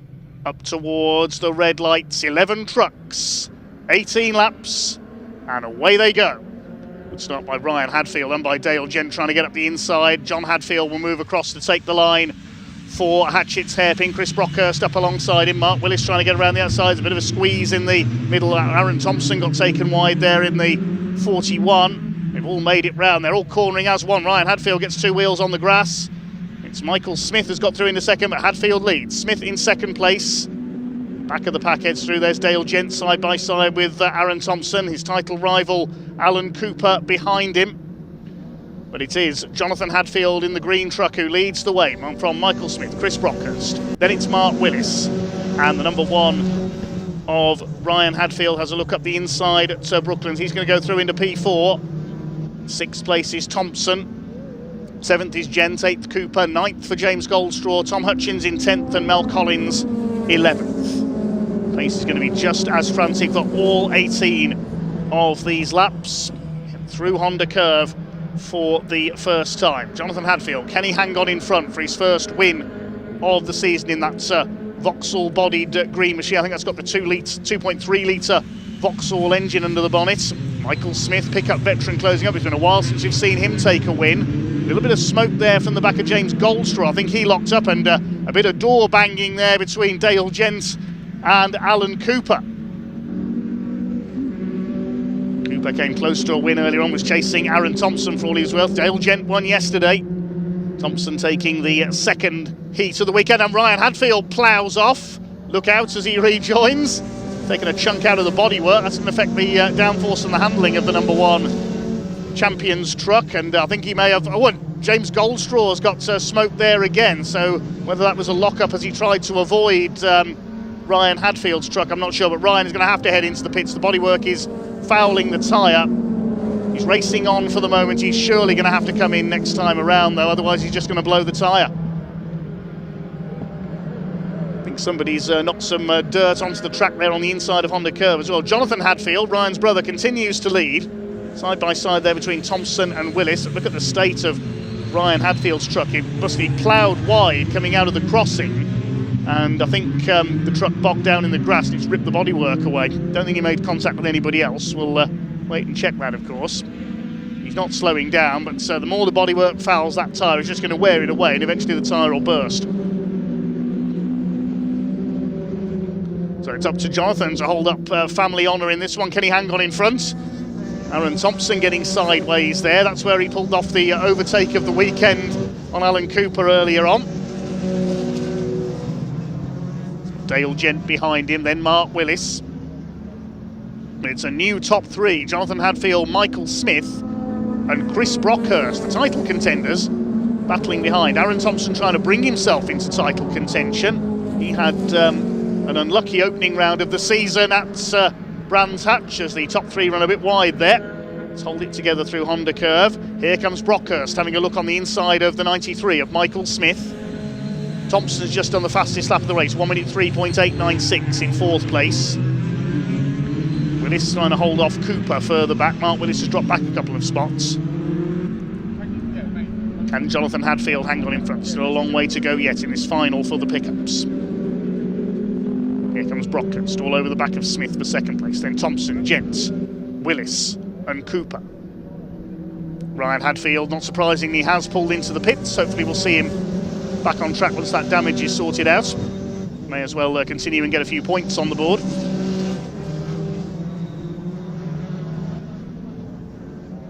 Now the train for fourth place is catching this battle for second. Chris Brockhurst goes through this time, up into second place in the 89. The Everyman's Garage truck moves past the 41 of Aaron Thompson. The SDT Contracts Limited. Both of them run by Dave Longhurst's team, DLRD. Here comes Alan Cooper attacking Mark Willis, who doesn't give him a lot of room there into the hairpin. He doesn't give him any room. Oh, I thought they were going to hit the barrier on the inside. Bash as they go on the way out as well. I'm having this place, says Alan Cooper. That was more like Formula 2 stock car racing. Dale Gent trying to close on Thompson now for what is third place. What's happened to Michael Smith? Michael Smith was third as he slowed. I can't see the white 93. Let's have a look further back in the order. Yes, he's towards the back, so something's happened to Michael Smith. There he is behind Tom Hutchins, so he's either had an off out of my sight there, or he's got a problem. Great shame for Michael, he was running well.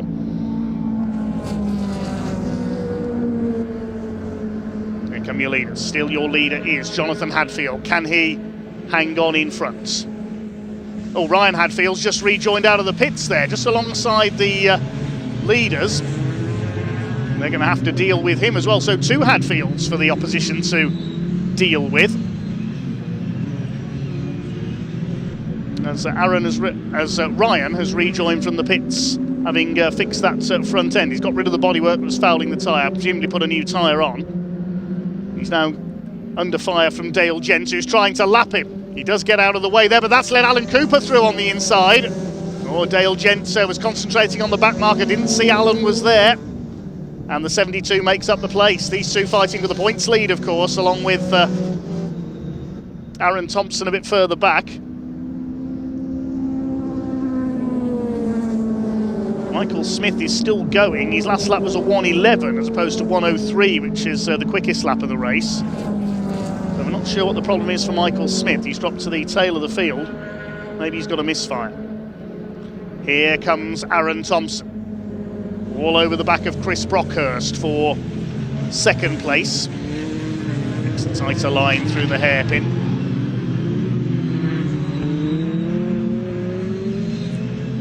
Still not up with the Everyman Garage truck. Still Jonathan Hadfield holds the lead. The RM Hadfield Recovery sponsor machine. That's Rob Hadfield, the two brothers' father. Mark Willis all over the back of Dale Gent. This is for fifth position. Are we going to see a new winner this season? Is Jonathan Hadfield going to be able to hang on? We're on lap 7 out of 18, so not yet up to half distance in this final race for the pickups.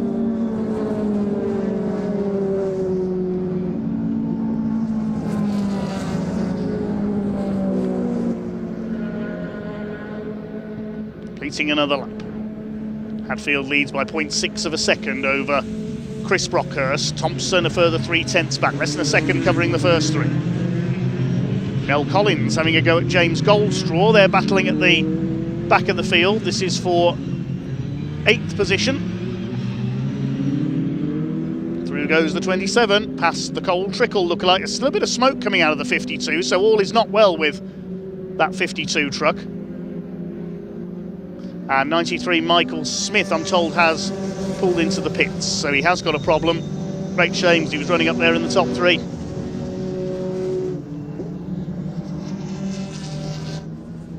A slightly depleted field of pickup trucks then. We've got Michael Smith in the pits, Ryan Hadfield running a couple of laps down, and we've got Aaron Thompson having a go for 2nd place, and the lead gap is coming down as well. Brockhurst is going after our race leader Jonathan Hadfield.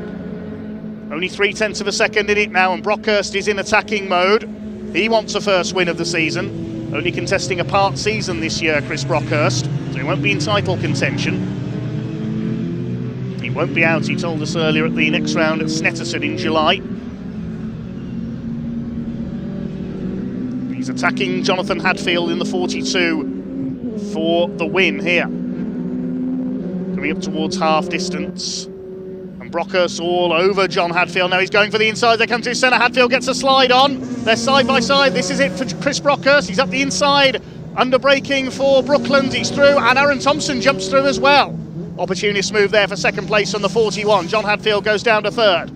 Now, this is a golden opportunity for Aaron Thompson to attack straight away for the lead of this race and a 2nd win of the weekend. Here he comes, he's going for it, he's not holding back as they go into Honda Curve. They're side by side as they come into the pit straights. Who's going to get the run down into the hairpin? Hadfield's fighting back, he's trying to slipstream off Aaron Thompson here. 3 of them together for the lead. Thompson's got the inside run into the hairpin. Brockhurst puts the squeeze on. Hadfield gets the bumper in pretty much. They squeeze Thompson between the 2 of them, and Thompson has somehow come out with the lead. I thought there was going to be a big tangle there going into the hairpin. That was not for the faint of heart. Now Thompson gets a bit of a bash up the back from Brockhurst. And look at this, Alan Cooper's closed on all 3 of them. He said, right, if you're going to shove each other around, I'm going to try and take the lead of this race. Onto the grass goes John Hadfield. Brockhurst lost out there, he's down to 4th. It was a coming together between him and Hadfield into the crossing there. That's allowed Thompson to get clear into the lead. Cooper locks up as he flings the car into Brooklands hairpin. And now Alan Cooper is ready to go after his adversary from race 2.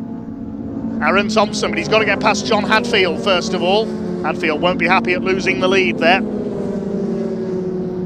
These 4 now clear of Mark Willis and Dale Gent. This is a strangely quiet race from Dale Gent. He needs to get a move on here to get up to the front.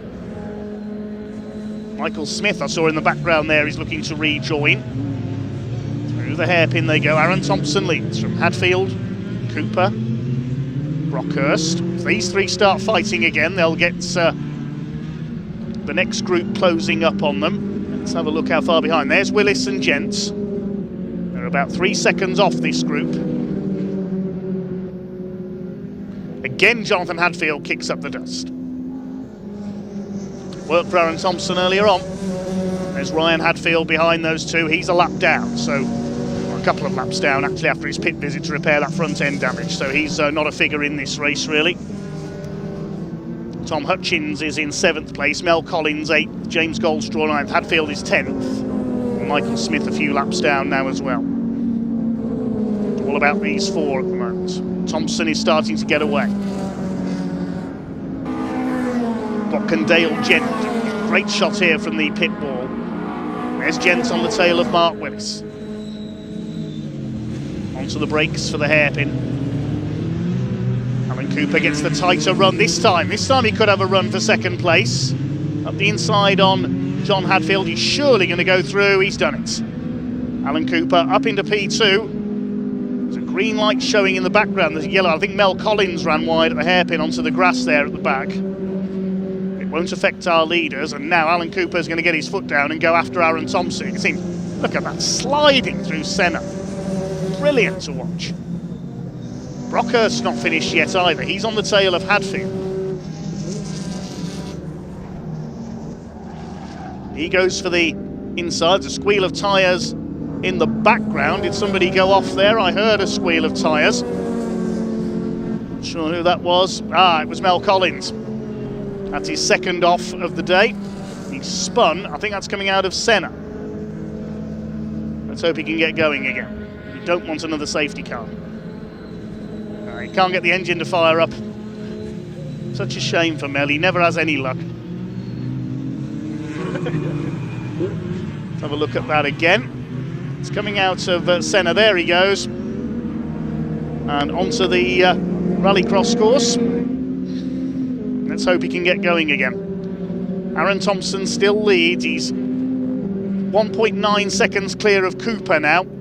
These two busy battling for third. Cooper's not closing at the moment. Dale Gent's got ahead of Mark Willis there. And he's now going to go after the top four, but is it too little too late for the 83? Mark Willis up on the curb. Staying clear of Tom Hutchins in 7th place.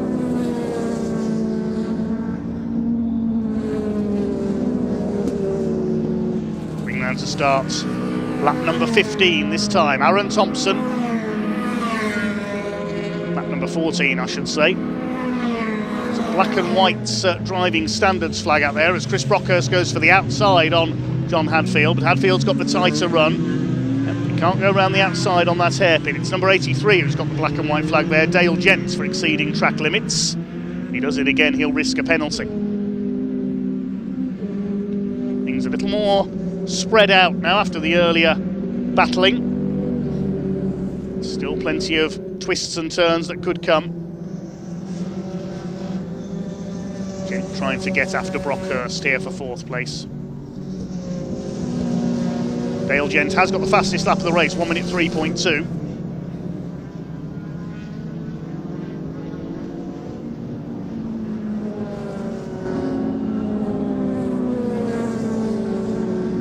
Average speed of 83.2 miles per hour around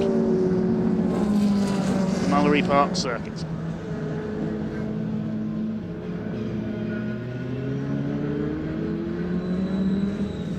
Three laps to go.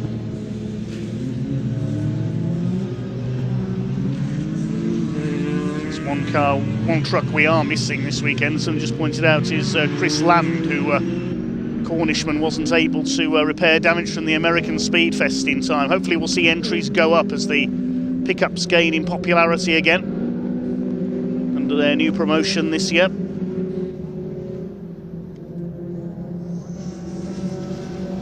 Still your leader is Aaron Thompson. Can Alan Cooper catch him? The gap is 2 seconds. Their lap times are about the same. Dale Gent's dropped back again behind Mark Willis, and I can see a little bit of damage on the front of Dale Gent's truck, so he's run off track somewhere, I think. We saw him get the penalty for, not the penalty, the warning for track limits, the black and white flag. So he's had a moment somewhere. He's back behind Mark Willis into P5. Let's see if we can see what happened. Yes, he ran wide coming out of Senna corner up towards Brooklands. So that's what's happened to Dale Gents. Meantime, here is our leader, Aaron Thompson. He's coming up to lap the slightly struggling James Goldstraw in the 52. Tough weekend for Cole Trickle, but at least he hasn't hit the pace car. Cooper still second, then Hadfield, Brockhurst, there's Willis. See them sliding on the edge of grip around Senna corner. Past Mel Collins' stranded truck on the infield. Michael Smith being lapped there as well in his rather hobbled machine. He's about 3 or 4 laps down now. Just trying to keep going to pick up some points. No pun intended that time. That's the line they go, and Mark Willis goes off. Great cloud of dust, he just clips the barrier. Now what's happened there? I reckon he's blown a tyre. The truck suddenly went straight on. I reckon that's either steering problems or Mark's got a puncture. It's ploughing the grass as he makes his way along there, but he's not turning back towards the track. I think that's end of race for Mark Willis. Does look down on the front corner. We can't quite see from this angle. Has he blown a tyre? Either that or something in the suspension has broken. And yeah, Mark is parking it. What a shame for Mark Willis. He never seems to have much luck in this championship. But they're coming round to start the final lap, and Aaron Thompson looking good for victory in the number 41. Alan Cooper giving chase. Now what's the gap going to be? It was just under 1.8 seconds last time around. It's down to 1.3 seconds, so he's taken nearly half a second out of it. Can Cooper close it up? Could be a repeat of race 2 here. He is closing it up. This race is not finished yet. It's never finished until that checkered flag goes down. They're clear of the third place truck of John Hadfield. There goes Mark Willis. Suddenly ran wide, so he has got going again. So I'm wondering if a tyre has gone down. He's just trying to make it to the line. We couldn't quite see from our angle. He has got going again though. So the leader's up towards Brooklands for the last time. I don't think Alan Cooper is quite going to catch Aaron Thompson rather. Jonathan Hadfield still up there in third place. Here they come towards Honda Curve for the final time. It's going to be a double for Aaron Thompson to get his championship challenge well and truly back on track. Lightning McQueen, aka Aaron Thompson, takes the win. Cooper second, Jonathan Hadfield excellent third place, and Chris Brockhurst fourth. That may change though. Jonathan Hadfield's got a 5-second penalty. Chris Brockhurst will inherit third. Dale Gent will take fifth. Tom Hutchins comes through for sixth. And then it's just the walking wounded really to make it over the line. There's the laps trucks of James Goldstraw and Michael Smith. A few problems for them in that one. Michael Smith spending a couple of laps in the pits. Just waiting to see if Mark Willis will make it home now. We don't know for certain what the problem was for Mark.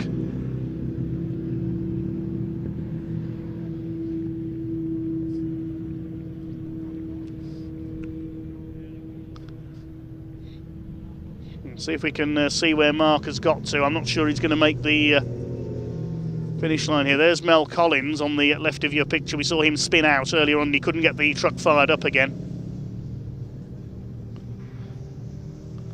I don't think Mark Willis is going to make it home, unfortunately. So Aaron Thompson takes his second win of the day, just under a second clear. Alan Cooper was closing, I reckon, a couple more laps there, and we would have had a battle to the line. Chris Brockhurst inherits third because Jonathan Hadfield picked up a penalty. Fifth place for Dale Gent ahead of Tom Hutchins. James Goldstraw ends up a lap down in seventh. Mark Willis didn't make the line, so I don't think he'll be classified. So it should be Ryan Hadfield 8th, Michael Smith 9th, and we also lost Mel Collins. Thank you very much indeed to the pickup trucks. And well done indeed to all their drivers. There is Mark Willis looking at the left front corner. He'd looked down on the left front, so it's either suspension or steering that's gone. I think such a shame for Mark. Battling away with Dale Gent. Let's head down to Pointy in Park Fermé.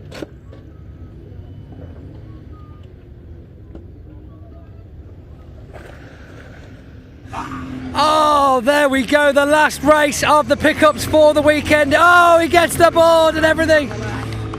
Aaron Thompson, another fantastic drive all the way from the back. Alan Cooper takes the second place, but in third place, Chris Brockhurst, he's going to be super happy with that. Out he gets with his signature celebration, of course. Aaron Thompson climbing out. Unbelievable. Let's get them with the helmets off.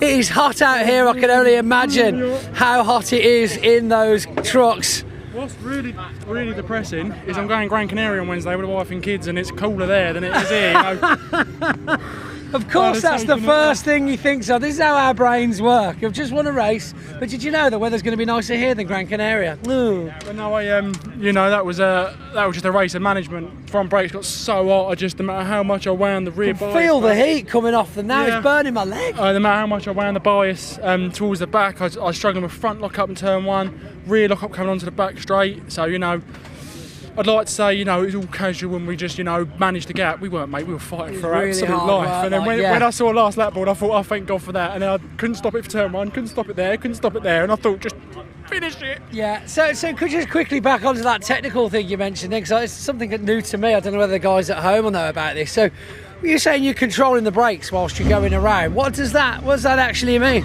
So hit down here. And on there we have a bias lever. Okay. So you can adjust the imagine when you press the brake, it's on a pivot. So you can literally when you hit the brake, it sends more pressure to the front or rear. So depending on how you want the balance of the car to change or what you're struggling with lock-up wise, you use that to help. So it was helping me. Whilst you're going around? Yeah. Oh wow, there, see, you're learning new things all the time. Alan Cooper will get you. Aaron, well done, buddy. Another great result. We'll get you some silver in a minute. No, stop it. Shut the blooming. Just try holding it at the top, and then it won't empty it on which one it is. So difficult. Which end do I drink from? I can point and squirt, but I can't open the bottle. I don't want to know. Oh my goodness me. Great finish for the weekend. Shame for John Hadfield, obviously getting dropped back with that penalty. Thought he had the third, but you were just flying out there again. Yeah, I don't know what happened with Hatfield. Obviously, I think his car went up a little bit. He just had no legs down the straight. So yeah, he was so fast around the corners, but down the straight, it was just quite easy picking, really. My goodness me. So a good weekend for you overall. Absolutely amazing weekend. This is my worst track of the season. Oh really? Yeah, I really wasn't looking forward to coming here. Every time I've been here, I've been 8th and 9th and stuff like that. This year I've been on the podium every single race, so you couldn't wish for a better meeting.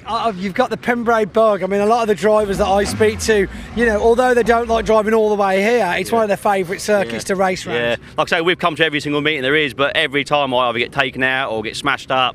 Bad luck, but this weekend, no damage. I've done it. No damage and podium every single race, so I'm over the moon. That is a win in its own right. No damage all weekend.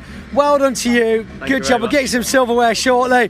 Let's go and have a quick word with Chris Brockhurst. Chris, great result, buddy. You've got to still, regardless of the 5-second penalty, you've still got to be in the right position to move up that into that third, haven't you? Yeah, it did come over the radio though on the last lap out the back there, I believe it was. Just got a bit squirmy and went beyond track limits. He did come up with a 5-second penalty, but whether that still puts me in front of Jonathan, I don't know. Fingers crossed, but I'll take the result while it stands. 0.3 in it at one point when I looked, and I was like, you two so close to each other. Yeah, no, it was a good hard race. Yeah, I can't say any more really. So watch this space, you might not even be third. Well, good job anyway, buddy. Right then, well, we have now got the British Truck Racing Championship and the last race of the weekend. So, yeah, we're going to take a couple of seconds in the shade and get the big rigs out on the track.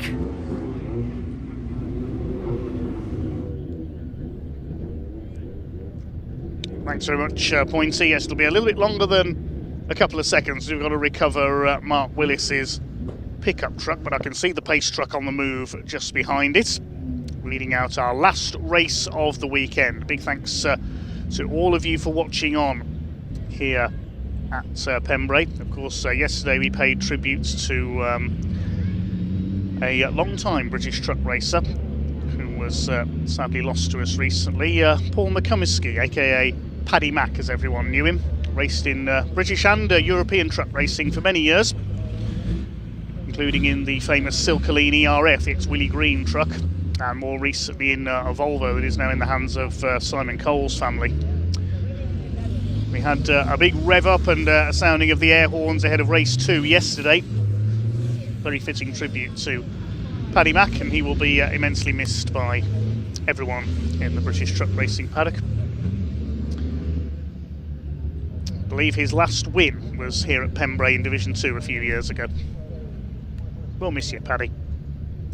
But the truck's coming out onto track for their last race of the weekend. It's been a pretty mad weekend here in Wales, to say the least.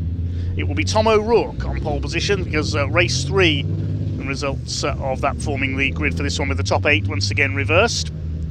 So we've got Tom O'Rourke and John Bowler on the front row this time. A measure of how entertaining, shall we say, the weekend has been in the amount of bodywork missing from the front end of these trucks.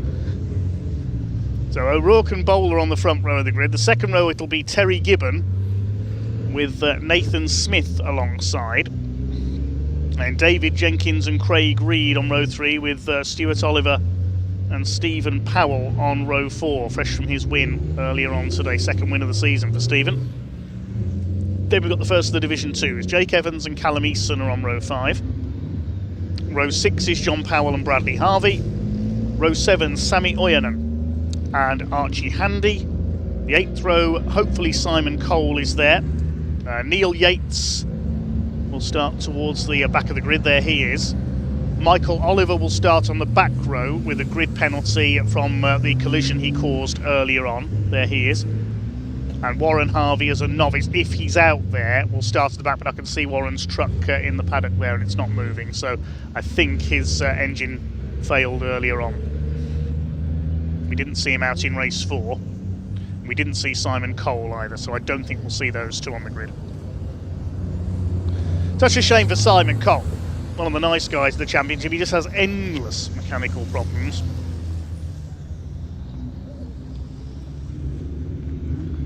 Mark Willis's truck is able to head back to the paddock under its own steam. The rest of the pickups just heading off track as well. We'll get the marshals into position and then it will be time for our last truck race of the weekend. Confirmation of the grid then. Tom O'Rourke in the International Navistar on pole, looking for his first win in a couple of years. John Bowler will start alongside him, winner of race 1 this weekend. Terry Gibbon, a winner earlier on in Ricky Collett's truck. Nathan Smith, winner of race 2 yesterday. David Jenkins, last one at Thruxton, he's on row 3. Craig Reed had a win at Brands Hatch at the start of the year. They make up row 3. Stuart Oliver's had a couple of wins this year. He's on row 4 alongside Stephen Powell, 2 wins to his name so far this season. Moving on back on the 5th row, we've got the dominator of Division 2 this weekend, Jake Evans. Looking to see if there's been any amendments to any of the results from earlier this weekend. There were a few 5-second penalties for track limits handed out in race 4. Saw a lot of trucks penalised there. Let's jumbled the result a little bit. Jake Evans was one of them, so he lost the win in Division 2 there. So 3 wins for Jake Evans, 1 for Callum Easton so far. They're alongside each other. John Powell and Bradley Harvey on row 6. Sammy Oyanen's Mercedes alongside Archie Handy on row 7. We don't have Simon Cole. We do have Neil Yates. And at the back of the field, it's Michael Oliver. 5-place grid penalty for him for causing a collision when he went into the back of Neil Yates.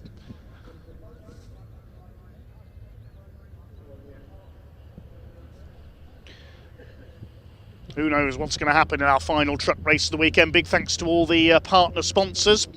GT Tyres, MB Energy, Sylvie Fleet Management, Freyhouse Trailers, MV Commercial, Total Care Workshop Equipment, BWOC Fuels, suppliers of the HVO Fuels, the Championship, Dines Recovery, Commercial Motor, Rydam Universal, suppliers of wheels, LTS Global Solutions, Milwaukee Tools, and Fleet Safe AI.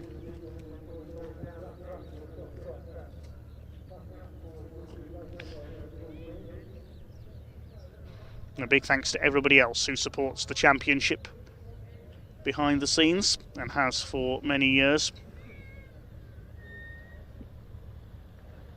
So the truck's about to be released onto the rolling lap behind the DAF pace truck. That's the 30-second board. That means that within 30 seconds we'll get the green flag lap underway. Green flag is shown. And for one last time this weekend, the convoy is rolling. I'm not going to sing the song, don't worry. Thanks again for all your comments coming in. Right to Aidan Hills Motorsports supporting Aaron Thompson. Toby Pentney says, shout out to Ian and Pointy. Thanks for the contribution. Kieran Brisley cheering on Callum Eason.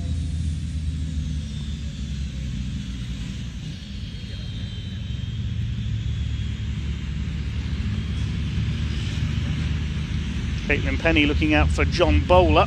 He has had a win this weekend, Caitlin. He won race 1 yesterday.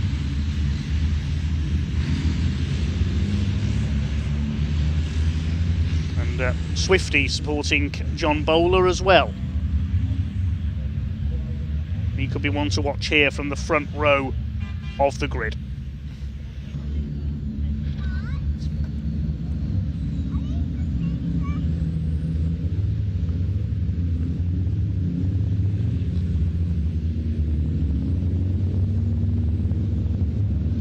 Division 2 contenders. Jake Evans going for his 4th win of the weekend, Callum Eason for his 2nd. John Powell out to stop them. Archie Handy would just like to get a race finish, I think. A frustrating weekend for the Iveco young gun. Can Tom O'Rourke hang on for his 1st win of the season? Could Terry Gibbon surprise us again? He dominated race 4 as everybody else fell over each other behind. What about Nathan Smith? There's about 8 potential winners on this grid, at least. We haven't seen a Division 2 truck take an overall win for a couple of years. That was Paul Rivette at Brands Hatch.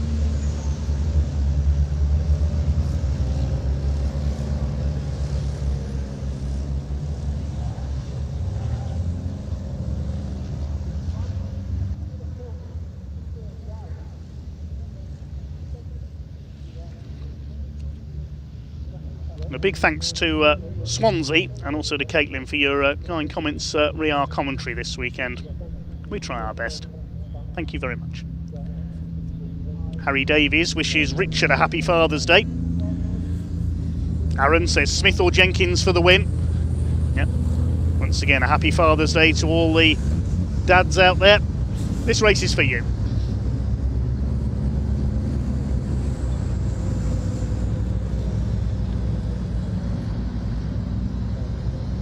Here we go. Pace truck has not pulled into pit lane. Are we going round again? Yes, we're not going this time. Pace truck still on track. Somebody stopped on the green flag lap. Looking towards the back of the grid. I don't think we've lost anybody. So the clerk of the course not happy that time around.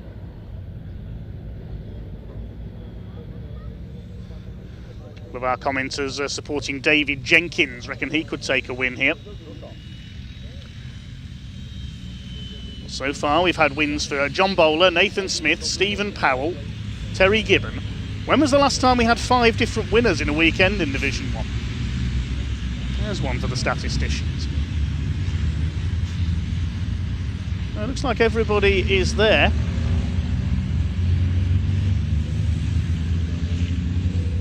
Charlie and her horses says Jake Evans the one to beat in Division 2. I would agree with you, Charlie.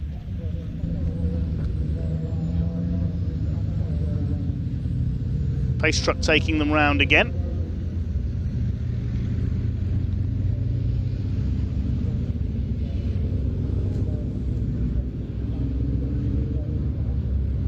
Nothing from race control to say why they're going round again.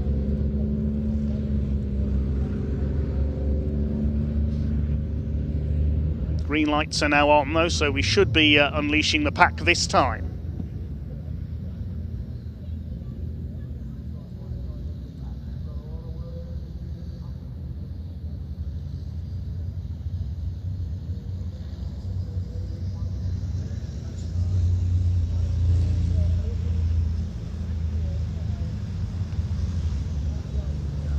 Watch out for fireworks from the back. There's Michael Oliver and his old adversary Neil Yates.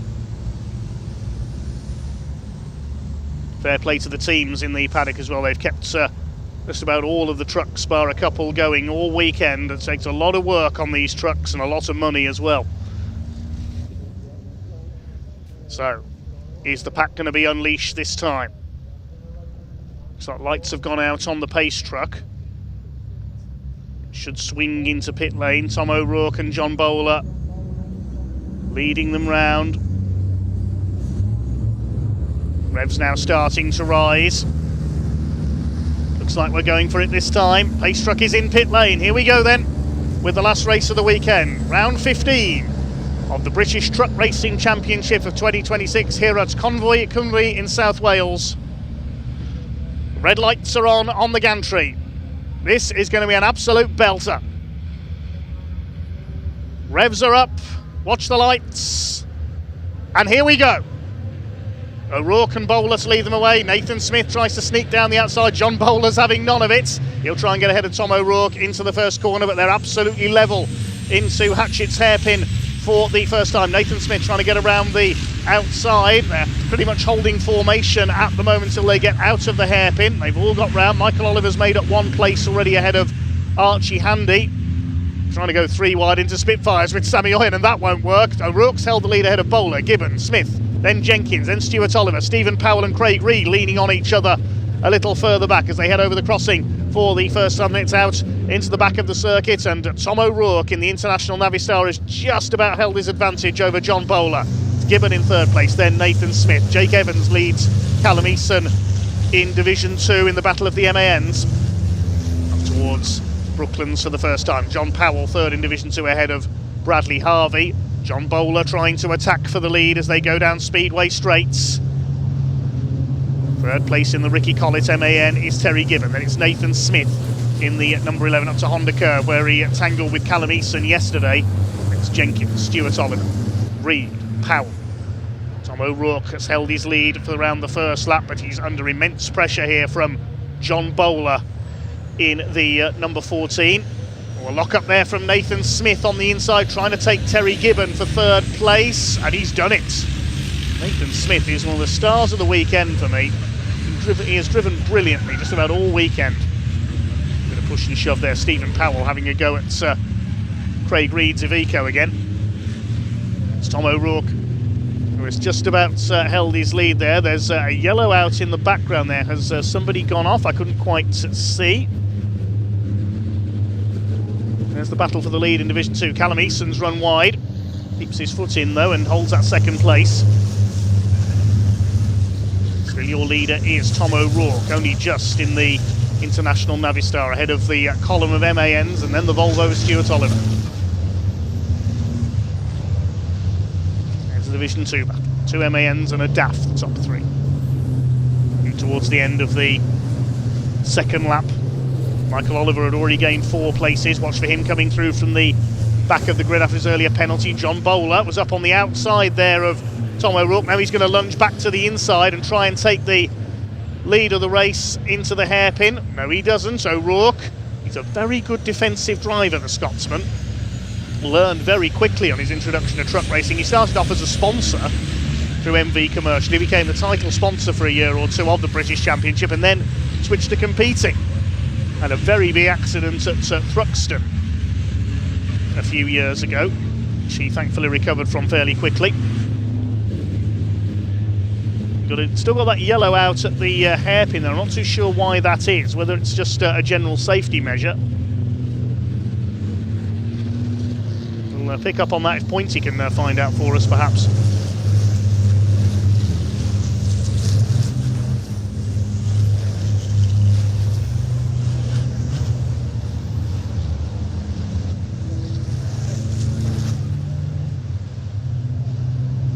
Down Speedway straight they go once again. O'Rourke still holding off John Bowler and Nathan Smith. End of lap 3. Terry Gibbon staying with them. Then there's a small gap. David Jenkins has lost out to Stuart Oliver.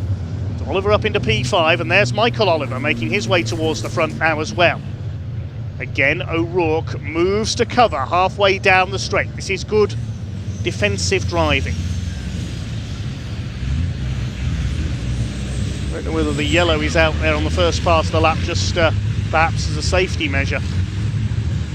We haven't been told anything officially. You can see the yellow lights there and then the green as they get to Dibeni. Not too sure why that is.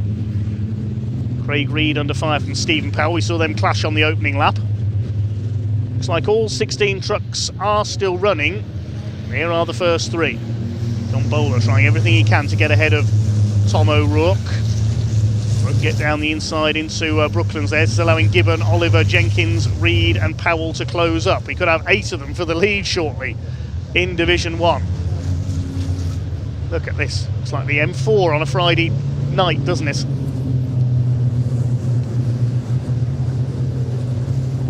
Jake Evans still leads Division 2. It's Michael Oliver behind him. He's almost cut his way through all the Division 2 trucks now and up to challenge the Division 1 leaders. A little bit of smoke there out of the back of the number 10. Again, Tom O'Rourke defends into the hairpin. Now, we saw Nathan Smith make a move on the second lap at this point on the circuit. I'm not sure if the yellow was out there. If it was, Nathan could face a penalty for that if he's overtaken under a yellow. Keep an eye on that after the race. That's Jake Evans. He has been certainly had the legs of his Division 2 rivals this weekend. Been off playing with the Division 1 trucks. They head towards Brooklands once again. Still Tom O'Rourke hanging on for dear life. I'm reminded of when they used to have separate grids in Divisions 1 and 2 a few years ago. I was in the PA commentary box at Pembrey on one occasion, and Adam Bint managed to hold off all his rivals in a huge pack like this for the whole race and take the win in his old Volvo white. The crowd absolutely loved it. Archie Handy's been into the pits. He's rejoined. Still problems for the Iveco. John Bowler tries another run again. Tom O'Rourke is wise to it. Same pattern every time. Of course, if they have the yellow still out at the hairpin, which I think they have, yes, the yellow light is on there on the marshal's post, you can't pass there anyway. Maybe it's just to reduce the risk of any pile-ups. Have to wait to the second part of the lap. Speedway Straight is your best bet for a pass at Pembrey in a truck. Bowler's closed right up now and trying to get alongside the number 86. He's got to be mindful all the time that Nathan Smith is there behind him. Nathan has been, I would reckon, the driver of the weekend for me. Terry Gibbon has impressed as well, taking a win on his comeback. I wonder if we'll see him out at Snetterton in a few weeks in Ricky Collett's truck as well. It wouldn't surprise me, with Ricky still recovering from surgery. Stuart Oliver staying ahead of David Jenkins. There's the Division 2 battle. Evans still ahead of Callum Eason by just under a second. Again, that little bit of smoke as he lifts off Honda Curve. Hope that's not a sign of impending engine problems. Neil Yates behind them has come through from the back. Third in Division 2 is John Powell ahead of Bradley Harvey. Sammy Oyen further back, and Archie Handy, we saw, had been into the pits.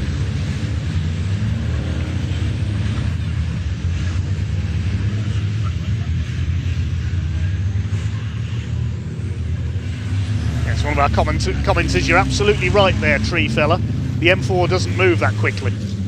It certainly never has when I've driven on it. Here comes Stuart Oliver, having a go at Terry Gibbon. Terry loving this, being back in the championship, but Oliver's put himself on the outside there, and David Jenkins doesn't need asking twice. He's up the inside at Brooklands. Excuse me, says David Jenkins. Oliver goes onto the grass. Through goes Craig Reed as well. It's not been a very happy weekend for Stuart Oliver, it has to be said. Stephen Powell's got through there as well. Yes, the Olivers have been shuffled back here to the back of the Division 1 pack, and moving across there with Archie Handy ahead of them here. The Division 1 trucks go up the inside. Archie gets out of the way, lets them through.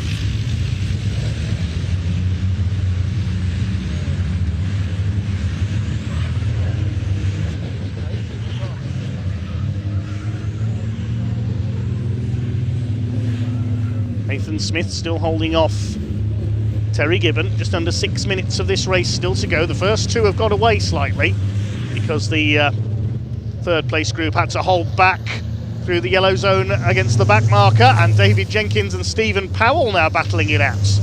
Jenkins has dropped back into the clutches of the number 3 now, so that means Craig Reed has got through, I think.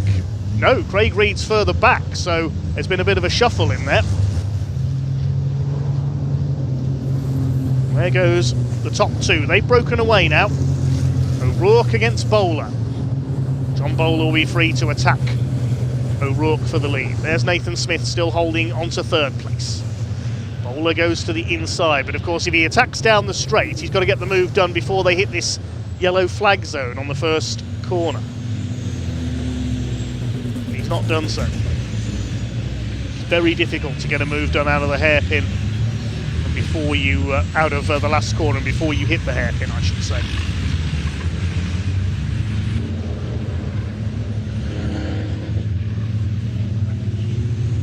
Over the crossing they go. Craig Reed has been given the black and white warning flag for track limits.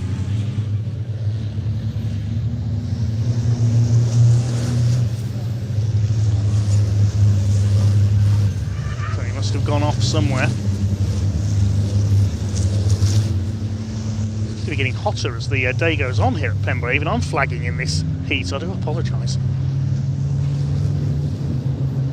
Drivers aren't flagging though.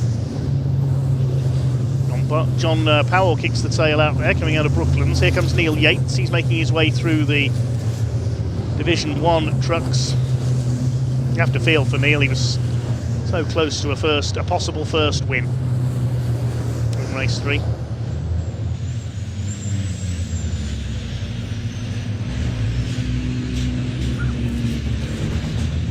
Jake Evans continues to lead Division 2. Having a look to the inside here as the trucks go through. Can't see if there's any alteration to the barriers or anything like that might have led to that yellow flag. I'm not sure why that is.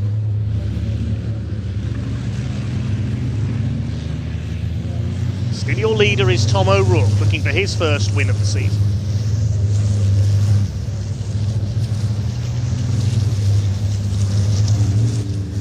Away a little bit there from John Bowler onto the straight. He's certainly able to get the power down nicely from the International. Scottish flag proudly displayed on the grille. Waiting back, Stuart Oliver on the back of Stephen Powell. Powell holds him off. Archie Handy has gone back into the pits, unfortunately.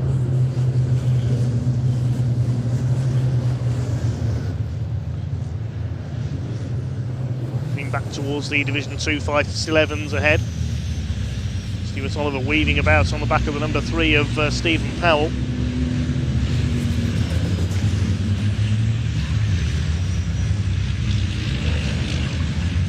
Nathan Smith has started to drop Terry Gibbon now. He's more than dropped Terry Gibbon. He's up with the 2 leaders. Nathan Smith with 2 minutes of the race to go. I was just about to say he was putting a spurt on. His front tyre's blown.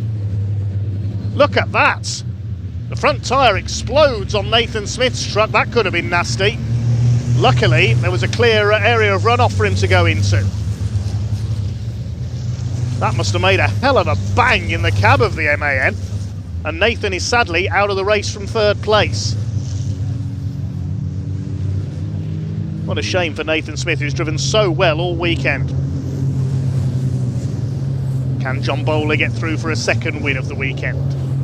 There'll be, I think, 2 laps to go this time. O'Rourke from Bowler, Gibbon in 3rd place, David Jenkins back up into 4th. Now John Bowler's got a run, has he? No, again. O'Rourke moves across, he's done that every lap. Great defensive driving from Tom O'Rourke. Through the hairpin. Now Terry Gibbon's going to try and close up as well. And David Jenkins. It's just between these 4 now. They're clear of Stephen Powell in 5th place. But that's such a shame for Nathan Smith. He was just getting into position to challenge John Bowler for 2nd place, and then bang went his front tyre.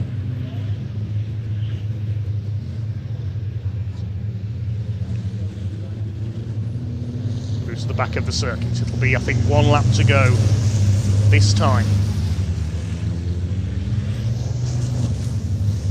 Into the pit lane comes Bradley Harvey. Problems for him. It's not been a happy weekend for the Harveys.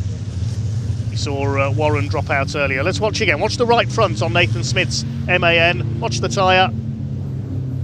He brakes for the corner. Kaboom!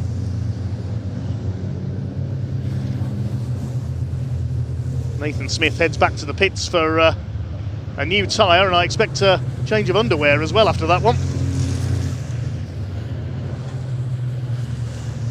Into the last lap we go. The clock has just counted down to 0, and it is going to be 4 for the lead on the last lap. Look at this. John Bowler's ready to attack.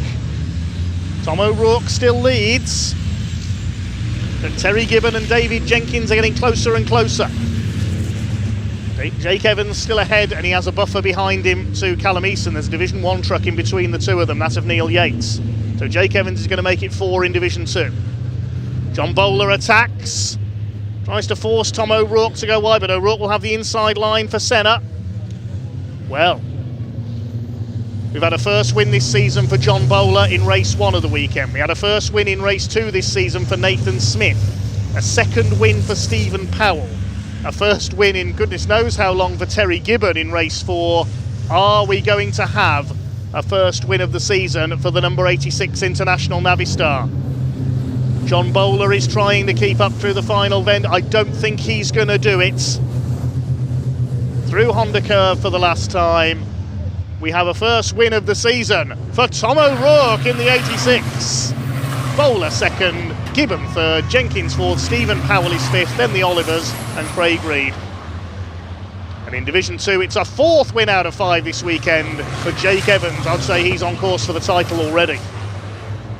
Neil Yates is next home, then Callum Eason, John Powell, Sammy Oyen, I think will be the final finish because we lost Nathan Smith and Bradley Harvey. There's Sammy in his new Mercedes. We lost Archie Handy into the pits as well.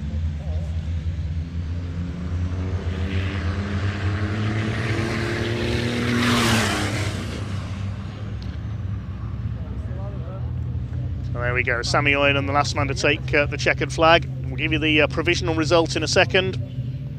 Another first-time winner this season, Tom O'Rourke, holding off John Bowler all the way to win by 0.28 of a second. Terry Gibbon on the podium again in 3rd, then David Jenkins, Stephen Powell in 5th, then the Olivers, Stewart ahead of Michael doing well to come through from the back of the grid for 7th. Craig Reed in 8th place, then Jake Evans wins Division 2. Neil Yates 10th overall, then Callum Eason, John Powell and Sammy Oyenan the final finishers. Nathan Smith retiring with a blown tyre, Bradley Harvey and Archie Handy both pulled off into the pits. All the trucks head round on their slow down lap, sounding the air horns. And that's just about all from me, so all it remains to say is a big thank you to all the Orange family here at Pembrey. We could not go racing without our volunteer marshals, also the medical staff, the recovery crews, the timekeepers, the race control staff, everybody else here at Pembrey Circuit, and everyone from the British Automobile Racing Club and the various championships here this weekend. A very big thank you to all of them. Thank you to the drivers for their entertainment and their teams and mechanics for keeping all the cars and trucks and pickups running over the course of the weekend. Most of all, thank you to you, the fans, for your support of BTRC TV, and a very big thank you for watching. Big thanks to Ian and Pointy down on the ground as well. A big thanks to all our camera crews braving the heat this weekend, and to Dan, our director, behind the scenes as well. Thank you for all your kind words as well. This weekend's commentary is dedicated to a very close friend of mine who very sadly and very suddenly passed away recently. Her name was Liv Bell, and she recently passed away at a young age. She'll be greatly missed by all her friends. She was primarily a Formula 1 fan, but I know she regularly watched BTRC TV, and this weekend is dedicated to you, Liv. You'll be greatly missed by us all. So thank you very much indeed for listening, everybody, and that's about all from me. So I'll hand you down to Pointy and Ian for the final word, and I'll see you for Thruxton Retro in 2 weeks' time. Thanks for listening, everyone. I don't believe it. We made it, ladies and gentlemen. We got to the last race of the day. And what an absolute result for Tom O'Rourke. Come on, get out of the way, get out of the way, get out of the way. Move.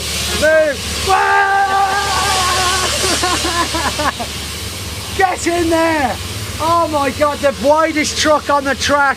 Oh, was it? Pulling forward with every corner. I tell you what, every time we thought John was going to take it, you just pulled away from him, blocked the door.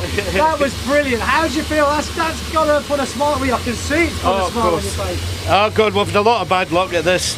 You know, bad start to the season, blown up engines. So get a new Petrofit engine, and sweet as a nut.